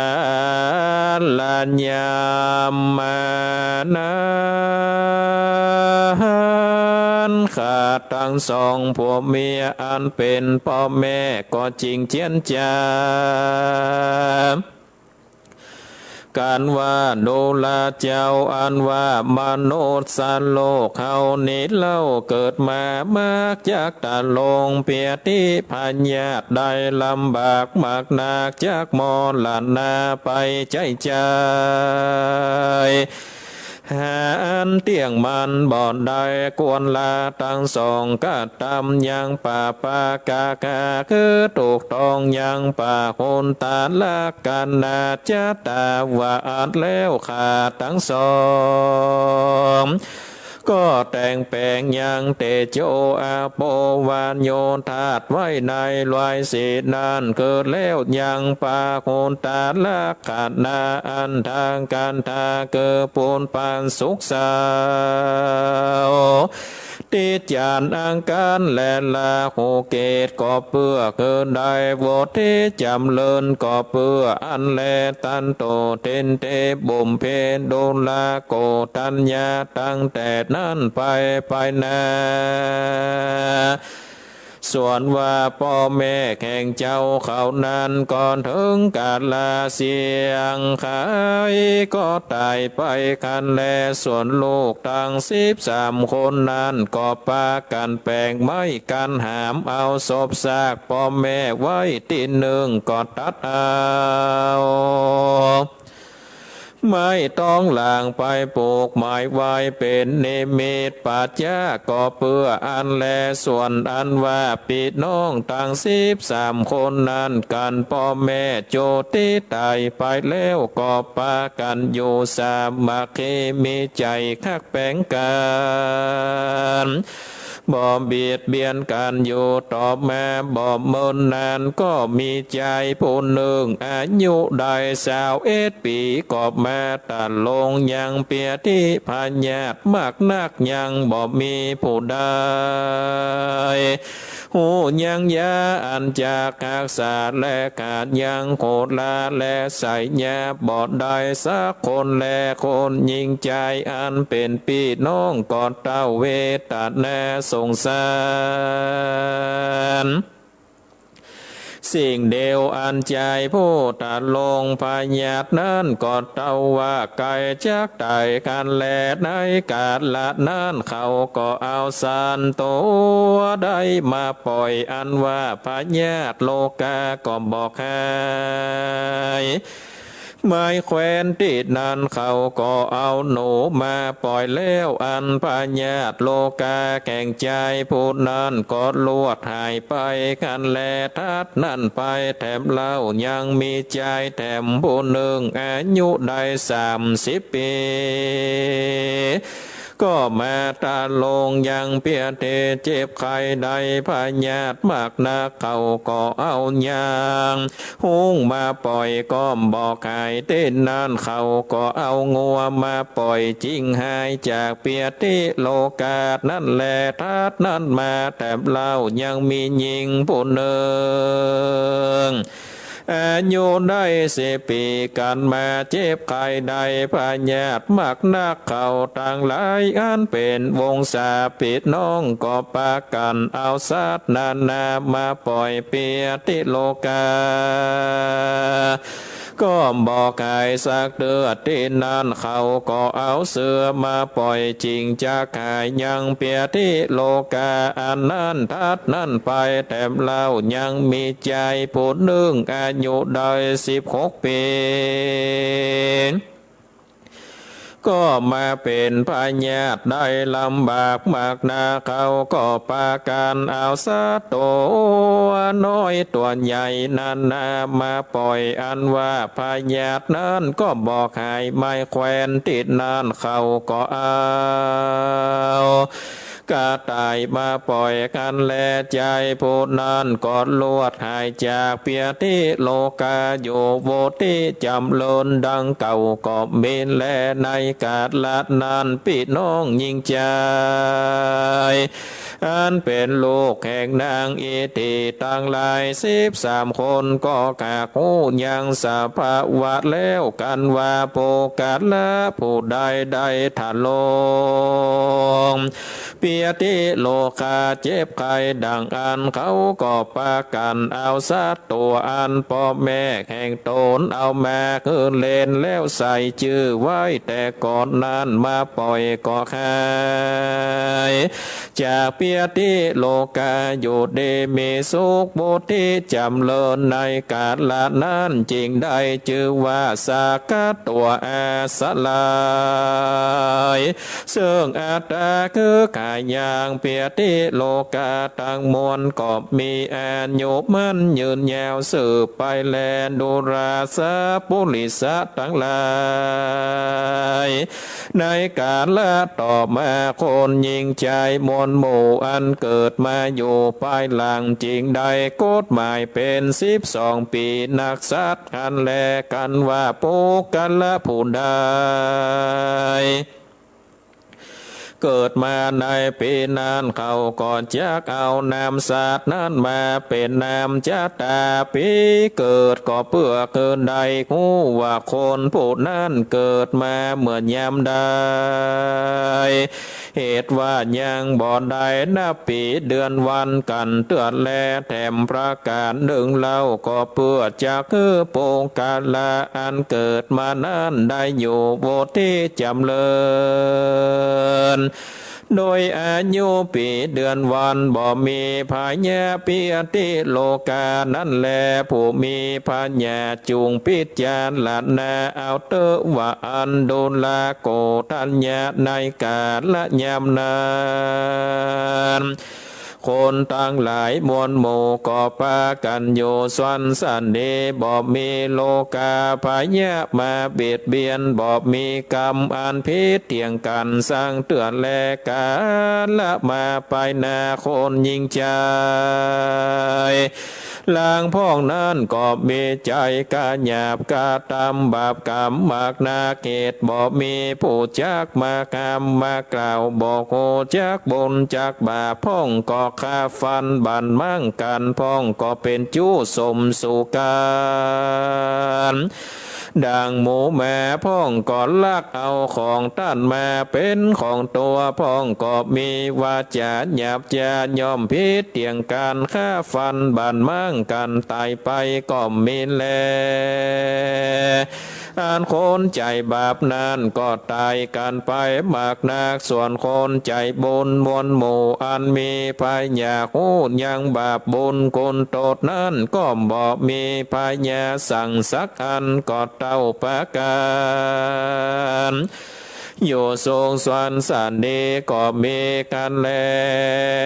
ตา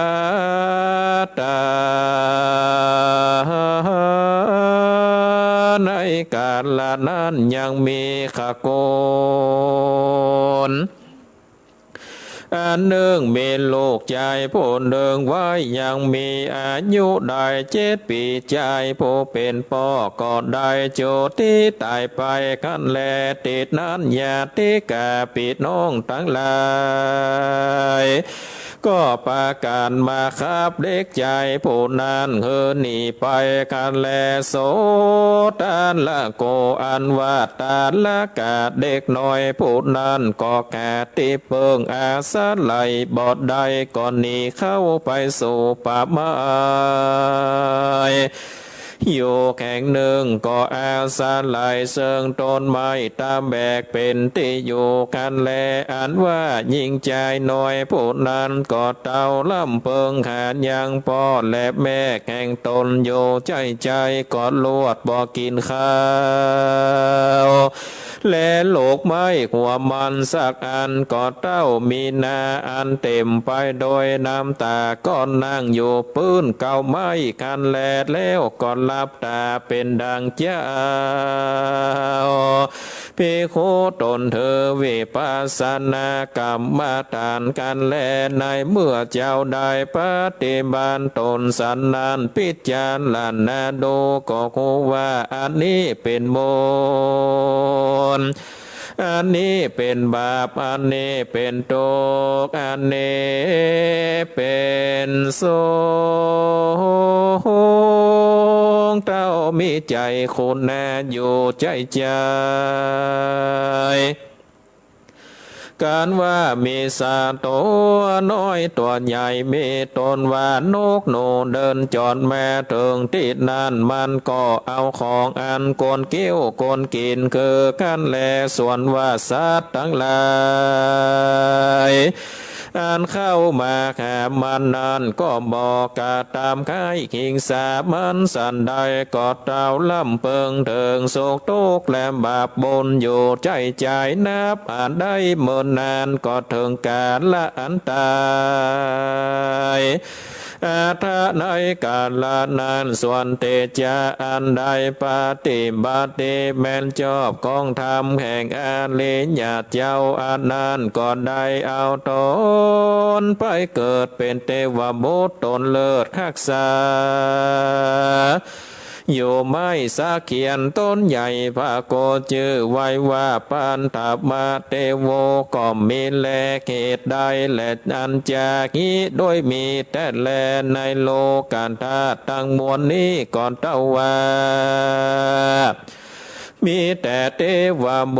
ตนนี้ตั้งอยู่ก่อนกว่าเทแก่เทวโบตั้งหลายจริงเป็นปันธมะเทโวก็เพื่ออันแลดูกันละโกตัญญาแต่นั่นไปหน้าแถมลาวอันว่าคนหนุ่มเฒ่าตั้งหลายก็มีลูกหลานเหลนมากนักบ่อาจจากนับหมายอันใดแลในกาลนั้นยังมีใจผู้หนึ่งเกิดมายังบ่ปากเป็นกรรมคนได้เตือนแลบอดเต้าแต่นั้นยังมีตาบอดแถมจะแลหยาบนั้นยังมีหญิงผู้หนึ่งมีบ้านอยู่บ่อไก่กับใจผู้นั้นส่วนว่าใจตาบอดผู้นั้นย่อมจากไปน้ำตาเพื่อจากติวน้ำมากินจุวันกันแลจับรางวันก็ไปลอดตาน้ำจับรางวันก็ไปบอดลอดก่อนลงตังเสียลวดบอดได้กินน้ำก็มินแล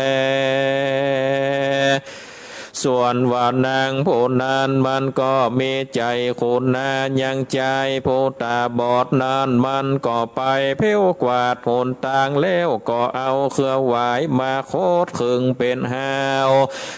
แก่ใจผู้นั้นเคินได้กำไปลอดตาน้ำหันก็มีแลกา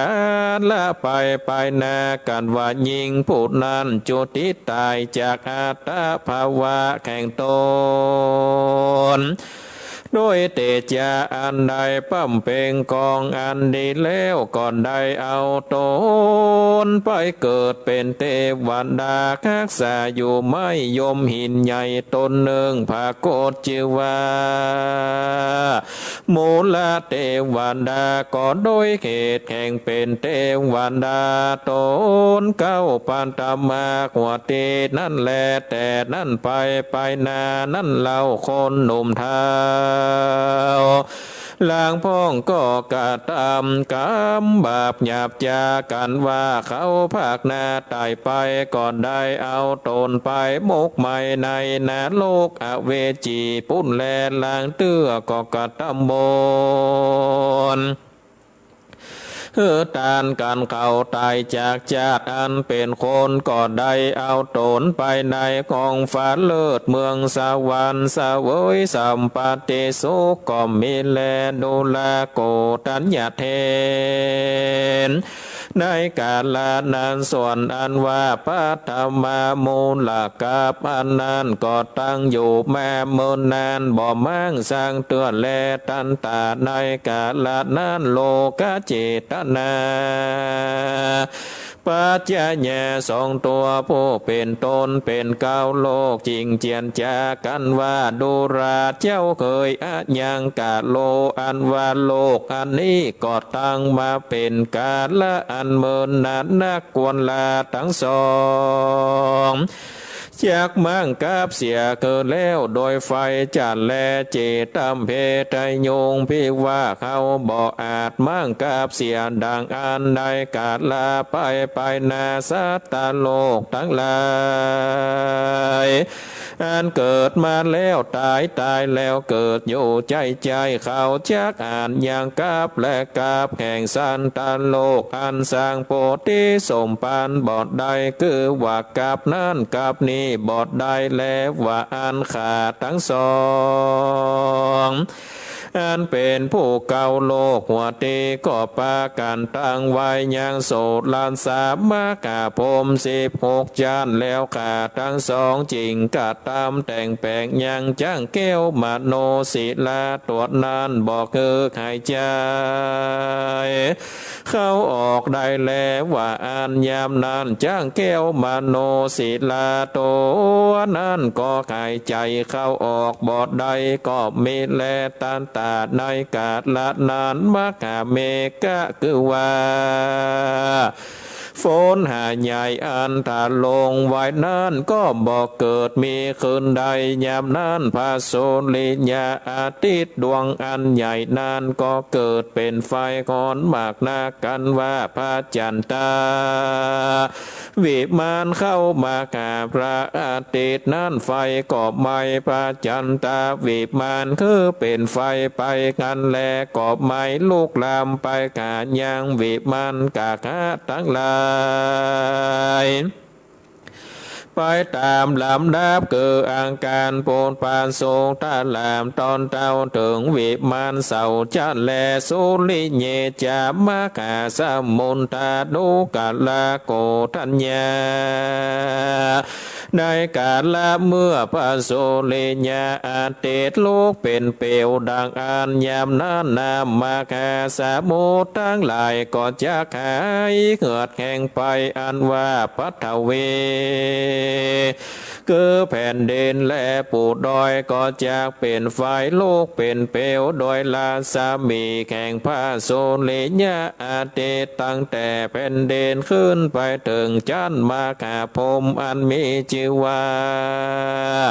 อาพาธสลาก็มีแลหยาบนั้นแผ่นดินก็จากป่าวางเลี่ยนเกียงเป็นดังแดกองใจก็มีแลเนทิตังขิญาสร้างวันนาอันเก่าแก่อย่างปันธรรมามูละมูเลพวกตวนสามก็บังกรมสมเลสเนเอาละศรัทธาญาติโยมท่านสาธุชนนักศีลนักบุญทุกท่านการได้เทศนาธรรมปฐมมูลีพวกต้วนสามก็ปริปุณังจบลงไปเป็นที่เรียบร้อยมาเร็วพอเวลาก็มีเวลาเหลืออยู่พอประมาณ10 กว่านาทีก็จะได้สรุปเนื้อหาใจความสำคัญให้กับศรัทธาญาติโยมท่านทั้งหลายได้สดับกับฟังกันอันว่าธรรมปฐมมูลมูลีมูลบ่มีมูลีบ่เกิดผูกต้นสามนี้ศรัทธาญาติโยมท่านทั้งหลายเพิ่นก่อนได้กล่าวถึงอย่างนางอิทธิไขยะซึ่งอยู่กับปุงลิงไขยะเนาะซึ่งเป็น2 คนผัวเมียได้อยู่กินกันแล้วผู้เป็นผัวก็ได้ตายนางอิทธิไขยะนั่นก็เอาศพซากของใจผู้เป็นผัวก็เอาไปฝังไว้ที่ในป่าช้าแล้วนางก็เอาข้าวน้ำโปจันนาอาหารไปส่งเข้าผัวมันถึงวันอยู่บ่ขาดยามนั้นลูกทั้ง3 คนเขาหันแม่แห่งตัวเก่านั่นได้กระทำสันนั่นก็ถามว่าเหตุใดแม่ก็เอาเข้าไปส่งพ่อถึงวันบ่ขาดก็แม่ก็เลยบอกว่าโอ้อันว่าพ่อนั่นนี่เป็นติคักติถูกอารมณ์แก่แม่พ่อตายไปแล้วแม่ก็บ่มีความปิติยินดีแม่ก็มีใจอันห่วงข้องอะไรก็เลยได้เอาเข้านะไปส่งให้กับพ่อถึงวันจนถึงกาลละยามนั้นเมินไปนางอิทธิไขยะนั่นก็ถึงแก่ความตายเมื่อตายไปแล้วนี่ลูกทั้ง3 คนก็เอานางผู้เป็นแม่เอาไปฝังไว้ที่ใกล้กับอันป่อแล้วก็กระทำได้เอาอาหารการกินได้ไปส่งถึงวัน ในกาลนั้นลูกทั้ง3 คนซึ่งเป็นแม่หญิงก็ได้เกิดลูกออกมาได้13 คนเป็นชาย10 คนเป็นหญิง3 คนกันว่าใหญ่มาศรัทธาญาติโยมลูกคนแรกนั้นอายุได้ขวบปีพ่อแม่เอาของเล่นต่างๆนานามาคือเล่นเอาสัตว์ตัวใหญ่ตัวน้อยมาคือเล่นก็บ่เล่นก็ไปเอาหนูมาซึ่งเป็นสัตว์ที่เกิดเนาะที่เกิดมาตัวแรกนั้นก็เอาหนูมาคือเล่นละอ่อนคนนั้นก็เล่นก็เลยใส่ชื่อว่าใจทวน2เกิดออกมาก็เอางัวมาคือเล่นก็ใส่ชื่อว่าเป้าลูกทวน3เกิดใหญ่มาก็เอาเสือมาคือเล่นก็ใส่ชื่อว่ายีลูกคนทวน4เกิดใหญ่มาก็เอากระต่ายมาคือเล่นก็ชื่อว่าเมาส่วนคนที่5ก็เอานาคมาคือเล่นก็ใส่ชื่อว่าสีคนทวน6นี่เอางูมาคือเล่นก็ใส่ชื่อว่าไส้คนทวน7เกิดมาก็เอาม้ามาคือเล่นก็ใส่ชื่อว่าสังแงส่วน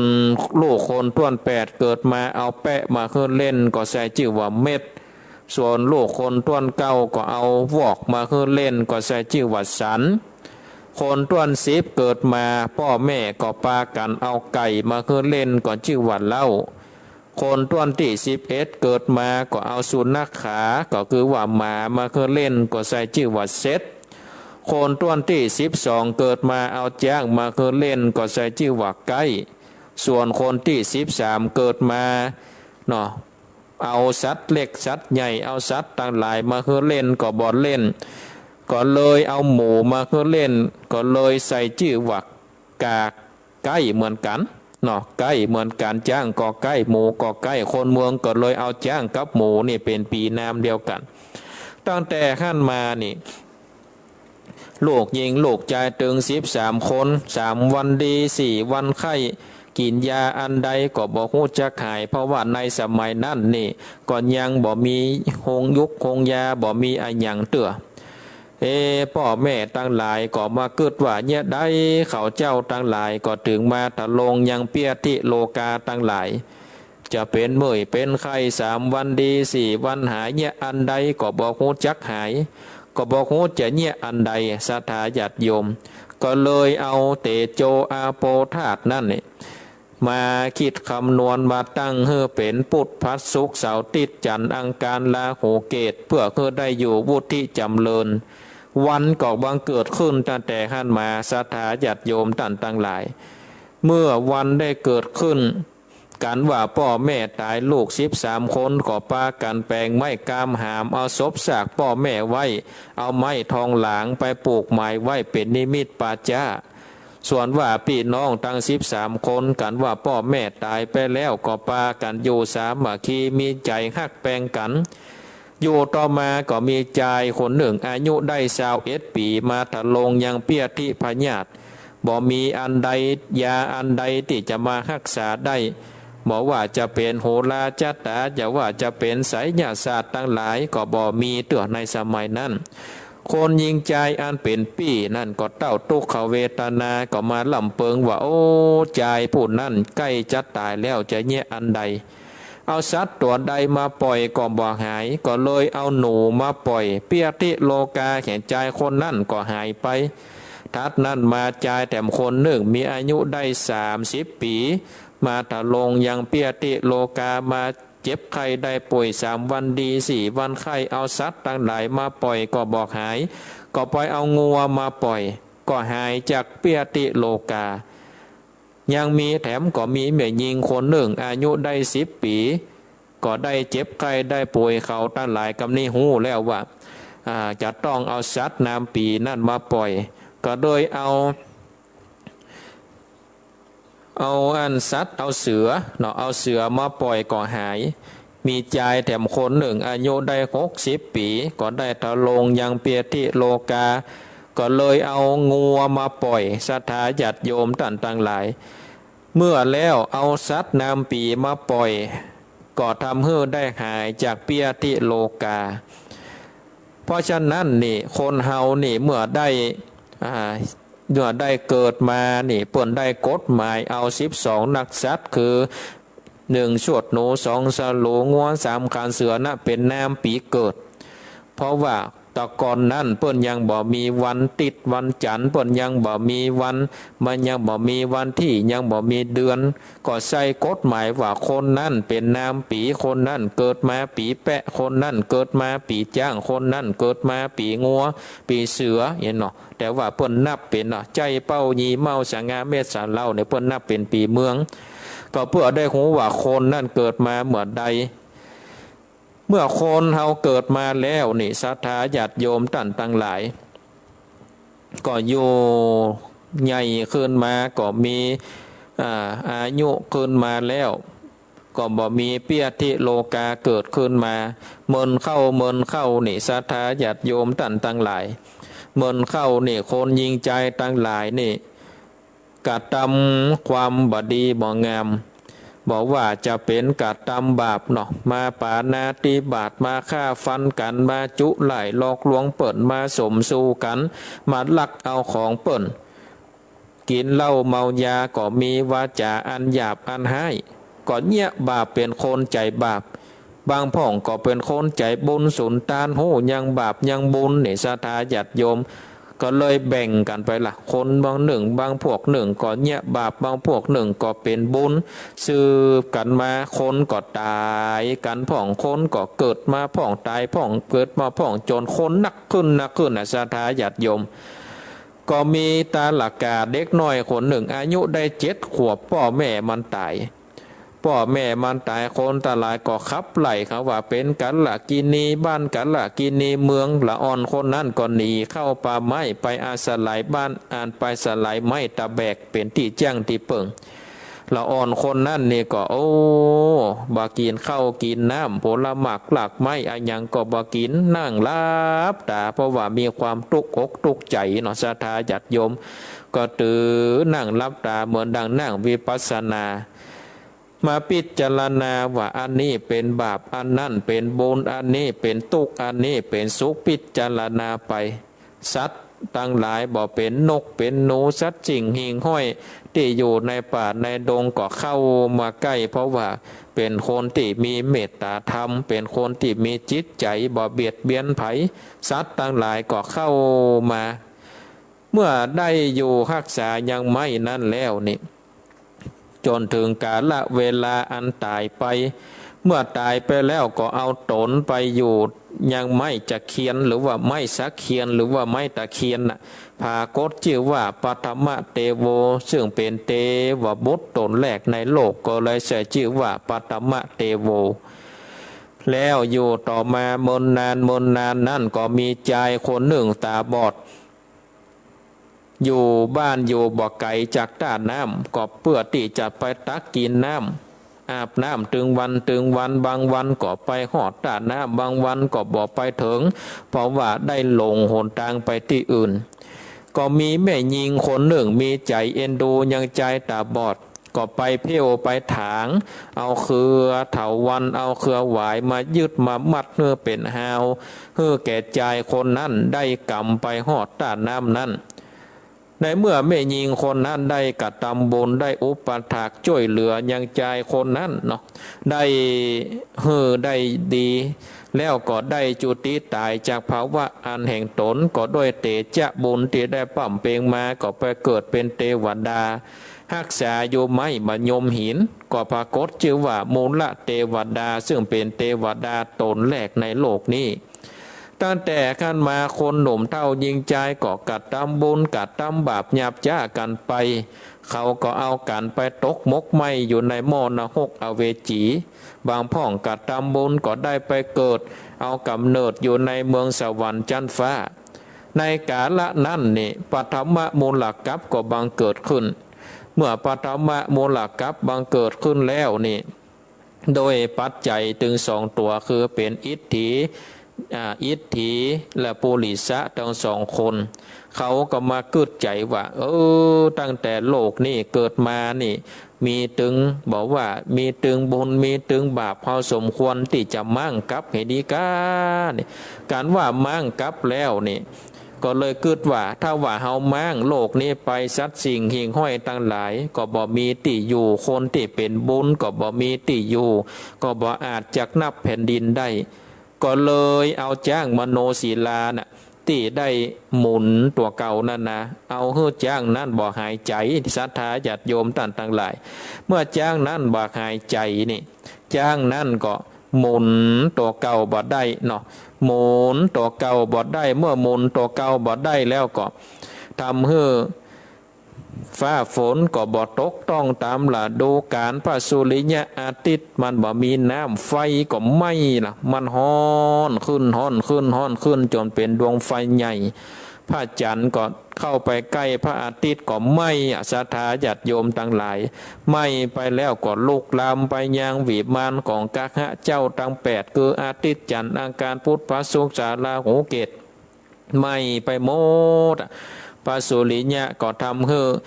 พระอาทิตย์ลูกนั้นก็ไหม้ไปไฟลูกไหม้น้ำในมหาสมุทรก็เหือดแห้งไปไฟก็ไหม้แผ่นดินลุกเป็นเปลวไฟนี่ศรัทธาญาติโยมไฟก็ลุกไหม้ไปจนถึงจันทร์มหาพรหมชื่อว่าอภัสราพรหมยามนั้นแผ่นดินก็เปล่าว่างสัตว์ทั้งหลายก็ตายไปหมดนี่บอกว่าจะเป็นสัตว์สิ่งหิ่งห้อยบอกว่าจะเป็นคนบอกว่าจะเป็นอันผลต้นไม้ผลหมากหลากไม้ทั้งหลายก็ตายหมดเหลือแต่แผ่นดินหน้าเลี่ยนเหมือนกับกองใจศรัทธาญาติโยมท่านทั้งหลายอันนี้ก็เป็นธรรมปฐมมูลลีในพวกนี้ก็ทำให้เฮาได้รู้ว่าปีนั่นคนเฮาเกิดมาเปิ้นว่าเปิ้งอันหยังเนาะเปิ้งเสือเปิ้งหมีก็โดยเหตุว่าตะกอนนั้นบ่มีการได้จดจำวันที่ก็เลยใส่ว่าเปิ้งหมีเปิ้งหมีว่าเปิ้งปีใดเปิ้งหนูเนาะเปิ้งหนูชะโลงัวขานเสือน่ะศรัทธาญาติโยมเป็นปีไปตั้งแต่ขั้นมาคนเฮาก็เลยว่าเกิดน้ำใดเกิดน้ำปีแปะเกิดน้ำปีขั้นเกิดน้ำปีนี่อันนี้ก็คือว่าเป็นปฐมะตั้งแต่ขั้นมาเพราะว่าเกิดมาแล้วก็มาเล่นแมงติปวดเอาแมงอันใดมาเฮือเล่นก็บ่เล่นมาเล่นแมงหนูแมงงัวเมื่อเกิดมาแล้วนี่ทำให้มันเจ็บไข้ได้ป่วยก็มานับอายุศรัทธาญาติโยมต่างๆหลายประเดี๋ยวก็มีอยู่หรอกเวลาตามโหราจัตตาของโบราณล้านนาครูบาอาจารย์ต่อก่อนเวลาได้เจ็บได้ไหมอันใดก็ไปส่งตัวเปิ่งตัวจนศรัทธาญาติโยมมันนับเอาโหราจัตตาอายุตอนนั้นไปตกใส่ตัวเปิ่งตัวนั่นไปจนใส่ตัวนั่นก็คือห้างสัตว์ตวงเนาะห้างสัตว์ตวงเครื่องนั่นเครื่องนี้ใส่แกงส้มแกงหวานก็คือพ่ออาจารย์หรือว่าครูบาอาจารย์ที่เปิ่นมีความรู้ได้มาส่งตัวเปิ่งตัวจนเนี่ยศรัทธาญาติโยมเพราะฉะนั้นนี่อันนี้ถือว่าเป็นปฐมมูลลีมันมีออกในธรรมหลวงพ่อเจ้าว่าเป็นความเชื่อทางไสยศาสตร์อย่างเดียวในธรรมเพิ่นว่าจะอั้นเพราะฉะนั้นนี่เฮาก็ได้เกิดโลกาพยาธิบ้านเมืองเฮาในล้านนาโบราณเฮาก็มาส่งสตวงศรัทธาญาติโยมมาส่งเคราะห์ส่งน้ำก็คือส่งเครื่องบรรณาการเฮือเจ้ากะหะที่เปิ้นได้แต่งแปลงมาคืออาทิตย์จันทร์อังคารพุธพฤหัสเสาร์ราหูเกตเจ้ากะหะทั้ง8นพขัดทั้ง9น่ะบางพ่องก็ปูเอามาแปลงลิศนาแปลงเตียนอันนี้ก็เป็นความเชื่อในศรัทธาญาติโยมต่างๆหลายเป็นความเชื่อที่กำลังอาตมาก็กำลังมันได้อ่านเนี่ยนะนี่ศรัทธาญาติโยมว่าความเป็นไปเป็นมาของการสร้างโลกเปิ่นสร้างอาอย่างมาก่อนเหตุใดถึงเปิ่นห้องว่าปีเปิ่งเนาะปีเปิ่งปีเกิดมันเกิดมาได้จัดใดอันนี้ก็เกิดมาจากธรรมปฐมมูลลีมูลบ่มีมูลลีบ่เกิดเพราะฉะนั้นเนี่ยก็ดำเนินใจความมาถึงผูกต้น3วันพัดหน้าก็มาติดตามรับฟังในผูกต้น4เนอะศรัทธาญาติโยมต่างๆหลายมาสดับรับฟังในผูกต้น4เพราะฉะนั้นศรัทธาญาติโยมที่ได้เปิดเครื่องวิทยุสดับรับฟังก็ดีได้เข้ามารับชมรับฟังในการถ่ายทอดทางระบบ Facebook ก็ดีก็สาธุอนุโมทนากับศรัทธาญาติโยมท่านทั้งหลายที่ได้เปิดเครื่องวิทยุสดับรับฟังในวันนี้ก็มาเร็วพอเวลาก็มีเวลาเหลืออยู่ประมาณสัก 3-4 นาทีก็จะลองเปิดสายเช็คผลการรับฟังก่อนเนาะศรัทธาญาติโยมท่านทั้งหลาย ก็จะได้เช็คผลการถ้าฟังเพราะฉะนั้นศรัทธาญาติโยมที่ฟังอยู่ก็โทรมาได้เนอะ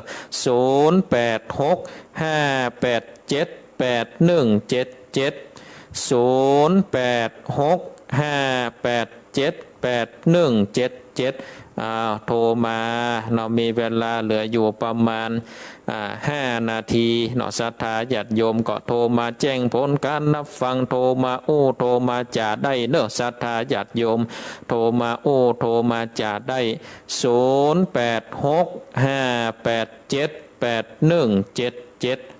ครับสายเจริญปอนจ้าการไหว้สาเนอะท่านพระครูแม่สุเกียวันศิลพรสิทธิมันหงละปุ่นเนอะประเด็นนี้มูลบุรีนี่ผูกต้น3แล้วเนาะเจ้าผูกต้น3แล้วกำลังเข้มข้นมีแต่มูลบุรีมูลมันมีมูลนะจ๊ะมันถึงมีเนี่ยถึงที่เฮาสมัยประเดี๋ยวเนี่ยเนาะเจ็ดเป็นเน้นอุ่นไปท่องไปถามเพื่อนปีเกิดเดือนเกิดวันเกิดแต่มีแต่ดูกะเฮาก็ได้ฮู้เนาะตีไปตีมาได้ฮู้ก่อนมาตีไปตีมาแล้วเนอะติดตามอยู่เนอะท่านพระครูเนอะเจ้าสาธุโมทนาบุญรักษาเนอะเจ้าสาธุเจ้าครับสายต่อไปเจริญปอนเอาไว้สาท่านพระครูก็บุญมีครับฟังแต่เจ้าแล้วก็นั่นแหละครับแต่เจ้าว่าท่านสาธุโมทนาเนอของขึ้น7 8 9นี่ชัดเจนดีเนาะสาธุโมทนาเนอครับเอาไว้สาบุญรักษาครับแถมสายเจริญปอนจากไว้สาเจ้าจากตังใดปะบงเวียงฝางเจ้าปะบงเวียงฝางชัดเจนดีเนาะชัดเจนดีเจ้าม่วนดีเนาะม่วนดีก็ฟังกันไปเรื่อยๆเนอะเจ้าเป็นกำลังใจให้เจ้าสาธุโมทนาเจ้าสาธุเจ้าครับสายต่อไปเจริญปอนไหว้เจ้านะพระครูแม่วิอินอยู่แม่จากเสมอฟังนะพระครูอยู่นะฟังตึงหมดเจ้าตึงหมดแรงจ้ะเจ้าอยู่กับธรรมะเนี่ยสบายใจนะพระครูดีละกาหมดต้องคิดอย่างอื่นหมดต้องอย่างอื่นละเวลาเจ็บเป็นมาเขาอย่างที่ได้ก่อนช่วงจะต้องมาด้านอย่างท่านพระครูว่านะตอนนี้เพิ่นถือเนาะนะกะก็ถือไปตามคติเนาะเจ้าถืออันโบราณอยู่กันเนาะเจ้าพ่อเจ้าแม่เฮาอย่างอี้เนาะนากาเงียบไปสบายใจสาธุโมทนาเอาละเนาะศรัทธาญาติโยมเวลาก่อนไล่หลังมานี่แล้วอาตมาภาพก็ขออนุญาตยกหูก่อนเนอศรัทธาญาติโยมขออนุญาตยกหูก่อนเนอเพราะว่าเวลาก็ไล่หลังมาแล้วก็เช็คผลการนับฟังก็ศรัทธาญาติโยมก็โทรมาเนาะโทรมาแจ้งผลการนับฟังโทรมาโทรมาจ๋าก็สาธุอนุโมทนากับศรัทธาญาติโยมแล้วขอสาธุอนุโมทนากับท่านอาจารย์ได้มงคลวัดยังปวนมงคลเกษมได้ร่วมทำบุญปูจากันเทศ200 บาทอุทิศไปขาอย่างป้อนนานสวิงปวงคำก็ขอสาธุอนุโมทนา200 บาทก็สาธุอนุโมทนาที่ได้ปูจากันเทศกันธรรมปูจาเพื่อที่จะได้อุติสากลปนาผลไปขาอย่างป้อนนานสวิงปวงคำอันได้จุติตายจากโลกนี้ก็คือมาปัตตาโนโมทนาเนอก็ขอบคุณอนุโมทนากับท่านอาจารย์วันนี้ในการละเวลาก็ได้ถึงยังการละเวลาอันสุดอันซอยอัตมภาพพระครูสังฆลักษณะอัตรัตนสิริ วัดขาลีการลามสันมันนะตำบลต้นทงอำเภอเมืองจังหวัดลำพูนก็ขอนำเอารายการสารธรรมยามแรงในช่วงรายการมรดกธรรมพื้นบ้านล้านนาได้ลาจากศรัทธาญาติโยมตั้นตันหลายไว้เพียงต่ออีกก่อนขอความสุขความสัสดีจงมีแก่ศรัทธาญาติโยมทุกท่านอายุวันโนสุขังพลัง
ทั้งคนชอบคนชัง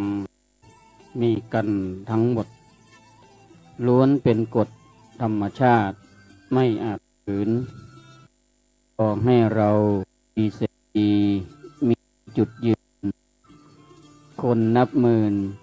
ยังขัดขืนว่ายังด่าเอาต่อให้เราเร็วแสนเร็วทำเหลวไหลคนอื่นยังไปชื่นชมนิยมเขาโลกกระทำย้ำคิดให้พินิจเอาล้วนมีเศร้ามีสุขปะปนเอ่ยขอยกมือ10 นิ้วถวายความเคารพพระมหาเถรานุเถระเจ้าคณะพระสังฆาธิการครูบาอาจารย์ท่านเจ้าอาวาสทุกวัดทุกวาทุกตนทุกองค์ที่เคารพอย่างสูงขอความผาสุขความเจริญในธรรมจงมีแด่ศรัทธาญาติโยมพุทธศาสนิกชนผู้ใจบุญใจกุศลตั้นทั้งหลายเสียงและภาพ รายการออกอากาศณขณะนี้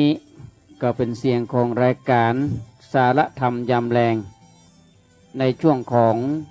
มรดกธรรมพื้นเมืองออกอากาศณวัดสันกูทองตำบลแม่เจดีย์อำเภอเวียงป่าเป้าจังหวัดเชียงรายในวันพฤหัสบดีทุกช่วงเวลาตั้งแต่เวลานี้จนถึงเวลา 16 นาฬิกาจนถึงเวลา 17 นาฬิกาทุกวันพฤหัสท่านจะสามารถรับฟังได้ทางสถานีวิทยุ 104.50 เมกะเฮิรตซ์วัดฝ่ายหินมช. 100.25 เมกะเฮิรตซ์วัดพระบาทอุดมอำเภอฝางจังหวัดเชียงใหม่ 106.25 เมกะเฮิรตซ์มนต์เสียงธรรมอำเภอแม่แจ่มจังหวัดเชียงใหม่ 98.75 เมกะเฮิรตซ์วัดห้วยตองซักอำเภอจอมทองจังหวัดเชียงใหม่ 88.25 เมกะเฮิรตซ์วัดศรีปันเงินอำเภอสันปะตองจังหวัดเชียงใหม่ 89.50 เมกะเฮิรตซ์บ้านทุ่งเรดิโออำเภอสันปะตองจังหวัดเชียงใหม่และระบบออนไลน์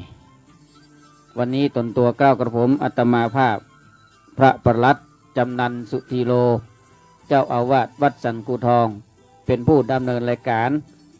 ได้มาเทศนาธรรมคือกับศรัทธาญาติโยมสาธุชนทั้งหลายได้สดับรับฟังในช่วงเวลาแรงเวลาเย็นแบบนี้ก็ในช่วงของรายการสารธรรมยามแรงเป็นช่วงมรดกธรรมพื้นเมืองก็เทศนาให้ศรัทธาญาติโยมสาธุชนทั้งหลายได้สดับรับฟังกันเป็นช่วงของเวลานี้ซึ่งจะได้เทศนาธรรมเรื่องกันธนกุมารเป็นลำดับลำดาซึ่งศรัทธาญาติโยมทั้งหลายบางครั้งบางคราวเฮาได้ฟังธรรมจากครูบาอาจารย์หลากหลายแล้วก็ยังได้ฟังธรรมะหรือว่าธรรมเทศนานี่ในช่วงเข้าพรรษานี่นะขอข้างแหม2ศีลเนาะศีลนี่ก็ผ่านไปแล้วข้างแหม2ศีลก็จะออกพรรษาบ้านกำเมืองเขาบอกว่าออกพรรษาลาพระเจ้าก็ถือว่าได้ครบกำหนดทบทวนไตรมาสที่พระสงฆ์องค์ข้าเจ้าครูบาอาจารย์ทุกวัดทุกวาได้อยู่จำพรรษา3 เดือนหลังจากนั้นก็จะเป็นฤดูกาลหมายความว่าฤดูกาลทอดกฐินบางวัดบางบาเพิ่นก็มีเจ้าภาพเจ้าของเจ้าศรัทธาปวารณารับเป็นเจ้าภาพเจ้ากฐินเรียบร้อยแต่บางวัดบางวาก็ยังบ่มีเตื้อยังบ่มีเจ้าภาพยังเตื้อก็เป็นไปตามสภาวะต่างๆบางท่านบางเจ้าภาพเพิ่นก็ปวารณาเป็นปีต่อปีฉะนั้นก็ถือว่าเป็นมหาบุญมหากุศลหลังจากออกพรรษาได้1 เดือนก็จะมีเทศกาลทอดกฐินกันบางที่ก็จะเป็นจุลกฐินบางที่ก็จะเป็นกฐินสามัคคีอันนี้ก็เป็นจะฮ้องว่าเป็นวัฒนธรรมประเพณีขนบธรรมเนียมก็ว่าเป็นได้ก็ว่าได้เพราะว่าในพุทธบัญญัติขององค์พระสัมมาสัมพุทธเจ้านั้นพระองค์ทรงตรัสไว้ว่าถ้าออกพรรษา1 เดือนก็จะมีกาลกฐินเนาะหรือว่ากาลตาลต่างๆบางวัดบางวาบ่เหมือนตะกอนเนาะตะกอนนี่อุกทึกคึกคืนมีงานกฐินงานสลากหักไม้ งานตันสั่งงานตังต้นเงินนี่ก็จะมีการเล่นมีอย่างต่างๆ ผู้คนก็จะมาทำบุญกันหลวงหลายแต่ในยุคบัดเดียวนี่ยังเฮาหันเฮารับทราบกันดีนะก็ต้องเซฟตัวเองไว้ก่อนเพราะว่าเป็นช่วงที่วิกฤตวิกฤตขนาดนักในช่วงของเชื้อโรคโควิดที่เรารับทราบกันดีบางจังหวัดบางอำเภอก็ยังมีอยู่ประปรายก็ต้องฟังการรับแจ้งจากทางเจ้าหน้าที่บ้านเมืองทางกำนันผู้ใหญ่บ้านทางสาธารณสุขหรือว่ารพสตในหมู่บ้านนั้นๆในแต่บนนั้นๆฉะนั้นเราก็จะประมาทบ่ได้ศรัทธาญาติโยมทั้งหลายอันนี้ก็ต้องกล่าวย้ำซ้ำเติมกันไว้บ่อยๆเพื่อเตือนสติเพราะว่าถ้าเราประมาทเผลอเลอบ่ได้ปิด แมสบ่ใส่แมสบ่ใส่หน้ากากอนามัยนี่ก็จะเกิดสภาวะแทรกซ้อนก็คือเชื้อโรคอาจจะเข้าไปในร่างกายก็จะทำให้เขาได้เจ็บป่วยลงแล้วก็บางครั้งบางคราวถ้านักเข้ารักษาบัตันก็ถึงกับเสียชีวิตอันนี้ก็ต้องใจรักธรรมขององค์พระสัมมาสัมพุทธเจ้าประจำตัวไว้ประจำใจไว้คืออัตตาหิอัตโนนาโถตนแลเป็นที่พึ่งแห่งตนก็ต้องดูแลตัวเองเนาะบ่มีใครที่จะมาดูแลตัวเก่าได้หมดได้เสี่ยงยิ่งช่วงโควิดนี่มันติดกันแล้วเกิดอันตรายเพราะว่าเป็นใครทั้งนั้นว่าเป็นตำรวจทหารคุณหมอคุณพยาบาลแต่เป็นคุณครูเป็นตู้เจ้าเป็นคนบ้านธรรมดาติดได้มีสิทธิ์ติดได้หมดฉะนั้นก็ต้องระมัดระวังเอาจะออกไปตั้งนอกตั้งป้างจะออกไปตั้งร้านตั้งรวงตั้งกาดตั้งลีก็ต้องดูให้ดีต้องขอโทษต้องสำเนียกสำนึกไว้เสมอแล้วก็คิดไว้เสมอว่าเราจะต้องใส่ผ้าปิดปากออกจากบ้านจนกว่ามันจะมีการประกาศอย่างเป็นทางการแน่นอนแน่แท้ว่าเมืองไทยเขาเนี่ยบ่มีโรคโควิดแล้วแต่เดี๋ยวนี้ก็ยังมีอยู่ประปรายนะข่าวก็มาตลอดก็ต้องระมัดระวังเนาะสาธุชนคนเฮาทั้งหลายก็ต้องดูแลตัวเองเป็นหลักอย่างเหมือนที่เปิ้นได้ว่ากาดอย่าตกถ้ากาดตกก็หมายถึงกาดก็ไปถึงการปิดปากปิดหน้าปิดจมูกเพราะฉะนั้นสิ่งที่มันเกิดขึ้นแล้วมันรักษาค่อนข้างยากในช่วงก่อนๆแรกๆนี่เดือดร้อนกันตายกันเพื่อเผาเมนจนว่าแตกบ่ล่มมาบ่เดียวนี้ก็ยังแขวนน้อยละแต่ก็ยังประมาทบ่ได้บางหมู่บ้านก็ยังมีอยู่เนี่ยเพราะฉะนั้นเปิ้นฮื้อปฏิบัติตามอย่างใดก็ขอให้ปฏิบัติตามนั้นซึ่งเราทุกท่านก็รับทราบกันดีโรคนี้มันเหมือนโรคทั่วไปมันเข้าไปกินทางปอดไปทำลายระบบหายใจสุดท้ายก็เสียชีวิตสิ่งที่ถ้าเสียชีวิตแล้วนี่บอกว่าจะเป็นพ่อเป็นแม่เป็นลูกเป็นพี่ป้าหน้าอาบ่ได้หันหน้ากันทำซ้ำเปิ่นแพ็กเปิ่นยังแม้กระทั่งโรงนี่เปิ่นใส่มาจากโรงพยาบาลนี่เปิ่นกับแพ็กมดหรือว่าเอาศพใส่แล้วกับแพ็กมดชุดที่เจ้าหน้าที่เปิ่นใส่เป็นชุดขาวๆนะพอเอาศพขึ้นเมนแล้วเปิ่นก็ถอดปิ้นเอายัดเข้าเตาเผาน้ำแล้วเผาไปน้ำแล้วเลยบัดได้เอามาปิกมาใจรอบ2อันนี้ก็เพื่อป้องกันเชื้อเนาะเราจะมาหั่นแหมกล้ามก็เป็นกระดูกพุ่นล่ะก็ว่าหั่นเข้าโค้งหน้าอย่างแล้วเป็นกระดูกคนละชิ้นคนละส่วนไปแล้ว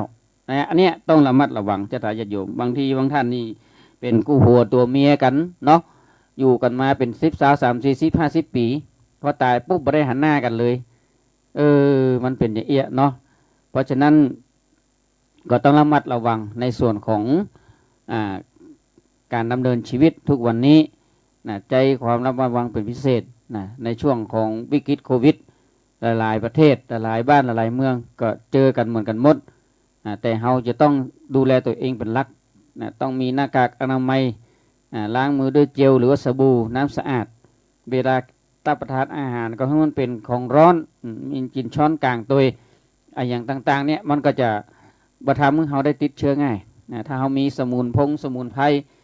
น้ำขิงกาน้ำกระชายก็กินกันไปดูแลตัวเองกันไปก็ต้องระมัดระวังเนาะในช่วงวิกฤตโควิดวันนี้อาตมาภาพอาจจะห้องชื่อเดิมกับครูบา40,000เนาะแต่บางคนก็ห้องท่านประหลัดเพราะว่าได้รับฐานานุกรมเนาะเป็นพระประหลัดฉะนั้นในวันนี้ก็จะทำเทศนากันธนกุมารซึ่งลำดับมาก็เป็นปุกที่เก้าเนาะก็ซึ่งเจ้ากันธนกุมารเนี่ยก็ไปได้ดีมีห้างเนาะหลังจากที่ได้เป็นคนที่ได้ช่วยเหลือเมืองหนึ่งแล้วก็ได้สมรสกับลูกเจ้าเมืองสุดท้ายก็ได้ดีมีห้างเหตุการณ์เรื่องราวจะเป็นอย่างไรนั้นก็ใกล้จะจบแล้วเนอะเพราะที่จริงมันก็จะจบเหมือนศรัทธาญาติโยมทั้งหลายพอดีอาตมาติดภารกิจเนาะมันก็เว้นวันไปเว้นวันพัดนั่นก็มันได้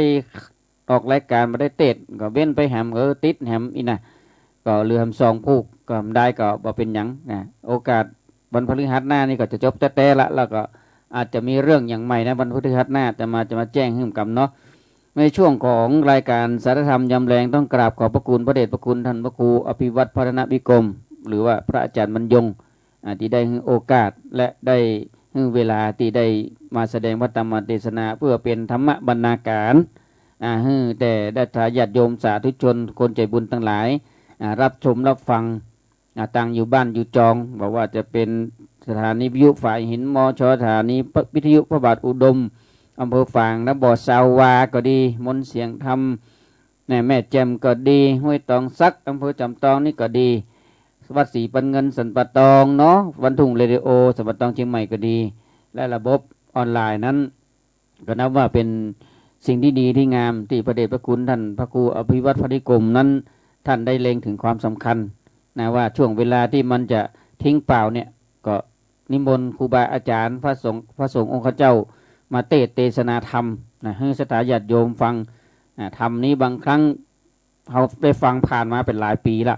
ก็เอานำมาเทศใหม่นะนำมาเทศใหม่แล้วก็อธิบายขยายเนื้อความเมื่อฟังก็เป็นธรรมะการฟังธรรมะของพุทธเจ้านั้นก็ถือว่าท่านทั้งหลายได้เข้าเฝ้าพระเจ้านะผู้ใดเห็นธรรมผู้นั้นเห็นเราตถาคตพุทธเจ้าตรัสไว้ว่าอย่างนี้ฉะนั้นศรัทธาญาติโยมสาธุชนส่วนมากนะจะได้ฟังดังเชียงใหม่เนาะได้ฟังดังจังหวัดเชียงใหม่ตังเวียงป่าเป้าอาตมาภาพครูบาศรีมือนี่ก็อยู่เวียงป่าเป้านะก็ตังเวียงป่าเป้าก็ไม่ได้ออนแอร์เนาะก็ออนแอร์ไปตังเชียงใหม่เนื่องด้วยสถานีวิทยุดีพระอาจารย์บรรยงเปิ้นจัดนั้นก็ครอบคลุมไปทั่วหลายจังหวัดหลายอำเภอหลายอำเภอก็ต้องกราบขอบพระคุณเป็นอย่างสูงนะต้องออกตัวสักน้อยเนาะว่าการเทศธรรมของอาตมาภาพนั้นบ่ได้เป็นนักเทศมืออาชีพ เสียงจะเป็นอย่างใดก็ขออธิษฐานเอาผลบุญอานิสงส์แห่งพระธรรมเทศนาเนี่ยเป็นบุญเป็นกุศลให้ศรัทธาญาติโยมสาธุชนทั้งหลายได้สดับรับฟังเนอะนะต่อไปนี้เจริญศรัทธาญาติโยมสาธุชนคนใจบุญทั้งหลายได้สดับรับฟังพระธรรมเทศนาเรื่องกันทนะกุมารเป็นลำดับดำดาสืบต่อไปเนอะนะโมตัสสะภะคะวะโตอะระหะโตสัมมาสัมพุทธัสสะสั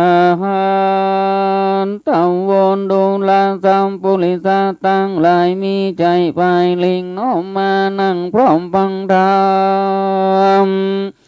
จุงดาจำแต่ตนติดสืบสนตัวไปส่วนเจ้าโนไทยผู้พี่อายุ17 ปีขวบเขาส่วนว่าเจ้าอากันตาจันนั้นนาอายุป่าเขา16 ปีหน้าต่างก็มีฤทธิ์ที่เสมือนกันสองจอมจันนอนเนา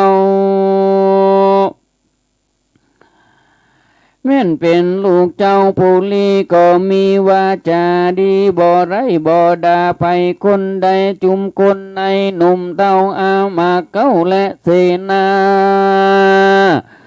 ตั้งประจาไพรใต้ต่างกองหักไฟใน2 ปีน้องอันอยู่แม่นจ้องกองดำนาเส้นต่างดำเว้นไก่ไม่ต่างมีใจเพื่อแผ่สร้างแต่ตาตั้งดีก็เป็นสุขที่จืนจ้อยบ่ต่ำก้อยมองผ่านก็มีเงินเล่นนาตาโตปารังสีตาพุทธังนาตานาอัตอิตาโลเกนาปีนาบิตาตังนานินนาเคติลำดับนั้นนาไปบ่จานางโนลาสีดาก็ได้มาเจียนจากับบุตตาตนว่าดูแลเจ้าลูกบุตตาอันมนุษย์สาเกิดมาป่วยว่าหาปิตาบ่ได้คนโลกไตลุ่มฟ้านาย่อมเล่านานินตาเหมือนดังนานนาให้เขาเหมือนคนเท่าไรสินธรรมดูบ่งามกับโลกลานะคนกำป้าย่อมเกินใจเจ้าจุงไปตัวหาพระปิตาพอไตแดดเตอ เมื่อนั้นกันดาจันนอนเนากันว่าแม่เจ้าเงือไปตัวพอไตพิตานาก็มีว่าจะตานเล่ากับนางนอนเนาสีดาว่าจุรักจวนนาปิยาเจ้าไปแล้วเร็วไวว่าเฮาแล้วเร็วไวนาขาดนาวไปงาพี่เต้านาดาวเกตนากันตะเนตพี่เจ้าแล้วเข้าไปหานาจริงเจียนจาไปว่าดูราพี่ปัญญาเป็นเจ้าอันแม่งเอาจักว่าว่าไปหาตัวหาปอเทยอันนาปีจักไปสันใดส่วนใจใจนาปูปีก็กล่าวจี้จาใครว่าข้าบอกไปและนาอันตัวข้าผู้เป็นน้อยนาอยู่ต่ำก้อยมองบานบ่มีปริวานมากเต่าตัวน้องเนาสายตาจุงไปพ่อเจ้าปีจักเฝ้าปุรีส่วนเจ้าบุญมีนอนน้อยนะก่อนตอบต้อยใครจะว่ากันข้าใบไปได้ของนั้นใส่วิเศษนากันนากะพี่กันตะเนตอย่าเอานากับตัวเฮาและนาว่าอันเหมือนนั้นกันตะเนตผู้ปีก็กล่าวจี้เป็นหมายว่ากันได้มาหลายมากเต้าปีบ่เอาสักหน่อยขอยอดซอยจอมควันกันดาจันน้องเนาจุงเตียงเต้าตีกาปันปะปีตาพ่อเจ้าแดดเตอว่าอันเมื่อนั้นกันดาจันนอนเนายินพี่เจ้าไก่จาก็เสด็จมาเร็วไวรีบไปไวผู้เป็นแม่เลี้ยวก็แพ้กำจาว่าลูกขอลาแม่ไปขอแม่ไต้จึงเจ้าจุงอยู่เฝ้าเวียงใจลูกจักไปผูกเจ้ากันปะพ่อเจ้าพิตาก็จักมาหาแม่ดังเก่าส่วนนางนอนเนาสีดาก็มีคำจะตอบต้อยว่าขอลูกน้อยไปดีเป็นสุขกี่เตียงเต้านากันดันป่าเต้าดงนาจุงแปลงไปจุงแป้ไปยานาน้อยใหญ่นาจุงปันใดปะพ่อนาเลี้ยวมาอยู่ต่อปุรี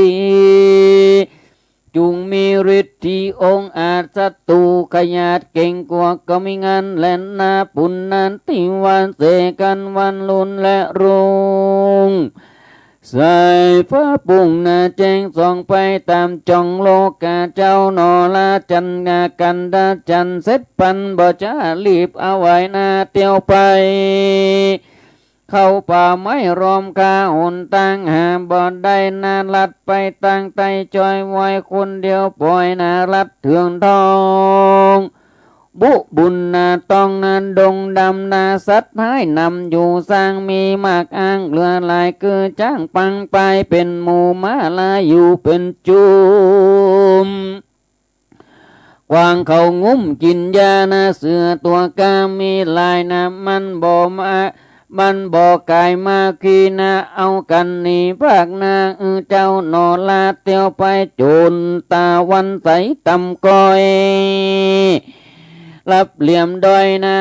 ดอยจันนาเจ้ากันตาจันก็ยังจอดแจงแล้วสอดนาดงนาคามดอยป่าปัญญาเอาสื่อนาเป็นไปในดงใบป่าเศร้ามีมากเต่าแต่งลายนาหมากนมควายน้ำหมากหาดนากินแล้วฝาดลงคอลูกสมอกินเป็นยา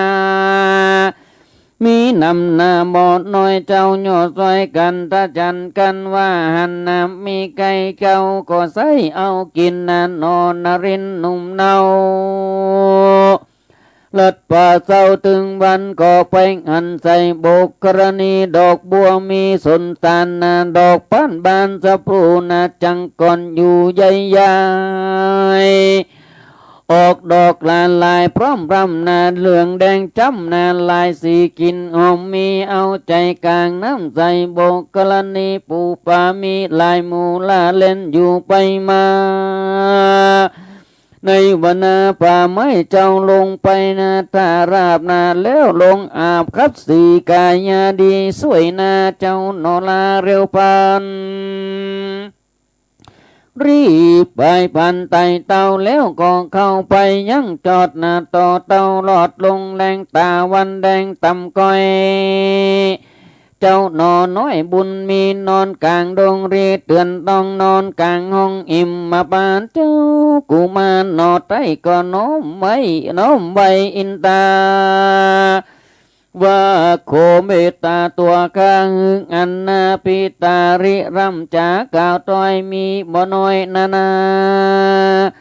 ดึกลงมาม้อยนะเมยย้อยนะสวานาเสียงไก่ป่าขันสะซ้อยเจ้าจริงม้อยลับไปก็มีงันละนาตัดสะคุณนาเจนะด้วยเตชะนาปุนบางก่อนนามก็บอกอ่อนสูญไปนาตีเจ้าหนอไทยนาปั้มเป่งมาดีนั่งอินตาติลาดคือว่าหินปันตุกรรมปละศิลาอาจแห่งเต้าราชคุณสวรรค์ก็บันดาลแข่งและงอนเป็นดังก้อนอินปาคุณปันตานเอ็ดก็เสียงสองเนตรนาทิพเนตรลงมาบ่โลกนาลาแล้วปันก็เล็งอันเก้าเอ็ดจึงแจ้งเจตดิลีว่าเจ้าบุญมีกันทะจันนาตกดงตันป่าใหญ่ตนตานไตอินตาจึงเสด็จมาโพดไว้นากันถึงโลกไตเมืองโกนจริงตะแลงตนบ่จ้ากับเป็ดนาเป็นฤาษีแล้วเขียนนาไว้ตีนาผาว่าดาบนี้นากายสิทธิ์หนักนาแม่นว่าจักฟันอันใดนาฟันลมไฟหินป่าหรือจักว่าฟันเงาก็จักเข้าสู่มรณะอันปิตาเจ้านั้นมาหลอดดันถึงที่นี้แล้วก็หนีไปเมืองใหญ่อันมีชื่อไว้ว่าตักกศิลากันเจ้ามาหลอดแล้วจุงเอาดาบแก้วนี้ไปว่าอันเมื่อนั้นพญาอินตาเจ้าก็เสด็จเล่าคืนสู่ในที่อยู่แห่งตนก็มีงานแลนาบุญนันติมวันเสกันวันลุนและรุ่งสายฟ้าพุ่งแจ้งส่องไปตามจองโลกาสกุณามวลหมู่บินกันอยู่ไปมาเจ้านอลากันตาจันก็เร็วปันนาหาดเฮารีบไต่เต้าเตียวไปอ่อนตั้งไก่บ่อโอดหลายร้อยโยดขณะนาในอรัญญาป่าไม้มีน้ำใหญ่ไหลมาคืออโนมาใหญ่กว้างไหลผ่านข้างดอยผาเจ้าไก่กาดันตอดข้ามไปลอดฝั่งนาแล้วถึงดอยป่าลูกใหญ่มีชื่อไว้ว่าเข้าสู่เมรุรามาดนาเจ้าลุยนาดกันตาจันก็ไปหันหน้าผามีหนังสือหน้าตัวใหญ่เจ้าก็ได้อ่านดูก็ได้หูและเข้าใจหูความในใดดีเจ้าบุญมีบ่จะเอาดาบกาคมเกี่ยวนาแล้วรีบเร็วนาเตียวสู่กองเขาเตะต้องดงไปนาเจ้าลัดป่าไม้ดงนา7 วันมาไข่จอดจึงไปรอดนาดาวเกตนาหลวงประเทศเมืองตะเกศิลาว่าอันก็มีงานและนาทีนี้จักวันนาจะเล่าถึงตนเจ้าปัญญาตะเกศิลาบาปกากันได้ฆ่ากันธนะเจ้าอันเป็นนอเนานาปุตตาเต้าก็มางอนใจนาจักกินบ่ได้นอนนาจักกินนาบ่ได้นอนบ่ได้นาตนเต้าเต้ยตะกะศิลาจึงมองโอรามาตวายจุงทำนายจ้องนาจักตกป่องสันใดอันหมอตวายผู้เท่าก็รีบเข้าไว้สาเอานาแปนมาและดินสอนานับติดต่อนาตั้งเก้านาจนถึงเสานาดำรับมาตามโหราบอกไว้แล้ววางเลขใดเป็นทหารบ บวกคูณหารและเศษนะก็แจ้งเจตเป็นมาหมอโหนผู้เท่าก็โยมือใส่เก้ากลางหัวรีบคดดัวเข้าไกล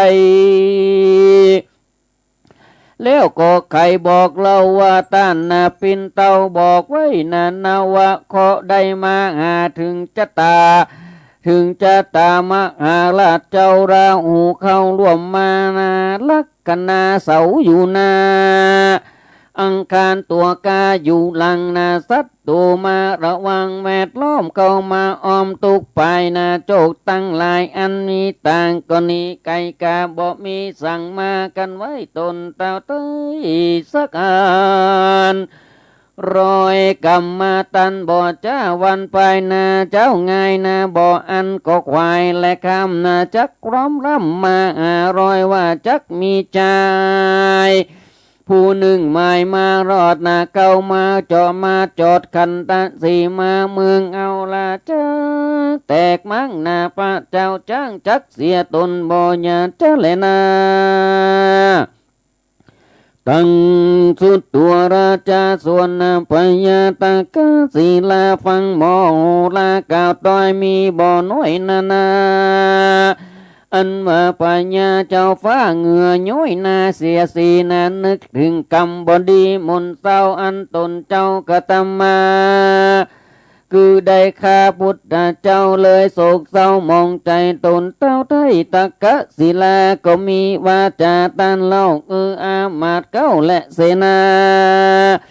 ว่ากันผู้ใดมาแปลกนางยับไปฆ่าหญ้าไว้จุงยับใดหญ้าวางเจ้าออกวางกาวแล้วเศษนาแก้วบ่จะรีบเอาไว้นาเรียวปันแล้วปากันอยู่เฝ้าประตูเข้าเพียงใจก็ไม่งั้นเลยนะตัดตาในกาละนั้นเล่านาก้าวเจ้ากันตาจันกุมารลัดดงดานป่าไม้15 วันใดบ่เสร็จก็ไปรอดเกตอนาเมืองตะกะศิลาเมืองกวางคนอยู่สร้างหลวงลายห่อเงินใหญ่เป็นน้อยคนใหญ่น้อยหญิงใจนาเตียวควักไขว่สะสนนาไปตามการไปมันพ้องจากกันกล่าวเสียงดังอยู่เนืองนานพ้องปากันแบกไม้พ้องก็ไปต่างไตพ้องก็ไปต่างเหนือดูจุดเจือเป็นหมู่พ้องนั่งอยู่เดียวได้พ้องนั่งขายของก้านามีพร้อมนาเหลือหลายเจ้าบุญภายนานอไทยเตียวเข้าไปไกลปุรีอันเสนามีหลวงลายปากันย้ายเป็นตาพ้องกำพาและออกนาเบนนาออกมาพ้องถือปืนศิลานาไม้มีพร้อมไขว่สับปาน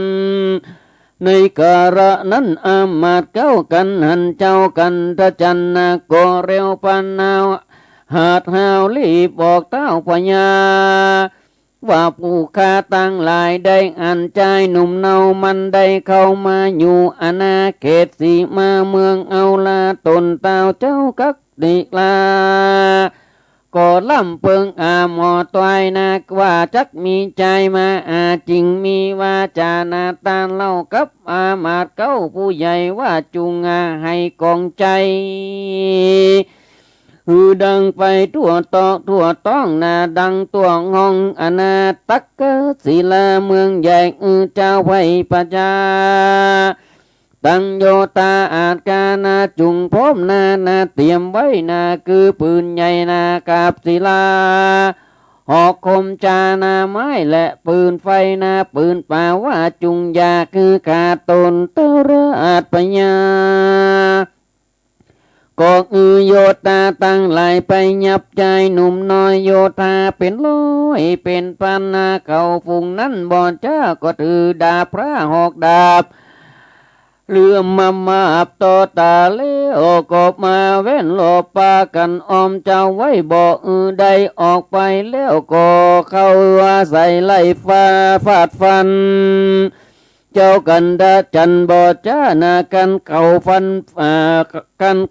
นมาก็ฟีก เฝ้าลบหลีกไปมาปล่อยจักว่าบ่ต้องในแอ่งอ่องตนใจเก่าตั้งหลายจุโพก็เงืดใจอยู่จุคนก็มีงานแลนาตาในกาละนั้นใส่เจ้าหนอไตนา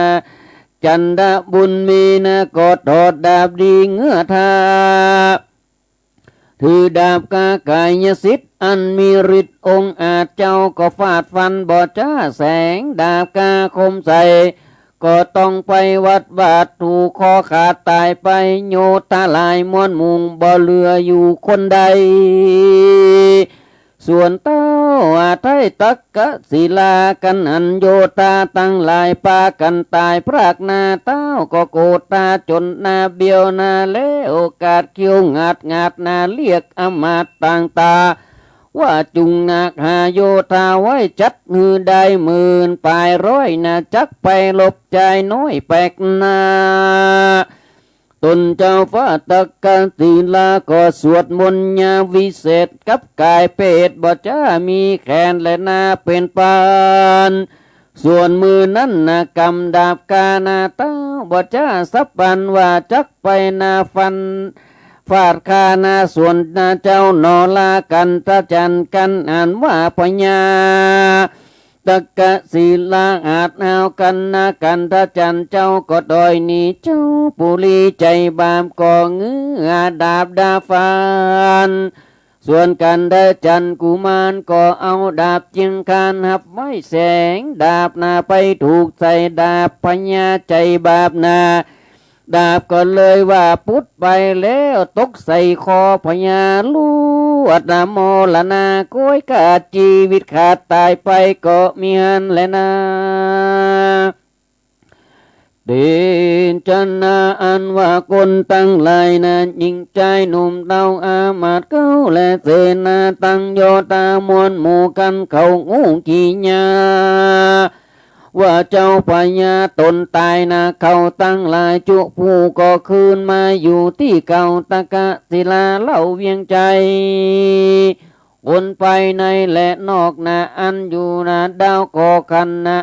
ดาวขอกสีมาตั้งเสนาอามาตพระมจาตและอาจารย์ก็ปากันปรึกษาว่าบัดนี้นะเมืองเฮาได้เป่าว่างเสียแล้วนาและละห่างล้างพญากันเฮาลาละไว้จุมเต่าไทยต่างเมืองโยตาเลืองมวลหมู่พญาอยู่แดนไก่อันมีใจบาปเจ้าก็จักเข้าเบียดคุยอันปุลีกว้างใหญ่จักเดือดไม่เป็นไม้พุงยิงใจไพรฟ้าจักต่ำจ้ามองใจกวนเร็วไว้อย่าจ้าป่าเจ้าฟ้ากุมารบุญสมปานมากกว้างมาอยู่สร้างเวียงใจเขาตั้งหลายจุผู้โง่ร้องอยู่เนืองนั้นเลี้ยวปากันไปหาแล้วก็อาราธนาตนเจ้าฟ้ากันทะจันก็มีงานและนาตัดตูปัทเถยนะทัดแต่นั้นไปนะบ่เดินจ้าเอืองนั้นเจ้ากุมารนอได้กันว่าได้เป็นพญาอันเสนาและอามาตย์ก็อภิวาทบันตาว่าคาแด่พญาเจ้าอันผู้คาตั้งหลายโคตรถวายของดีคือไม้เต้านี้วิเศษนางาติบเตดนาเจียงคานหือเจ้ากุมารเอาไว้นาอันของใจนี้นาจุมหมู่คาหักษาเป็นของพญาเจ้าฟ้าคันธนะนอลาบุญมีนาบัดนี้ได้ตายนาแล้วกับกายเป็นคำไปอันว่าไม่เต้านี้นาอันเก้าจี้อันใดก็จักใดถึงตายกันเอาไปจี้เข้านาจักคืนเล่าเป็นมาส่วนว่างานาจ้างกูนาอันมีอยู่นั้นใช้กันไก่ใดอันใดก็จักใดตันตานาคือเอาหินพานาใส่ไว้หากจักใดมีมาตั้งโยตาจ้างมาอาวุธกานาจักใดมาสับปันก็มีงันและนาเหมือนนั้นเจ้ากันดาจันนอนน้อย ยินคำต้อยเสมาอันใดมาจากใครนะตึงเต้าไทยกันธนะเจ้าฟ้าก็รู้ได้ว่าเป็นพ่อนะจึงถามต่อไปว่าดูราเสนามวลหมู่อันนาแต่นคำอยู่นะที่ใดนะอยู่ไกลหรือไกลอันจาอันเสนาหนุ่มเต้าก็บอกเจ้าบุญมีว่าจากนี้ไปบอกไกลมีข้างเวียงใจเมืองใหญ่เจ้าหนอดไทยกุมารปาเสนาอ่านมวลหมู่เตียวออกจากปุรีอนตั้งมีไว้ทาบ่เนินจะเหืองนานก็ถึงสถานเต้าเต้ยเอาก็หันเต้นคำใส่วัดวาดดูงามอาจเหลือตาฝูงเสนาและไปไตนาก็ย่อมือใส่ต่างเก่าน้อไม่เล่าสาธุการส่วนเต้ากุมารหนอดไหนก็เอาไม้เต้าวิเศษมีลิเศษมีฤทธิเดชนานำนาจิแต้นคำอันใส่ด้วยเตจะไม้เต้าไม่เต้าองค์อาจนาเจ้าน้อยนาดพุทธาก็คืนมาดังเก่าเป็นนาคนเล่าเหมือนเดิมและนาอันเสนาปัจจาลาดและอามาตผู้เฒ่าก็พาเจ้าคืนสู่ในที่อยู่เวียงใจก็มีงานและนาสัทธาอันว่ามาอาสัจเจ้าตนหนุ่มเนานากันตนากุมารนอโปติยานที่ไว้ตั้งแต่ได้ออกเมืองมาเป็นเวลานานนักนาก็บอกหูจักลูกตนนาเต้าตดสะพลที่ไว้ก็จริงได้จะถามว่าดูลาใจลามนอน้อยนาจืนจ้อยมีสีนาอยู่ปุรีต่างเตะอยู่ประเทศแดนใดนาบ้านอยู่ไกลหรือไกลลูกที่ในมาหาหรือเป็นลูกพญาเต้าเจ้านาเดิมเก้าเงานาเป็นสันใดขอบอกใครกล่าวอูเฮาได้งูตามมีบัดนี้แดดเตอว่าอ่านเมื่อนั้นกันดาจันนอนน้อยนะก่อนตอบต้อยคำเจ้าว่าตัวข้าอยู่ไกลเป็นลูกนางนอไทยสีดาอยู่จำปานครใจนะอ่อนตั้งไก่บ่โหดหลายร้อยโยชน์คณาส่วนนอพุทธานะนอนเนาหัวเป็นลูกเต้าตนแล้วก็ก่อลูกแก้วขึ้นมาแล้วถามหาแม่อันอยู่แก่ปุรีจักสัตสดีเตียงเต้าหรือโศกเศร้าสันใดเจ้าหนอไทยกันดาจัน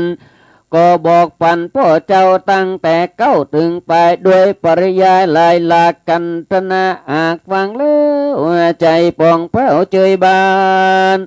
นอโปติญาณเต้าเจ้าก็นิ่งเล่าในใจว่าจักไข่หือนอน้อยคือเจ้ายอดซอยกันนาทจันนากุมารจักมีสมปานมากน้อยนาหรือต่ำก้อยสันใดจะจักหือใดงาวิเศษเครื่องติเตตตั้งหลายจึงเรียกเจ้าบุญภายนอไทยมานั่งไกลองค์คำแล้วไข่คำบอกเล่าว่าดูราเจ้าแก่นไทยนาพ่อนี้ใครหือใดนางาจ้างนาไว้กับเจ้านาจุงดูลองดูเล่าบุตตาเอาอินป่ามาใส่ไว้นาลูกใครใดสิ่งใดหากจักใดตันตาจักไหลมาเติมกำหือลวงล้ำไพมานก็มีงันเลยนาเมื่อนั้นกันดาจันนอนเนาฟังกำถอยพิตานาเจ้าบ่จ้าสปันรีปลายพันไตเต้าก็เข้าไปหายังสองงาวิเศษอันมีฤทธิ์เดชนำนาแล้วเอาอินตาเข้าใส่ก็สมดังใจนะก็สมดังใจประการนอโปติญาณที่ไว้ตนเต้าไทยพุทธาจึงเอางาวิเศษและเครื่องติบเตตนาปงปันเจ้านากันตะจันกุมารผู้มีสมปานมากเต้าว่าดูลาเจ้าลูกหักแก่นได้เจ้าจุงขึ้นไปที่เก่าคือจำปีเล่าลาธนีแล้วจุงมีเมตตาแม่นเจ้าเป็นเจ้าฟ้าพญาจุงคุณนาไผ่น้อยใจไฟอ้อยยิงใจแม่นมียศลายนากาอาจกามีคำขา กองกอนาอย่าร้ายต่อคนผ่านแม่นขอตานมาไกลอย่าได้ไล่เขานี่แม่นว่าเฮามีเล็กน้อยนะจุงนะได้ปล่อยวางตานเปล่งใจบ้านจืนจอบอย่าล่วงขอบนาสินธรรมต่างดาตามดังกำโบราณบอกเล่ากันว่าเจ้าเป็นผู้ใหญ่ฮือหักไพร่ประจาเป็นนาคุณนาฮือหักหมูนากันเป็นปูฮือหักลานกันเป็นควานฮือหักลูกบานกันปากตานาก้อยไก่ขานไข่กินนานจุงนาแถมาของฝากนากันยามจากกาไปไก่ฮือเปิ้นอะไรตามอาเม่นจักว่าตีมวนนายาแวเม่นว่าตีม่วนยาแวนอันเป็นเท่าแก่ยากล่าวกำหานจุงมันตานยากาดยาประมาทสินธรรมกรรมอันดำมาดไม่จุงเว้นไว้วางลาส่วนภาวนานั้นใสกะตามไปคำเจ้าจักเตียงเต้าดีกาก็จักป่าพ้นจากต่างตุกยากอบายกันว่าตายละภาคดับดิดจากเมืองโคนจักเอาตนเมื่อเกิดตีประเสริฐอันดีกันบุญมีแก่กาบุญจักกว่านำไปนะจักก็จักใดไปเกิดนะในจันฟ้าเลิศคงสวรรค์ก็มีเงินแลนานิติตังกิยาสังวันนาวิเศษจางองเอตกันตนากุมารปลูกเรือนก้าวปางเจ้าโนเนาพุทธาได้เอางาปงปันเจ้ากันตะจันนอใต้นาเรื่องจักไปสันใดขอโยอดใจฟังแทงจักจะหูแจงเมื่อปลายลุนนั้นและนานนิติตังก็บังโกมสมเลศเสด็จเอาละสตาญาติโยมสาธุชนท่านทั้งหลายกันธนะกุมารก็มาถึงที่เจ้ากันทจันเนาะอยากจะไปตัวหาพ่อได้ไปถามคือเกิดใหญ่ขึ้นมาแล้วอายุได้16 ปีละนะก็มีวิชาความรู้นะก็คิดถึงว่าโอ้แม่เจ้านะถามว่าแม่ตอนนี้ป่อมีไหนนะแม่ก็ชื่อนางสีดานางสีดาก็บอกว่าป่อเจ้าเนี่ยออกไปหาเมืองหนึ่งนะจันทจันนี่ก็ไปจวนผู้เป็นปี่หรือว่าอ้ายว่าโอ้อ้ายเอาปลากันไปเสาะหาป่อปะนะอยู่ตังเมืองไก่พุ่นน่ะอ้ายก็ว่าโอ้น้องเหยอ้ายบอกไปดอกนะอ้ายบอกไปดอกน้องไปคนเดียวเถอะอ้ายจะอยู่เฝ้าเมืองเนี่ยตัวแม่ถ้าเจ้าได้ของดีของอย่างมาก็ตึงบอกลู่บ่เอาอีน่ะจากนั้นกันธนจันเนาะกันทจันเนี่ยนะก็ได้ไปอู้แม่ฟังกันทจันกุมารเนี่ยก็อู้แม่ฟังแม่ก็บอกว่าโอ้ลูกเคยการเดินทางนี่มันกลางป่ากลางดงก็ต้องระมัดระวังเนอะระมัดระวังก็ถ้าไปก็ของเจ้านั่นป่าแป้ฆ่าศึกศัตรูหมู่ปัจจมิตรคิดทำจริงใดก็ของคิดรอบคอบคือไปดีมีโจบมีใจตกเมื่อเจ้ามากันทจันกุมารนี่ก็เดินทางออกป่าไปเข้าป่าเข้าดอยลัดเขาไปไปถึงปุ๊บก็รู้สึกเหนื่อยหน่ายเนาะหมู่เสือสิงกระทิงแหลดตีหันก็บักก้ามาแยะมาอย่างกันป้ายนี้ไปบ่ได้มาลาวีอย่างไปถึงกลางป่าก็มีไปปะใส่สะโบกคลานีบ้านเขาจะห้องหนองน้ำหนองน้ำโอ้หันน้ำใส่เย็นก็ลงไปอาบชำระร่างกายพออาบชำระร่างกายดีแล้วด้วยความอ่อนเพลียเจ้าก็ขึ้นมาใส่ผ้าใส่เครื่องแล้วก็ไปนั่งอยู่พื้นต้นไม้กันรับม้อยรับไปก่อนจะรับจะนอนเจ้ากันทจันนี่ก็ได้กล่าวต่อเทวบุตรเทวาเจ้าฟ้าเจ้าอินตาเนาะเทวบุตรเทวาว่าขอพักยังพักนอนนี่ขอให้มีความแคล้วคลาดปลอดภัยหมู่มารภัยต่างๆจะได้มาเบียดเบียนเนกรรมนี่ไปถึงฮ้อนไปถึงแต้นศิลาอาจของพญาอินตาตอนที่เจ้านอ จ้ากุมารเนี่ยเนาะตีนอนกลางป่าเนี่ยก็ไหว้ว่าโอ้น้อมไหว้อินตาขอวอนเมตตาข้าอยู่สุขสบายจะมีอย่างมาลาวีขอได้หันหน้าผู้เป็นป่อก็ลิลำไรหลายๆอย่างเนาะกาไปหลายอย่างแล้วก็รับม้อยรับลงไปน่าไหวรับไปด้วยเตจะคุณตีบุญนาบุญปางก่อนที่กันทจันได้ทำมานะมันก็บาสูญหายไปไหนก็จะมาเติมแท่งตีใดบ่ำเป่งป่าลามีมาตีนั่งของพญาอินตานี่ก็แข่งกันด่างโอ้มันมีอย่างเกิดขึ้นนี่นะพญาอินตาก็จะติบพระเนตรตาติบเนี่ยส่องลงมาพอโลกโอ้ก็หันเป็นเหตุว่าโอ้เนี่ยเจ้าบุญมีคือกันทจันเนี่ยอยู่กลางป่าใหญ่โลนะตนอินตาก็บอกว่าโอ้บ่ได้ละเขาต้องมาช่วยมาโพดเนาะก็ลงแถลงกายลงมาเป็นฤาษีฤาษีลงมาเขียนเป็นคนห้องว่าคล้ายๆเป็นหนังสือนะเขียนไว้ที่หน้าผาเรื่องของดาบกายสิทธิ์ว่าดาบเนี่ยกายสิทธิ์นะมีฤทธิ์เดชนะถ้าหากว่าเจ้าเอาฟันอันใดฟันลมไฟหินผาหรือจะว่าฟันเงาเนี่ยฟันเงาไข่กระจ่างก็จะตายทันทีส่วนป่อเจ้านั้นน่ะมาถึงที่นี่เหมือนกันนะแล้วก็ไปเหียไปที่เมืองใหญ่ตั้งหน้าพุ่นน่ะไม่ได้สนใจเมืองใหญ่ที่ว่านะชื่อว่าตะกะศิลาพอดีเจ้ามาถึงแล้วน่ะคือเจ้าเนี่ยเอาดาบเนี่ยไปนะพญาอินตาเพื่อได้หลายสารเขียนเป็นคำบอกไว้แล้วก็ปิกขึ้นไปสู่บนสวรรค์นะตกมาเจ้ามากันทจันนี่ก็โอ้แจ้งละเนาะเสียงนกเสียงอย่างห้องจ๊อกจ๊อกแจ๊กแจ๊กก็สะดุ้งตื่นมาก็เดินไปรีบไฟไปถึงกลางตางเนี่ยโอ้มันก็หลายร้อยหยดเนาะเพราะมันเป็นป่าใหญ่มีน้ำไหลมาว่าก็โอ้เห็นไหลผ่านมาโอ้ปะแล้วไปหันใส่โอ้อันนี้ดอยผาลูกใหญ่เนี่ยดอยผาลูกนี่มีชื่อว่าเขาสุเมรุมาตรนะเจ้ากันทจันนี่ก็กังหันหน้าผามีหนังสือเขียนไว้ โอ้ตัวใหญ่หนาเนอะเขียนบรรยายไว้เจ้ากันทจันนี่ก็อ่านพอ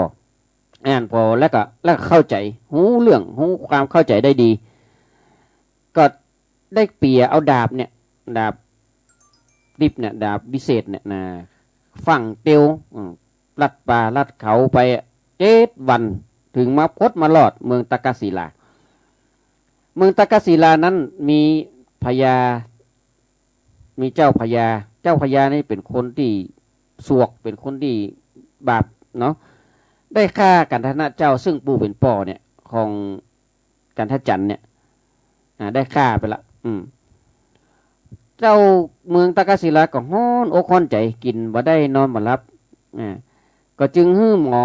โหราเนี่ยหมอตายเนาะบ้านห่อหมอตายเนี่ยมาทำนายหาจ้องว่าโอ้จะตกจ้องปองใดจันใดนี่อันว่าหมอตายนั่นก็ฝังเข้ามาแล้วก็เอาแป้นสี่เหลี่ยมสีดำเนาะแล้วก็เอาดินสอมาขีดเขียน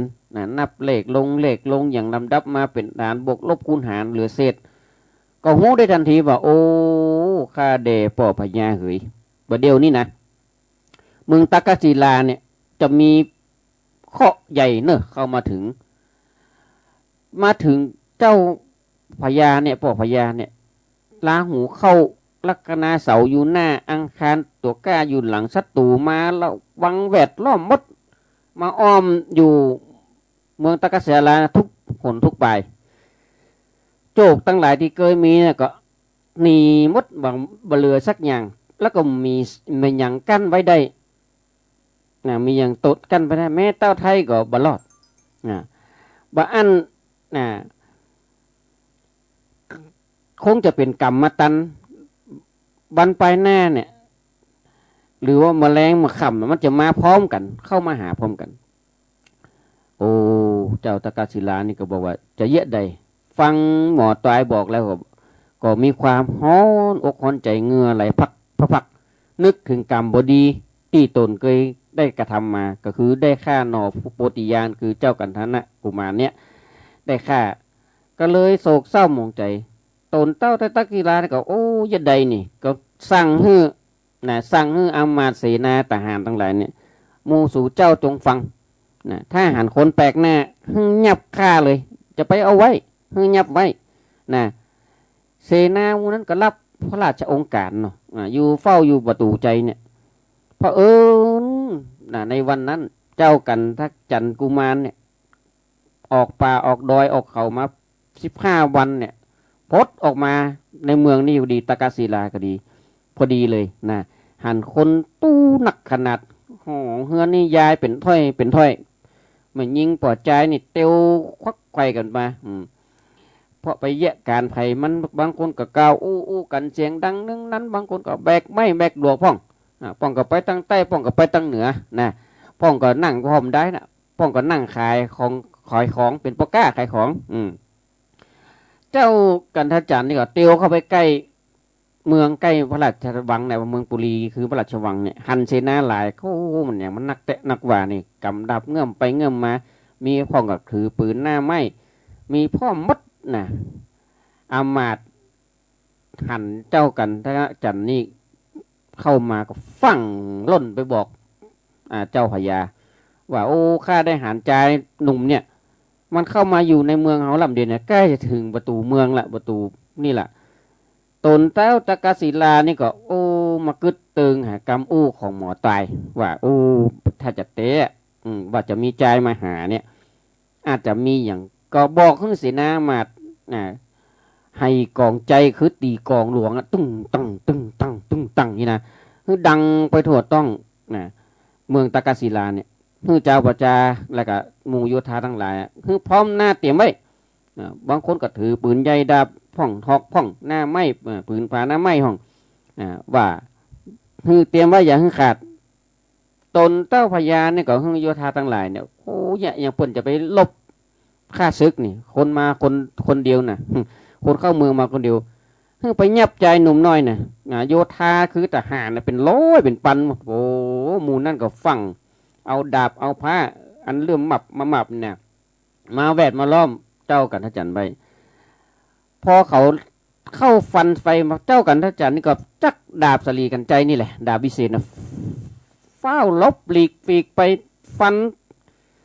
หมู่ทหารเป็นร้อยเป็นพันนั้นตายเสี่ยงเขาก็งืดใจอยู่อย่างอันคนเดียวฟันกำเดียวได้ตายเป็นหมู่ตอนนั้นเจ้ากันทจันกุมารเนี่ยก็ถอดดาบเงือท่าก็คือดาบกายสิทธิ์ดาบนี่แหละใจยสิทธิ์เนี่ยอันมีฤทธิ์เนี่ยฟันแทงดาบฟันโยธาคอขาดตายเป็นนักบ่เหลือสักคนส่วนพญาตากศิลานี่ก็หันโยธาทั้งหลายตายป้ากันตายก็นักเตะนักว่าโคตรคิ้วขนาดก็หน้าบิวคิ้วก็หมดต้องห้องออกมาว่าคือจัดคือบอกอามาตย์ตั้งหลายว่าคือหาทหารไว้จัดคือได้10,000 ปลายร้อย10,000 ปลายร้อยปันเอสนะ10,000 นะคือไปลบ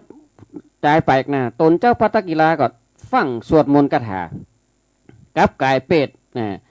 มีแขนและหน้าเป็นปันหมดเหมือนทศกัณฐ์นั่นนะเป็นปันหมดส่วนมือนั่นก็กำดาบเข้าฟาดฟันส่วนเจ้ากันทจันนี่ก็หันพญาตากศิลานี่แปลงเพศแล้วก็ถอยหนีก่อนถอยหนีเพื่อตั้งหลักแล้วก็ใช้ดาบฟันกันทจันก็ดาบขับแสงดาบไปถูกใส่พญาใจบาปเนี่ยดาบก็เลยปุดกระเด็นขึ้นไปบนมันลงมานี่ปักใส่คอพญาตากศิลานี่ตายนั่นแล้ว ตายแล้วคนตั้งหลายมาเดียวนี้ตายละเจ้าพญาตายจะเยอะใดนี่ก็ปากันปรึกษากันแล้วก็ไปขอทูลเชิญจันทจันเนี่ยมาเป็นเจ้าพญาแล้วก็เรื่องเล่าความมดว่าเดี๋ยวเนี่ยก่อนหน้านั้นเจ้าเมืองกตากศิลาเนี่ยได้ฆ่าคนที่ชื่อกันธนกุมารเนี่ยตายไปแล้วอยู่ไหนเดี๋ยวนี้ปุ่นอยู่บนแท่นศิลาอาจข้างเมืองเนี่ยข้างปราสาทเนี่ยปลาเขาไปกำนี่นะหมู่ทหารทั้งหลายอามาตย์ทั้งหลายกับปลาเจ้ากันทจันเนี่ยไปพอไปหารปุ๊บนี่แหละคือตีฝั่งล่างของเจ้ากันทกนะกุมาร ก้าวจันทจันนี่ก็ใจไม่เต้าวันดีได้ไม่เต้าจากเทนาอามาตย์เนี่ยตีเก็บไว้เนี่ยเอาป่ายแม่เจ้าจี้กันทนะกุมารก็ฟื้นขึ้นมาแล้วก็อู้จากกันยังหูจักกันเตือก็เลยถามว่าเจ้าเป็นไผนี่อยู่ใดก็ถามอู้ไปมาก็เป็นลูกแม่สีดาอย่างอันอย่างอีจบเสร็จปุ๊บก็โอ้นี่เป็นลูกของรุ่นนี่นะฉะนั้นชะตาญาติโยมทั้งหลายในธรรมนี้เพิ่นก็บอกว่าเนี่ยภัยร้อยก่อเกวียนร้อยเล่มทุกสิ่งทุกอย่างเนี่ยมันทำด้วยการที่เราจะต้องปฏิบัติตนปฏิบัติตัวถูกในอยู่ในกรอบศีลธรรมซึ่งเจ้ากันทันนะกุมารก็ได้กลับคืนมามีชีวิตเจ้ากันทันกันก็จะได้ปีกไปบ้านเมืองไปหาแม่แล้วก็เนื้อความสาระต่อไปตั้งหน้าจะเป็นอย่างไรก็ถ้าอดฟังบริหัตหน้าเนอซึ่งเป็นผูกทุดท้ายผูกทนซิปบนท้องว่าผูกจบบริบูรณ์หรือว่าอวสานสำหรับในวันพฤหัสนี้ตมาภาพพระประรัตจำนันสุธิโลหรือที่หุ่นจักกันครูบาสีมื่นก็ต้องนำรายการลาจากท่านทั้งหลายไปก่อนขอทุกท่านมีอายุวรรณะสุขภละปฏิภาณสมบัติคิดจริงใดสมความมุ่งมั่นปรารถนาจงทุกประการเนอสัพพีติโยวิวัตฉันตุสัพพะโลโกวินัสสันตุมาเตภวัตตวนตรายโยสุขีทีคายุโกภวะอภิวาตานะสีลิสนิจังวุธาปัจจายโนจัตตารโอธรรมาวัฏันติอายุวันโนสุขังพระลังขอทุกท่านทุกคนนั้นโชคดีมีใจเหมือนกันทุกผู้ทุกคนเนอขอเจริญพร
ให้เกิดขึ้นมีขึ้นในดวงจิตดวงใจของญาติโยมทั้งหลายจนกว่าจะสมควรแก่การเวลา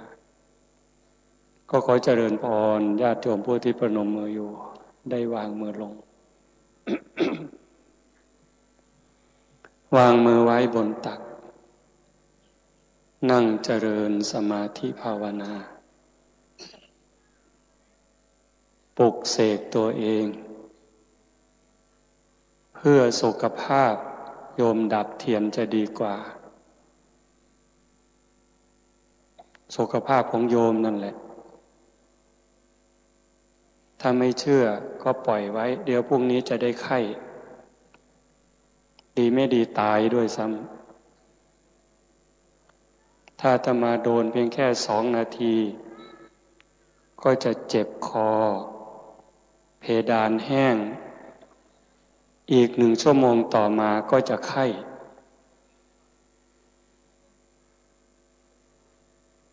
พระพุทธองค์ได้ตรัสสอนพวกเราเป็นเรื่องเป็นราวเป็นเหตุเป็นผลสัตว์โลกเป็นไปตามกรรมถ้าเราอยากดีอยากมีความสุขมีความเจริญ ก็ต้องสร้างกรรมดีด้วยกายวาจาและใจไม่มีใครจะดลบันดาลให้เราดีเราเด่นหรือเราเสื่อมเราเสียหายนอกจากการกระทำของเราเองในเมื่อเราตั้งใจอยากจะดีอยากจะงามก็เข้าใจอยู่ถือว่าครั้งนี้เป็นครั้งแรกที่อาตมาได้มานั่งอยู่ในท่ามกลางบรรยากาศเช่นนี้เป็นครั้งแรกในชีวิตของความเป็นพระภิกษุเห็นแก่โยมที่ไปนิมนต์มาก็คิดว่าลองมาดูก็อยากให้มันเกิดประโยชน์แต่ส่วนว่ามันจะเกิดประโยชน์มากน้อยแค่ไหนก็แล้วแต่ผู้ที่จะรับเอาเมืองอุบลนี่เป็นเมืองนักปราชญ์เมืองผู้รู้เมืองบัณฑิตหลวงปู่มั่นหลวงปู่เสาหลวงปู่ชาอีกหลายๆครูบาอาจารย์ที่เราไม่รู้อาตมาไม่รู้จักญาติโยมรู้จักถึงอย่างไรก็แล้วแต่เมื่อเราลงมาถึงลานวัดนุ่งขาวห่มขาวก็ขอให้จิตใจเรามันสะอาดขึ้นโดยเฉพาะการได้ฟังธรรมซักฟอกจิตใจอาตมาก็คงไม่พูดอะไรไปมากมายแต่ขอตามความเข้าใจในเบื้องต้นว่าเราเป็นพุทธบริษัทนับถือพระพุทธเจ้าเคารพสักการะต่อคุณพระรัตนตรัยพระพุทธเจ้าเป็นพระอรหันต์ตรัสรู้โดยพระองค์เองพระธรรมคือคำสั่งสอนที่พระองค์ชี้ให้เห็นทุกข์เหตุของทุกข์ความดับลงแห่งทุกข์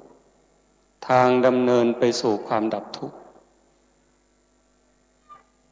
พระธรรมคำสั่งสอนของพระพุทธเจ้าเป็นไปเพื่อดับทุกข์อุปาทานพระสงฆ์สาวกของพระผู้มีพระภาคเจ้าคือผู้เชื่อฟังเป็นแบบเป็นอย่างเป็นเหมือนกับพี่ชายใหญ่พุทธบริษัทประกอบด้วยภิกษุภิกษุณีอุบาสกอุบาสิกาพระสงฆ์เป็นเหมือนกับพี่ชายใหญ่รับผิดชอบน้องๆโยมก็ลองหลับตานึกดูว่าคนที่เกิดเป็นพี่สาวเป็นพี่ชายพ่อแม่ยังมีชีวิตอยู่พี่ทั้งพี่สาวพี่ชายก็ต้องปกป้องคุ้มครองให้ความปลอดภัยให้ความสุขแก่น้องยิ่งพ่อตายจากแม่ตายจากพี่เนี่ยจะเป็นทั้งพ่อเป็นทั้งแม่ให้ความปลอดภัยให้ความอบอุ่นคุ้มกันป้องกันทั้งหมดวันนี้ก็เช่นกันเราได้ทำการสักการะบูชา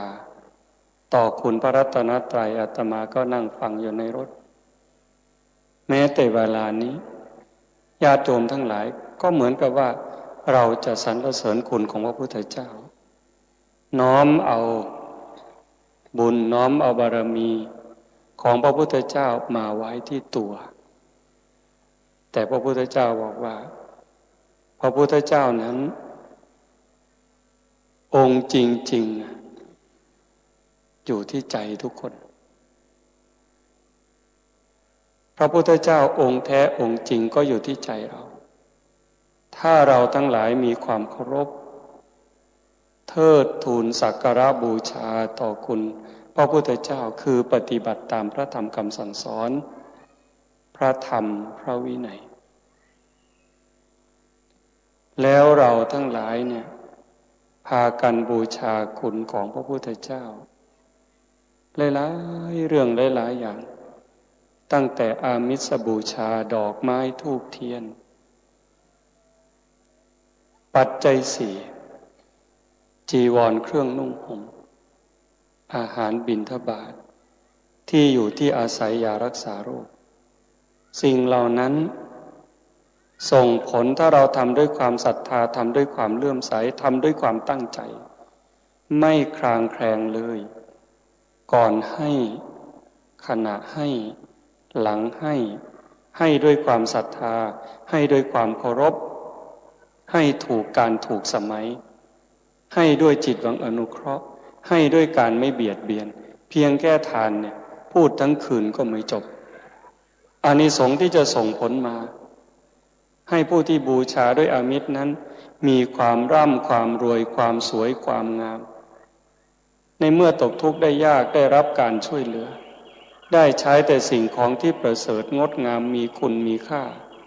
มีทรัพย์สมบัติแล้วไม่โดนเบียดเบียนไม่โดนลักไม่โดนขโมยนี่เพียงแค่ทานก่อนให้ขณะให้หลังให้ส่งผลให้เราเกิดในตระกูลเศรษฐีมั่งคั่งร่ำรวย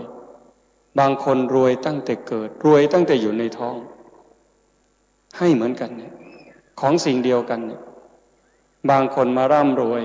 มีอยู่มีกินวัยกลางคนบางคนรวยได้2 วันแล้วก็ตายมันมีส่วนเกี่ยวข้องเป็นเหตุเป็นผลเพราะสิ่งนี้มีสิ่งนี้จึงมีฉะนั้นโยมจะเอาแบบไหนในเมื่อวันเวลาของชีวิตเรามันน้อยลงเราจะเดินตามรอยบาทพระศาสดาด้วยความเคารพอย่างจริงใจหรือไม่ด้วยความเข้าใจถูกเรื่องถูกราวหรือเปล่านี่ประเด็นมันอยู่ตรงนี้แล้วอีกประการหนึ่งการบูชาด้วยการปฏิบัติตามปฏิบูชายะ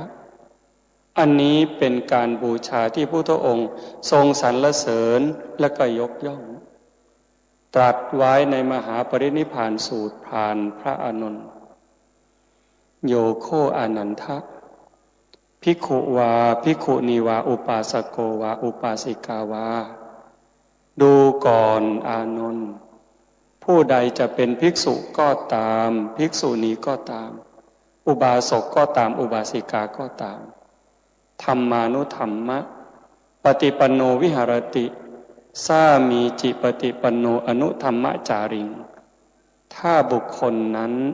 ประพฤติสมควรแก่ธรรมปฏิบัติชอบยิ่งปฏิบัติตามธรรมอยู่โสตถาคตังสักขโรติครุคโรติมาเนติปูเชติปรมายตถาชื่อว่าบุคคลนั้นแหละเคารพเรานับถือเราบูชาเราตถาคตอย่างสูงสุดใครที่ปฏิบัติตามคำสั่งสอนด้วยความเคารพด้วยความศรัทธาเลื่อมใสนั้นจะเป็นภิกษุก็ตามภิกษุณีก็ตามอุบาสกอุบาสิกาก็ตาม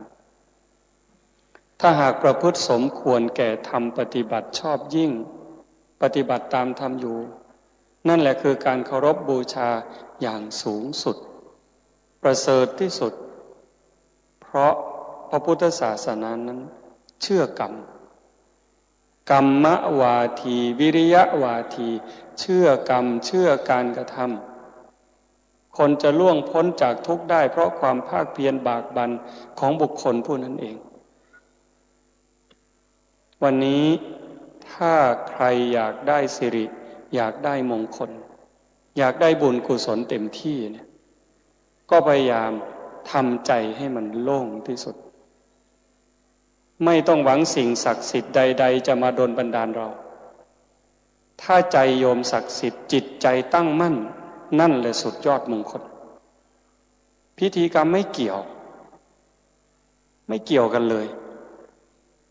โยมนึกดูสินั่งอยู่ตรงนี้ใครไม่เคยรดน้ำมนต์บ้างตั้งแต่เกิดมาใครไม่เคยรดน้ำมนต์ใครไม่เคยสะเดาะเคราะห์ใครไม่เคยต่อชะตาใครไม่เคยเสริมดวงตรงนี้อาจจะมีน้อยแต่น้ำมนต์นี่มีเยอะฝ้ายผูกแขนฝ้ายผูกคอเรามีกันมานานได้กำลังใจชั่วคู่ชั่วยามแล้วก็ผ่านไปถ้าเราทำไม่ดีไปฆ่าคนมาสะเดาะเคราะห์ไปสิ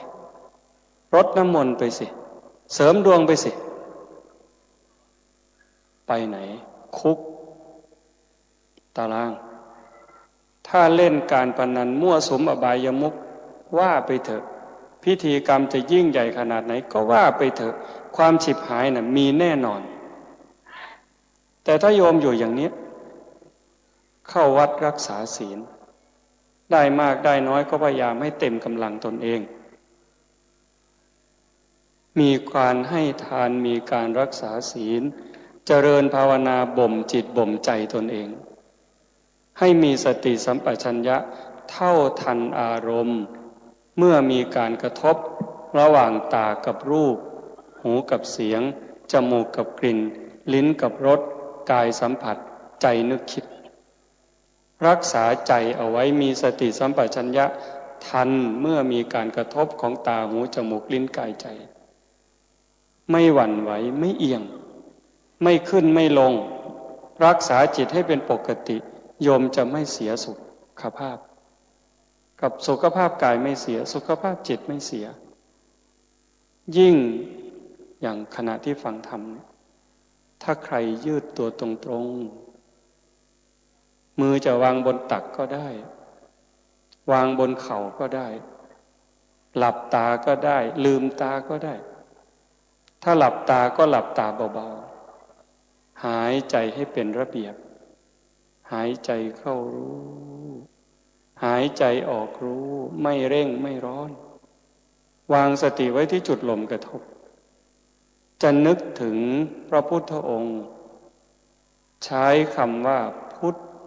โธประกอบมันก็เป็นมงคลมงคลนี่แปลว่าดีถ้ามีสติในอารมณ์ปัจจุบันต่อเนื่องเห็นพุทโธชัดเจนลมเข้าชัดเจนลมออกชัดเจนบางคนที่จุดลมกระทบที่ด้านในงวงจมูกบางคนที่ริมฝีปากเพราะสันฐานโพรงจมูกของแต่ละคนไม่เหมือนกันทำอย่างไรก็ได้ยุบหนอพองหนอพุทโธลมหายใจเฉยๆหรือจะดูรูปตนเองนั่งมีสติรู้เห็นตั้งแต่ฝ่าเท้าถึงปลายผมเท้าซ้ายวางยังไงเท้าขวาวางยังไง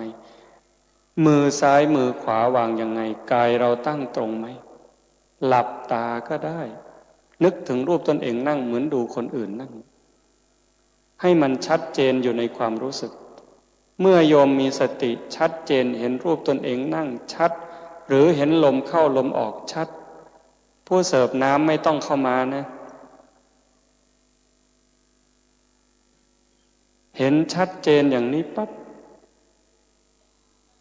โยมไม่ปล่อยความคิดไปอยู่กับอดีตไม่อยู่กับอนาคตใจโยมจะเริ่มว่างขึ้นความรู้สึกเบากายเบาใจจะค่อยเกิดที่เราเป็นทุกข์ใจเครียดเป็นโรคประสาทจนกระทั่งฆ่าตัวตายเนี่ยเพราะอะไรเพราะเราไม่ได้อยู่กับเนื้อกับตัวความคิดความรู้สึกกายกับใจเดินทางคนละเส้นกายอยู่ที่นี่แต่ว่าใจอยู่ไหนไม่รู้ไปอยู่กับอดีตคิดถึงเรื่องราวในอดีตเรื่องที่พาให้รักยั่วอารมณ์รักก็รักอีกยั่วอารมณ์ให้โกรธก็โกรธอีกผ่านมา5 ปี10 ปีบางทีไม่อยู่กับอดีตก็เตลิดไปอยู่กับอนาคตก็มีความวิตกกังวลคำพูดเหล่านี้โยมอย่าเชื่ออาตมาโยมดูโยมหน่อยนะถ้าไปอยู่กับอดีตก็มีความพิไรรำพันไม่น่าเป็นอย่างนั้นไม่น่าเป็นอย่างนี้บางทีก็น้ำตาไหลออกมาเสียใจเสียความรู้สึก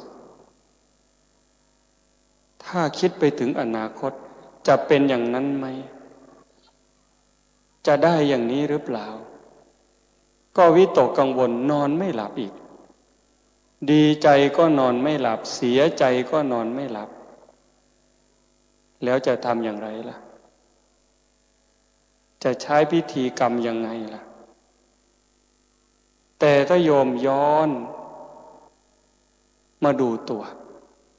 ให้กายกับใจทำหน้าที่อันเดียวกันในปัจจุบันอารมณ์ หดสั้นเข้ามาคิดเรื่องอดีตปั๊บตัดปุ๊บตะเลิดอนาคตตัดปุ๊บจะทำได้ตอนไหนตอนที่อยู่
ต่อด้วยไปขอเชิญรับฟังธรรมะยามแรงจากตุเจ้าวัดทุ่งกลางตำบลงานอำเภอสันทรายจังหวัดเชียงใหม่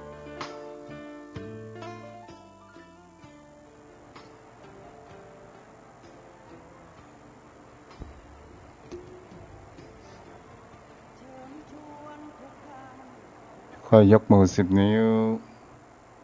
กราบนอบน้อมวันตา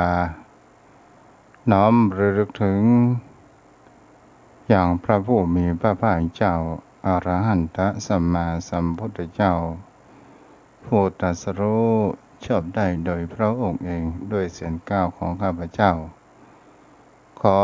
ถวายความนอบน้อมอย่างพระสัทธรรมคำสอนพระอริยสงฆ์สาวกขององค์สมเด็จพระสัมมาสัมพุทธเจ้าและขอถวายความเคารพนอบน้อมไหว้สามายังครูบาอาจารย์พระเถระเจ้าพระภิกษุสงฆ์สามเณรตลอดจนถึงขอเจริญพรพ่อออกไม่ออกศรัทธาญาติโยมท่านผู้ฟังผู้มีบุญทุกท่านที่ติดตามรับฟังอย่างรายการธรรมะยามแรงทางสถานีวิทยุเพื่อการศึกษาพระพุทธศาสนาและวัฒนธรรมจังหวัดเชียงใหม่ 104.5 เมกะเฮิรตซ์ออกในนามคณะสงฆ์จังหวัดเชียงใหม่และคณะสงฆ์อำเภอสันทรายมาอยู่เป็นกู้โยมพ่อโยมแม่ในยามเย็นยามแรงจะเป็นการทำอาหารการกินก็ดีตลอดจนถึงพอออกไม่ออกศรัทธาญาติโยมผู้กำลังเดินทางกลับบ้านขอเสียงนี้เป็นเสียงกู้คิดกู้อ่านกับศรัทธาญาติโยมผู้กำลังเดินทางกลับบ้านกลับจองวันนี้ก็ด้วยความเมตตาธรรมท่านผู้อำนวยการสถานีวิทยุ ท่านพระอาจารย์พระครูสมุวิศวัตวรกิจโจวันนี้มาล่ามาขวายดีกว่ามาเนาะโยมพ่อโยมแม่ทีแรกนั้นกะว่าวันนี้คงจะไปได้ออกเพราะว่าสัญญาณลิงก์ก็ได้กดไปแต่อาจารย์พระครูคงจะมีภารกิจติดธุระก็ขออภัยกับป้าออกไปออกศรัทธาญาติโยมไว้ณที่นี้ตัวแต่ทาง Facebook นั้นตู้เจ้าได้ออกไปแล้วเมื่อตะกี้นี้ตอนนี้เฮาก็มาอู้กันสดๆมาตามเสียงรายการวิทยุวันนี้ศรัทธาญาติโยมเฮาก็มาอยู่กับกันในวันที่7เดือนตุลาคมแฮมบักกี่วันก็จะออกพรรษาวันนี้ทุกเจ้าได้มีความคิดหรือว่ามีสิ่งที่มันเกิดขึ้นในหัวแป๊บๆขึ้นมาศรัทธาญาติโยมทั้งหลายมีท่านอยู่คำหนึ่งว่าทำไมคนเฮานั้นต้องโกรธทำไมเฮาต้องเป็นคนโกรธหรือว่าเป็นคนขี้โกรธมันมีเรื่องอะไรอย่างต่างๆนานาและความโกรธมันหมายถึงอย่างใดกันแน่เมื่อตัวเจ้าได้มีสิ่งที่มีความคิดมันขึ้นมาในสมองเกิดขึ้นก็ได้มีความคิดวิเคราะห์ต่อไปสิ่งที่คนเฮานั้นมันโกรธก็คือความไม่ได้ดั่งใจหรือว่าเป็นสิ่งที่บ่อุกทุกข์ถูกใจมันก็ให้ความโกรธนั้นเกิดขึ้นแล้วทุกเจ้าก็ได้ค้นคว้าแหมไปหลายอย่างว่าต่างโลกนั้นจะมีความโกรธเป็นอย่างไรพ้องความโกรธในที่นี้ถ้าเฮาอู้ถึงว่าโทษเหตุแห่งความโกรธนั้นเป็นสิ่งที่เฮาก็จะนะว่าเมื่ออย่างก็ตามที่เฮาบ่ได้ดังใจและรู้สึกบ่พอใจมันก็ก่อให้ความโกรธเกิดขึ้นอย่างเช่นพวกเพื่อนไปชวนไปกินข้าวแต่เฮาติดภารกิจเฮาบ่สามารถที่จะไปได้คนที่จะโกรธเฮานั้นก็คือเพื่อนของเฮานั่นเองที่มาชักชวนตนตัวของเฮาไปกินข้าวแต่เฮาบ่ได้ไปเขาก็เกิดอารมณ์โกรธเกิดขึ้นตลอดจนถึงบางสิ่งบางอย่างที่มันเข้ามากระทบในอายตนะทั้ง6ถ้าว่าเป็นเจ้าบ้านก็เป็นทางประตูทวารทั้ง6ที่ทุกเจ้านั้นได้อู้ไปที่มันเข้ามากระทบทางตาหูจมูกลิ้นกายใจสิ่งเหล่านี้ถ้ามันบ่พอใจในสิ่งที่เฮาว่าปรุงแต่งจิตใจของเฮาปรุงแต่งอย่างปรุงแต่งก็คือความคิดของคนเฮาปรุงแต่งเมื่อความคิดของเฮาปรุงแต่งมันบ่ถูกอกถูกใจมันก็ก่อให้เกิดแห่งความเครียดก่อให้เกิดแห่งความโกรธก่อให้เกิดแห่งความเศร้าไปต่างๆนานานั้นเกิดขึ้นความโกรธของคนเฮานั้นมันแบ่งในทางโลกทางวิทยาศาสตร์ก็ได้ว่าความโกรธนั้นแบ่งไปอยู่ใน4ระดับด้วยกันแบ่งความโกรธนี้ไป4ระดับโยมพ่อโยมแม่หรือว่าทางบ้านนั้นเรียกว่าโมโหเมืองเหนือว่าขี้โกรธเขาจะเห็นได้ว่าบางครั้งบางคราวคนเฮานั้นโดนแซวเรื่องต่างๆนานาโดนแซวเรื่องผมด้อยของคนเฮาก็ตามมันก็ก่อให้เกิดแห่งความโกรธหรือกำอู้กำจานี่มันถักถางและจิตใจเฮาบ่ชอบ มันก็ก่อให้ความโกรธเกิดขึ้นสิ่งเหล่านี้ต่างหากโยมพ่อโยมแม่ที่มันเข้ามาต่างข้างนอกแล้วมากระทบในทางด้านในก็คืออายตนะภายนอกรูปเสียงกลิ่นรสเข้ามากระทบตาหูจมูกลิ้นกายใจสิ่งเหล่านี้เมื่อมันเข้ามากระทบแล้วถ้าว่าสิ่งที่มันชอบอกชอบใจจิตใจของเราก็มีความสุขสิ่งที่มันว่าชอบอกชอบใจไม่ได้ดังใจมันก็มีความโกรธความโกรธนั้นมันมีอยู่4ระดับด้วยกันความโกรธระดับรุนแรงมากเมื่อโกรธแล้วจะหยุดบ่ได้จนกว่าความโกรธนั้นจะถึงที่สุดเปิ้นฮ้องว่ามาพีคนี่เนาะจุดพีคจุดสูงสุดพีคแบบมีความโกรธจนมือสั่นตัวสั่นแล้วปากสั่นที่เฮาฮ้องกันว่าหัวร้อนโยมพ่อโยมแม่เอาจะหันได้ว่าอาจสิ่งเหล่านี้มันจะทำให้เฮานั้นมีความเสียใจในภายหลังทำไมต้องโกรธขนาดนั้นโยมพ่อโยมแม่เฮาก็จะหันได้ว่าบุคคลที่มีความโกรธในขั้นแห่งความรุนแรงมากบางครั้งบางคราวเมื่อเฮาทำอะไรอย่างลงไปแล้วเช่นเฮาโดนเหยียดหยามแห่งความเป็นตนตัวของเฮาหรือว่าศักดิ์ศรีของเฮาโดนถากถางตลอดจนถึงกรรมดูถูกดูแคลนหรือในสิ่งที่เฮาบ่ได้ดังใจหวังบ่สมปรารถนาและก่อให้เกิดแห่งความรุนแรงโดยการที่คนอื่นนั้นทำให้เฮามีความเจ็บอกเจ็บใจช้ำใจตลอดจนถึงเป็นสิ่งที่บางครั้งบางคราวที่เขาว่าแค้นฝังหุ่นก็ด้วยการที่ว่ามีความโกรธจัดมากเกิดขึ้นหรือบางคนมีความเก็บกดมันไม่ได้ระบายไม่ได้พูดได้จ๋ามันก็ก่อให้เกิดแห่งความโกรธจัดนั้นเกิดขึ้นได้บางครั้งบางคราวมันก็อาจรามไปจนถึงในการที่มีการประหารตีต่อยฆ่าฟันกันเกิดขึ้น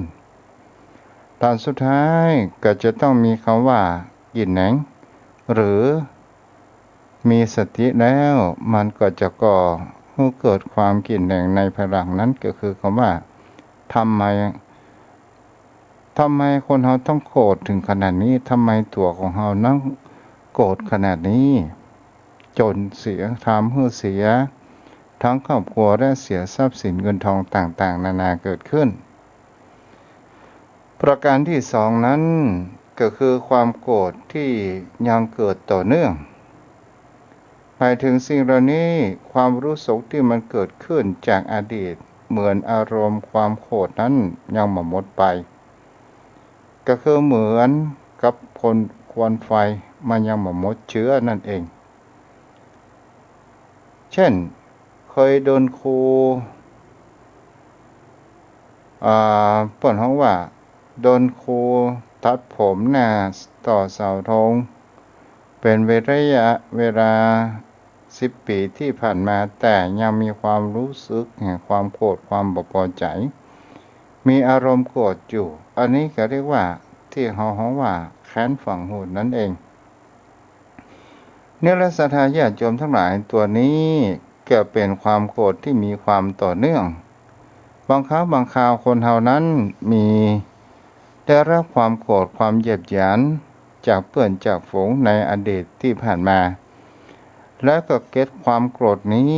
เช่นที่คนเฮาฮ้องจากกันบ่ตักบ่ต่อกันที่เฮาว่ามีความโกรธกันนั้นเกิดขึ้นก็คือมันมีความอภัยนั่นเองนี่แหละโยมพ่อโยมแม่เป็นสิ่งที่ก่อให้เกิดบางครั้งบางคราว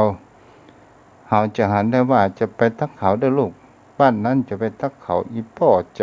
ำเมื่อแต่ก่อนนี่นะเขาดูถูกดูแควนเฮาขนาดอย่างนี้เป็นต้นประการที่3เวลามันเหลือน้อยเนาะประการที่3ก็คือความโกรธที่มันเกิดบ่อยๆครั้งก็คือเป็นคนเจ้าอารมณ์ความโกรธมีความงุดงิดมีความรู้สึกมีความโกรธอย่างน้อยก็โกรธเพิ่นด้วยน้อยก็โกรธจนเป็นคนที่บ่มีความสุขบ่มีไผที่จะคบค้าสมาคมเขาเรียกว่าคนขี้โกรธมีความโกรธนั้นเป็นเจ้าอารมณ์หรือว่ามีความโกรธนั้นเป็นเจ้าอารมณ์เจ้าบ้านเจ้าจองไปได้ดังใจแก่เอกด่าเมื่อบางสิ่งบางอย่างจะเอาเหมือนได้ดังใจของตัวเองสุดท้ายแม้ก็บ่มีภัยอยู่ตัวเพราะว่าเป็นคนขี้โกรธอยู่บ่อยครั้งต่อมาก็คือความโกรธที่มีความรุนแรงเป็นความโกรธที่บ่สามารถควบคุมตัวเองนั้นได้ประการที่4ข้อที่4นี้ก็คล้ายกับข้อ1และมักพุ่งเป้าไปในสิ่งบางอย่างเช่นทำลายข้าวของพูดจาทำร้ายคนอื่นทำร้ายตัวเองทำเปิ้นบ่ได้ก็ทำร้ายตัวเองนี้ก็มีความโกรธจัดอันนี้ก็คือเราจะเห็นได้ว่าความโกรธนั้นมันแบ่งเป็นอยู่4ระดับด้วยกันโกรธอย่างรุนแรงโกรธอย่างต่อเนื่องโกรธอย่างบ่อยครั้งแล้วก็โกรธอย่างเปิ้นเฮาว่าโกรธอย่างรุนแรงมากโกรธมีความโกรธต่อเนื่องมีความโกรธที่บ่อยๆครั้งตลอดจนถึงเป็นคนมีความโกรธอย่างรุนแรงโยมพ่อโยมแม่สิ่งเหล่านี้เราจะเห็นได้ว่ามันเป็นอุปสรรคปัญหาที่ทำให้จิตใจของเรานั้นมีความเศร้าหมองเป็นอุปสรรคปัญหาในการคบค้าสมาคมผู้คนทั้งหลายถ้าคนเฮานั้นถ้าเฮาบ่ถูกอกถูกใจ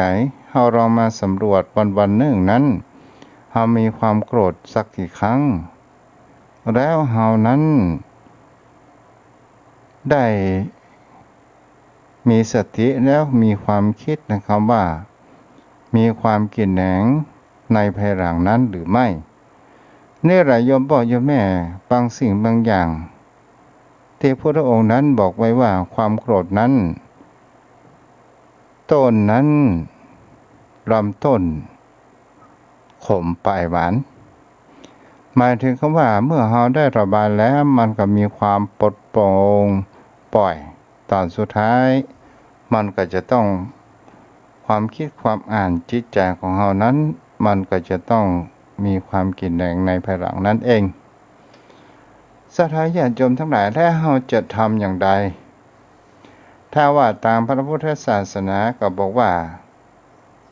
ให้ใจรักธรรมแห่งพรหมวิหารทั้ง4ก็คือเมตตากรุณามุทิตาถ้าเป็นภาษาต่างหมู่นักจิตวิทยาก็บอกว่าถ้าเวลามีความโกรธนั้นก็ขอเวลานอกอย่างเช่นเฮามีเรื่องในการประชุมต่างๆบางครั้งบางคราวคนที่ผู้แล้วประจับจิตจับใจเข้าหูเฮาแล้วประจับจิตจับใจมันบ่เหมือนดังใจที่เฮาปรารถนามีความโกรธเกิดขึ้นถ้าเฮาจะระงับความโกรธนี้ก็คือเฮาขอเวลานอกเดินออกไปพอธรรมชาติเข้าห้องน้ำห้องท่าต่างๆต่อมาก็คือเฮานั้นถ้าเวลามีความโกรธเกิดขึ้นนับเลขถอยหลังอย่างเช่น10 9 8 7 6 5 4 3 2 1อย่างนี้เป็นต้นโยมพ่อโยมแม่เมื่อเฮามีความโกรธเฮานับเลขถอยหลังนับอย่างช้าๆความโกรธนั้นของเฮามันก็จะ ค่อยๆลดลงแล้วมันก็จะมีความสงบนั้นเกิดขึ้นต่อมาก็คือเมื่อเราเริ่มรู้สึกแห่งความบ่พอใจมีความโกรธเกิดขึ้นเมื่อมันก่อตัวมีส่อแววว่าเราจะเริ่มโกรธเรานั้นได้ใจแห่งคำว่าวิธีแห่งการทำสมาธิก็คือการที่เราพุ่งแห่งความสนใจไปในสิ่งที่อื่นนั่นเองเช่นเราจะไปนั่งอยู่บนรถบางครั้งเพื่อนเขาว่าเช่นนั่งอยู่บนรถแล้วแม่บ่นบ่หยุดแล้วเรามีความหงุดหงิดเราก็ลงพุ่งความสนใจไปในเรื่องทางข้างถนนแทนหรือบางสิ่งบางอย่างจมป่ออยู่แม่กำอู้กำจ๋าเฮาอู้เขาแล้วเขาก็อู้เฮาหมูเรื่องอธิบายนานเข้าใจ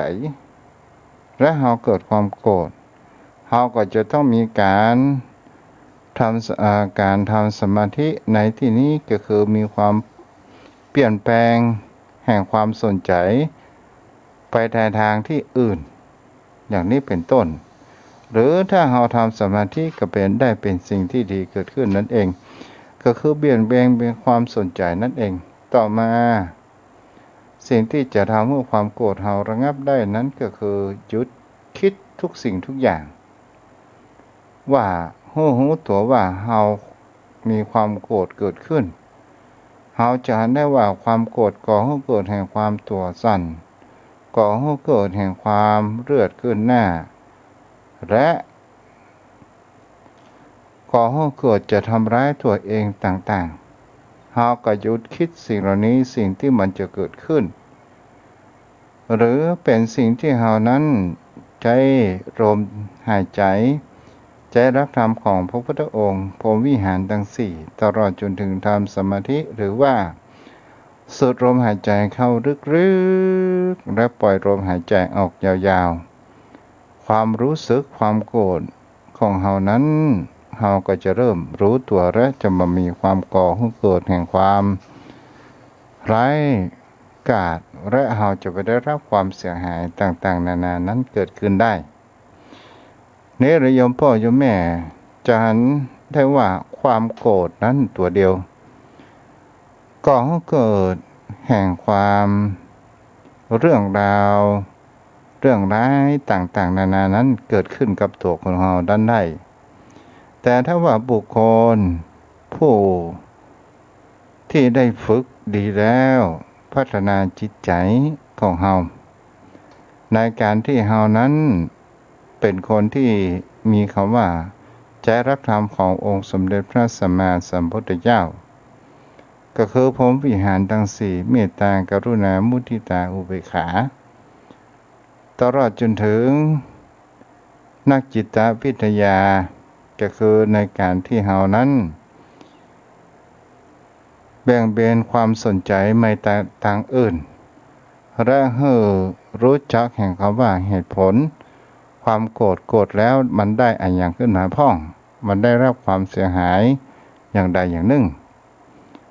ตลอดจนถึงเป็นสิ่งที่คนเรานั้นหยุดที่เราจะมีความคิดต่อเนื่องไปเมื่อเรานั้นมีสติอยู่เสมอสติตัวเดียวโยมพ่อโยมแม่บางครั้งบางคราวสิ่งที่มันเกิดขึ้นโยมพ่อโยมแม่ถ้าว่าอารมณ์มันเกิดขึ้นเพื่อเราเข้าใจว่าฝึกตัวเองว่านั้นมันเป็นเรื่องธรรมดาเขาจะด่าออกไปจะว่าออกไปมันก็เป็นไปแล้วมันไปได้ประโยชน์อะไรอย่างขึ้นมาถ้าเขาเดือดด่าออกไปมันก็มีแต่ความร้าวฉานก่อให้เกิดแห่งความหม่นมัวแห่งจิตใจก่อให้เกิดแห่งความแตกแยกนั้นเกิดขึ้นแต่ถ้าว่าเราเบี่ยงเบนไปแห่งความสนใจและมีตามความคิดความอ่านตามหลักเหตุผลของหลักธรรมของพุทธองค์ถ้าเราเดือดด่าและเขาเปลี่ยนแปลงได้เราก็จะดีใจ แต่ผู้คนเฮานั้นเปิ้นเฮาว่าคนใหญ่สอนยากแต่คนเฮานั้นต้องอาศัยแห่งความนุ่มนวลและเฮาจะอู้จะจ๋าอะหยังเฮาบ่ควรที่จะใช้อารมณ์แห่งความโกรธนั้นอู้เมื่อเฮาใช้ความโกรธนั้นอู้นั้นมันก็ก่อให้เกิดแห่งความหงหวนบางงานอยู่กันกับหงหวนแต่ถ้าว่าเฮาใช้ในสติในการอู้หูจักกะเทศะในการอู้กันจ๋าหรือเฮานึกในจิตใจของเฮาเสมอว่าทุกสิ่งทุกอย่างบนโลกใบนี้มันมีอะไรอย่างที่เต็มร้อยได้พ่องเสียพ่องดีพ่องบ่ดีพ่องกินอิ่มพ่องบ่กินอิ่มพ่องบางครั้งก็เจ็บป่วยเมื่อยไข้มันเป็นเรื่องธรรมชาติเป็นเรื่องธรรมดาถ้าเฮาอยากจะอยู่เมินอยากจะมีอายุยืนยาวเฮาก็จะเสียซึ่งความโกรธเหล่านี้ออกจากจิตจากใจของเฮาทีละเล็กทีละน้อยถ้าว่าพื้นฐานนิสัยของคนเฮานั้นความโกรธนี้มันมีอยู่แล้วจริงหรือไม่ความโกรธนี้มันเกิดขึ้นจากการปรุงแต่งเป็นนามธรรมแต่เป็นสิ่งที่คนเฮานั้นมาหันเป็นสิ่งที่คนเฮานั้นจะหันได้จะเป็นสิ่งที่เฮาสังเกตนั้นได้ก็คือเฮารู้ว่าที่เรียกว่าอินทรีย์6หรือว่าอายตนะก็คือรูปร่างหน้าตารูปเสียงกลิ่นรสที่มันเข้ามาสัมผัสอินทรีย์ทั้ง6ภายในหรือว่าอายตนะภายในตาหูจมูกลิ้นกายใจแต่สิ่งที่สำคัญมากที่สุดนั่นก็คือการปรุงแต่งอารมณ์จิตใจของเราชอบและไม่ชอบนั่นเองแต่ถ้าว่าเฮาว่าทุกสิ่งทุกอย่างมาได้เป็นของเฮาบนโลกใบนี้มันเป็นของธรรมชาติเฮาปล่อยวางลงเสียพ่องลดละแห่งความโกรธนั้นลงเสียพ่องและเฮาก็จะหันแห่งความสุขเกิดขึ้นกับจิตกับใจอยู่ก็เป็นสุขอยู่ก็เป็นสุขรับก็เป็นสุขนอนก็เป็นสุขและก็มีผู้คนคบค้าสมาคมนั่นเองเอาละโยมพ่อโยมแม่เวลามันนักวันนี้เฮาก็อู้พอสมควรวันพรุ่งนี้เฮาก็มาอู้กันใหม่เนาะโยมพ่อโยมแม่เนาะเอาละโทรเข้ามาได้เด้อ063-163-9950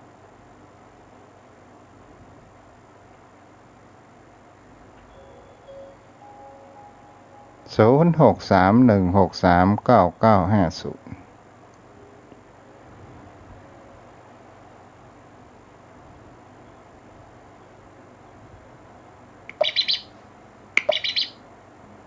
เจริญพรแม่ประกายพึกษ์ไหว้สาเจ้าความโคตรนี่มันตึงมาดีนะเจ้าเนาะเจ้าเป็นอยู่ตะกอนนี่ก็ขี้โคตรเหมือนกันเดียวบะโคตรแล้วไผว่าอย่างกับบะโคตรแล้วเจ้าดีแล้วแม่สบายใจไผว่าอย่างจะพึ่งมาโคตรพึ่งมานี่ถูกเต้าจะอย่างก็แล้วแต่เขาเรื่องของเขาล่ะเจ้าดีแล้วแม่แล้วถ้าวันนี้ท่านอย่างมาจ้าก็ว่าใหญ่อาจารย์ท่านพระโคให้ติดภารกิจเพิ่นให้เริ่มเปลี่ยนลิงก์นะหรือว่าจะเป็นทางที่ท่านอาจารย์พระโคอภิวัตเฮาก็บ่ฮู้เนาะอยู่แม่เจ้าก็ว่าวันนี้ถ้าผมมาอย่าแก้ไปจะไปอันนี้ละเจ้าให้กำลังใจนะเจ้าบุรักษาแม่063-163-9950 โทรเข้ามาได้เนาะให้ทำอาหารกันกินกันหมดแล้วจ้าไหว้สาครับหลวงพ่อกิตเจ ดีโอ้ยอดเลยแจ๋วเลย จ้า ตอมโกดนี่มันร้ายกาจนะอาจารย์นะ จ้า มันลืมตัวบางทีมันเผลอตัวมันมีเหมือนกันน่ะ มีแอบทุกคนละ คนอายุมากอายุน้อยมีทั้งนั้นแหละ มีทั้งหมดเลยยกเว้นพระอรหันต์จ้า ดี จ้าคุณรักษาเด้อ ประการครับ ครับ0631639950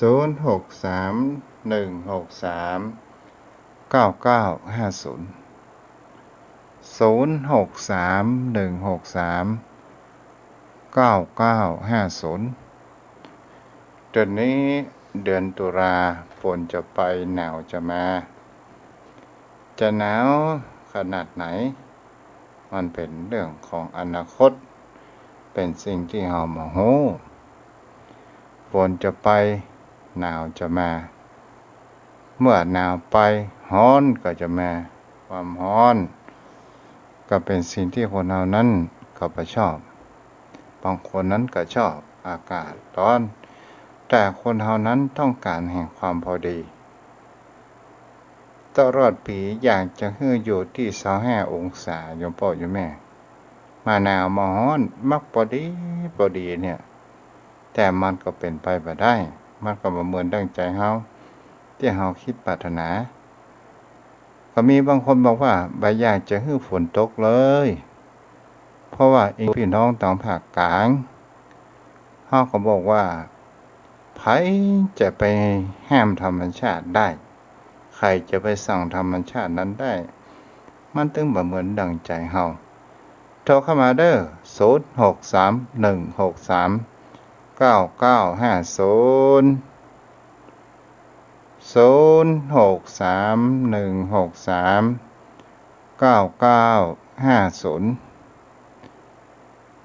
ถ้ามันมีภัยมาเพราะนั้นโทรเข้ามาได้เนาะต่อคืนได้อู้กันหน่อยเดียว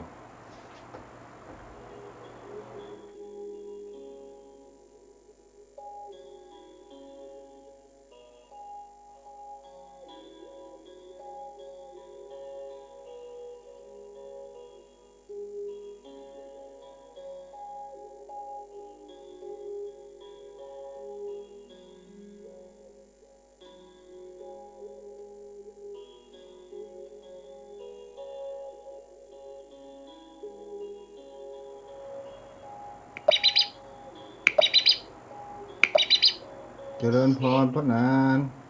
ครับกับแต่ใต้ไวสาบารมีท่านพระคุณเจ้าด้วยความเคารพครับเจ้าท่านพระคุณเจ้าความโกรธนี่ฆ่าคนได้เนาะท่านเจ้าเนาะถูกต้องพระโสดาบันสกิทาคาอนาคานี่มีอยู่นะท่านเจ้าเนาะถ้าจะเว้นกับอรหันตาอย่างเดียวนะท่านพระคุณเจ้าเนาะแม่นละ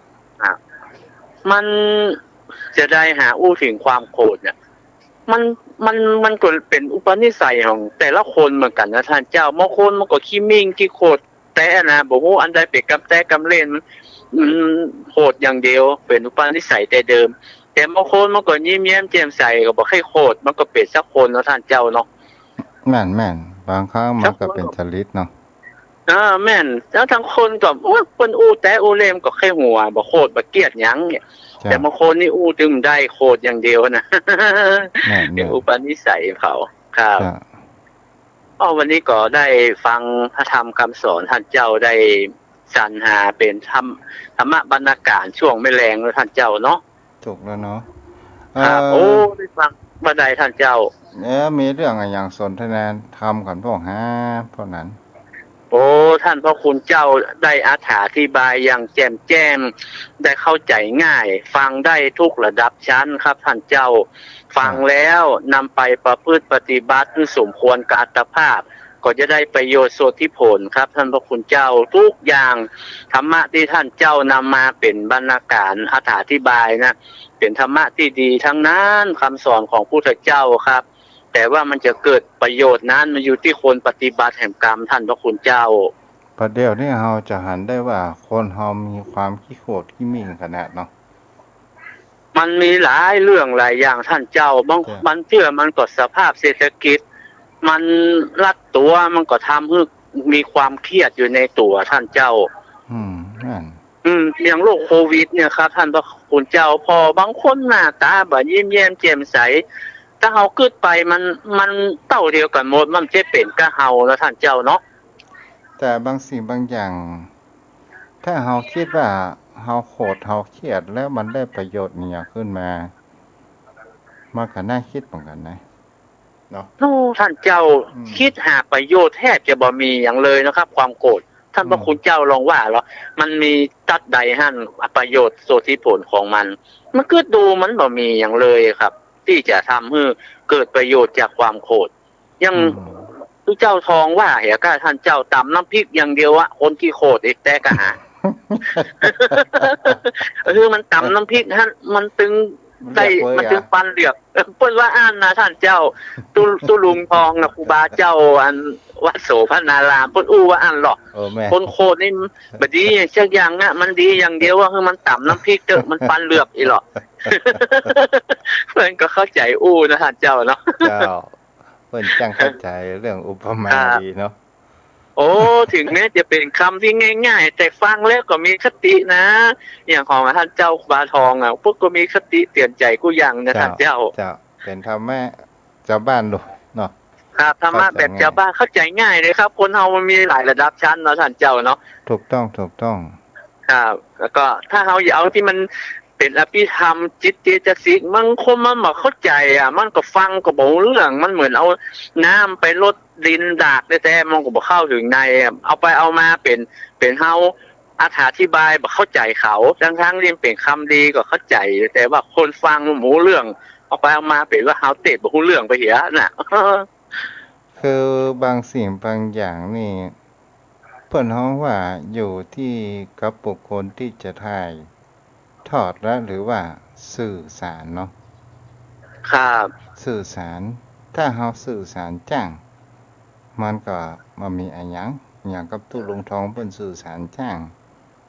บางคนก็เครียดก็เอาเรื่องตลกเข้ามาพ้องก็ฟังได้ทุกระดับชั้นนะท่านเจ้าถูกต้องถ้าคนเฮาฟัง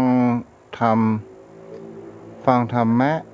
แล้วเฮาฟังแล้วเฮาศึกษาดูดีๆแท้ที่จริงธรรมะหลักคำสอนของพระพุทธองค์นั้นหัวใจหลักๆแท้ที่จริงนั้นก็คืออริยสัจสี่กับมรรคมีองค์8ในการที่คนเฮานั้นจะเดินทางแห่งความดับทุกข์แล้วก็เป็นสิ่งที่คนเฮาจะหันได้ว่ารักธรรมพระองค์นั้นเป็นเหตุเป็นผลแล้วมันคู่กันแล้วท่านเจ้าเนาะเฮาเอามาใจลองว่าเหตุผลรักธรรมของพระองค์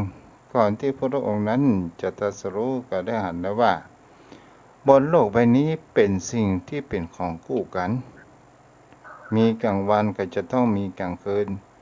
มีแม่หญิงก็ต้องมีผู้ชายมีกระเทยก็จะต้องมีทอมมันเป็นสัจธรรมธรรมชาตินะท่านเจ้าเนาะ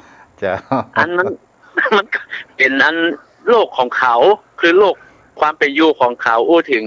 ที่เปิ้นมีบัดเจ้าหญิงแท้ชายแท้นะท่านเจ้าโอ้สมัยแต่ก่อนนี้สังคมมันยอมรับมันก็โหแต่อู้ถึงถ้าเฮาคิดดีๆนะความดีเปิ้นก็นักนะท่านเจ้าอันที่เปิ้นเป็นทองแล้วมีการมีงานแบบเปิ้นตกแต่งแปลงดอกแปลงป้ายจิบผ้าแปลงขันผูกมือโอ้พวกกูเนี้ยได้งามนะถึงแม้ว่าเปิ้นจะเป็นอสุภาพบุรุษแต่จิตใจเปิ้นเป็นไปตังไม่ยิงเฮาก็นึกว่าสิ่งที่เปิ้นทำมาเป็นประโยชน์นะคือเป็นคุณค่าแก่สังคมแต่ความเป็นอยู่เรื่องส่วนตัวมันก็โลกไผโลกมันนะท่านเจ้าเนาะมาอู้ถึงสังคมสมัยแต่ก่อนเป็นสังคมในการลูกเชื่อฟังพ่อแม่ในการสังคมที่เป็นคุมฝูงชนหมายถึงก็ว่าพ่อแม่จะหาฮื้อพ่อแม่หาฮื้อแล้วก็บางคนนะก็จิตใจเป็นแม่พ่อแม่ก็หาสามาฮื้อตอนสุดท้ายก็มีลูกกับกันเนาะแต่จิตใจนั้นมันก็ยังบ่เปลี่ยนแปลง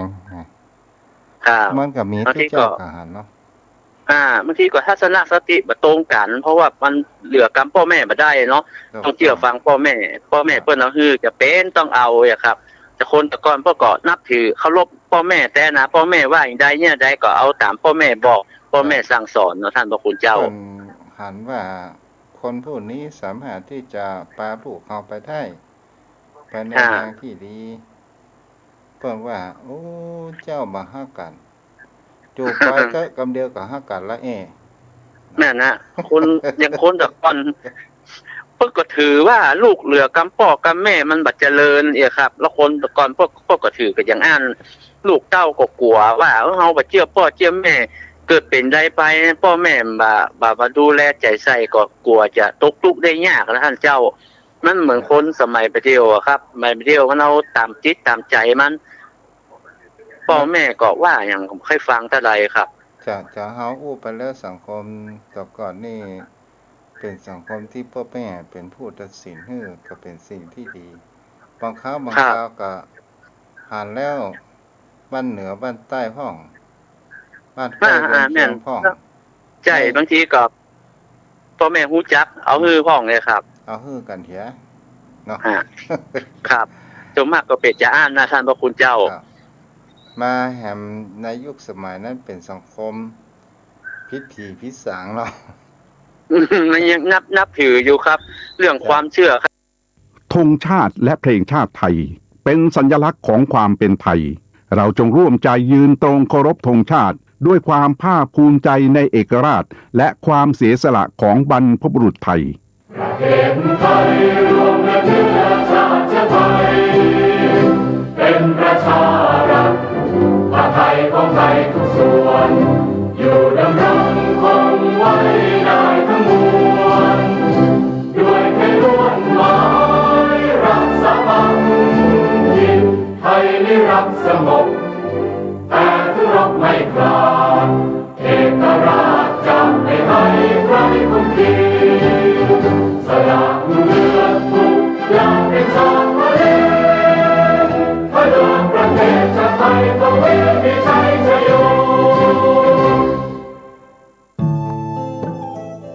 ท่านกำลังติดตามรับฟังสถานีวิทยุกระจายเสียงพระพุทธศาสนาแห่งชาติและสังคมคลื่นเพื่อการศึกษาพระพุทธศาสนาและวัฒนธรรมระบบ FM 104.5 เมกะเฮิรตซ์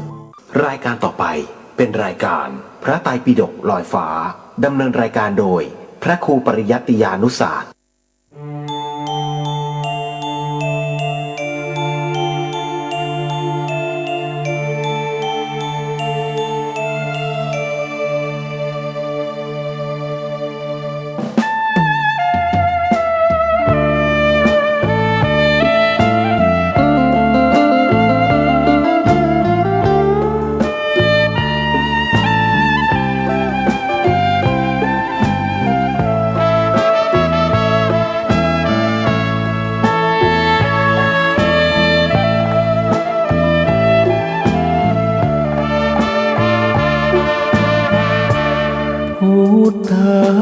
คุณเก้า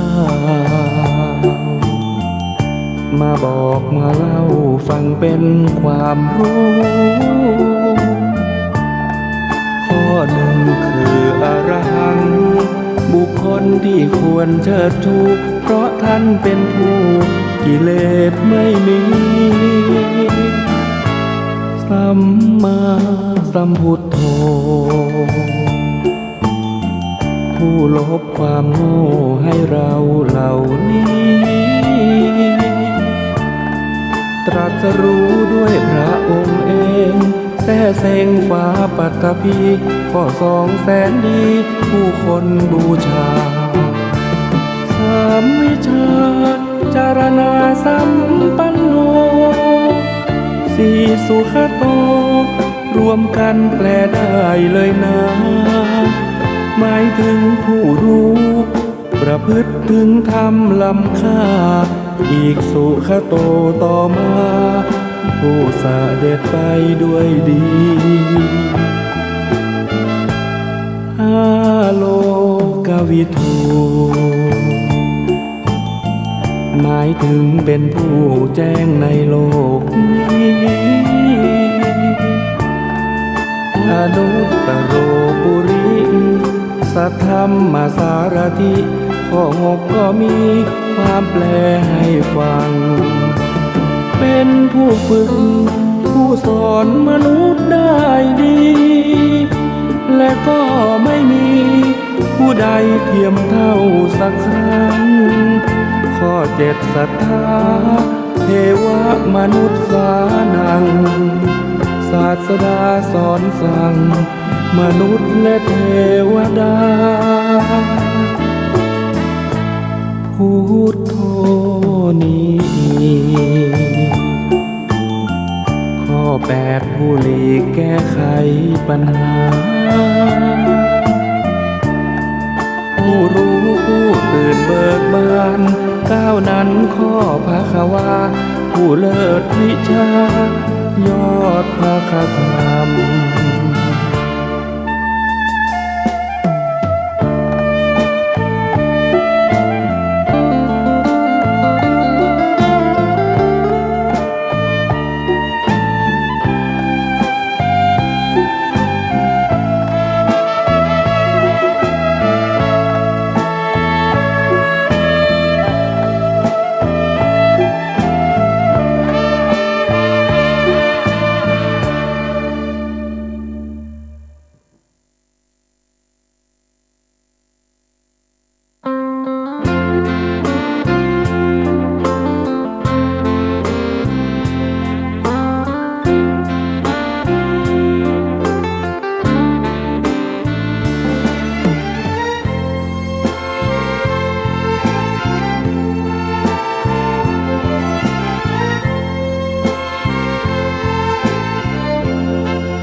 ความเคารพในพระพุทธเจ้ามีความเคารพนอบน้อมในพระธรรมมีความเคารพพระอริยสงฆ์น้อมนำมั่นคงเลิศล้ำรักพระนิพพานเป็นอารมณ์สิ่งที่ทำนั้นไม่หวังผลคืนกลับชื่อเสียงไม่รับไม่หวังทรัพย์เชยชมไม่ลัดทางเลี้ยวทำดีอย่างที่เหมาะสมรู้สึกอารมณ์เพียงเพื่อพระนิพพานลักษณะของพระโสดาบันรู้ไว้แบ่งปันประดับความรู้ทุกท่านบุญบารมีชาติใหม่พระโสดาบันคอยคำขีดคันไม่มีตกตาหมดจดไว้ให้ค่อยเป็นแล้วพิจารณาเหตุผลต้นเตอาจมีโอเยเชื่อไปอาจไม่แน่นอนว่าตรงทฤษฎีของตนเชื่อจนล้นนั้นผิดคำสอ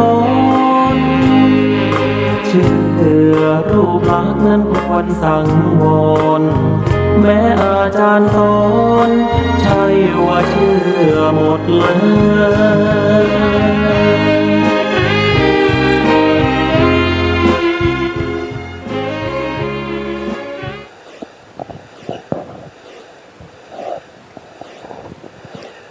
พุทธัง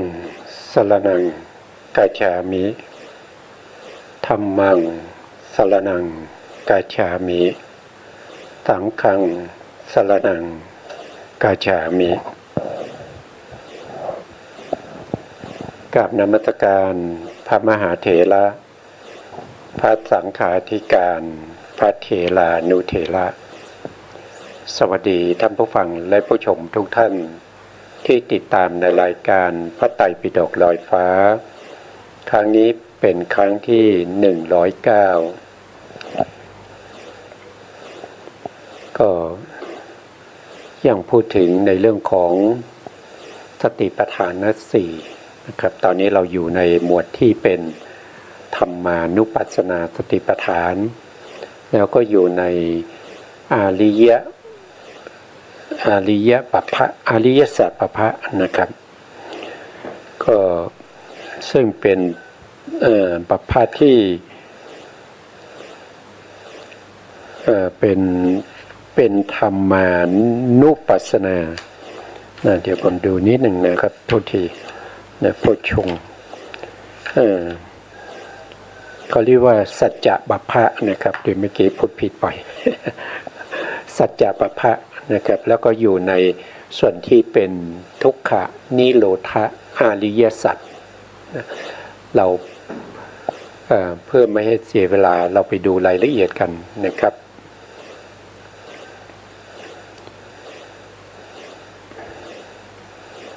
ต่อครั้งที่แล้วครั้งแล้วถึงตรงนี้นะครับทำเครื่องหมายเอาไว้ตรงนี้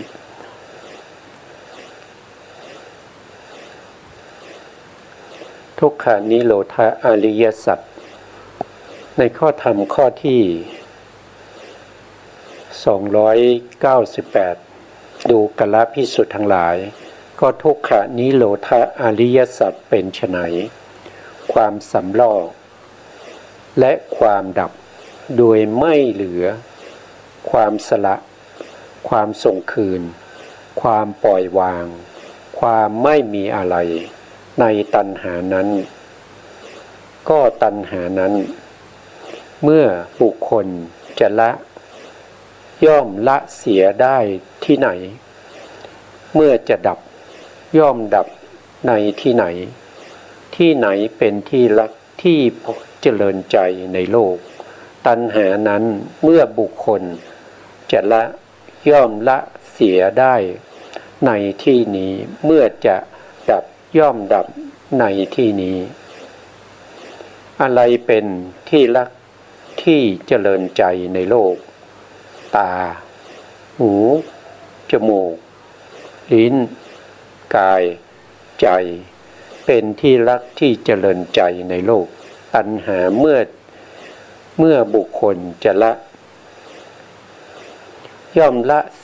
เสียได้ในที่นี้เมื่อจะดับย่อมดับได้ในที่นี้นะครับเอาส่วนแรกก่อนนะส่วนแรกเนี่ยพระพุทธองค์ได้แสดงว่าการที่เราจะดับเนี่ยเราจะดับอะไรคือจะดับทุกคนนะครับที่ปฏิบัติธรรมเนี่ยก็เพื่อหวังความสุขใช่ไหมครับเพื่อจะดับทุกข์ทุกข์นั้นทุกข์นั้นคืออะไรทุกข์นั้นก็คือได้แก่ความเกิดความแก่ความเจ็บความตายโสกะปริเทวทุกขโทมนัสและอุปายาสะสิ่งเหล่านี้เป็นสิ่งที่สัตว์ทั้งหลายไม่ต้องการสัตว์ทั้งหลายก็พยายามที่จะดับสิ่งเหล่านี้ไม่ให้มีนะแต่การที่เราจะดับสิ่งเหล่านี้ได้เนี่ยเราไม่ใช่จะไปดับที่ความเกิดไม่ใช่จะไปดับที่ความแก่ไม่ใช่จะไปดับที่ความตายไม่ใช่จะไปดับที่โสกะปริเทวทุกขโทมนัสอุปายาสะแต่การดับนั้นเราจะไปดับตัวที่เป็นเหตุตัวที่เป็นเหตุให้มีการเกิดให้มีการแก่ให้มีการเจ็บให้มีการตายให้มีโสกะปริเทวทุกขโทมนัสอุปายาสอะไรล่ะที่เป็นเหตุให้มี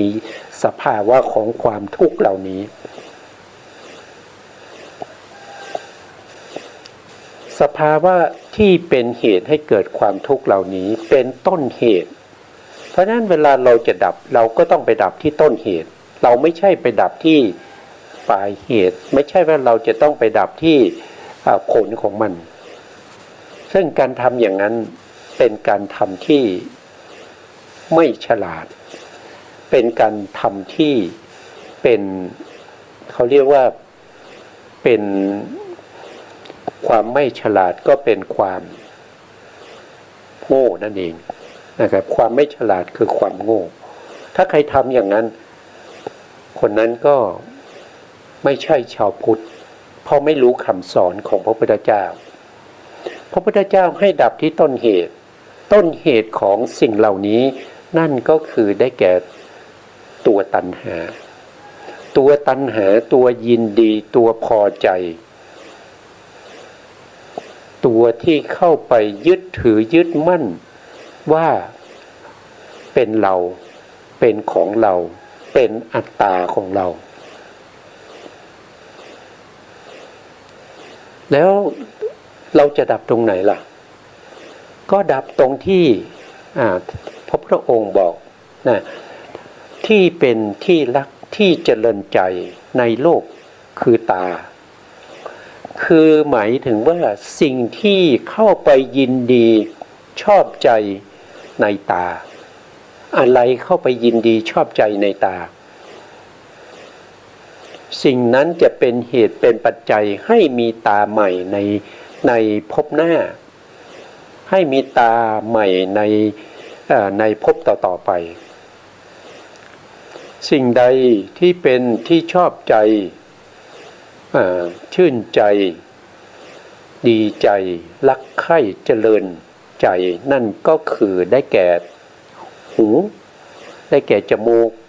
ได้แก่ลิ้นได้แก่กายได้แก่ใจเพราะนั้นสิ่งที่เราจะดับเราก็ไม่ใช่จะไปดับตาเราก็ไม่ใช่ว่าจะไปดับหูเราก็ไม่ใช่ว่าจะไปดับจมูกเราก็ไม่ใช่ไปดับที่ลิ้นเราไม่ใช่ไปดับที่กายเราไม่ใช่ไปดับที่ใจแต่เราจะไปดับตัวที่เข้าไปยินดีตาหูจมูกลิ้นกายใจเข้าไปยินดีเป็นยินดีชอบใจรักใคร่เพลิดเพลินในตาในหูในจมูกในลิ้นในกายสิ่งเหล่านี้เป็นเหตุเป็นปัจจัยให้เราต้องมีตาใหม่ในภพต่อไปเมื่อเรามีตาในภพต่อไปเราก็จะได้เห็นอะไรก็ได้เห็นทั้งที่ดีและไม่ดีถ้าได้เห็นที่ดีก็ชอบใจก็สร้างเหตุใหม่ถ้าได้เห็นสิ่งที่ไม่ดีไม่ชอบใจก็สร้างเหตุใหม่ทั้งดีและไม่ดีก็เป็นเหตุใหม่นั่นเองที่จะทำให้เรามีภพใหม่เราจะไม่ให้มีตามีหูมีจมูกมีลิ้นมีกายในภพใหม่นั่นคือเราต้องไปดับตัวยินดีติดใจนั่นคืออาสาทะคือความยินดีติดใจหรือไปดับตัวที่เข้าไปยินดีที่เราเรียกว่าเป็นปิยรูปสาตรูปปิยรูปสาตรูปนั่นก็คือได้แก่การที่รูปเจตสิกแล้วก็โลกิยจิต81ที่รวมกันอยู่เป็นกลุ่มเป็นก้อนที่เรียกว่าเป็นคณะสัญญาเป็นที่น่ายินดีน่าพอใจของตัณหาได้หรือ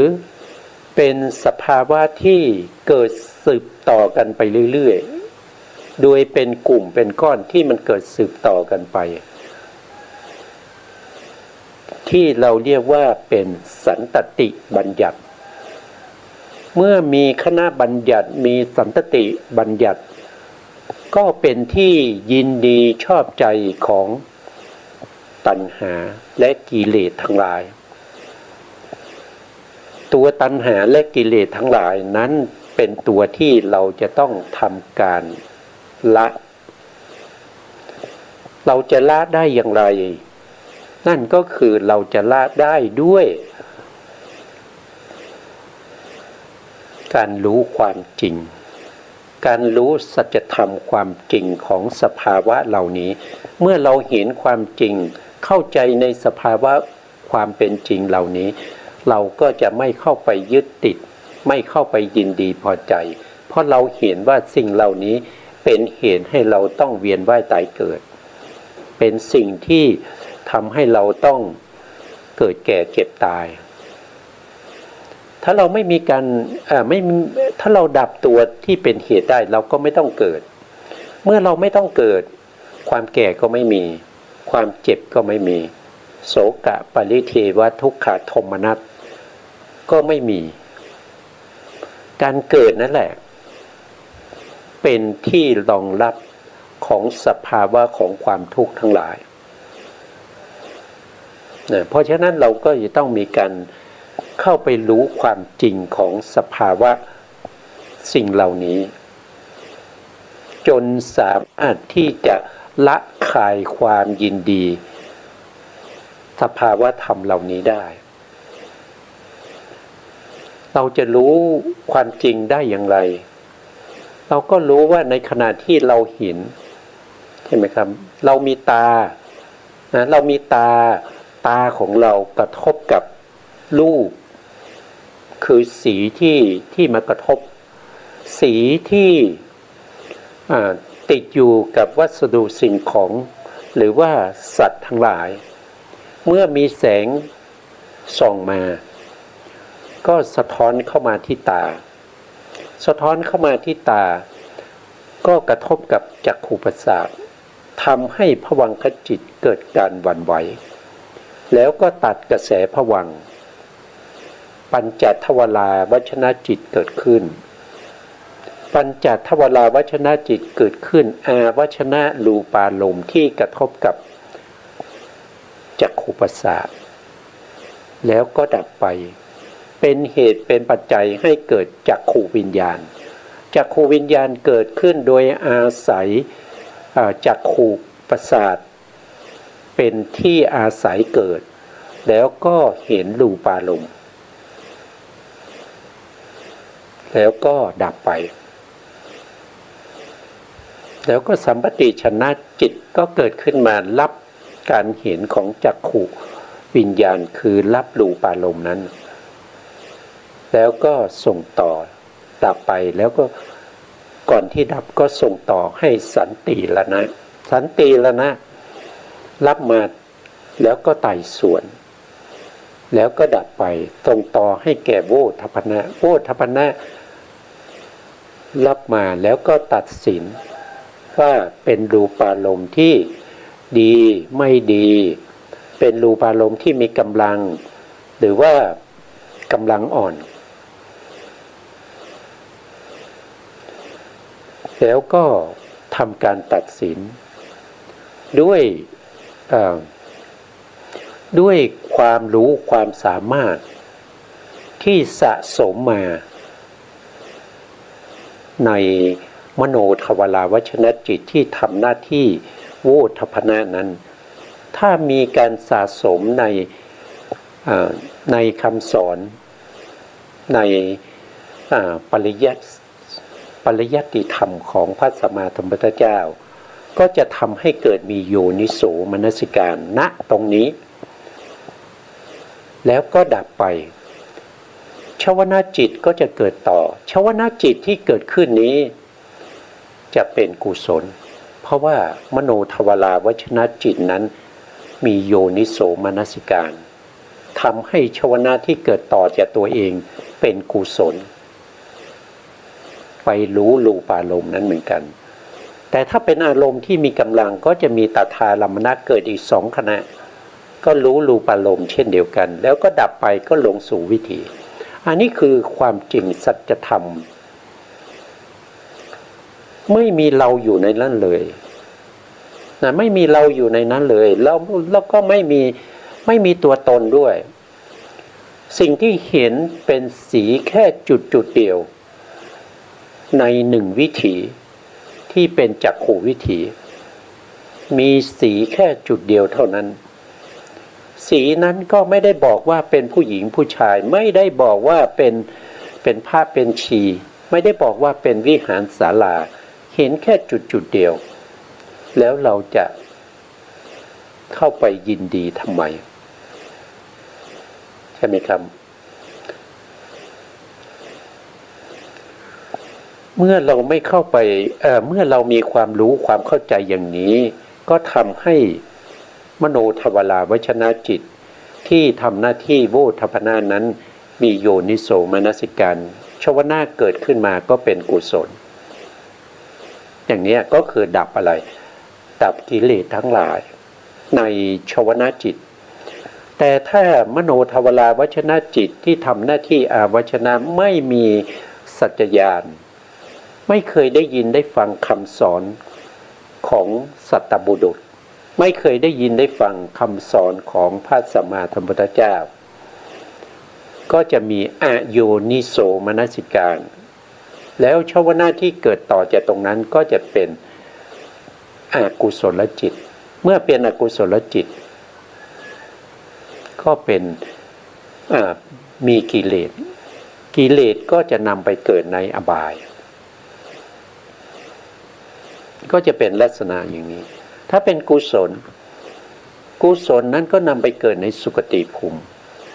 อันนี้คือวิถีจิตนะทุกท่านมีวิถีจิตด้วยกันทั้งหมดไม่ว่าจะเป็นมนุษย์เป็นเทวดาเป็นรูปประพรหมนะรูปประพรหมยกเว้นอสัญญสัตว์นะแล้วก็ถ้าเป็นอรูปประพรหมเนี่ยก็จะไม่มีการเห็นไม่มีการได้ยินไม่มีการได้กลิ่นได้รสได้สัมผัสแต่ยังมีการนึกคิดก็คือทางก็ยังมีวิถีจิตที่เกิดทางมโนทวารก็จะมีทั้งที่เป็นกุศลแล้วก็เป็นอกุศลทั้งที่เป็นกุศลและอกุศลก็นำไปเกิดเหมือนกันหมดอันนี้ถ้าเรารู้ความจริงอย่างนี้เราไม่ยึดมั่นเราไม่ถือมั่นนะความจริงเหล่านี้เป็นอะไรเป็นสัจจญาณรู้ตามความเป็นจริงรู้ตามบัญญัติที่พระพุทธองค์ได้ชี้แนะเมื่อเรารู้อยู่อย่างนี้เห็นแต่ละวิถีเนี่ยมันขาดจากกันมันไม่ได้เป็นกลุ่มเป็นก้อนนะการเห็นครั้งที่หนึ่งกับครั้งที่สองมันก็ขาดจากกันมันไม่ได้ต่อเนื่องกันมันไม่ได้ผสมปนเปกันการเห็นการได้ยินเสียงก็เป็นคนละวิถีไม่ใช่วิถีเดียวกันแล้วก็ไม่ได้ปะปนกันเลยนะครับแล้วก็ทางกายอีกก็ไม่ได้ปะปนกันเลยมันเป็นของใครของมันเป็นแต่ละวิถีเมื่อเกิดขึ้นแล้วก็ดับไปแล้วก็ลงสู่ภวังค์แล้วก็เกิดขึ้นใหม่แล้วก็ลงสู่ภวังค์เกิดขึ้นใหม่แต่ละวิถีไม่ได้ปะปนกันเลยถ้ารู้อยู่อย่างนี้สิ่งที่เราจะเห็นนั่นก็คือมันไม่เที่ยงมันไม่ได้เป็นกลุ่มเป็นก้อนมันเป็นแต่สภาวะธรรมที่มันเป็นไปในแต่ละขณะแล้วในการเกิดขึ้นของแต่ละวิถีเนี่ยก็ไม่ได้ปะปนกันไม่ได้รวมกันเป็นกลุ่มเป็นก้อนเป็นของใครของมันก็จะทำให้เราเนี่ยเห็นชัดในเรื่องของความเป็นอนิจจังเห็นอนิจจังเมื่อไหร่ชัดเจนไม่ได้เห็นด้วยการนึกคิดไม่ได้เห็นเพราะว่าเขาบอกเราไม่ได้เห็นเพราะว่าได้ยินได้ฟังมาไม่ได้เห็นเพราะว่าได้ศึกษาเล่าเรียนมาแต่ได้เห็นประจักษ์แจ้งในสภาวะธรรมเหล่านี้ที่เกิดอยู่ทางตาทางหูทางจมูกทางลิ้นทางกายแล้วก็ทางใจแล้วก็ทางตาก็ไม่ได้ปะปนกับทางหูทางหูก็ไม่ได้ปะปนกับทางตาแล้วก็ไม่ได้ปะปนกับทางกายไม่ได้ปะปนกับทางลิ้นทางจมูกทางใจเลยเป็นของใครของมันเป็นส่วนๆเกิดขึ้นมาแล้วก็ดับไปเกิดขึ้นมาแล้วก็ดับไปนี่แหละคือความเป็นอนิจจังนะเห็นชัดเจนเมื่อเราเห็นชัดเจนเราก็จะรู้ซึ้งถึงความทุกข์เพราะว่าสิ่งเหล่านี้เกิดขึ้นแล้วก็ดับไปเนี่ย มันไม่ได้ตั้งอยู่นะมันทนอยู่ในสภาพของการเกิดขึ้นไม่ได้มันทนอยู่ในสภาพของการเห็นรูปารมณ์ไม่ได้มันต้องดับไปสภาพที่ทนอยู่ไม่ได้นั้นคือความทุกข์ทุกข์เพราะอะไรทุกข์เพราะทนอยู่ในสภาพเดิมไม่ได้เพราะมันเป็นอนิจจังมันจึงเป็นทุกข์เมื่อเราเห็นความไม่เที่ยงแล้วก็เป็นทุกข์นั้นเป็นเหตุเป็นปัจจัยให้เราเข้าถึงความเป็นอนัตตาสิ่งใดไม่เที่ยงสิ่งนั้นเป็นทุกข์สิ่งนั้นควรหรือไม่ที่จะยึดถือว่าเป็นตัวเป็นตนของเราสิ่งที่ไม่เที่ยงสิ่งที่เป็นทุกข์เราจะยึดมาเป็นตัวเราเป็นตนของเราสมควรไหมเมื่อเราเห็นสิ่งเหล่านี้ได้ปรากฏชัดเจนนั่นแสดงว่าเราได้วิปัสสนาญาณวิปัสสนาญาณมีพระไตรลักษณ์เป็นอารมณ์เมื่อทำให้วิปัสสนาญาณนั้นเจริญขึ้นเรื่อยๆนะครับจนข้ามพ้นจากอุปากิเลสหรือวิปัสสนูปากิเลสไปเข้าสู่ความเห็นว่าสิ่งเหล่านี้มีแต่ดับไปสิ้นไปหมดไปพังไปมันเป็นภัยมันเป็นโทษมันน่าเบื่อนะแล้วก็หาทางออกก็จะเป็นอย่างนี้เป็นสภาวะธรรมอย่างนี้ไปจนถึงอนุโลมญาณนะอนุโลมญาณนี้อยู่ในวิถีของมรรควิถีเพราะฉะนั้นถ้าเราไปถึงอนุโลมญาณจะไม่หวนกลับมาเป็นปุถุชนแต่ถ้าไปถึงญาณที่เป็นสังขารูปเปกขาญาณหรือว่าปฏิสังขารญาณสังขารูปเปกขาญาณเนี่ยก็ยังสามารถกลับมาเป็นปุถุชนได้เหมือนเดิมแต่ถ้าถึงอนุโลมญาณเมื่อไหร่เมื่อนั้นมุ่งหน้าสู่มรรคมุ่งหน้าสู่ความเป็นพระอริยบุคคลไม่ย้อนกลับมาเป็นปุถุชนอีกเพราะจากอนุโลมมญาณแล้วก็เข้าสู่โคตภูญาณข้ามโคตรจากความเป็นปุถุชนเข้าสู่ความเป็นมัคคบุคคลเป็นโสดาปัตติมัคคบุคคลโสดาปัตติมัคคบุคคลเกิดขึ้นแค่ขณะจิตเดียวแล้วก็ผลบุคคลก็จะเกิดขึ้นเราก็เป็นโสดาบันอันนี้ก็คือการที่เราละความยินดีชอบใจในตา ในตาในหูในจมูกในลิ้นในกายในใจเพราะทั้งตาทั้งหูทั้งจมูกทั้งลิ้นทั้งกายทั้งใจเนี่ยก็เป็นวิถีจิตแล้วก็วิถีรูปที่เขาเกิดขึ้นตามเหตุตามปัจจัยนะเกิดขึ้นตามเหตุตามปัจจัยเกิดขึ้นแล้วก็ดับไปเห็นชัดเจน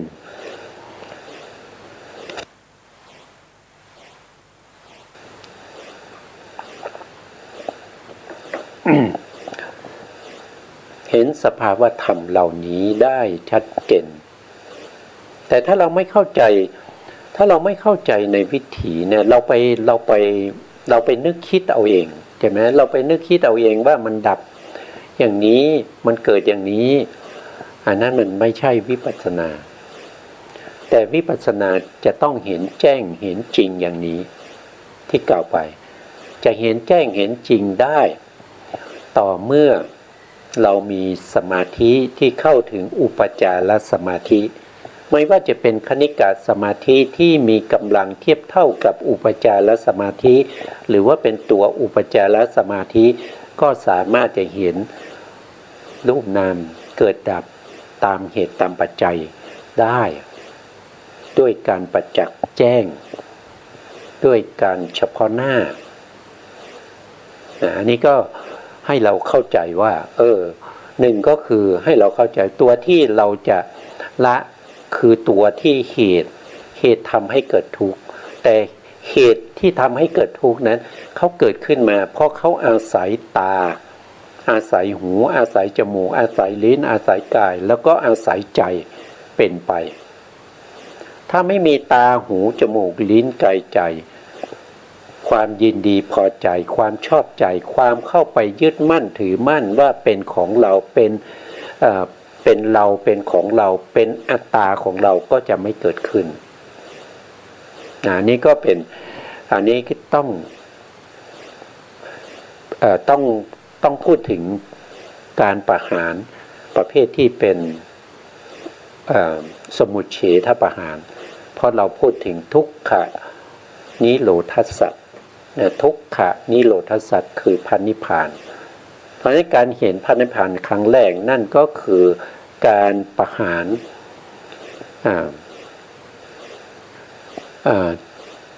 ความเห็นผิดที่เรียกว่าเป็นทิฏฐิ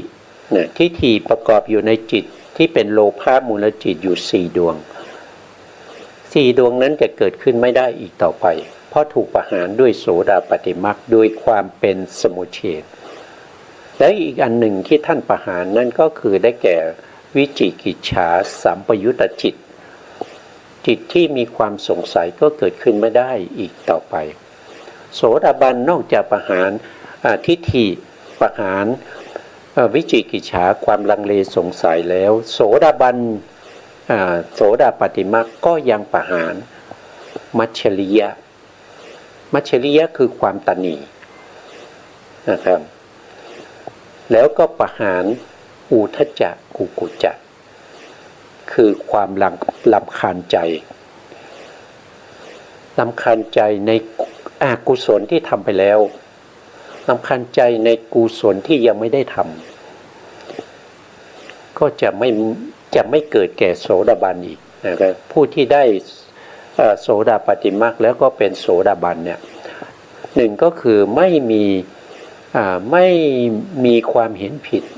ก็คือไม่เห็นว่ารูปนามตัวตนนี้เป็นเราเป็นของเราเป็นอัตตาของเราอันนี้คือท่านละได้ด้วยความเป็นสมุจเฉทแล้วก็ไม่สงสัยในคุณพระพุทธพระธรรมพระสงฆ์ไม่สงสัยในสิกขาที่พระพุทธองค์ได้บัญญัติไว้ไม่ว่าจะเป็นศีลสิกขานะครับสมาธิแล้วก็ปัญญาเพราะท่านได้เห็นแล้วในโสดาปัตติมรรคท่านไม่มีความตณีนะครับไม่ว่าความตณีในเรื่องของลาภความตณีในเรื่องของตระกูลความตณีในเรื่องของที่อยู่ที่อาศัยเสนาสนะความตณีในเรื่องของตระกูลนะความตณีทั้งหมดเนี่ยโสดาบันไม่มีโสดาบันเป็นผู้ไม่มีความตณีโสดาบันเป็นผู้ที่ไม่มีความรำคาญใจนะไม่มีความรำคาญใจแล้วก็โสดาบันยังละโลภะที่เป็นอย่างหยาบนำไปสู่อบายด้วยละโทสะที่เป็นอย่างหยาบแล้วก็นำไปสู่อบายโสดาบันละได้เพราะโสดาบันไม่ต้องไปเกิดในอบายสัตว์แล้วเพราะเขาละกามตัณหาที่เป็นอย่างหยาบนำไปสู่อบายได้ด้วยความเป็นสมุจเฉทเขาละปฏิฆะคือความไม่พอใจที่เป็นอย่างหยาบแล้วก็นำไปสู่อบายได้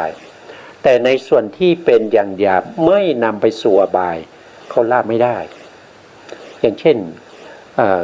การยังมีครอบครัวนะครับยังมีกามราคะยังมีครอบครัว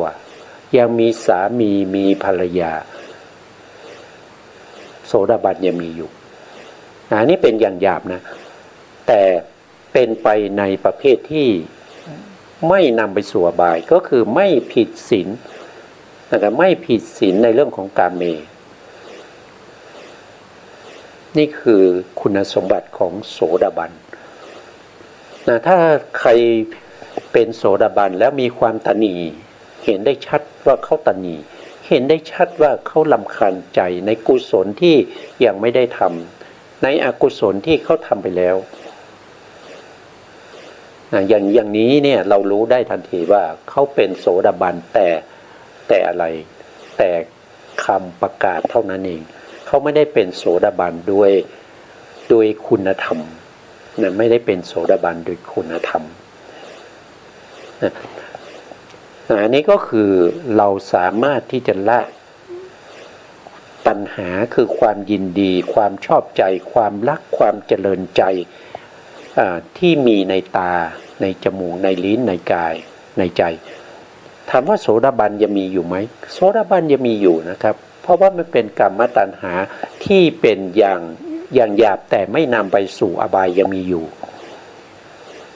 เช่นที่ได้พูดไปก็คือมีคู่ครองอยู่ก็ยังมีความยินดีอยู่แต่ท่านไม่ผิดศีลศีลท่านบริสุทธิ์ศีลท่านบริสุทธิ์ศรัทธาของท่านก็บริสุทธิ์นะครับศรัทธาที่มีต่อพระพุทธพระธรรมพระสงฆ์ของท่านแจ่มใสมากอันนี้ก็คือจะละก็คือต้องละตัวตัณหาที่เข้าไปยินดีในตาหูจมูกลิ้นกายใจนะครับแล้วก็ท่านก็บอกต่อไปนะครับต่อไปก็คือย่อมละเสียได้ในที่นี้เมื่อจะดับในที่นี้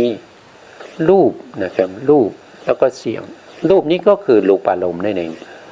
รูปก็คือรูปารมณ์คือสิ่งที่เห็นได้ก็คือสีนะครับเสียงเสียงก็คือได้ยินได้กลิ่นก็คือรู้ได้ทางจมูกรสก็คือรู้ได้ทางลิ้นโผฏฐัพพะก็คือรู้ได้ทางกายธรรมารมณ์ก็รู้ได้ทางใจท่านก็บอกว่าเป็นที่และที่เจริญใจตัณหาเมื่อบุคคลจะละก็ย่อมละเสียได้ที่นี้คืออะไรก็คือที่รูปที่เสียงที่กลิ่นที่รสที่โผฏฐัพพะที่ธรรมารมณ์ไม่ใช่เป็นละรูปนะแต่ละตัวนี้นะตัวนี้ที่เข้าไปติดใจในรูปตัวนี้คืออะไรคือตัณหาละตัวตัณหาที่เข้าไปติดในรูปคือติดในรูปารมณ์ติดในสีนะสีที่เห็นนะติดในเสียงนะครับตัณหาเข้าไปติดในเสียงมีอาสาทะยินดีพอใจในเสียงต้องไปละตัวนั้นไม่ใช่ละเสียงนะไปละตัวที่ยินดีติดใจในกลิ่นกลิ่นหอมนะครับก็ชอบใจรสต่างๆที่พึงพอใจก็เป็นละตัวที่พึงพอใจแต่ไม่ใช่เป็นละตัวที่เป็นรูปตัวที่เป็นรสนะครับไม่ใช่เป็นละตัวที่กระทบสัมผัสก็คือปัทวีแข็งอ่อนปัทวีโผฏฐัพพารมณ์แข็งอ่อนวายโยโผฏฐัพพารมณ์หย่อนตึงเตโชโผฏฐัพพารมณ์เย็นร้อนไม่ใช่เป็นละตัวนั้นแต่ต้องไปละตัวที่เข้าไปยินดีโผฏฐัพพารมณ์นั้นแต่ถ้าเราเห็นโผฏฐัพพารมณ์ว่าแข็งเราจะไม่ยินดีเรากระทบโผฏฐัพพารมณ์ว่ามันอ่อนคือแข็งน้อยเป็นขณะตามวิถีตามสภาวะของความเป็นจริงเราไม่ได้เอาปะปนกันเราไม่ได้เอาปะปนกันทางการเห็นใช่ไหมทางการได้ยินแล้วก็ทางกายไม่ได้ปะปนกันเราเข้าใจเรารู้เราเห็นอย่างนั้นเราจะไม่มีความยินดีเข้าไปติดแต่เมื่อไหร่เราเห็นว่าสิ่งที่กระทบนั้นคือมือเป็นมือนะไม่ใช่โผฏฐัพพารมณ์ไม่ใช่ความแข็งไม่ใช่ความอ่อนแต่เป็นมือนิ่มๆมือผู้หญิงมือผู้ชาย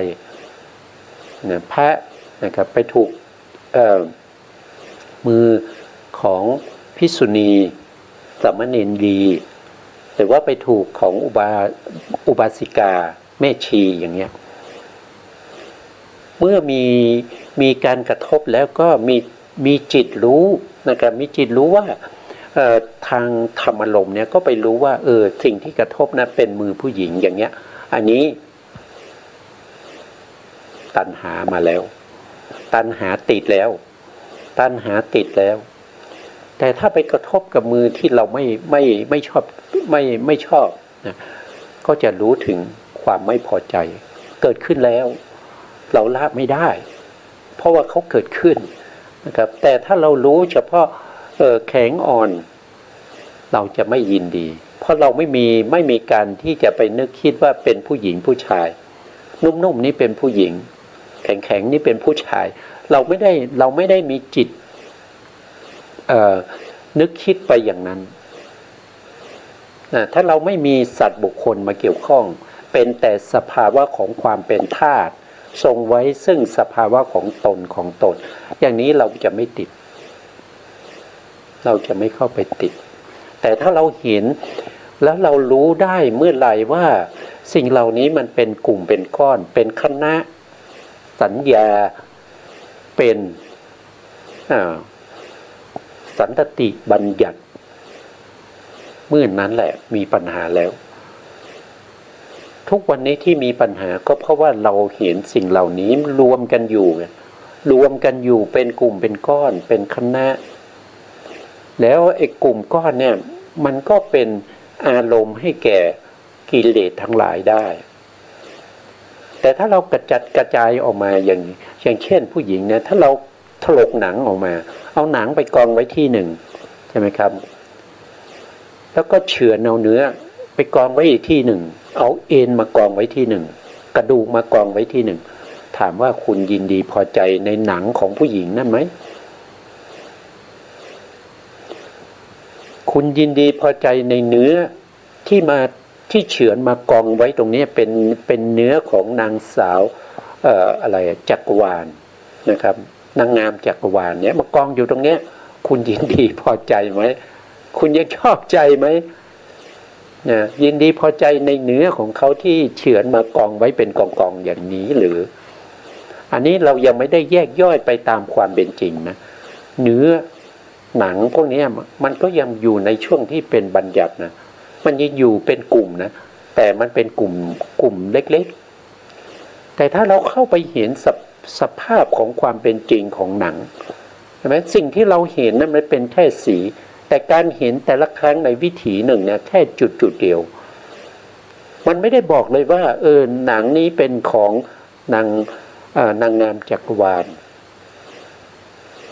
เนี่ยเราจะคลายความรักความชอบใจคลายตัณหาได้แต่มันจะต้องเข้าไปเห็นความจริงของสิ่งทั้งหลายทุกสิ่งเราถึงจะสามารถที่จะละคายสิ่งพวกนี้ได้แต่ถ้าเราไม่เห็นความจริงเราละคายไม่ได้นะเราละคายไม่ได้เพราะสิ่งเหล่านั้นน่ะมันเป็นอารมณ์ให้แก่ตัณหาได้เพราะมันประกอบกันเป็นกลุ่มเป็นก้อนที่เราเรียกว่าปิยรูปสาตรูปตัณหาจะเกิดก็อาศัยปิยรูปสาตรูปใช่ไหมตัณหาจะเกิดกิเลสจะเกิดก็อาศัยปิยรูปสาตรูปเป็นที่น่ารักน่ายินดีเป็นที่น่าใคร่ของตัณหาเนี่ยสิ่งเหล่านี้เราไม่รู้ตามความเป็นจริงเพราะฉะนั้นเราจึงสร้างภพใหม่ไปสร้างตานะครับสร้างตาที่จะมีในภพหน้ารออยู่แล้วสร้างหูที่จะมีในภพหน้ารออยู่แล้วสร้างจมูกที่จะมีในภพหน้ารออยู่แล้วสร้างลิ้นที่จะมีในภพหน้ารออยู่แล้วสร้างกายนะที่จะมีในภพหน้ารออยู่แล้วตั้งใจที่จะมีต่อไปในภพหน้ารอเราอยู่แล้วมันก็ไม่มีที่สิ้นสุดเพราะฉะนั้นถ้าเราเห็นที่พระพุทธองค์ทรงแสดงตรงนี้เนี่ยตาใช่ไหมครับตาคู่กับรูปนะหูคู่กับเสียงอย่างนี้มันเป็นคู่กัน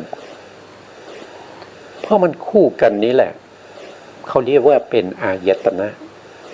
ตาก็เป็นจักขายตนะรูปก็เป็นรูปายตนะเมื่อ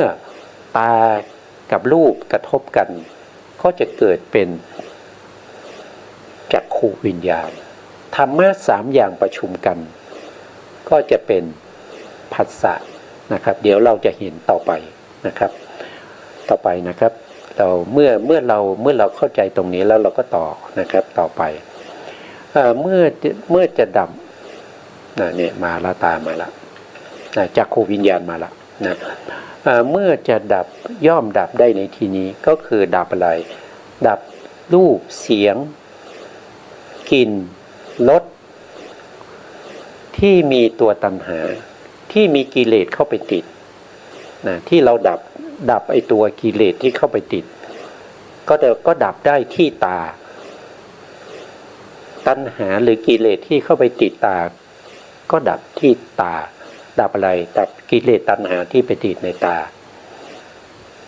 นะก็คือที่นี้นะต่อไปนะจักขูวิญญาณโสตวิญญาณโสตวิญญาณก็คือจิตที่เกิดทางหูจักขูวิญญาณจิตที่อาศัยตาเกิดนะโสตวิญญาณจิตที่อาศัยหูเกิดฆานวิญญาณจิตที่อาศัยจมูกเกิดชิวหาวิญญาณจิตที่อาศัยลิ้นเกิดกายวิญญาณจิตที่อาศัยกายประสาทเกิดแล้วก็มโนวิญญาณจิตที่อาศัยอะไรอาศัยมโนทวารเกิดขึ้นแต่ถ้าว่าโดยวัตถุก็คือหาทายวัตถุแต่หาทายวัตถุนี้ท่านไม่ได้แสดงในเรื่องของปิยรูปสาตรูปท่านจะแสดงเป็นมโนในที่นี้คือภวังคจิตซึ่งเป็นทวารที่เปิดประตู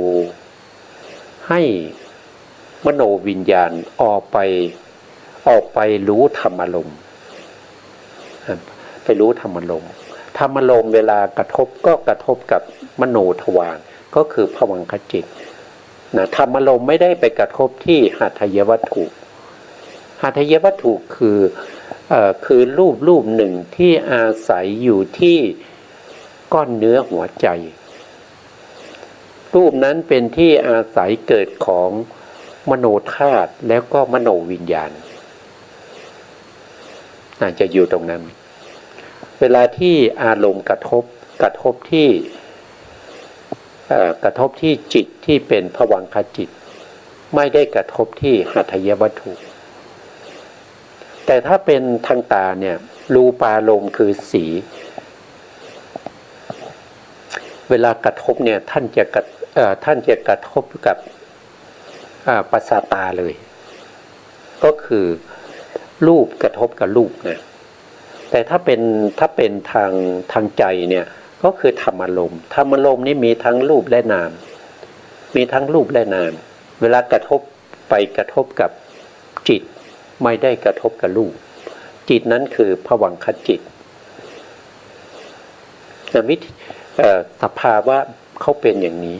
นะเมื่อเราเข้าใจว่าพวกที่เป็นจิตเหล่านี้เวลาเขาเกิดขึ้นเขาก็เกิดขึ้นมาแค่ระยะเวลาที่สั้นๆลัดนิ้วมือหรือ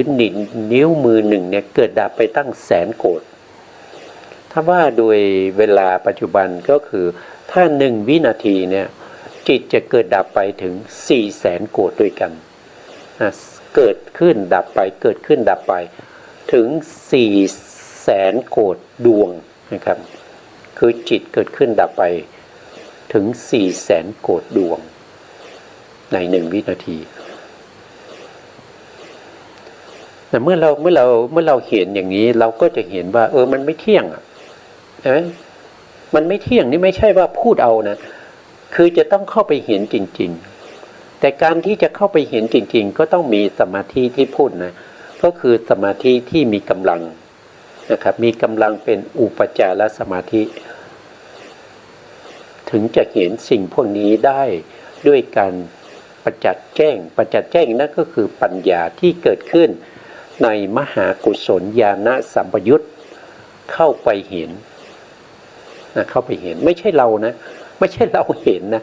แต่เป็นตัวปัญญาที่เกิดในจิตที่เป็นมหากุศลญาณสัมปยุตเป็นตัวเห็นไม่ใช่เรานะไม่ใช่เราเห็น เราก็จักขูวิญญาณคือจิตที่อาศัยตาเกิดแล้วก็ไปเห็นสีอันนี้ก็ไม่ใช่เรานะครับก็เป็นจิตเกิดขึ้นมาแค่ขนาดอนุขนาด3ขนาดนะครับอุปาทขณะเกิดขึ้นทีติขณะตั้งอยู่พังคขณะก็คือดับไปก็จะมีแค่นี้ไม่มีอะไรมากกว่านี้เกิดขึ้นตั้งอยู่ดับไปเกิดขึ้นตั้งอยู่ดับไปมันไม่เที่ยงมันเป็นอยู่อย่างนี้การที่มันเป็นอย่างนี้จึงทำให้เห็นว่ามันเป็นทุกข์เพราะทนอยู่ในสภาพเดิมไม่ได้เมื่อมันไม่เที่ยงแล้วก็เป็นทุกข์เราจึงไม่ควรจะยึดสิ่งเหล่านี้ว่าเป็นเราจะไปยึดสิ่งที่มันเกิดดับอยู่ตลอดเวลาว่าเป็นเราได้ยังไงจะไปยึดเอาสิ่งที่เป็นทุกข์นั้นเป็นว่าเป็นเรามันก็ไม่มีใครยึดนะครับไม่มีใครยึดนะแต่เพราะเราไม่รู้ความจริงเนี่ยเราถูกครอบงำด้วยอวิชชาเราถูกฉับทาด้วยตัณหาเราจึงเป็นผู้หลงแล้วก็เป็นผู้ที่ถูกกิเลสใช้สอยถูกกิเลสเป็นนายสั่งให้เราทำนู่นทำนี่ถ้าเรารู้ความจริงกิเลสไม่สามารถที่จะสั่งเราได้เพราะกิเลสเขากลัวความจริงกิเลสไม่ชอบนะครับกิเลสไม่ชอบในสิ่งที่เป็นปัญญากิเลสจะชอบในสิ่งที่เป็นความหลงสิ่งที่ถูกอวิชชาปกปิดเอาไว้กิเลสก็จะชอบสิ่งนั้นถ้าสิ่งไหนอวิชชาปกปิดไว้กิเลสก็จะชอบสิ่งนั้นถ้าสิ่งไหนที่ไม่ถูกอวิชชาปกปิดนะครับเป็นการรู้เห็นตามปัญญากิเลสจะไม่ชอบกิเลสจะไม่อยู่ด้วยนะครับกิเลสจะไปทันทีถ้าไม่ไปก็ถูกประหารนะครับถูกประหารด้วยตทางคประหารวิคัมพนะประหารสมุเฉทประหารปฏิปัสสธิประหารแล้วก็นิสสรณะประหาร5นั่นเองนะครับพวกนี้ก็เป็นที่น่ารักน่ายินดีน่าเจริญใจในโลกนี้ตัณหาก็ไปยินดีติดใจในจักขูวิญญาณโสตวิญญาณคานวิญญาณชิวหาวิญญาณเพราะอะไรเพราะมันเป็นกลุ่มใช่ไหมเวลาเราเห็นนะเราก็รู้สึกว่ามันเห็นเราไม่รู้ว่ามันเป็นจักขูวิญญาณเพราะมันเป็นกลุ่มไปแล้วจักขูวิญญาณอาจจะไปผสมปนเปกับเสียงมีเสียงด้วยมีรูปด้วยแล้วยังมีการกระทบได้ด้วยนะครับก็คือโผฏฐัพพารมณ์คือเขาปะปนกันอยู่จึงทำให้เราเกิดความยินดีชอบใจในสิ่งเหล่านี้นะจากจิตก็มาเป็นผัสสะนะครับทางตาก็จะมีจักขูวิญญาณจักขูวิญญาณเมื่อมีรูปกระทบกับประสาทตาเกิดเป็นจักขูวิญญาณจักขูวิญญาณธรรมะ3อย่างประชุมกันก็จะเป็นผัสสะตรงที่เขาประชุมกันก็เป็นผัสสะเรียกว่าจักขูสัมผัสสะก็คือจักขูผัสสะตรงที่พระพุทธองค์แสดงไว้ตรงนี้นะครับจักขูผัสสะเนี่ยจักขูผัสสะโสตผัสสะคานะผัสสะชิวหาผัสสะกายผัสสะมโนสัมผัสโทษทีจักขูสัมผัสนะถ้าเป็นผัสสะก็เรียกว่าจักขูสัมผัสนะโสตสัมผัสชิวกายสัมผัสชิวหาสัมผัสมโนสัมผัสอันนี้คือเป็นผัสสะคือตัวที่กระทบกันระหว่างธรรมะ3อย่างประชุมกันนั้นนะครับก็เรียกว่าเป็นผัสสะนะวันนี้เราก็ต้องเอาไว้แค่นี้นะครับเพราะว่าเวลาเราหมด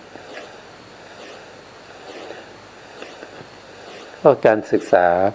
สิ่งเหล่านี้เนี่ยมันเป็นสิ่งที่เราควรรู้ควรเข้าใจนะครับเพราะมันเป็นความจริงมันอยู่ในตัวของเราถ้าเราไม่รู้สิ่งเหล่านี้เราก็จะหลงอยู่เรื่อยๆเราก็จะยินดีอยู่เรื่อยๆเราก็จะไม่พ้นไปจากการเวียนว่ายตายเกิดนะครับเราผิด เดดินกับสิ่งเพียงคาดคะเนพระธรรมสูตรบทธรรมพระพุทธศาสตร์พระองค์สุดท้ายนี้ขอกราบขอบคุณพระครูสมุทรวิสุวรรณวรกิจจงผู้อำนวยการสถานีวิทยุเพื่อการศึกษาพระพุทธศาสนาและวัฒนธรรมFM 104.5 เมกะเฮิรตซ์วัดไฟจังหวัดเชียงใหม่และขอกราบขอบคุณพระครูปริยัติยานุสาสตร์ขอบคุณท่านผู้ฟังและผู้ชมทุกท่านที่ติดตามในรายการพระไตรปิฎกลอยฟ้าพบกันใหม่ในโอกาสต่อไปครับสวัสดีครับรูปลักษณ์นั้นควรสังวรแม้อาจารย์สอนใช่ว่าเชื่อหมดเลย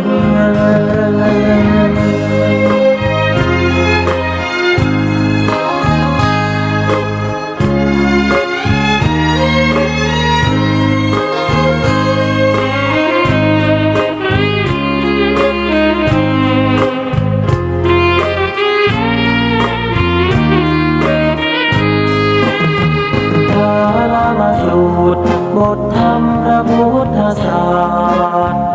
พระองค์วางวาดบทจดไว้ให้ไขว้เขวแล้วคิดตามเหตุผลต้นเปอาจมีโยเยเชื่อไปอาจไม่แน่นอนว่าตรงทฤษฎีของตนเชื่อจนล้นนั้นผิดคำสอนเชื่อรูปลักษณ์นั้นควรสังวรแม้อาจารย์สอนใช่ว่าเชื่อหมดเลย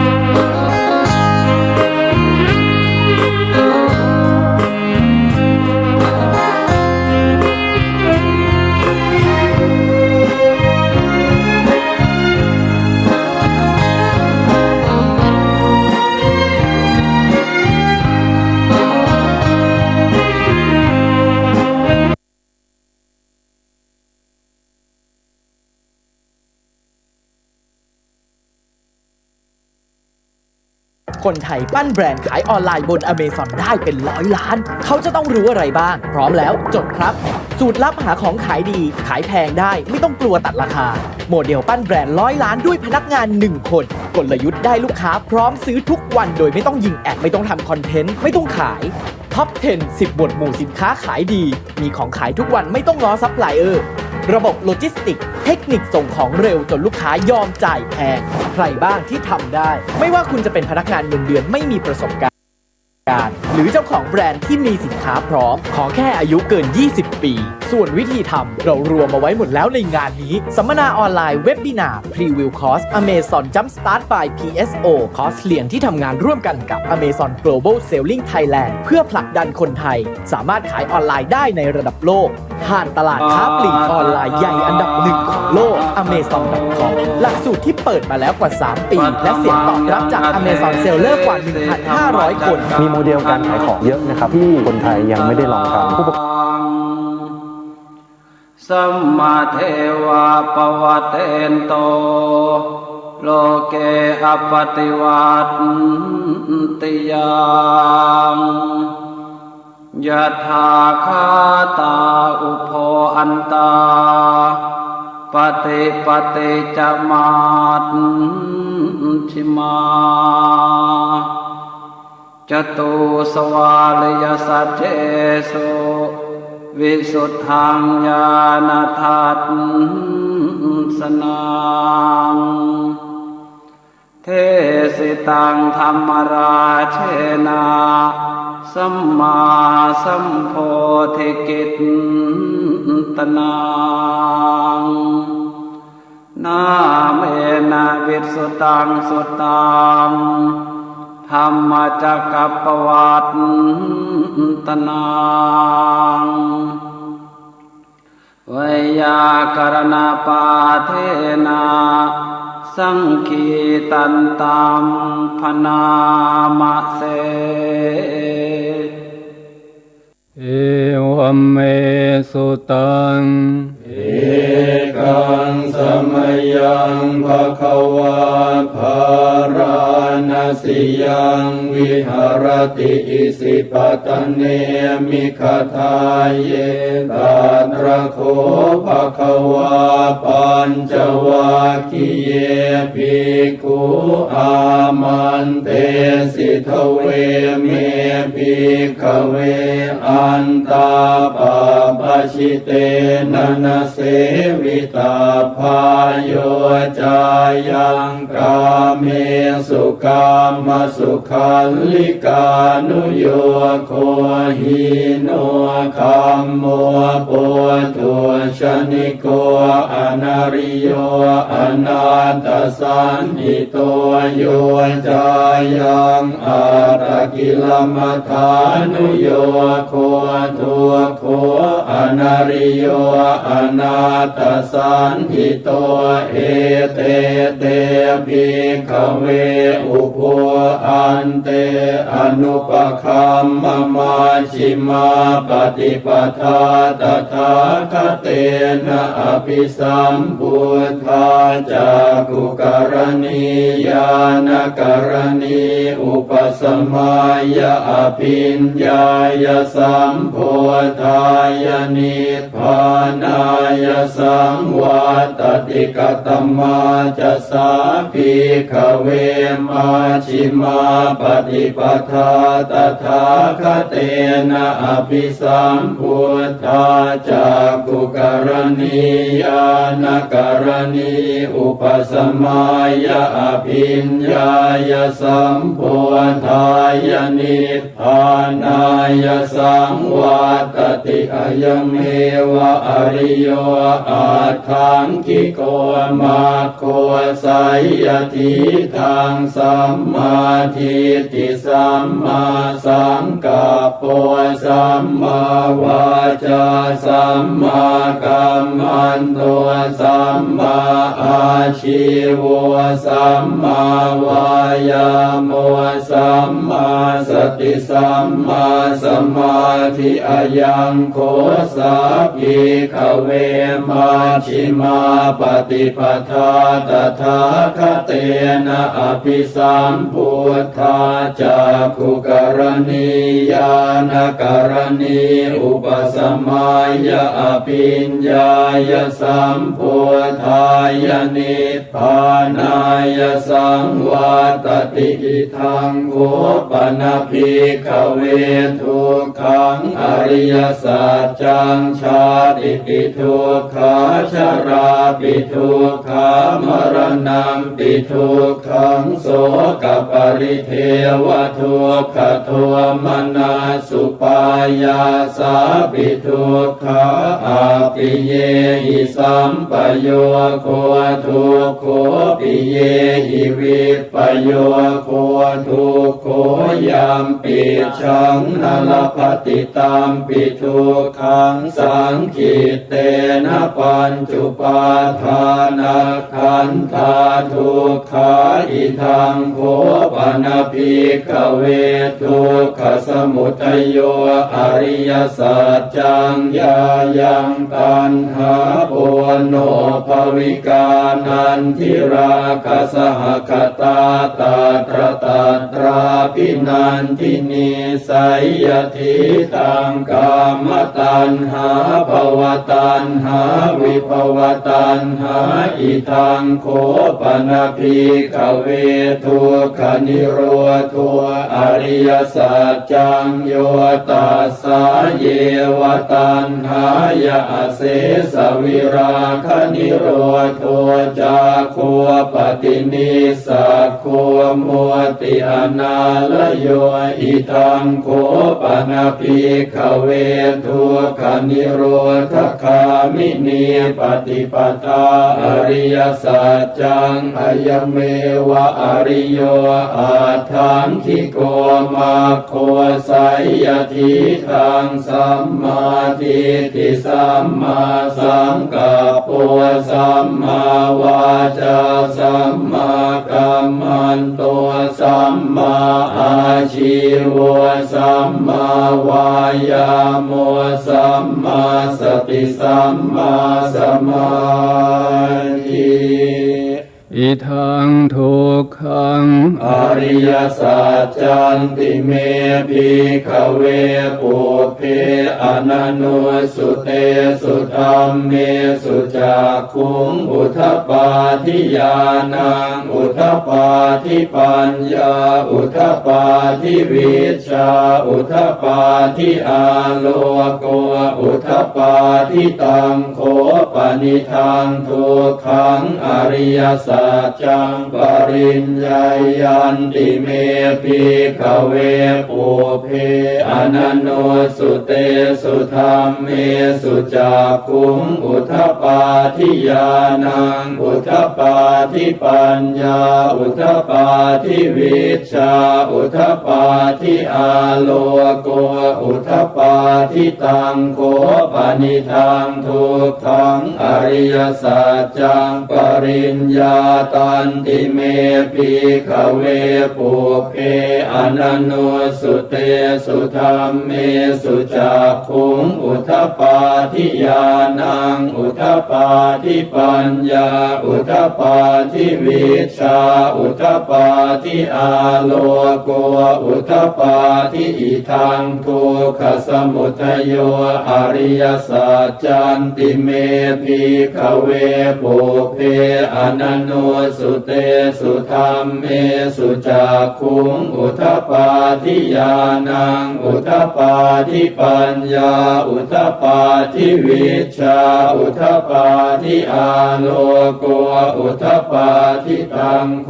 ปนิทังทุกขสมุทัยโย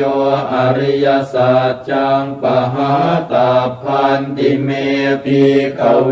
ปุพเพอนันโนสุเตสุธัมเมสุจักขุงอุทธปาทิญาณังอุทธปาทิปัญญาอุทธปาทิวิชชาอุทธปาทิอาโลโกอุทธปาทิตังโคปนิทังทุกขสมุทัยโยอริยสัจจังปหินันติเม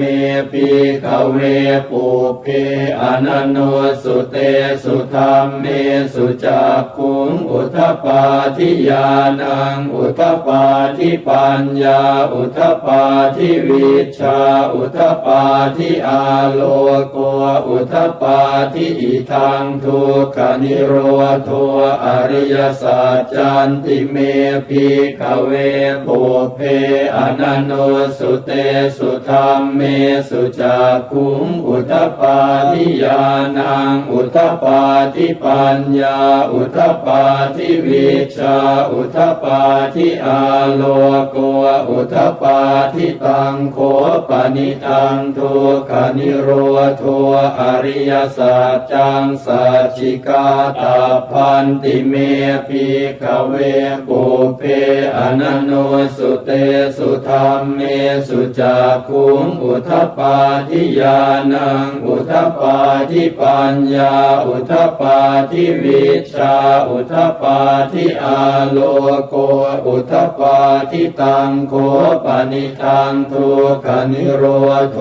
อริยสัจจังสัจจิกตันติเมภิกขเวปุพเพอนันโนสุเตสุธัมเมสุจักขุงอุทธปาทิญาณังอุทธปาทิปัญญาอุทธปาทิวิชชาอุทธปาทิอาโลโกอุทธปาทิอิทังทุกขนิโรธคามินีปฏิปทาอริยสัจจันติเมภิกขเวปุพเพอนันโนสุเตสุธัมเมสุจักขุงอุทธปาทิญาณังอุทธปาทิปัญญาอุทธปาทิวิชชาอุทธปาทิอาโลโกอุทธปาทิตังโคปนิทังทุกข นิโรธคามินีปฏิปทาอริยสัจจังภาเวตาพันติเมภิกขเวปุเพ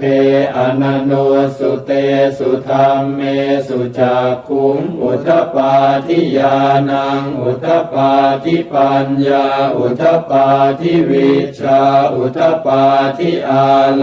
โกอุทธปาทิตังโคปนิทังทุกขนิโรธคามินีปฏิปทาอริยสัจจังภาวิตันติเมภิกขเวปุเพอนันโนสุเตสุธรรมเมสุจักขุงอุทธปาทิญาณังอุทธปาทิปัญญาอุทธปาทิวิชชาอุทธปาทิอาโลโกอุทธปาทิยาวกีวันจะเมภิกขเวอิเมสุจตุสุอริยสัจเจสุเอวันติปริวัตตังภวาทัสสะการังยถาภูตังญาณทัสสนังนสุวิสุทธังอโหสิเนวตาวาหังภิกขเวสเทวเกโลเกสมาระเกสพรหมเกสสมณพรหมนิยาปชายสเทวมนุสายอนุตตรังสัมมาสัมโพธิงอภิสัมพุทโธปัจจัญญาสิงยโตจะโคเมภิกขเวอิเมสุจตุสุอริยสัจเจสุเอวันติปริวัตตังทวาทัสสะการังยถาภูตังญาณทัสสนังสุวิสุทธังอโหสิอัฏฐาหังภิกขเวสเทวเกโลเกสมาระเกสพรหมเกสสมณพราหมณิยาปชายสเทวมนุสายอนุตตรังสัมมาสัมโพธิงอภิสัมพุทโธปัจจัญญาสิงญาณัญจปนเมทัสสนังอุทธปาทิอกุปปาเมวิมุตติอายมันติมาชาตินาทิธานิปุนาภวติอิธรรมโวจะภควาอาตมนาปัญจวัคคียาภิกขุภควโตภาสิตังอภินันทุงอิมัสมิงจะปนวัยยากรณาสมิงพัญญมาเนอายาสมโต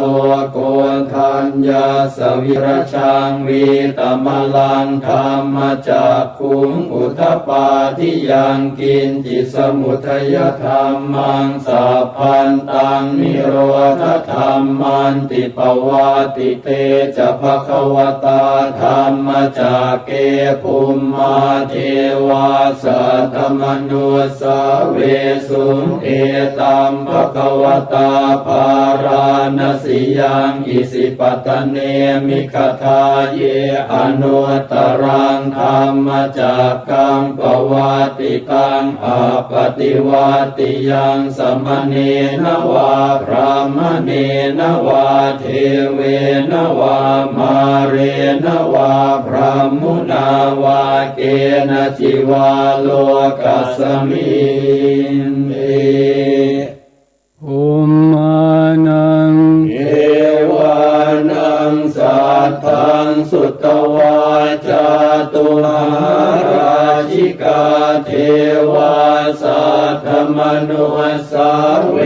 สุงจาตุมหาราชิกานังเทวานังสัทธังสุตวาตาวติงสาเทวาสัทธมนุสาเวสุงตาวติงสานังเทวานังสัทธังสุตวายามาเทวาสัทธมนุสาเวสุงยามานังเทวานังสัทธังสุตวาตุสิตาเทวาสัทธมนุสาเวสุงตุสิตานังเทวานังสัทธังสุต ตวานิมมานรติเทวาสัทธมนุสาเวสุนิมมานรตินังเทวานังสัทธังสุตวาปรนิมมิตวสวัตติเทวาสัทธมนุสาเวสุปรนิมมิตวสวัตตินังเทวานังสัทธังสุตวาพระมกายิกาเทวาสัทธมนุสาเวสุเอตัมภควตาภารณสิยังอิสิปตเนมิคทาเยอนุตตรังธรรมจักกังปวัตติตังอาปฏิวัติยังสมเนนวาพระมเนนวาเทเวนวามาเรนวาพระมุนาวาเกณจิวาโลกัสมิติอิติหะเตนะคะเนนะเตนะโมโหเตนะยาวะพระมโลกาสัตโตอาภูคาชิอายันจะทัสสะหาสีโลกธาตุสังกัมปิสัมปะกัมปิสัมปเวทิอาปมาโนจะโอลาโรโอภาโสโลเกปาตุระโหสิอติกัมเมวะเทวานังเทวานุภาวังอัตถโคภควาอุทานังอุทาเนสิอัญญาสิวัตโพโกนทัญโยอัญญาสิวัตโพโกนทัญโยติอิติหิทังหายะสัมมโตโกนทัญญาสอัญญาโกนทัญโยตเววนามังอาโหสิติ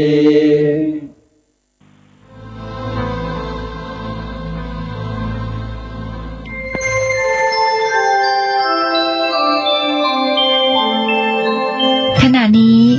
ท่านกำลังฟังสถานีวิทยุกระจายเสียง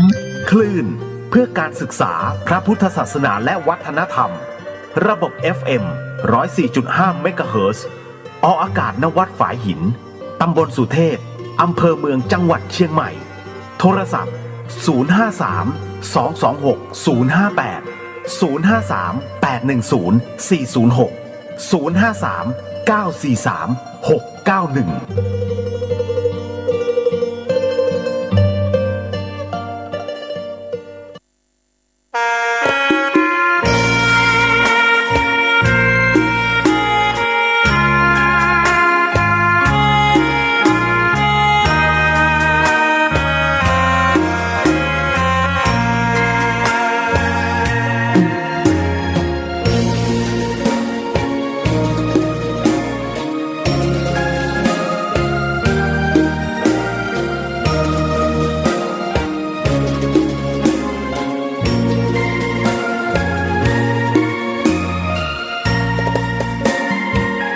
ดอกบัวดอกหนึ่ง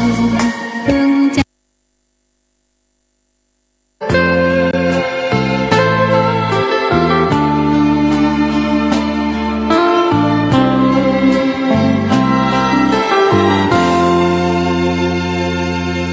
พนม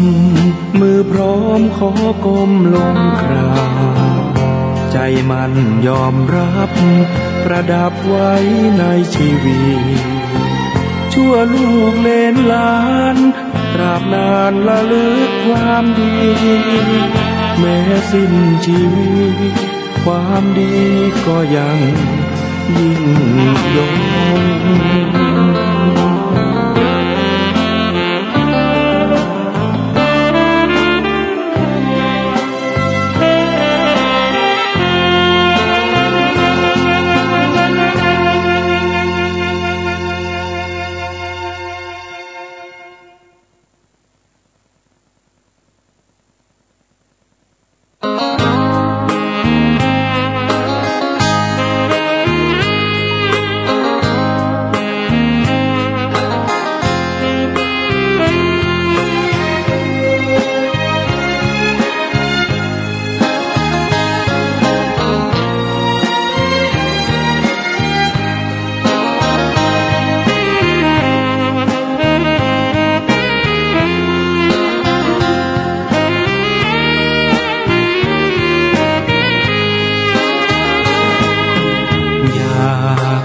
ชื่อตามที่ฟังมาช่างอุราไว้บ้างเถิดน้องอย่าเชื่อตามที่ทำสืบต่อในสิ่งนั้นน้อ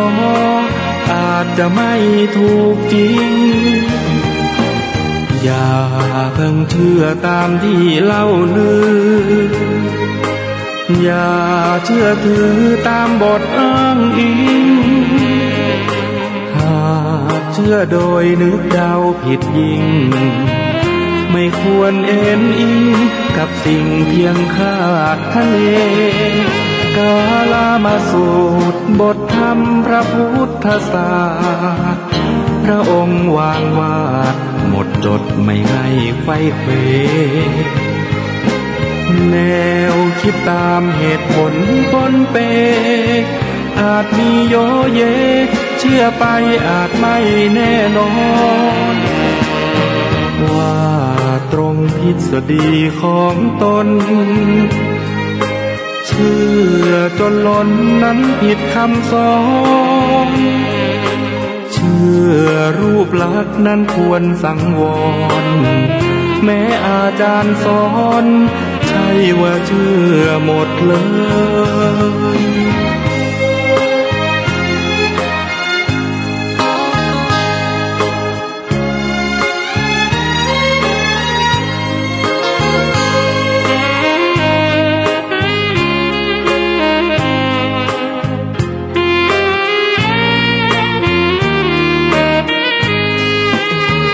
กาลามาสูตรบทธรรมพระพุทธศา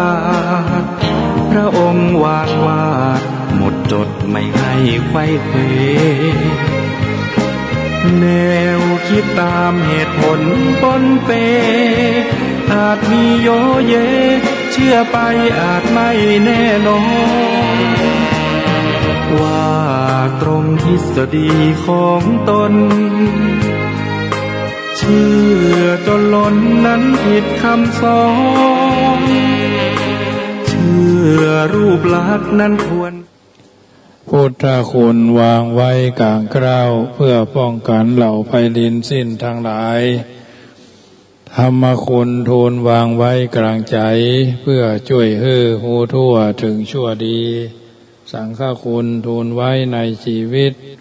เพื่อช่วยพิษพ้นทุกข์เป็นสุขีโดยบุญอภิวันอัญชลีสวัสดีโดยการนิรันดร์เทิน10 นิ้วกราบแนบใต้ไหวสาปารมีธรรมในครูบาอาจารย์พระมหาเถรานุเถระท่านเจ้าคณะพระสังฆาธิการทุกรูปทุกตนขอความสุขความสวัสดีในธรรมะแห่งองค์สมเด็จพระชินสีสัมมาสัมพุทธเจ้าจงมีแก่บรรดาสาธุชนท่านผู้ฟังทุกท่านที่มีโอกาสเปิดเครื่องรับฟังรายการเสียงธรรมก่อนรับตาตั้งสถานีวิทยุเพื่อการศึกษาพระพุทธศาสนาและจริยธรรม FM ความถี่ 104.50 เมกะเฮิรตซ์วัดฝ่ายหินตำบลสุเทพอำเภอเมืองจังหวัดเชียงใหม่เมตตาในท่านพระครูสมุวิสุวัตรวรกิจโจท่านเจ้าอาวาสท่านผู้อำนวยการสถานีวิทยุแห่งนี้ทุกเมื่อค่ำยามแลงวันเสาร์วันอาทิตย์วันจันทร์วันการวันพุธวันพัดพรุ่งนี้ก็จะเป็นวันที่พักก็คือวันศุกร์ก็บ่มีรายการนี้ทางขึ้น104ก็จะมีขึ้น96นะ8 โมงเจ้า6 โมงเจ้า8 โมงเจ้าแล้วก็กลางคืนเนาะกลางคืนก็มีกลางค่ำแมลงก็คือมี6 โมงถึง7 โมงเว้นวันศุกร์วันเดียววันนี้ก็ได้มีโอกาสไปประชุมร่วมประชุมกับคณะผู้บริหารสถานีขึ้น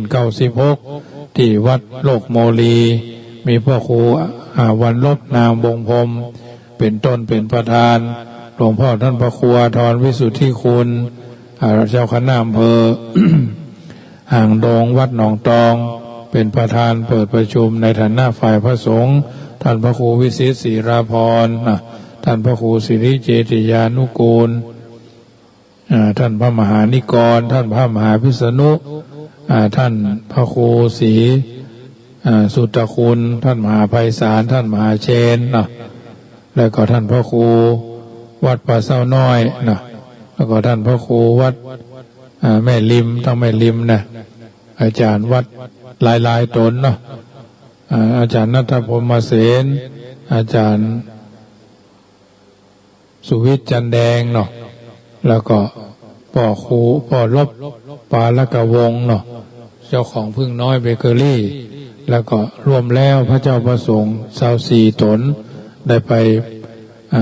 แสดงความคิดเห็นได้ร่วมประชุมปรึกษาหารือกันท่านมหาสมบัติชวนาเมธีก็ประชุมกันว่าวันที่23ตุลาก็จะมีการทอดพระป่าสถานีตามที่เขาจะพึงช่วยกันได้ก็หมายมีครูบาอาจารย์และก็ญาติโยมร่วมกันหลายคนตะกี้โยมแม่ครูโยมแม่ครูธัญญาทองอิ่มร่วมทำบุญกฐิน300บารมีแม่ครูจุฑามาศวงศ์ศิริทำบุญ300บารมีร่วมพระป่าสถานีแม่ครูธัญญาทองอิ่ม100บารมีแม่ครูจุฑามาศวงศ์ศิริก็100บารมีก็โอนปัจจัยเข้ามาได้รับเรียบร้อยก็ขออนุโมทนาในกุศลจิตกุศลเจตนาที่โยมคุณโยมทั้งหลายพากันประคับประคองเพิ่มเติมเสริมแต่งซึ่งกันและกันในการร่วมทำบุญกันคนละเล็กคนละน้อยเนาะเพราะฉะนั้นวันที่23เนี่ยอาตมาภาพได้ตั้งปรารถนาไว้ว่า10,000 บาท 10,000 บาท